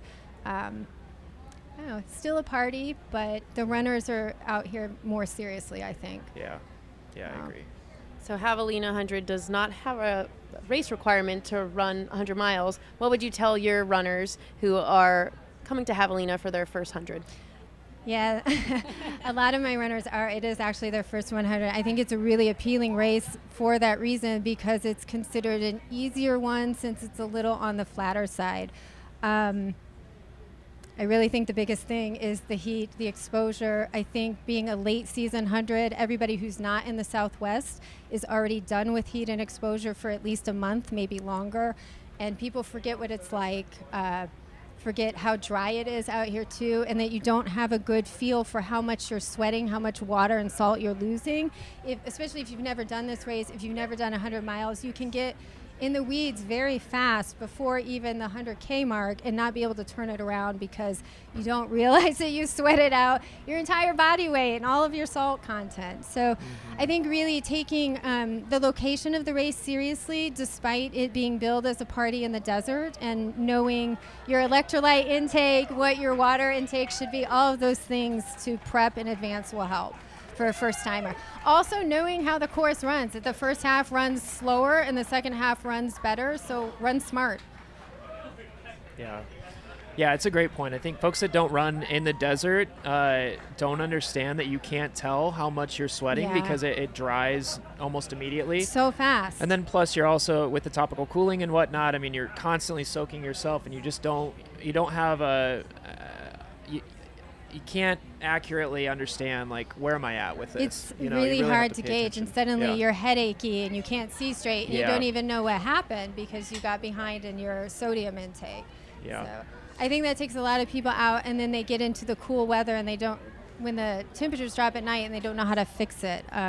So one of the things I also advise early runners is, new runners to the sport, is before loop 3 or 4, wherever they're hitting the temperature change, to change clothes, put on dry clothes, reset, prepare for a different type of race at night, because it doesn't feel hot anymore. You're not using the topical cooling anymore, and you don't want to be wet going back out there at nightfall. Well, thank you so much for all the great tips. This is Eve Rebenek in studio from Rising Mountains Coaching. Has so much experience here at Javelina with their athletes, and we're really excited to hear some tips and tricks from you out here today. Yeah, thanks so much. Thank you. Thank you. In studio, I'm Leah Yingling, and I am joined by Caleb Stevens. We are here at the Javelina 100, presented by HOKA. We are at headquarters, and it is a party. This is a blazing fast race today. We are on course record watch across both men and women's races. Will Murray is leading the charge in the men's race, 5 minutes ahead of second place David Roach. He is over 20 minutes ahead of course record pace. On the women's side, we have Tara Dower leading the charge. She is 18 minutes ahead of second place Carla Molinaro, both of them under Camille Herron's 2021 course record split. We just saw Carla leave headquarters out for her 4th loop, and we will be anticipating a podium change here at headquarters. We believe that Beth McKenzie has overtaken Valerie Arsenal into that 3rd place position. Yeah, I think these next 2 hours, we're going to see a lot of changing throughout the field. Folks that maybe went out a little bit too fast, a little bit, contributed a little bit too much to their overall race in that early 1st and 2nd loop. Like Eva was saying, right, maybe we'll start to fall back a little bit, and we'll see those folks that were a little more conservative early on kind of pushing towards the top of the field. So that's going to be fun to watch. A really exciting couple of hours ahead of us in the peak heat of the day. Absolutely. It's definitely hot out here today. We see a lot of heat mitigation strategies in use, from ice bandanas, ice down the sports bra, water on the head, water over everything, arm sleeves, you name it. Some runners out here in costumes today might be a little hotter than those who are not donning those, but nonetheless, it's hot. I just saw a guy in a thong with a blow-up helmet and shoulder pads on, so that's got to be the most interesting costume I've seen today. A real mix match of costumes from top to bottom. So that was a sight that will probably not easily be removed from my brain after seeing that one. We are going to throw it to Shelby at Jackass Junction, our on-the-ground correspondent, telling us what she sees and giving us all the updates from out there. Shelby, how's it going? What up, Leah? Good to hear your voice. It's going, man. It has been quite a scene. You know, when we talked last, the chairs over here at Jackass Junction were empty, and they've just been full of runners coming in, actually sitting down, taking a break. People are heating up. I have little black gnats stuck all over my skin. It's uniquely buggy today, which is, I don't know if, hopefully the elites are moving fast enough they don't feel them, but they're definitely out here. Yeah, part of that might be just all the rain that we've had the last couple of weeks. The desert seems to be pretty alive. The vegetation is super green, so I would assume that's probably contributing to some of the bugs out there. What are you seeing in terms of just like runner mentality right now, and kind of the facial expressions and the ways that runners are handling the heat out there, Shelby?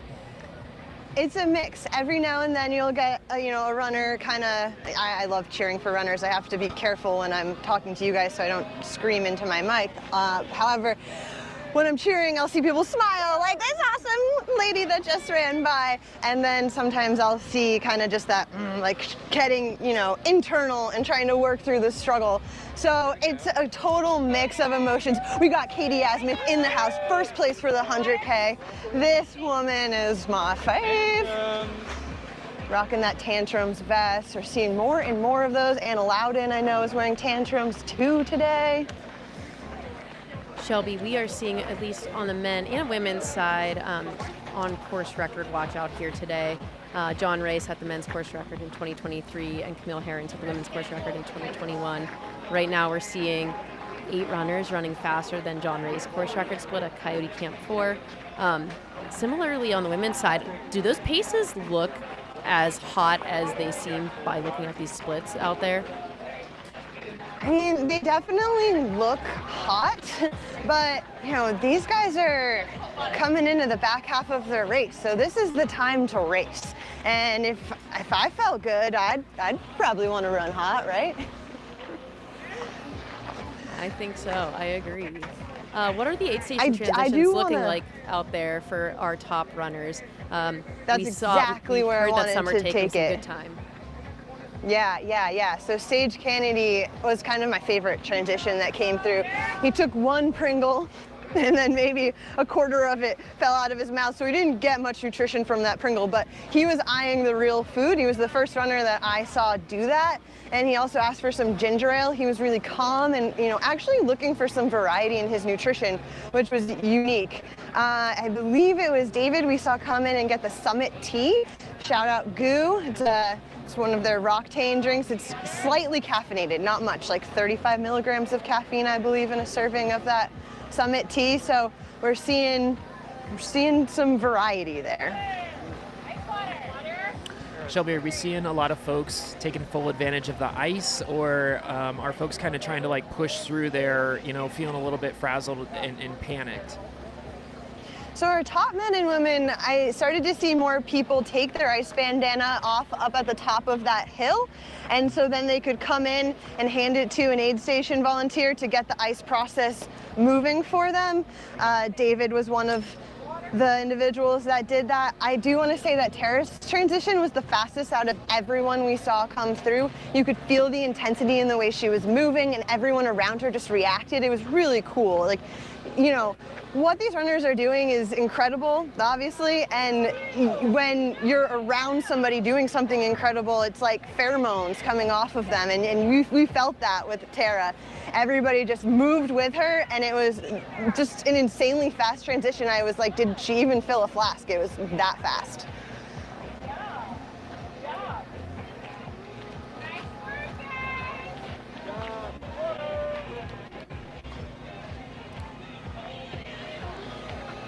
We see that you had eyes on the front of the 100K race out there. We just saw Katie Asmith come through, first place female. What's the 100K race feeling like and looking like out there? Katie's Katie. We love her vibe. All smiles, such positive energy. So it's hard to tell if she's hurting at all, honestly, from what I saw. Corinne Shelboy was behind her and did admit, like, Shelby, I'm burning up. But we doused her with some ice water and she left looking refreshed. So yeah, again, it's a mix. This race is different for everyone, and it's going to eventually start to cool down, right? When do we think it's going to cool down? I heard 4 o'clock is the peak time, so we will find out. Okay. For those following along at home, Katie Asmith is the leader of the women's race in the 100K. She is running 1 minute behind Anna Loudon's course record splits out at Jackass Junction. So Anna set that course record in the 100K back in 2023, and Katie is right there with those splits. So we will see if Katie can hang on through the rest of her loops to snag that CR from Anna. Love it. Seeing runners stopping to take photos with our skeleton. Do we have a name for the skeleton yet? We did. One of the names that came up was Andy Bones Wilkins, Oh, that's which a was 10 out of pretty 10. creative. That is pretty good. That's pretty good. Cheers, guys. See ya. Keep crushing it. Woo! Yeah! Shelby, do we have a favorite costume out there yet, or are we still assessing as folks are coming through? Well, we did have that astronaut man with a G-string on, so that was. Pretty good. I don't know if it was my favorite, but it got my attention. Yeah, same. I thought it was a football helmet and shoulder pads, but we'll go with astronaut too. Either one, it was interesting, huh? Yeah, and I mean, Mikey Mitch is, obviously just covered in glitter and like a disco ball wherever he runs, so that's been fun to watch. He's cruising on this course. Shelby, do you see any of the top runners using a drop bag out there? Or do those tend to be more of the mid and back of the pack usage?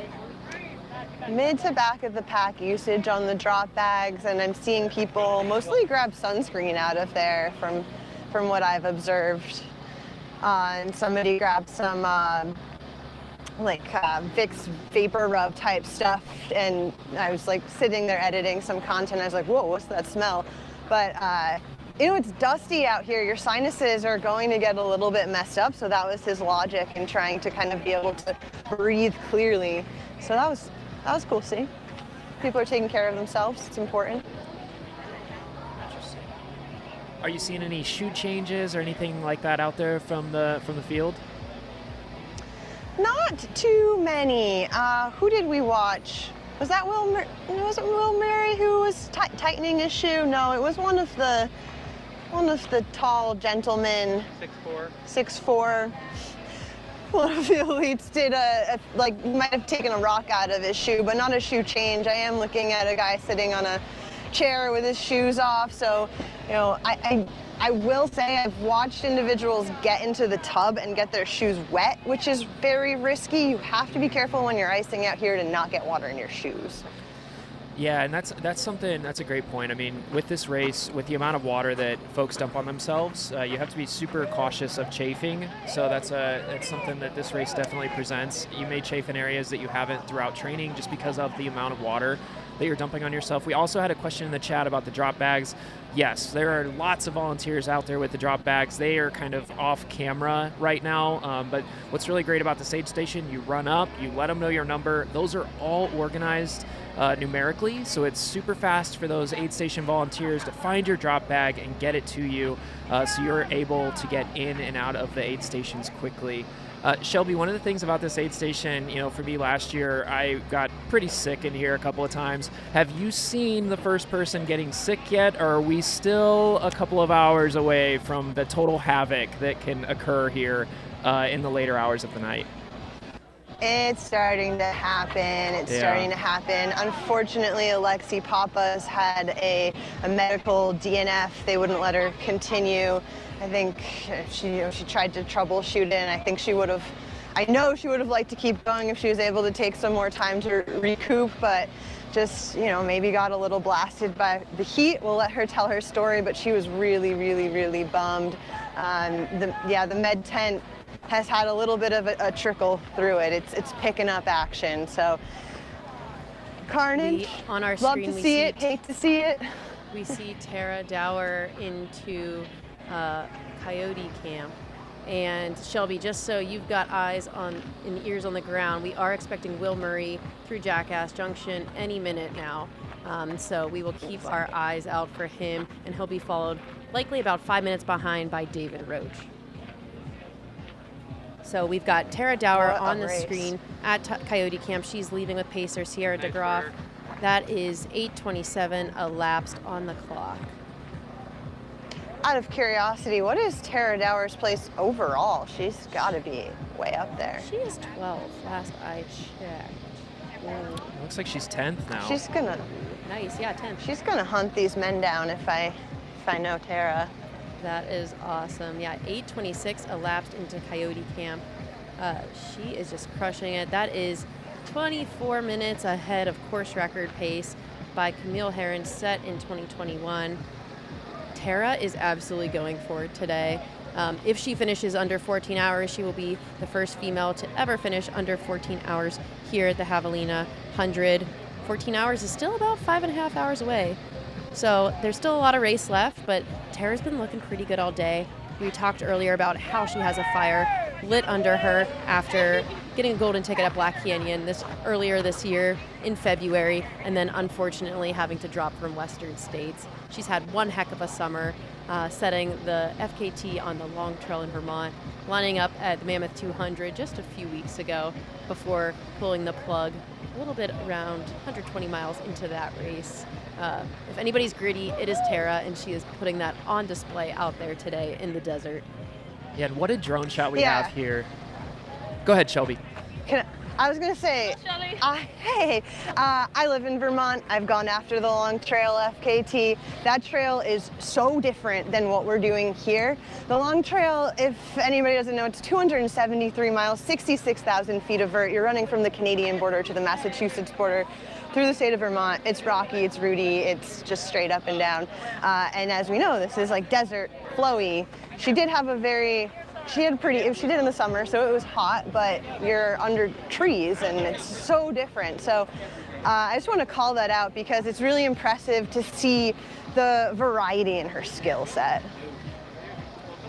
Absolutely. She said before the race that she considers herself a versatile athlete, and we've seen that all year long from her and well over her career, winning many 100-milers up and down the East Coast, now out west. Hard Rock 100 finisher, so many accolades to her name, and it's really exciting to see her running as fast as she is out there today. We had a question earlier in the chat about what types of paces are these leaders running. Early on, around the 50-mile mark, we had Will Murray clocking in just under 7-minute pace, and Tara Dower was under, 8:45 pace, I believe, 7:45. I think it was under 7:45 pace. So these runners are running extremely fast out there for 100 miles. Curious to see if they can stick it, but regardless, they've been throwing down for over 3 loops now. Yeah, Shelby, something else to keep. I mean, Tara, go ahead. Go ahead, Shelby. I was going to say, Tara got to Jackass Junction in her first loop at a 7:37 pace. So it'll be interesting to see, how that fluctuates, how steady, how things even out with her race today. And again, we are expecting our lead men's pack out at Jackass Junction any minute now. Our leaders are Will Murray, followed by David Roach 5 minutes back, and then Gavin Pryor in third, with a hard-chasing Canyon Woodward in fourth. Again, golden tickets to Western States Endurance Run go to 2 positions today. If those runners were to turn those tickets down, it will roll down as far as 5 deep. On the women's side, we have Tara Dower out in the lead with a pretty significant lead of, I believe, 18 minutes, followed by UK runner Carla Molinaro, and followed not too far behind by Beth McKenzie, a US runner who is currently living in Australia. We have Addie Bracey coming through headquarters right behind Caleb and I as we speak. Addie is currently running in, I believe, 4th place. Looks like she passed Valerie Arsenal and is coming into headquarters about 8 minutes behind 3rd place Beth McKenzie. Wow, that's cool to hear. When she came into Jackass, her and Lauren Puritz were just neck and neck. They left at basically the same time, and we got eyes on our lead. Will Murray's rocking down the trail right now. Awesome.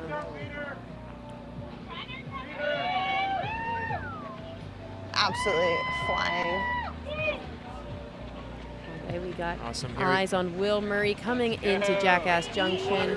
Will Murray is the leader of the men's race out here in the Arizona desert. Jackass Junction is 71 miles into this race. Will is clocking that at 8:32 elapsed. Looking good here. curious to see how he's going to approach this. He's going to get a little bit of ice in that bandana, just filled up his soft flask. Came in with some bounce in that step still, like we saw when he was leaving headquarters. So doing 71 miles in 8 hours, 32 minutes equates to 7 minutes and 12 seconds per mile. Will has now covered 71 miles at that pace. And if you're following in kilometers, that's 428 kilometers. Yeah, great patience there. Loaded up on the ice. He's got ice in the sleeves, ice in the bandana, ice down the shirt. Then did a full dunk in the tank there. In and out in what, 30 seconds, 40 seconds maybe? Very fast and taking care of himself, doing all the things that he would do here at the headquarters aid station, but doing them out there on course, which we said earlier is imperative if you want to be competitive in this race. You need to treat those far aid stations like you're at headquarters and really, really take care of yourself. Yeah, now the watch is on for when is David Roche going to come through Jackass Junction, right? So Will left maybe 15 seconds ago, so we'll keep a track on that and see what this new gap is.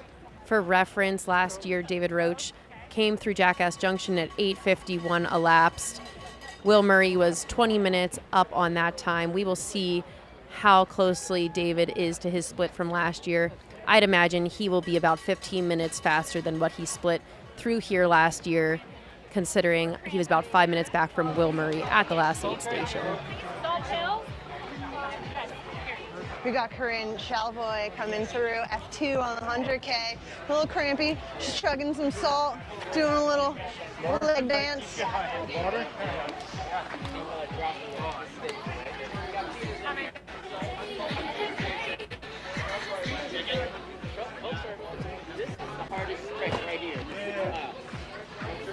Was that Corinne that we had there? I think maybe we just saw her on the screen.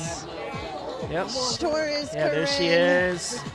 She will be joining us on the live stream tomorrow. She's doing the 100K. She's crushing it. Looks like she really just enjoyed that. That's going to be an epic picture that she's going to get after the race. So she'll be on for golden hour tomorrow. Woo! Super stoked. Got the smile. In and out. There she goes. Runner!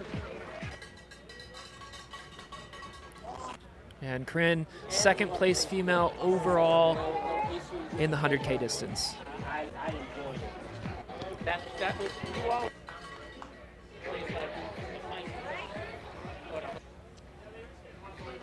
Again, we are waiting at Jackass Junction for the remainder of our men's podium, which includes David Roche and Gavin Pryor. They are sitting in second and third. First place runner Will Murray is out there. Has a pretty significant lead, I would say. At this point, we just saw him roll through there, looking excellent. And we are joined in the studio here with Blake Slatengren, who is no stranger to the Javelina 100, earning a golden ticket here just a few years ago. Blake, welcome. Hey, thanks for having me. Yeah.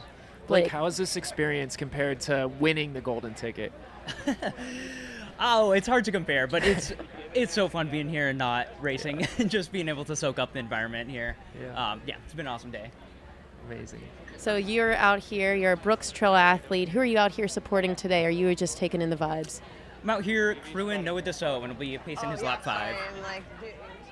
So Noah Dassault came onto the scene, I would say, from a competitive perspective on the national scene at Black Canyon 100K a few years back, making his way well into the top 10.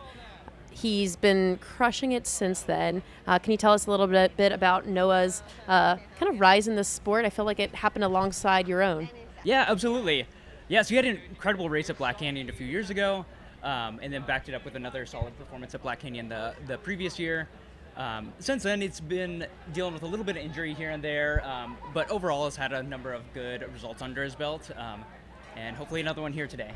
So Noah's currently running in 6th place. Blake, when you got your golden ticket here, you absolutely slaughtered the last 2 loops that day. Can you talk about where these athletes are at out on the course? This is lap 4 for our lead men as they're rolling into Jackass Junction, and this is where you went on a tear a few years ago. Talk us through the perspective that a racer might have. Absolutely, yeah. This is definitely a tough point of the race here. It's climbing up to Jackass Junction here. It's that long stretch without an aid station. It's a long climb. you feel like you're really just out there in the heat of the day. So this feels like definitely a crux moment of the race for sure. Because after this, you're cruising down, and then you're on lap 5, and it's going to start cooling down quite a bit.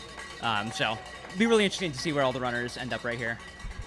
As a pacer, we were talking about this earlier. When you go into your pacing duty, have you had a chance to talk through, hey, where do you want me as your pacer? What do you want that strategy to be like? Or when you do that, do you just kind of jump in and assess the situation and then make a determination based off how your runner is acting?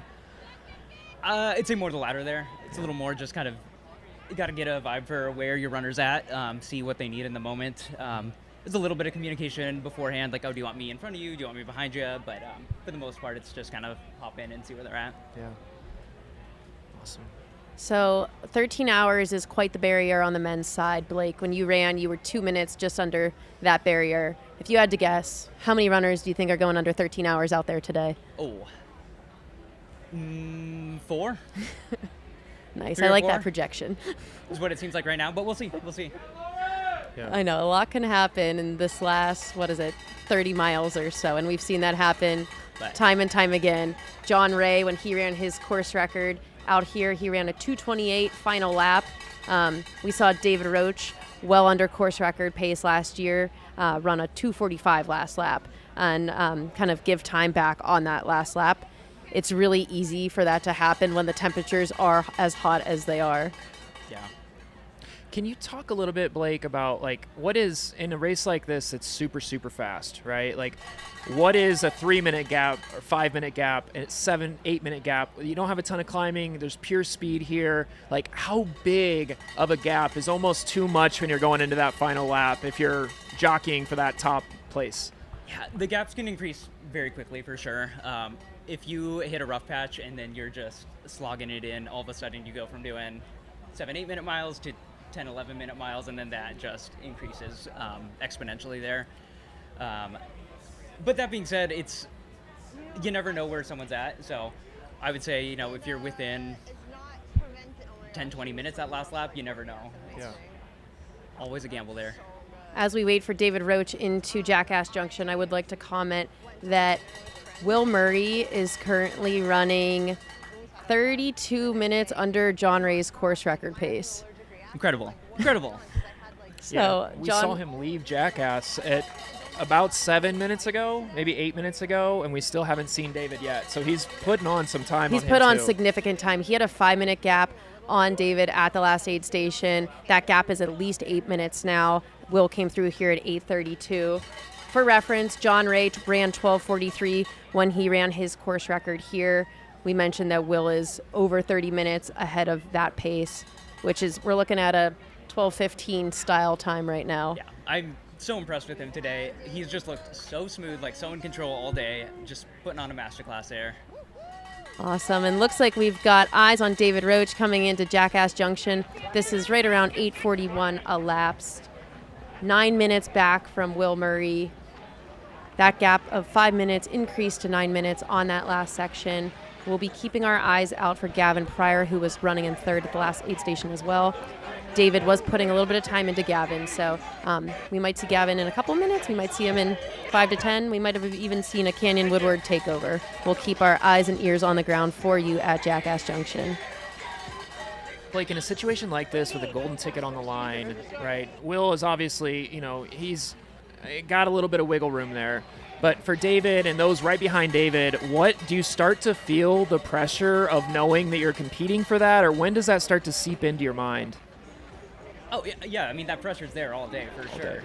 But especially these last couple laps where the places start solidifying is when it really becomes real. And I feel like we've just seen less carnage, less dropouts this year than I've seen in previous years, and so it's a little, I would say right here especially, it feels like, okay, everyone that's in it now is probably in it, so pressure's on. Yeah. So far in our men's race, we have Will Murray out front, David Roach in second place, and we are waiting Gavin Pryor, our third place racer at the moment, into Jackass Junction. On the women's side, we have Tara Dower with over an 18-minute lead on our second place, which is Carla Molinaro from the UK. Third place is now Beth McKenzie. She is U.S. athlete living in Australia. Most recently ran the CCC last year, also ran Tarawera, getting third place to Ruth Croft and Caitlin Fielder, who both went on to get golden tickets. Exceptional race so far from Beth McKenzie, who is coached by Megan It's so Roach. interesting how our faces carry things differently. Like Will Blake, what Murray did is training like, look like for you for a race like Javelina? Yeah, just like. Yeah, maybe it's like having a younger face. It's a lot of flatter miles than what you're used to. You still got to get the vert in, but it's a lot of long, flat, fast runs too. Which can always be a little tricky sometimes end of the summer mountain season. When all your friends are running the mountains, you just got to dial in and get those fast, flat efforts in. So sometimes it can be a little tricky, but it can be fun too, though. Yeah. Switching it up a little For bit. folks that live in areas that don't have as much like trail terrain, is this a race that you think like training on roads and those flat, fast miles, like really anybody can adapt to something like this? I would say it's probably easier. Yeah. Looks like we got Canyon Woodard in here too. Ooh, is that Canyon Woodward? It's Canyon Woodward. Nice. Moved Go up to Canyon. Yes, we Canyon. Oh, yeah. Getting it done in the kiddie pool. Knowing what he needs to do to cool down. So he's moved up to third then? I believe so. That is Canyon Woodward in third place at Jackass Junction. He is only 2 minutes behind David Roach. So David had 10 minutes on Canyon when he was at headquarters. That is now down to 2 minutes. Canyon is significantly closing the gap on David Roach. And David Roach is actually Canyon's coach. Canyon's filling up that ice bandana, loaded up, lots of little flasks there that he's putting in the belt, and he is out of there. For anybody not familiar with Canyon, he is a runner on the East Coast, lives in Asheville, North Carolina. Most recently got a 13th place finish at UTMB with an astounding run in a year that would have otherwise put him in the top 10. Absolutely crushed it and has been racing quite a bit this summer. Several races out in Idaho, like Beaverhead Endurance Runs and River of No Return, and also puts his name in the hat for many golden ticket races over the years. He has yet to earn a golden ticket, and I love to see him running in contention out there today. We also learned earlier today that he's an author. So, well-rounded here for Canyon. Yeah, he's also just moving so smooth, like Will Murray there. Yeah. He's got a good shot there. Yeah, as you've seen these top three come through, like, what have you noticed from their form, their gait, the shots that we've seen here on the live stream? Has anything stood out to you? Your shorts are cool. Just quick transitions. I think that all three of them look like they're in a good spot right now, but yeah, especially Will and Canyon, I feel like look super smooth there. Yep. Yeah, we should Gavin and Sage. All right, so the next athletes we should be expecting on the men's race in Jackass Junction are Gavin Pryor and Sage Canaday. Really awesome to see Sage kind of up in the mix today. He said in his pre-race interview, 3rd to 5th would be his best day out there. He knows he struggles with the 100-mile distance. Granted, when he gets to Jackass Junction, there's still 29 miles to go, but he's doing great out there. We saw him take his time when he was in headquarters here, and I think is truly running his own race.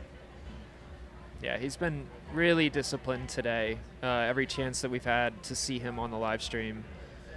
It's really cool to see him where he's at in the field. He is right behind Gavin Pryor. Gavin is a relative newcomer to ultra running his first 50-miler back in 2023. So Sage has been in the sport for well over a decade at this point, and running alongside of a 26-year-old newcomer who's making a name for himself in ultra running right now. Gavin Pryor, who's currently running in 4th, was in 6th place at the Canyons 100K this past April, narrowly missing a golden ticket to Ryan Montgomery, who finished right ahead of him in 5th place, and then also had a 7th place finish at Black Canyon this year as well. So multiple top 10 finishes. I think we will see Gavin finish in a similar top 10 position out here today, gaining tons of experience.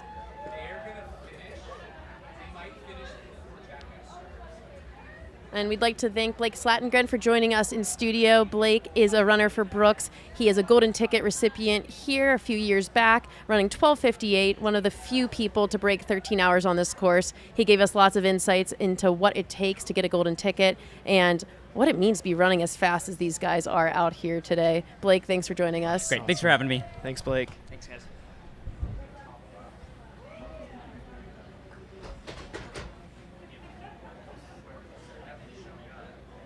So we've got our camera there at Jackass Junction. In the women's race, our next checkpoint for women's leader Tara Dower will also be Jackass Junction. Tara's currently running in 10th place overall, first place in the women's race, running over 20 minutes under Camille Herron's course record pace. She's followed, about 18 minutes behind by Carla Molinaro of the UK, and then followed by Beth McKenzie. So we've got a great women's race. Tara seems to have quite a significant lead that I think she will hold as long as nothing crazy happens, but we do know that this is 100 miles and craziness often happens. Yeah, and to check in for the kind of veteran listeners of the live stream, AJW is currently through 41 miles. We should see him coming in to Coyote Camp in the next 15 minutes or so. And then Chris Warden is around a half hour out from Jackass Junction. So two of the iconic voices of the live stream are out there right now battling it out on the course. Yeah, it's been hard to exist today without AJW and Chris Warden leading the charge in studio, but I'm very grateful for my partner in crime, Caleb Stevens, here alongside me. I'm Leah Yingling. We are covering the Javelina 100 presented by HOKA. We are 8 hours and 48 minutes elapsed into the race. It's a hot one out there today, but from what we're hearing, not quite as hot as prior years. Runners are running extremely fast. We're on course record watch across both women's and men's race, and we're buckling up for several more hours of this. It's fun. Yeah, I didn't want to distract from when Blake was here, but did you see the guy in the bacon suit doing the robot and all sorts of that? That was my favorite costume so far today. Looked like a volunteer, full bacon suit on, but also had a reflective vest to make sure he was extra safe. But he was really crushing it for about 90 seconds in the middle of the live stream. So shout out to that guy. Caleb and I are quite boring here in studio, not really wearing any fun costumes, but there's always next year.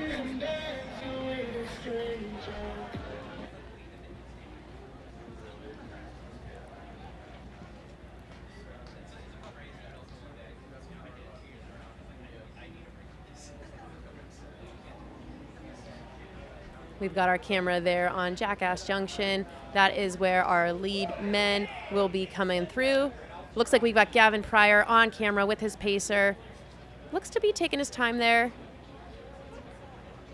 Now we've got a follow cam on Carla Molinaro, our second placed female. Carla is a podium finisher at the Comrades and Two Oceans 50K world champion, has run across the distance of the UK, and I heard Australia too. So Carla's looking great. She doesn't often do trail races, and this is her first time at Javelina, her first 100-mile race, but not her first attempt at a golden ticket. She attempted the Canyons 100K on 2 occasions, not quite having the days that she wanted there, but I do think the Javelina 100 course suits her extremely well, and I think she knows that too. Yeah, making her way here out of Coyote Camp. Average pace so far today, 8:11. Super impressive time for her. You're getting a chance to look at some of these awesome trails that these runners get to run on. Just buttery smooth here coming out of Coyote Camp. They are going to get into, as they make their way towards Jackass Junction, a little bit more rocky terrain, but very manageable stuff. But just a beautiful shot here of the course out here at the Javelina 100. As we've got our camera on second place female Carla Molinaro, we are joined in studio by Heather Jackson. Heather is a champion of the Javelina 100, blasting some of the fastest times on course for these loops. I'm so curious to hear her perspective of the course, especially on a hot day, and especially as your first 100-miler. So welcome to the studio, Heather Jackson. Oh, thank you guys. So good to see you both. So Heather, this was your first 100-mile a few years back, right? Yes, this was my first 100-mile and my first trail race. Oh my God. So talk to the listeners a little bit about doing this as your first 100 and let alone doing this as, your first ultra. I came out. I had actually been in Kona. It was the final Kona I raced, and this was 2 weeks later, and HOKA was like, you got to come out and try this one. And I was like, okay. Looks like a big party in the desert. Sounds awesome. I'll be there. I would say, it's deceptive. It's it's 5 laps, which I think is amazing. You get to come through here every single time, see all your family and friends and crew. But yeah, the lap is, I think, harder than maybe people might picture. It's slightly up all the way the first 10 miles. You get a slight down on the back. But for me, honestly, the downhill, the first time I raced it, was harder than the uphill because my quads were so smashed. And it's not even like a big downhill, but every step was just so painful. So I'm sure as runners are getting into their 3rd, 4th, 5th laps, it starts to creep up on you. Heather, when you ran here in 2023, I think early on you were running on men's course record pace. Talk about how fast or how easy that pace might feel early on, but then how difficult that pace might start feeling later. Yes. I went out too fast that year, and I continue to go out too fast. So I'm not the best one to talk about pacing, but it feels easy early, and it will just creep up on you so fast, especially this terrain where it's not too technical out there, so you can run fast. That's what's amazing about this 100-miler. You can run, but yeah, 3-4 laps later, it can bite you. So Heather Jackson here has the 3rd fastest time in Javelina history on the women's side, running 14:24.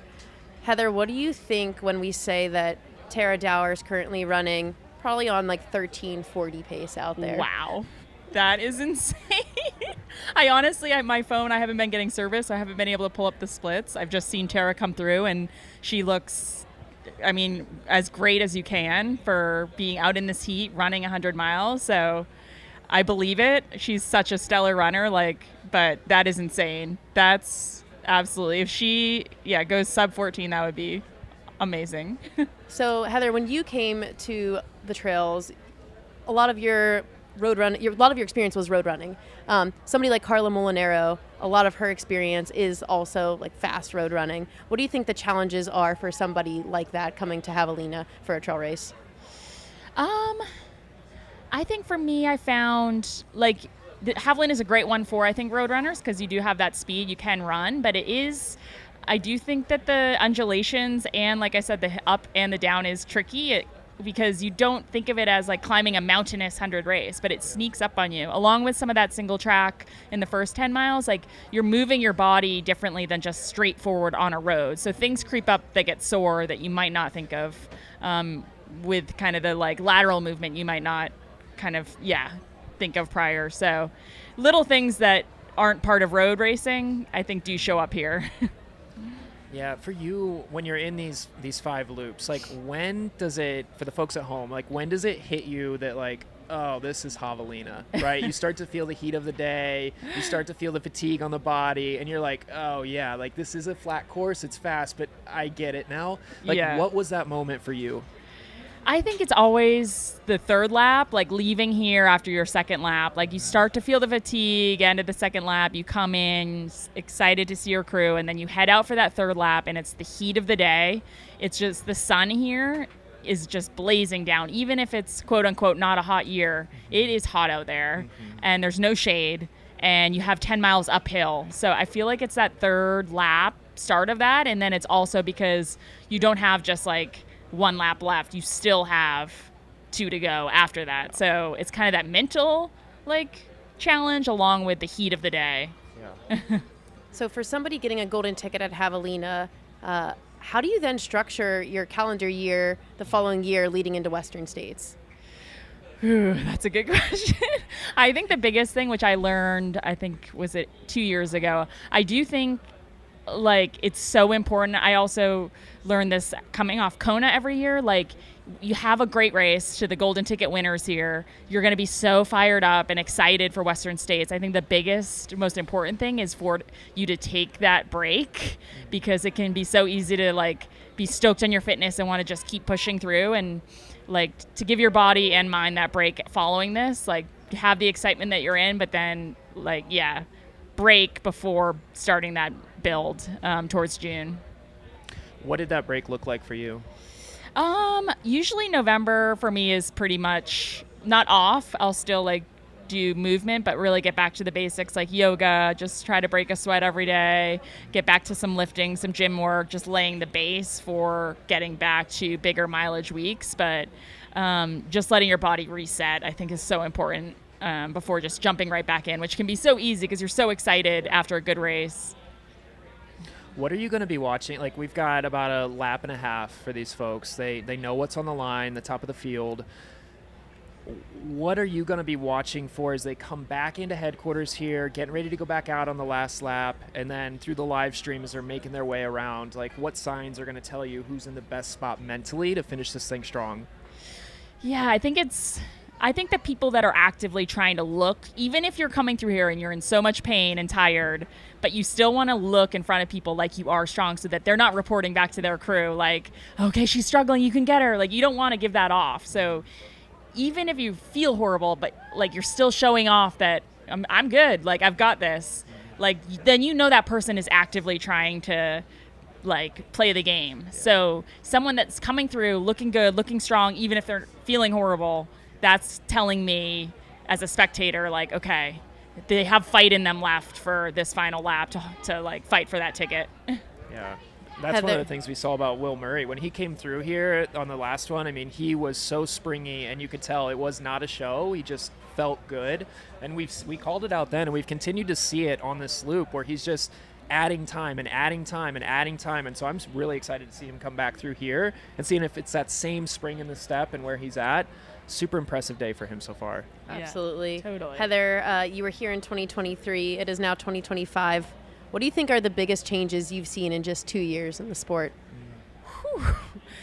I think literally, like, it is insane. Like, this event has just blown up. It was massive when I came, and even just coming in this morning, like parking miles away, like I feel like it's grown tenfold. Like the amount of people here, spectators, crew, like runners, it's incredible. It's such a fun event, and for it to just continue to grow, it's just, yeah, it's amazing. Heather, before we let you go, I'm sure a lot of people listening at home are Heather fans, and they want to know what's next for you. So what do you got on the calendar? That is a good question. I'm kind of like, I'm on a little bit of my off season at this point. Just reached that point. I just needed a mental and physical break. So I'm on week 2 of just kind of movement each day, but some yoga. But yeah, a little break, and then need to lay out 2026. But excited to, that's like largely one of my most favorite parts is laying out, okay, these are the things that excite me. So yeah, planning next season now. So cool. And for those of you following along at home, take some notes from Heather. Respect the off season. Heather is somebody that's a multi-sport athlete, does so much, and recovers really well. And I think you're going to have an extremely long career in the sport by doing so. So Heather, thank you so much for joining us in studio. This is Heather Jackson, your 2023 champion of the Javelina 100 and the 3rd fastest time in race history. Thanks for coming on, Heather. Thanks, you guys. Heather.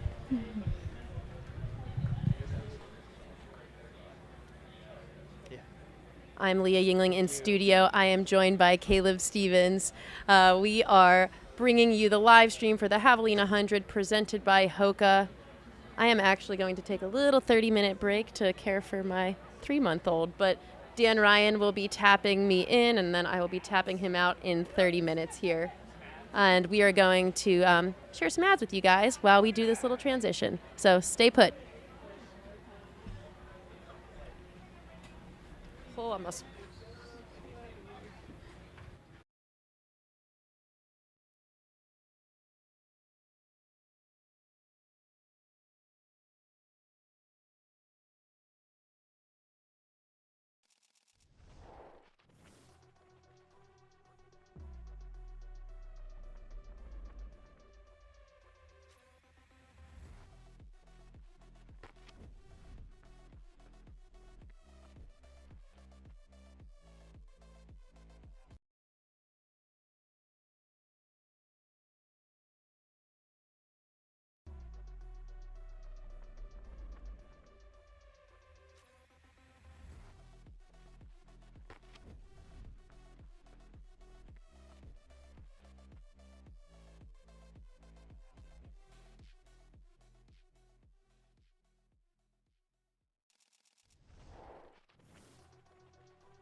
You have big goals you want to accomplish.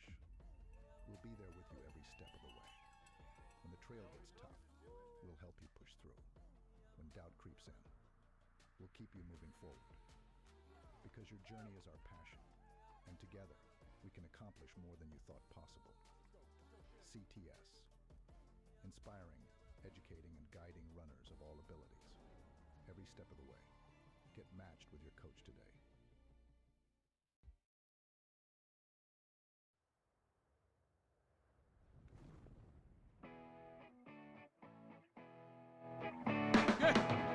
Go fast, hair speed and now.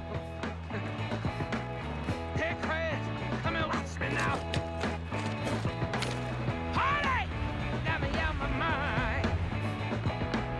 Big time, put me in the sky. Over, it gets me over. It gets me over. Over, it gets me over. Ah, fly, fly. Watch me, I'm so high, I ain't coming down. Fly, fly. Watch me, I'm so high, I ain't coming down. Yeah, come on. I ain't never coming down.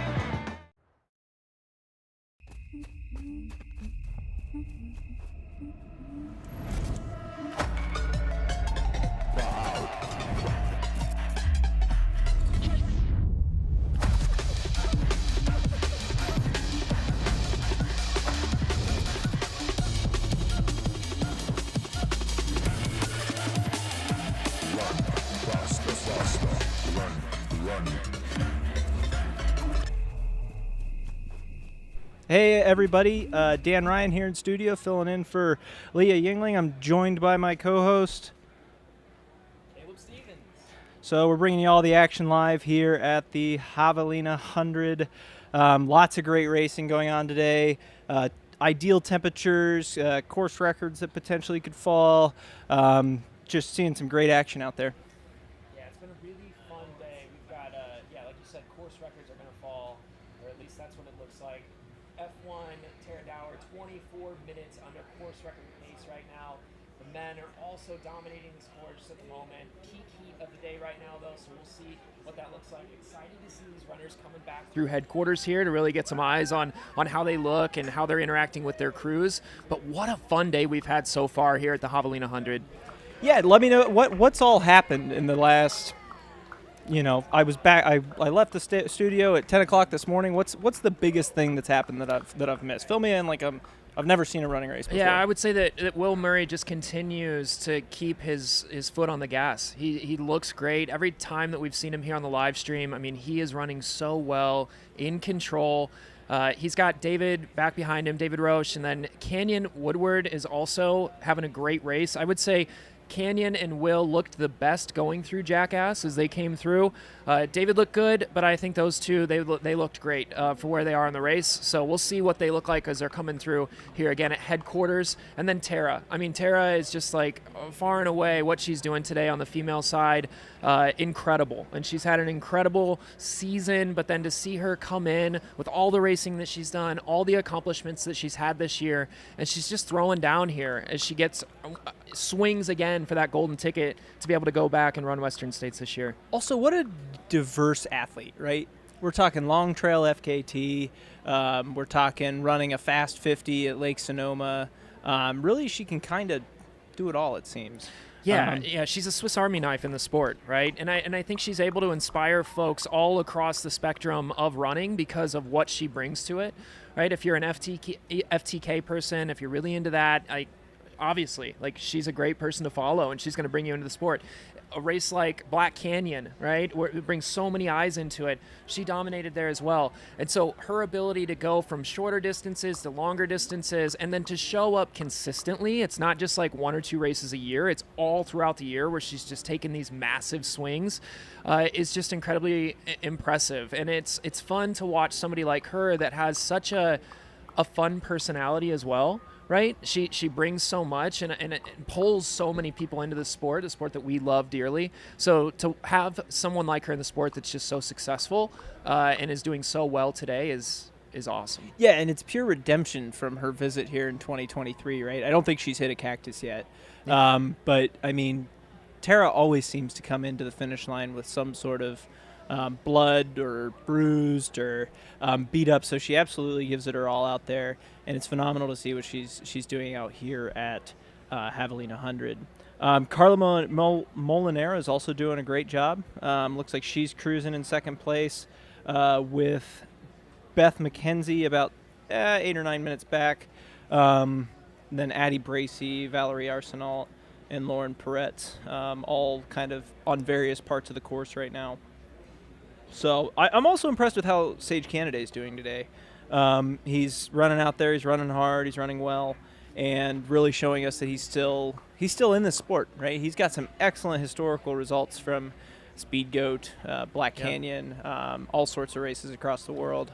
And seeing him out here throwing down like this is really exciting to see. Yeah, and what's been impressive about Sage all day has just been his ability to take care of himself. And I think that, sometimes that can be a challenge, but he has been patient, he's been diligent at every aid station that we've had eyes on, and he's made sure to take the time that he needs to set himself up to have a strong day. And you've seen that patience time and time and time again with him throughout this race, and I think that's why he's in such a great position right now.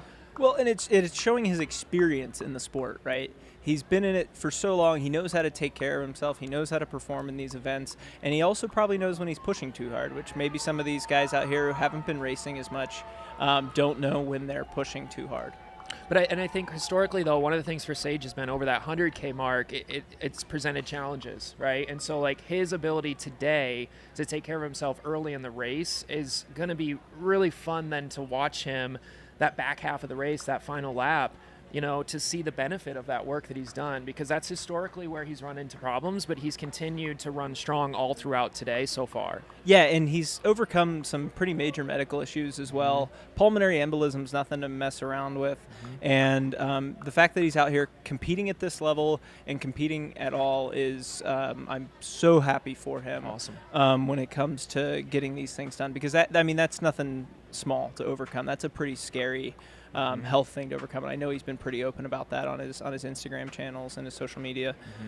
So hearing him be open about those issues and come out here and perform like this is phenomenal. Yeah, and we're just about 2 minutes away, projected, from Will coming in to headquarters here. So we're going to get eyes on our top 1, 2, 3 men over the next probably 5 to 10 minutes, which is going to be real exciting for us and for everybody watching.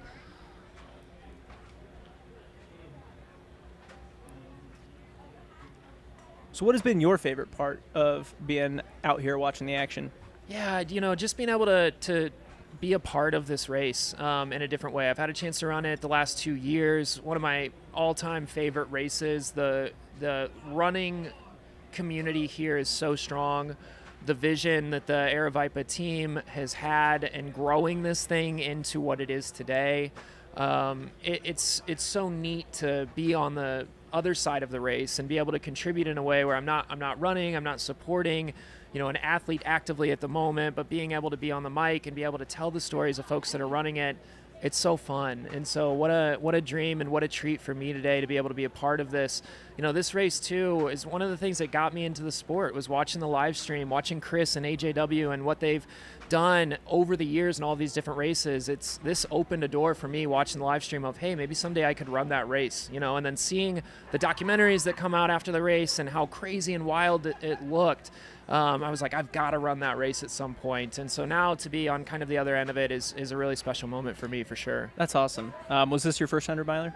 It was not. It was my second. Nice. Yeah. That's awesome. Yeah. I'm just checking in on Chris Warden. He's at Coyote Camp 2. Looks like he is moving along. I don't think anybody's going to let him drop out here. So he's doing great.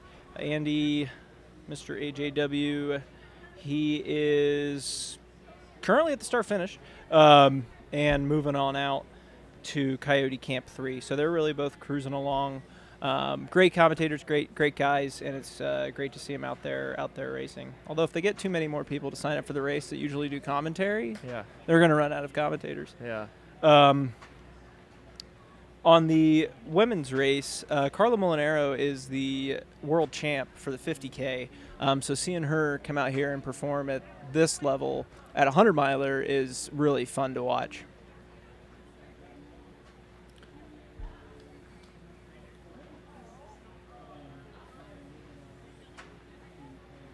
Looks like we've got a live view here of Coyote Camp.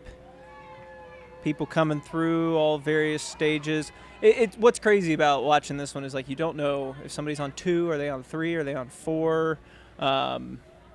It's fun to watch, right? You don't know where somebody's at in the race, so when you're looking at them, it's just hard to tell without looking up their bib numbers. Yeah. But it definitely is fun to watch unfold. I also enjoy the loops because it seems like you're always with somebody. Yeah, you'll get some stretches here and there where you have a little bit of alone time, but it's so nice to just have that community around you. You know, if you're not feeling well or if you pass somebody who's not feeling well, to be able to like inspire them, hopefully help pick them up a little bit and make sure like, hey, you can do this. We're all out here together. You've got this. That's one of the special things about this in a looped race, but also in this looped race format, it's so rugged too. The desert is so harsh, so you don't, loops can get boring from time to time in different races. Javelina is not one of those where it's boring. It just is constantly throwing something at you. There's so much life out there in the desert. You think it's just kind of desolate, but there's a lot of animals out in the desert that you'll see when you're running out here in McDowell Mountain. And then obviously so many wild creatures that are running the race dressed up in costumes and different things. We're seeing quite a few of them running past us right now, which is so much fun. They have been a hoot all day. They have been, walking around here. They have just been out there yelling and hollering for every person who's out here racing. And it's really a joy. I was running in with my friend Chloe, and they were just going crazy for her. And it hypes you up, right? I've never ran this course, and it's mostly because I'm not a huge fan of the heat. But it seems like a party. It seems like fun. I have another question for you as somebody who's ran this. What do you think, and I asked Riley Brady this one earlier, what do you think the crux of the race is? I'm curious if it's different for you than it was for her. It boils down to being able to take care of yourself. I think it's really easy in a race like this to feel good early. And as heat starts to set in and you start maybe being a little less focused on nutrition, and 1 mile turns into 2 turns into 3, and all of a sudden you've gone an hour or 2 and you haven't had anything to eat. And at that point then, when the heat of the day is beating down on you and you think, oh my gosh, I can't handle eating now, right? And then all of a sudden it turns into hours. And it becomes very difficult then until you get into the night hours where you've got a little bit of shade, because there's none out on that course, to catch back up. And so that, to me, the race has different little intricacies on the course and the trail and everything it'll throw at you. But it's really like, are you going to be diligent in sticking to your plan, sticking to your fueling, and taking care of yourself? Because if you don't, you're going to get wrecked. Yeah, for sure. I bet this heat is pretty unbearable. If you ran it last year, the heat was it was like 10, 15 degrees hotter. No, it was about 20 degrees hotter. Now looking at the temperature, if it is 82 degrees, that's pretty amazing. I'm not sure how people handle it. I don't live in the desert. I'm not a desert guy. But seeing people handle the heat out here, all the topical cooling methods that are going on, active and passive cooling, those Nike doily shirts, I think that's what we were calling them earlier today, that people are wearing is pretty incredible to see the different tech that's coming out, like that people are starting to implement to stay cool out here. Looks like we got somebody coming into Coyote Camp. We still should be seeing, you said, Chris Andrews coming into headquarters here shortly?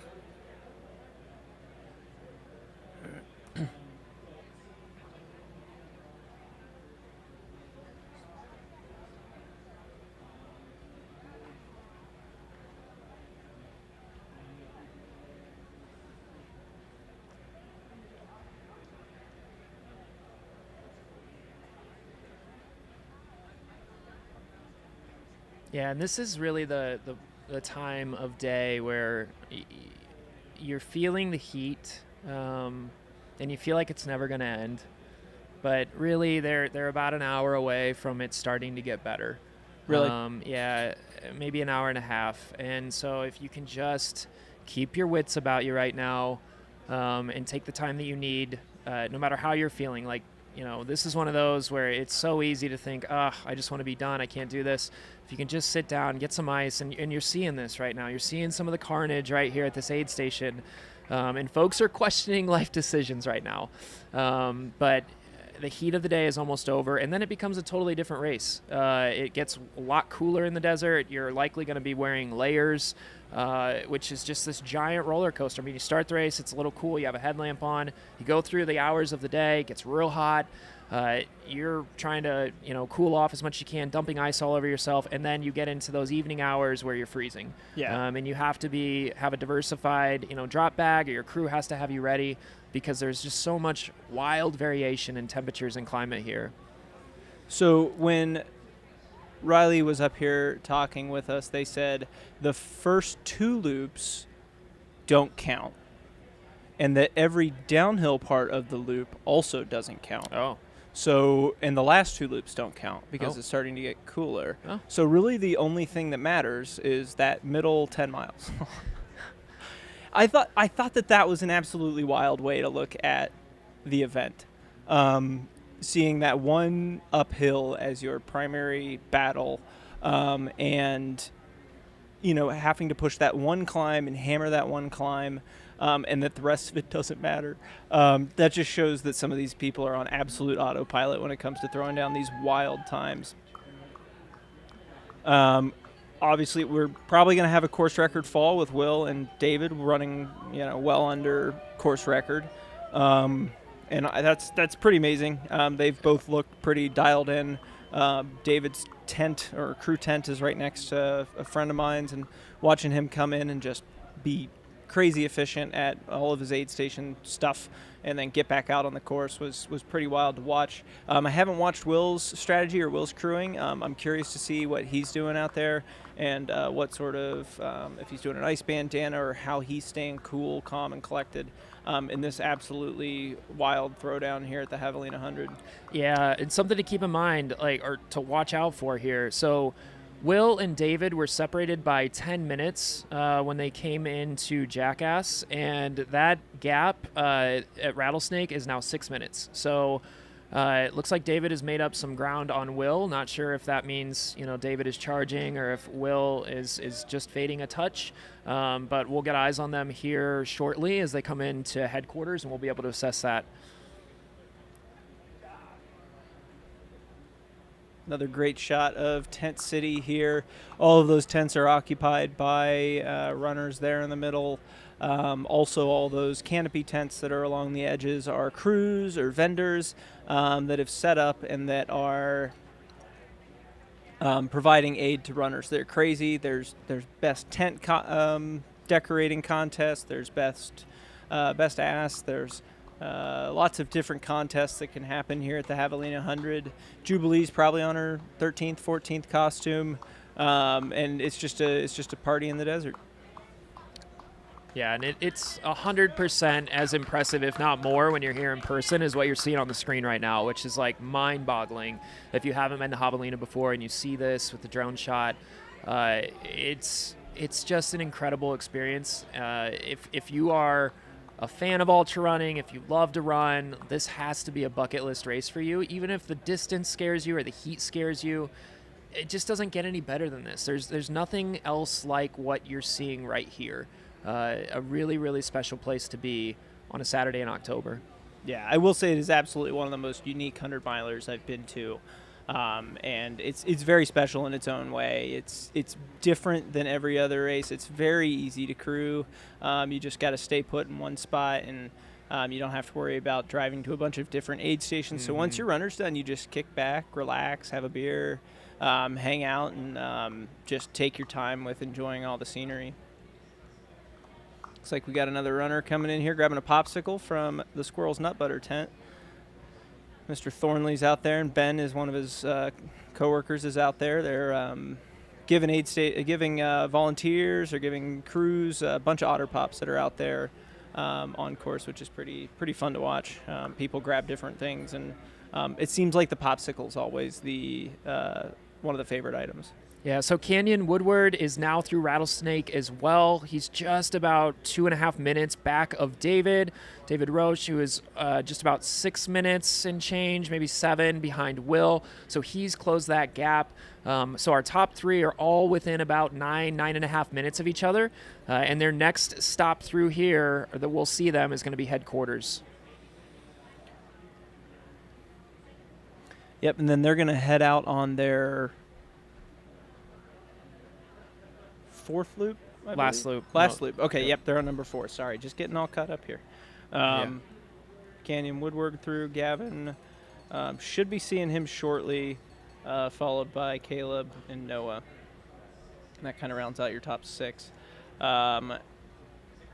Tara left Coyote Camp 4 at 2:04 p.m.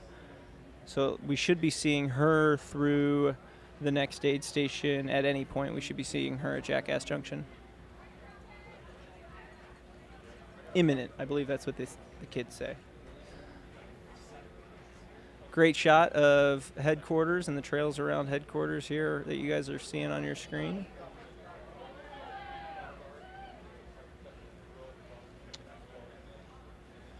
How's the 100K going?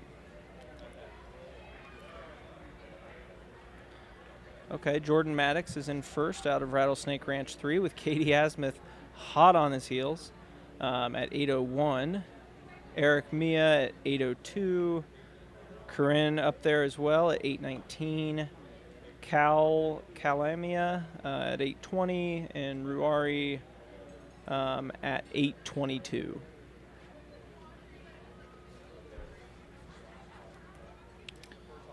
Yeah, Looks so like on those lead men, just a little bit of quick math here, looking at the time. So the gap from Jackass, we had Will came in at 8:32, David was 8:42, and Canyon was 8:43.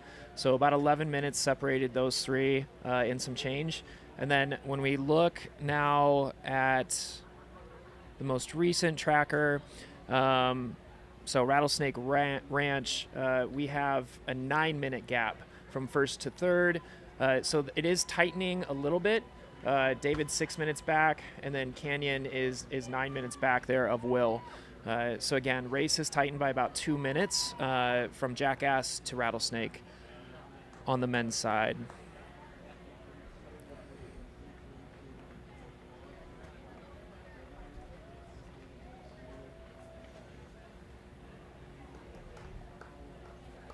On the women's side, it looks like Tara should be coming into Jackass any minute now. She crossed through Coyote Camp at 2:26 local time, so she should be inbound there any second now. Okay, and here we've got the 100K leader, Jordan Maddox, on the screen.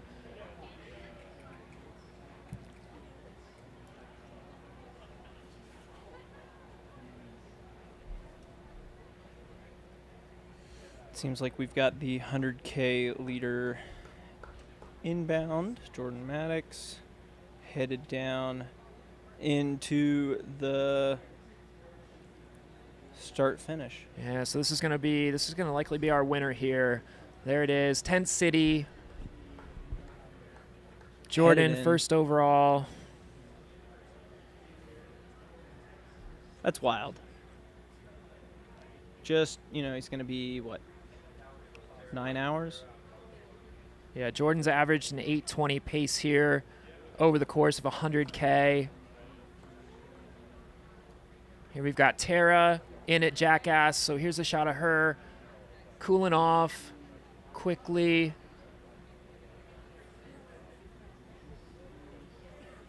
This is our female 100-mile leader. Just got the ice bandana.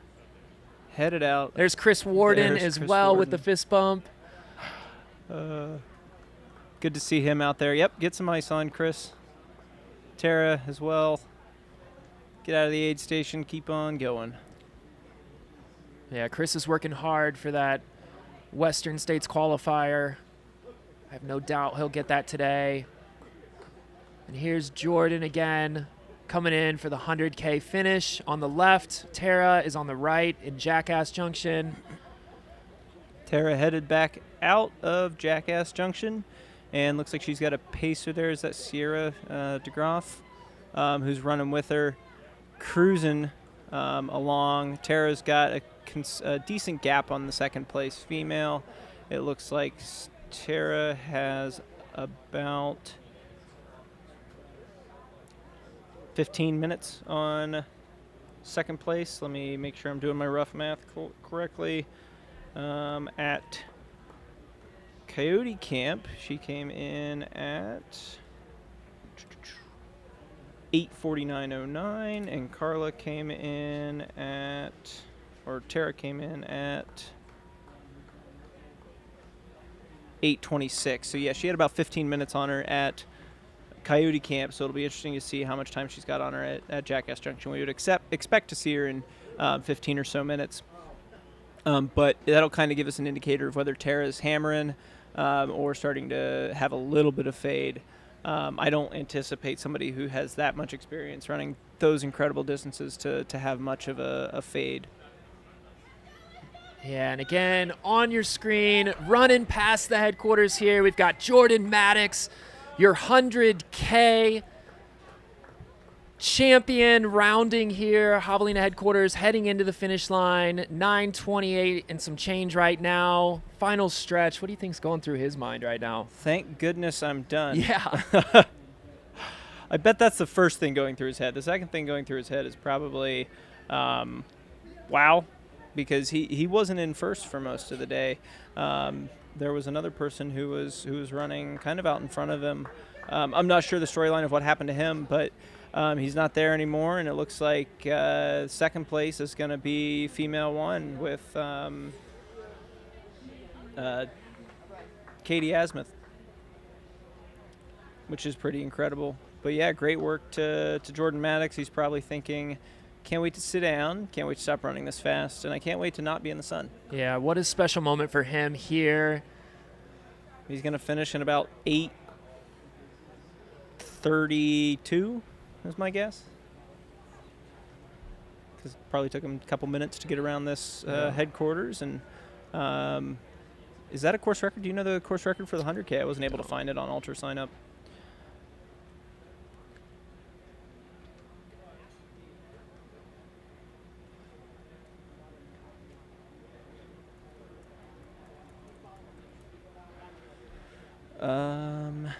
Men's course record is 7:15. Raj Paul in 2023. Anna Cassius had the women's course record. Let me take a look here. Where'd it go? Anna Cassius 2023 at 8:13.07. Men's course record is 7:15.53 with Raj Paul. So neither those course records aren't going down today. Nice work to Jordan. That's amazing. Congratulations. Yeah, number one, man. I bet not having to go back through that turnstile one more time to head back out onto the course is a pretty great feeling. Yeah.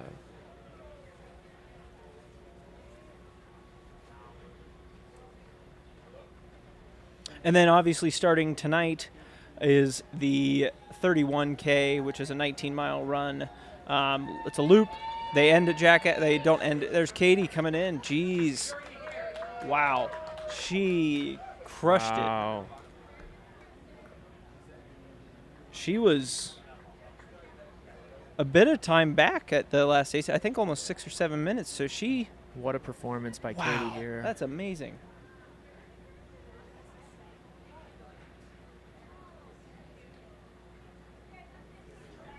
What an incredible performance. 100K, F1. Katie Asmuth running a very incredible time here at Javelina 100K. We've still got more action on slate from the 100-milers and the 100Kers to come in and get this thing done. So great work, Katie. Great work, Jordan, on the 100K. Truly amazing performances. Yeah, Katie just about 3 minutes or so behind Jordan. Just an incredible performance by Katie Asmuth. Wow. That was some closing. Like, oh my gosh, that was amazing. If we're looking at the times at Rattlesnake Ranch, she was at 8:01:32, and Jordan was at 7:54:42. So she put 3 minutes on that time between them. Amazing. Given another 2 miles, she probably would have caught him. Amazing work. That is truly awesome. There's Jubilee cheering people on, getting them around the finish line, and sending people back onto the course. But very, very impressive performance by Katie. Great work. Great human. It's great to see her out there competing like that and winning these things.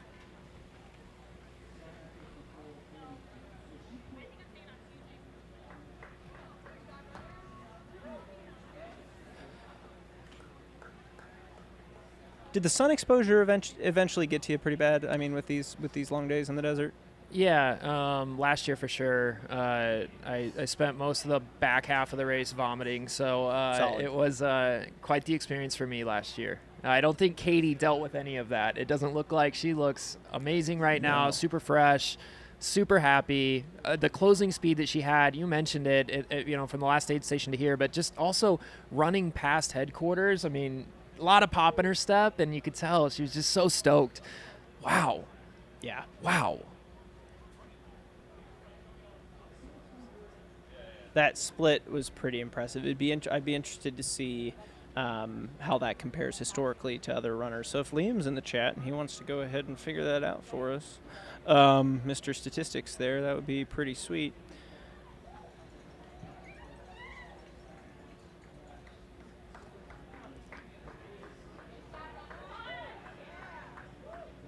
Oh, also earlier I said Anna Cassius. I should have said Anna Loudon, but on the Aravipa website it is still listed as Cassius. So maybe we'll tell their webmaster to fix that.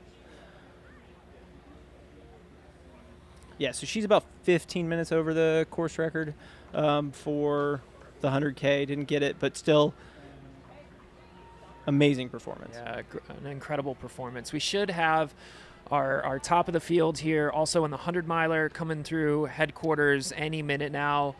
We expect it to be Will Murray leading the charge. His expected time was 3:35 local time, 3:34, so right on track here. We hope to see him any minute. M2 in the 100K is finishing up now. He's in headquarters. I don't know how long ago that was.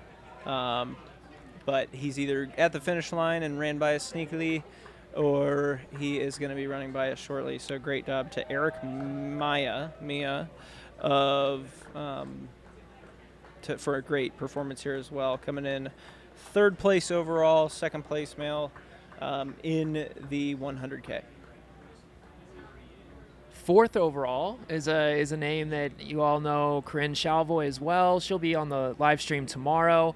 Corinne is such a big ambassador for the sport, and so excited to see her finish. She's F2, fourth overall, and just one of the iconic voices here at Mountain Outpost, and spends so much time running, but also covering other runners and giving back to the sport. So excited to see her finish as well. So who's the next 100-mile that we expect to see here at Will Murray. Will Murray, okay.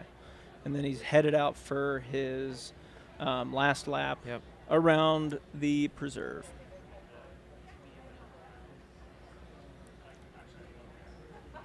Think he's related to Bill Murray? That'd be pretty epic. Yeah. Especially if Bill was out here crewing him. That would be, we'd have to get him in for an interview if that was the case. I don't think anybody would believe it. Yeah.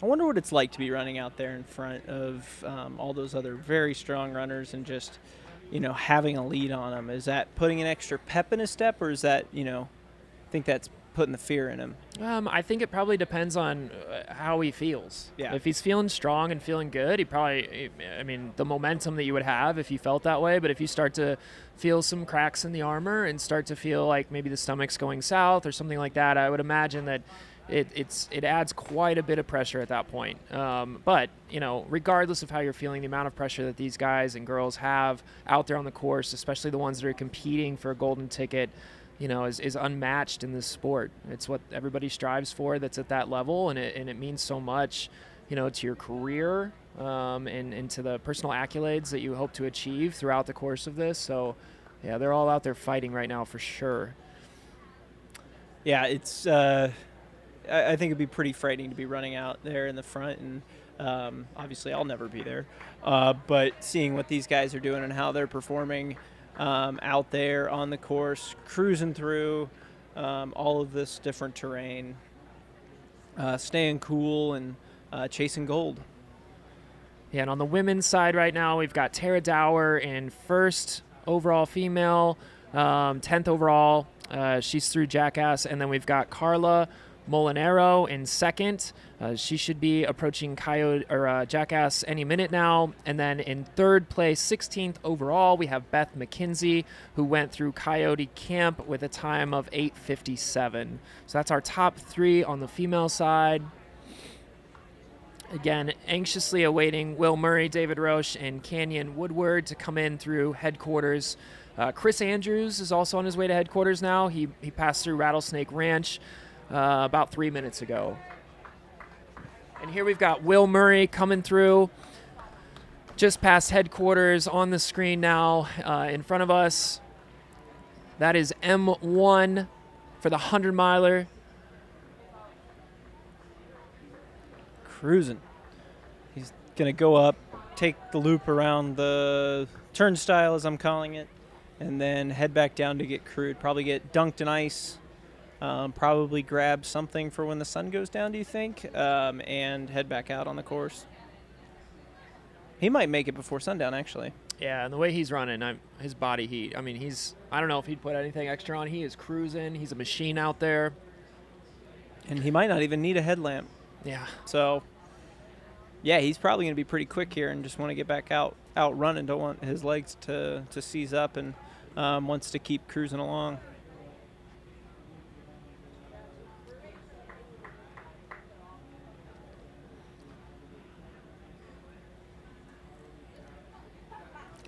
So runners cross that finish line, loop back around, and then head back out. Typically, that's where you're going to stop then. Once you've made that loop, you've checked in. Okay, got it. Loop is complete. Now I'm going to go back out onto the course, but he's going to stop here with his crew beforehand, likely get some ice, do a little bit of topical cooling, and then get any calories he needs to finish this thing off. Yeah, he's from Blairstown, New Jersey, so it's great to see him come out and throw down at the Javelina 100 from the East Coast. I'm sure that's not easy to train for this Desert Ultra there in New Jersey. I guess there's a lot of concrete that you can run on that's hopefully in the sun, but he's absolutely cruising through. Second Black Canyon in 2025, and then fourth at Leadville in 2024. So Will Murray headed back out, just put a vest back on. He was also the only one that we saw in a three people running earlier today who had a vest on. It looks like we're going to have him come back down past us here at the tent. Yeah, and one of the awesome tidbits that Leah dropped earlier, and she had so many interesting facts about this race and the runners that are participating in it, is that Will actually moved from New Jersey. I believe he's in Colorado now, I think is what she said. Okay. Yeah, so really fully committed to this thing. Left his job as a teacher and is now just, full force here. So running past us now, looking really, really good, really, really smooth. Still have not seen M2 yet, and Will is on his way back out on the course. So in a really good position here is Will Murray. Nice. I did not know that. That's great that he moved to Colorado. Strong Colorado showing across the male and female races. Tara's leading. She lives in Durango currently.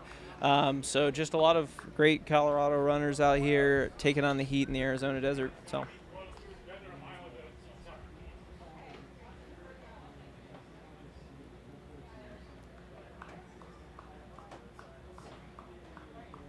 Have there been any notable drops today? Yeah, drops throughout the day. Yeah, so just tracking this again. The reminder: David was about 8 minutes or so, 7, 8 minutes back behind Will. We're still waiting on David to come through, but based off those last times, I would expect that to be any minute now that we'll see David Roche coming in to Javelina headquarters here.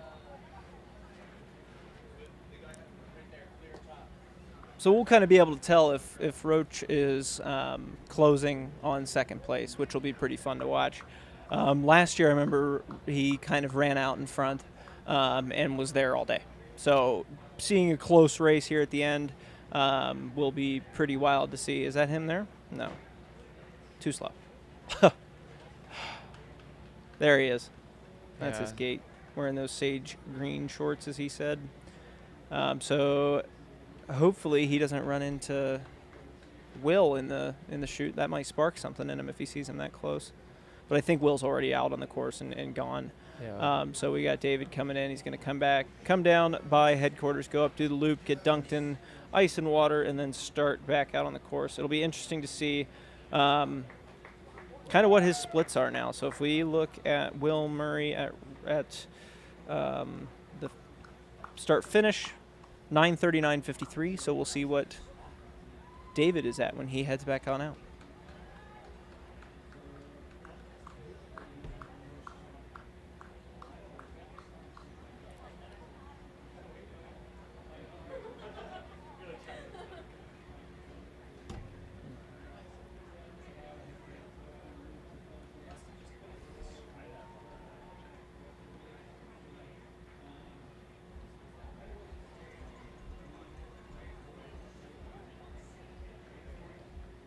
What a competitor as well. After that Western States, his disappointing Western States finish and then winning Leadville again, it's great to see him out here going back for the ticket to head back out to Western States. Yeah, and we've got eyes on him here. He looks good. Looks good. Running with Megan, his wife. Amazing, amazing, amazing. Yeah, I think he looks better coming in here than he did on the last loop, honestly. Really? He looks real fresh here. The face looked great. A lot of water coming off him. Yeah. We're in the splash zone here in the tent.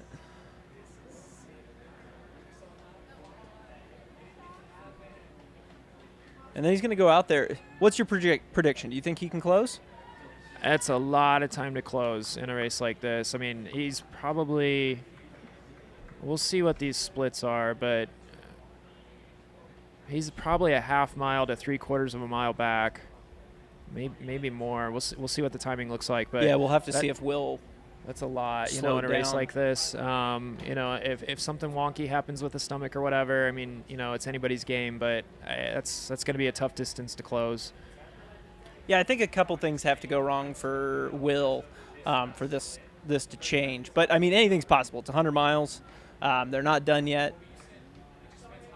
And just a reminder, it's the top two on both the men's and women's side get a golden ticket. That golden ticket gets you into Western States. And for those that aren't familiar with Western States, it is the granddaddy of them all. It's the biggest race in North America, maybe in the world on the ultra running front, the 100-mile distance.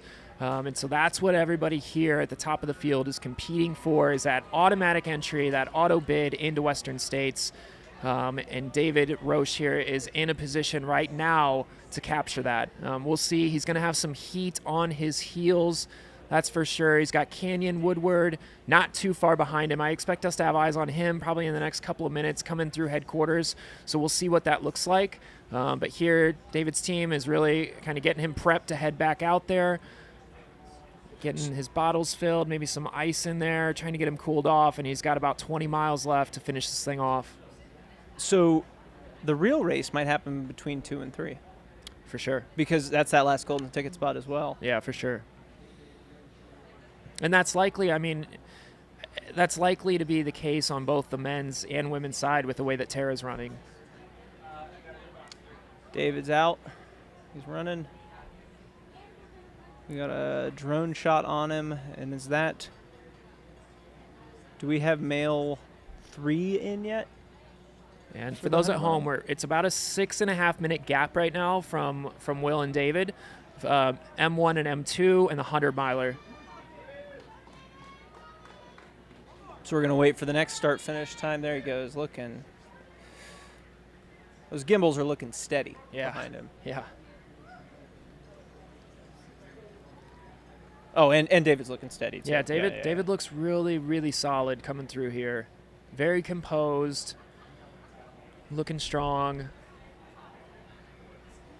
Headed back What else out. would you expect from the defending champion, you know? Not much. I mean, he's doing amazing. This performance, both of their performance, right? Will's averaging a 7:35 minute mile, and David's running a, that's weird, 7:19. Oh, it's because it's looking at the other times. Gotcha. Start finish, still 6 minutes. So there's still 6 minutes between the two, and that's holding fairly steady. So nobody sped up and nobody slowed down between the last two. Yeah, and there was only a 2 minute gap between David and Canyon at the last aid station, just about, maybe a little bit of change in there. But, yeah, would expect to see Canyon any minute now.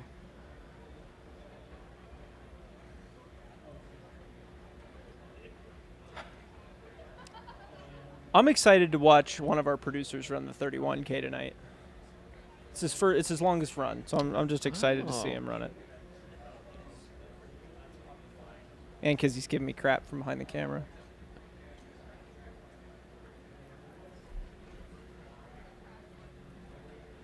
Who was your pick to win today? Oh, there's Canyon. Yeah. Oh, great. Oh, he looks great. He does look He looks great. Yeah, Canyon Woodward just crossing past us here at the headquarters tent. Should have eyes on him any second now as he makes his way towards that turnaround. We'll get some splits here and see how the field is moving and trending.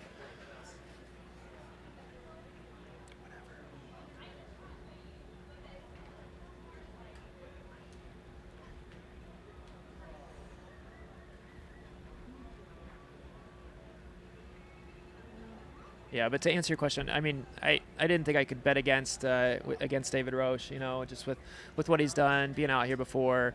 Obviously, going back to back is incredibly difficult, but yeah, he's had obviously a great showing today, and I think part of it too is just that fire. You know, we talked earlier about the fire that he's had, the fire that Tara has. With just some different things that have happened in their seasons, and wanting to show up here and get that golden ticket and get back to Western States. And so, yeah, excited for both of them.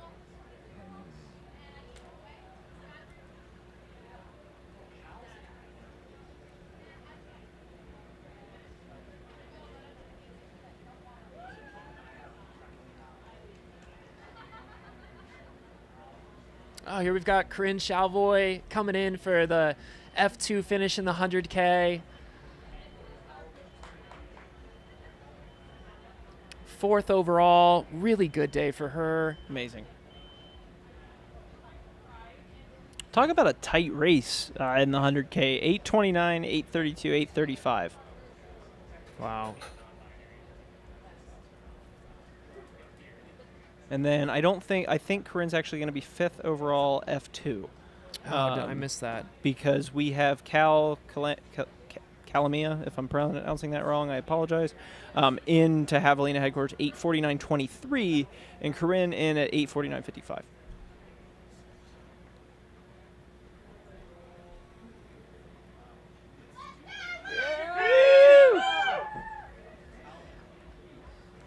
Hopefully you all heard Corinne. Yeah, giving a big shout to the booth. We're stoked to see her cruising along, just crushing it. Kicking it up the final hill. Slope hill? What should we call that? Grade? It feels like a mountain after 100 miles. Does it?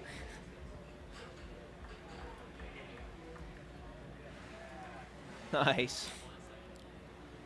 Work. That's Calamia. I love his outfit. That's awesome. That's a race between them two. I mean, like 20 seconds, if that.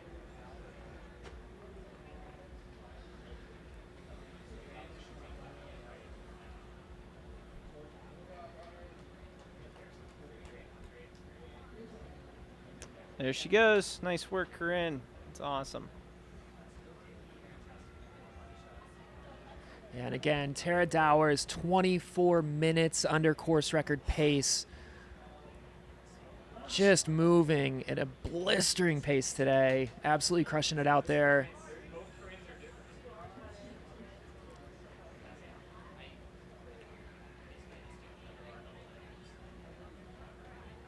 Getting some questions of where's Glaze. We have seen him. We've seen him out on the course. We've seen him coming through headquarters here. He is moving well, doing the Andy Glaze type of run where he is just still so steady. He's always smiling, bringing the energy, lifting up everybody around him. I'm sure we'll see him again on the live stream here at some point in the near future. That guy's awesome. Nice work, Corinne. Seems like Woodward is still in headquarters. Canyon is still in headquarters, but hopefully headed back out here shortly, unless we missed him. He came in very sneakily, if that's a word. Nice work, Corinne. That's awesome. Yeah, and right now, Will Murray's expected finish time is in the low 12s, which is insane. That is crazy. He's not going to sneak under 12 hours, you don't think? I don't know. We'll see. We'll see. Just kind of going off the tracker. It's got him projected at a 12:09. That's nuts. Yeah.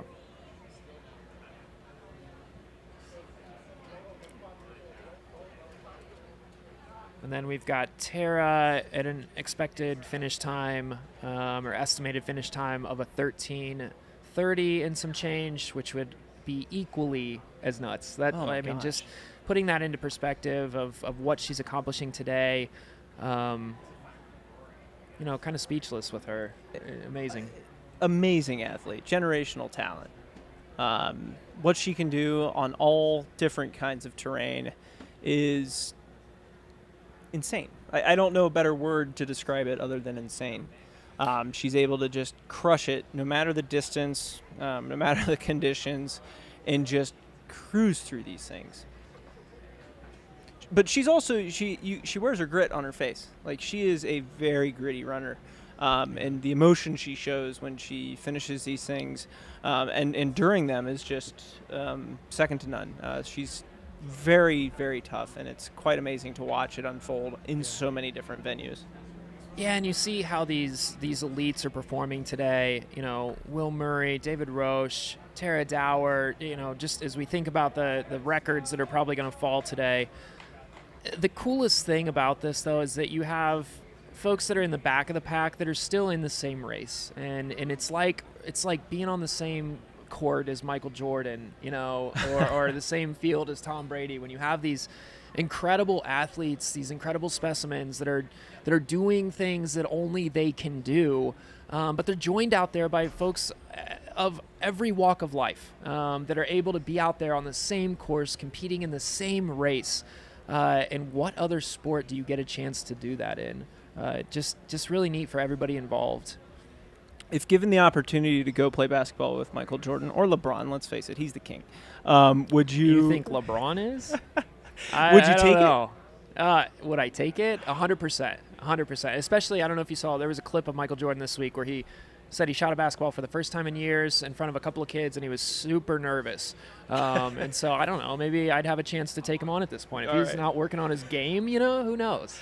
Michael, if you're watching this live stream. Yeah. Caleb wants to play on you in some basketball. And for those in the chat, that is a joke. There is, yeah.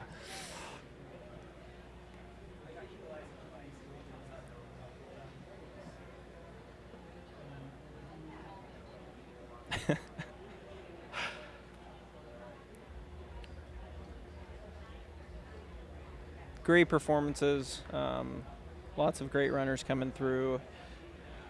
In the 100-miler, we should be seeing Chris Andrews next, and then Caleb Bowen. We're probably still a ways out from seeing Tara back at, even at Rattlesnake Ranch. We should be seeing her at 10:06. So in the next 15 or so minutes. Yeah, and here at Jackass, we've got F2, which is Carla Molinaro. Getting ice down, getting the ice bath. We're getting to the point of the day where these are going to be some of the last ice baths that folks are going to need. It'll start to cool off here in a little bit, probably the next hour. That sun's going to kind of go down, and it'll become a different race, both for our leaders and for our mid and back of the packers.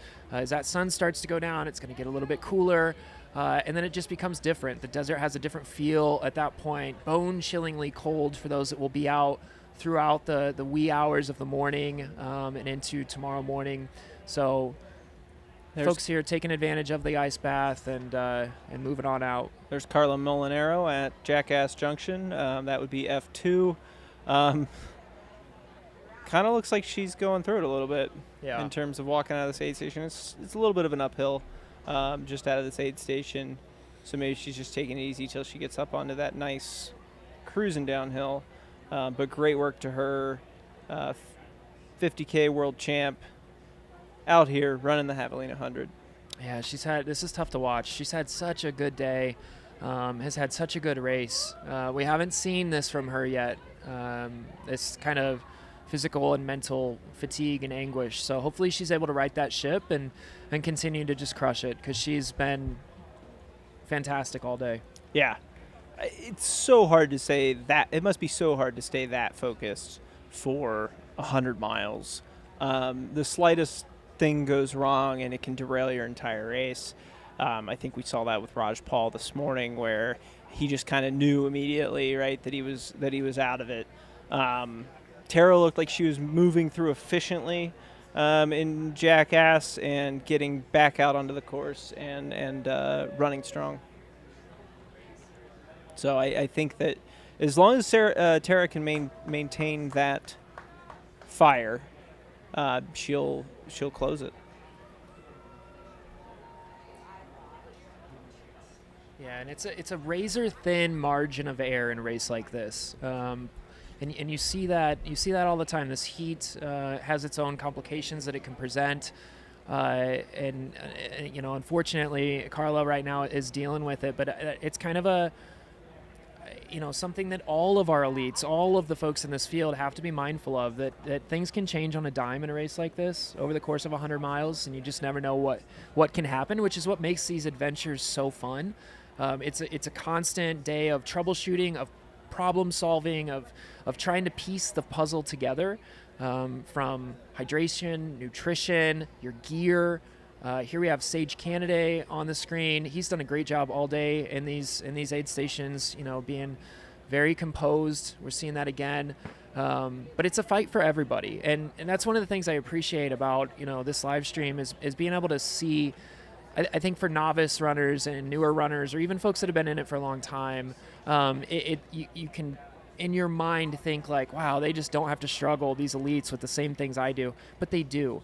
They're obviously very gifted humans. They're incredibly fit and super athletic, and they're just animals. But they're still having to deal with this heat. Their bodies are still as susceptible to the pressures that this environment can put on us. And so it's fun to be able to watch this and see them kind of navigating it as well. Yeah, for sure. So many different methods, to run this race hard. The cooling strategies, the food, the body, all have to hold up for that 100 miles, and being able to stick the landing on it. Not everybody's going to stick the landing, right?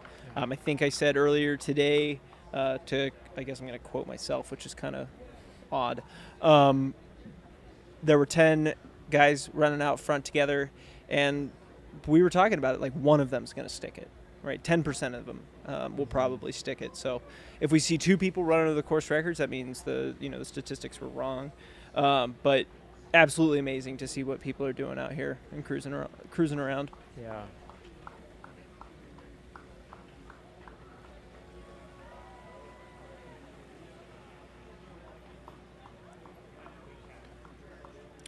Yeah, we've got Buzzpots in the chat saying, I'm from Florida. This race seems like butter.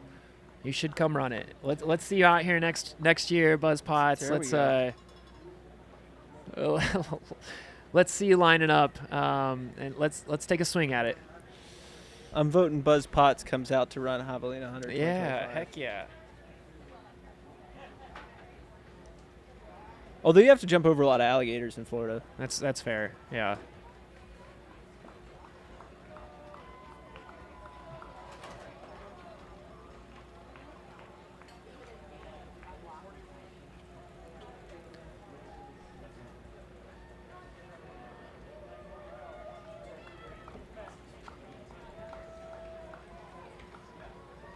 There we go. We got another person. It looks like they finished up potentially, or are they headed back out? Nope, they're headed back out.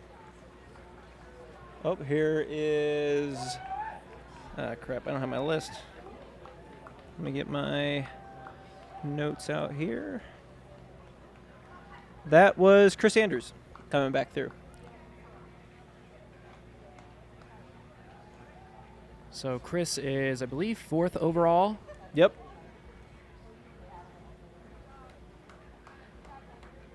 Second and third have quite a bit of time on him, Yeah. but still a great performance. Mm-hmm.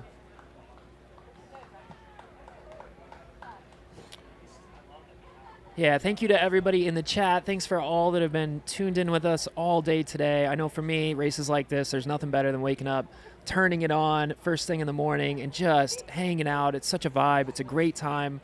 A real pleasure for us to be able to bring you this coverage. If you are listening, if you're out there, let us know where you're tuning in from. Super cool to see the impact that this race has on folks from all over the world. So let us know where you're watching Javelina 100 from. I'm Caleb Stevens. I live here in the Phoenix area. I'm Dan Ryan of Los Alamos, New Mexico. It's been fun being here. I mean, it's always a blast to come down to Javelina. It's a party in the desert. It's completely different than pretty much every other race I'm involved with, and it's a very special event. People clearly pour their heart and souls into it, and seeing people out here embracing the Halloween spirit and performing this in costume, frankly, is amazing. Amazing atmosphere, such a party. I always say it's my favorite Halloween party, and probably the only Halloween party I'll go to. Do you have any costumes slated? You know, I have a giant inflatable rooster that I will likely be wearing at some point this week to work. That probably won't last more than 5 minutes when I walk in the door, but I hope to get a few laughs from the folks there and really being festive and bringing the spirit. I thought about trying to wear that to the race today, but I didn't think it would fit in the studio here in these chairs. I wasn't sure that would be the best option. But yeah, I've got a cool rooster outfit that I'll wear. Nice. What about you? I'm going to a run club on Tuesday. I'm going to wear, dressing my dog up as a ghost from Pac-Man. Oh, wow. And I'm going to run as Pac-Man. Oh, that's so super clever. I'll chase him around and he'll hate it, but it'll be fine. It'll be a fun event. I'm curious to see how the dog does with a Pac-Man suit running behind him. He's not going to like it. Yeah. All right, we've got folks from the UK, from Florida, Canada, Idaho, Brooklyn, Utah, Maine. We see you guys out there, Wisconsin. Awesome. South Korea. Wow.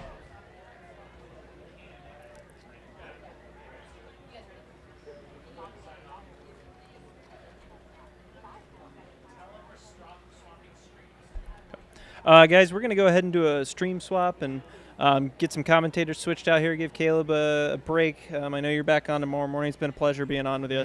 Yeah. Excited to listen to you in the morning. Awesome. Yeah, thanks so much. Appreciate it. Enjoy the rest of the coverage today, guys. We're going to go to a quick stream switch, so make sure that you switch the streams at home and you can keep following along in the action. We'll see you soon.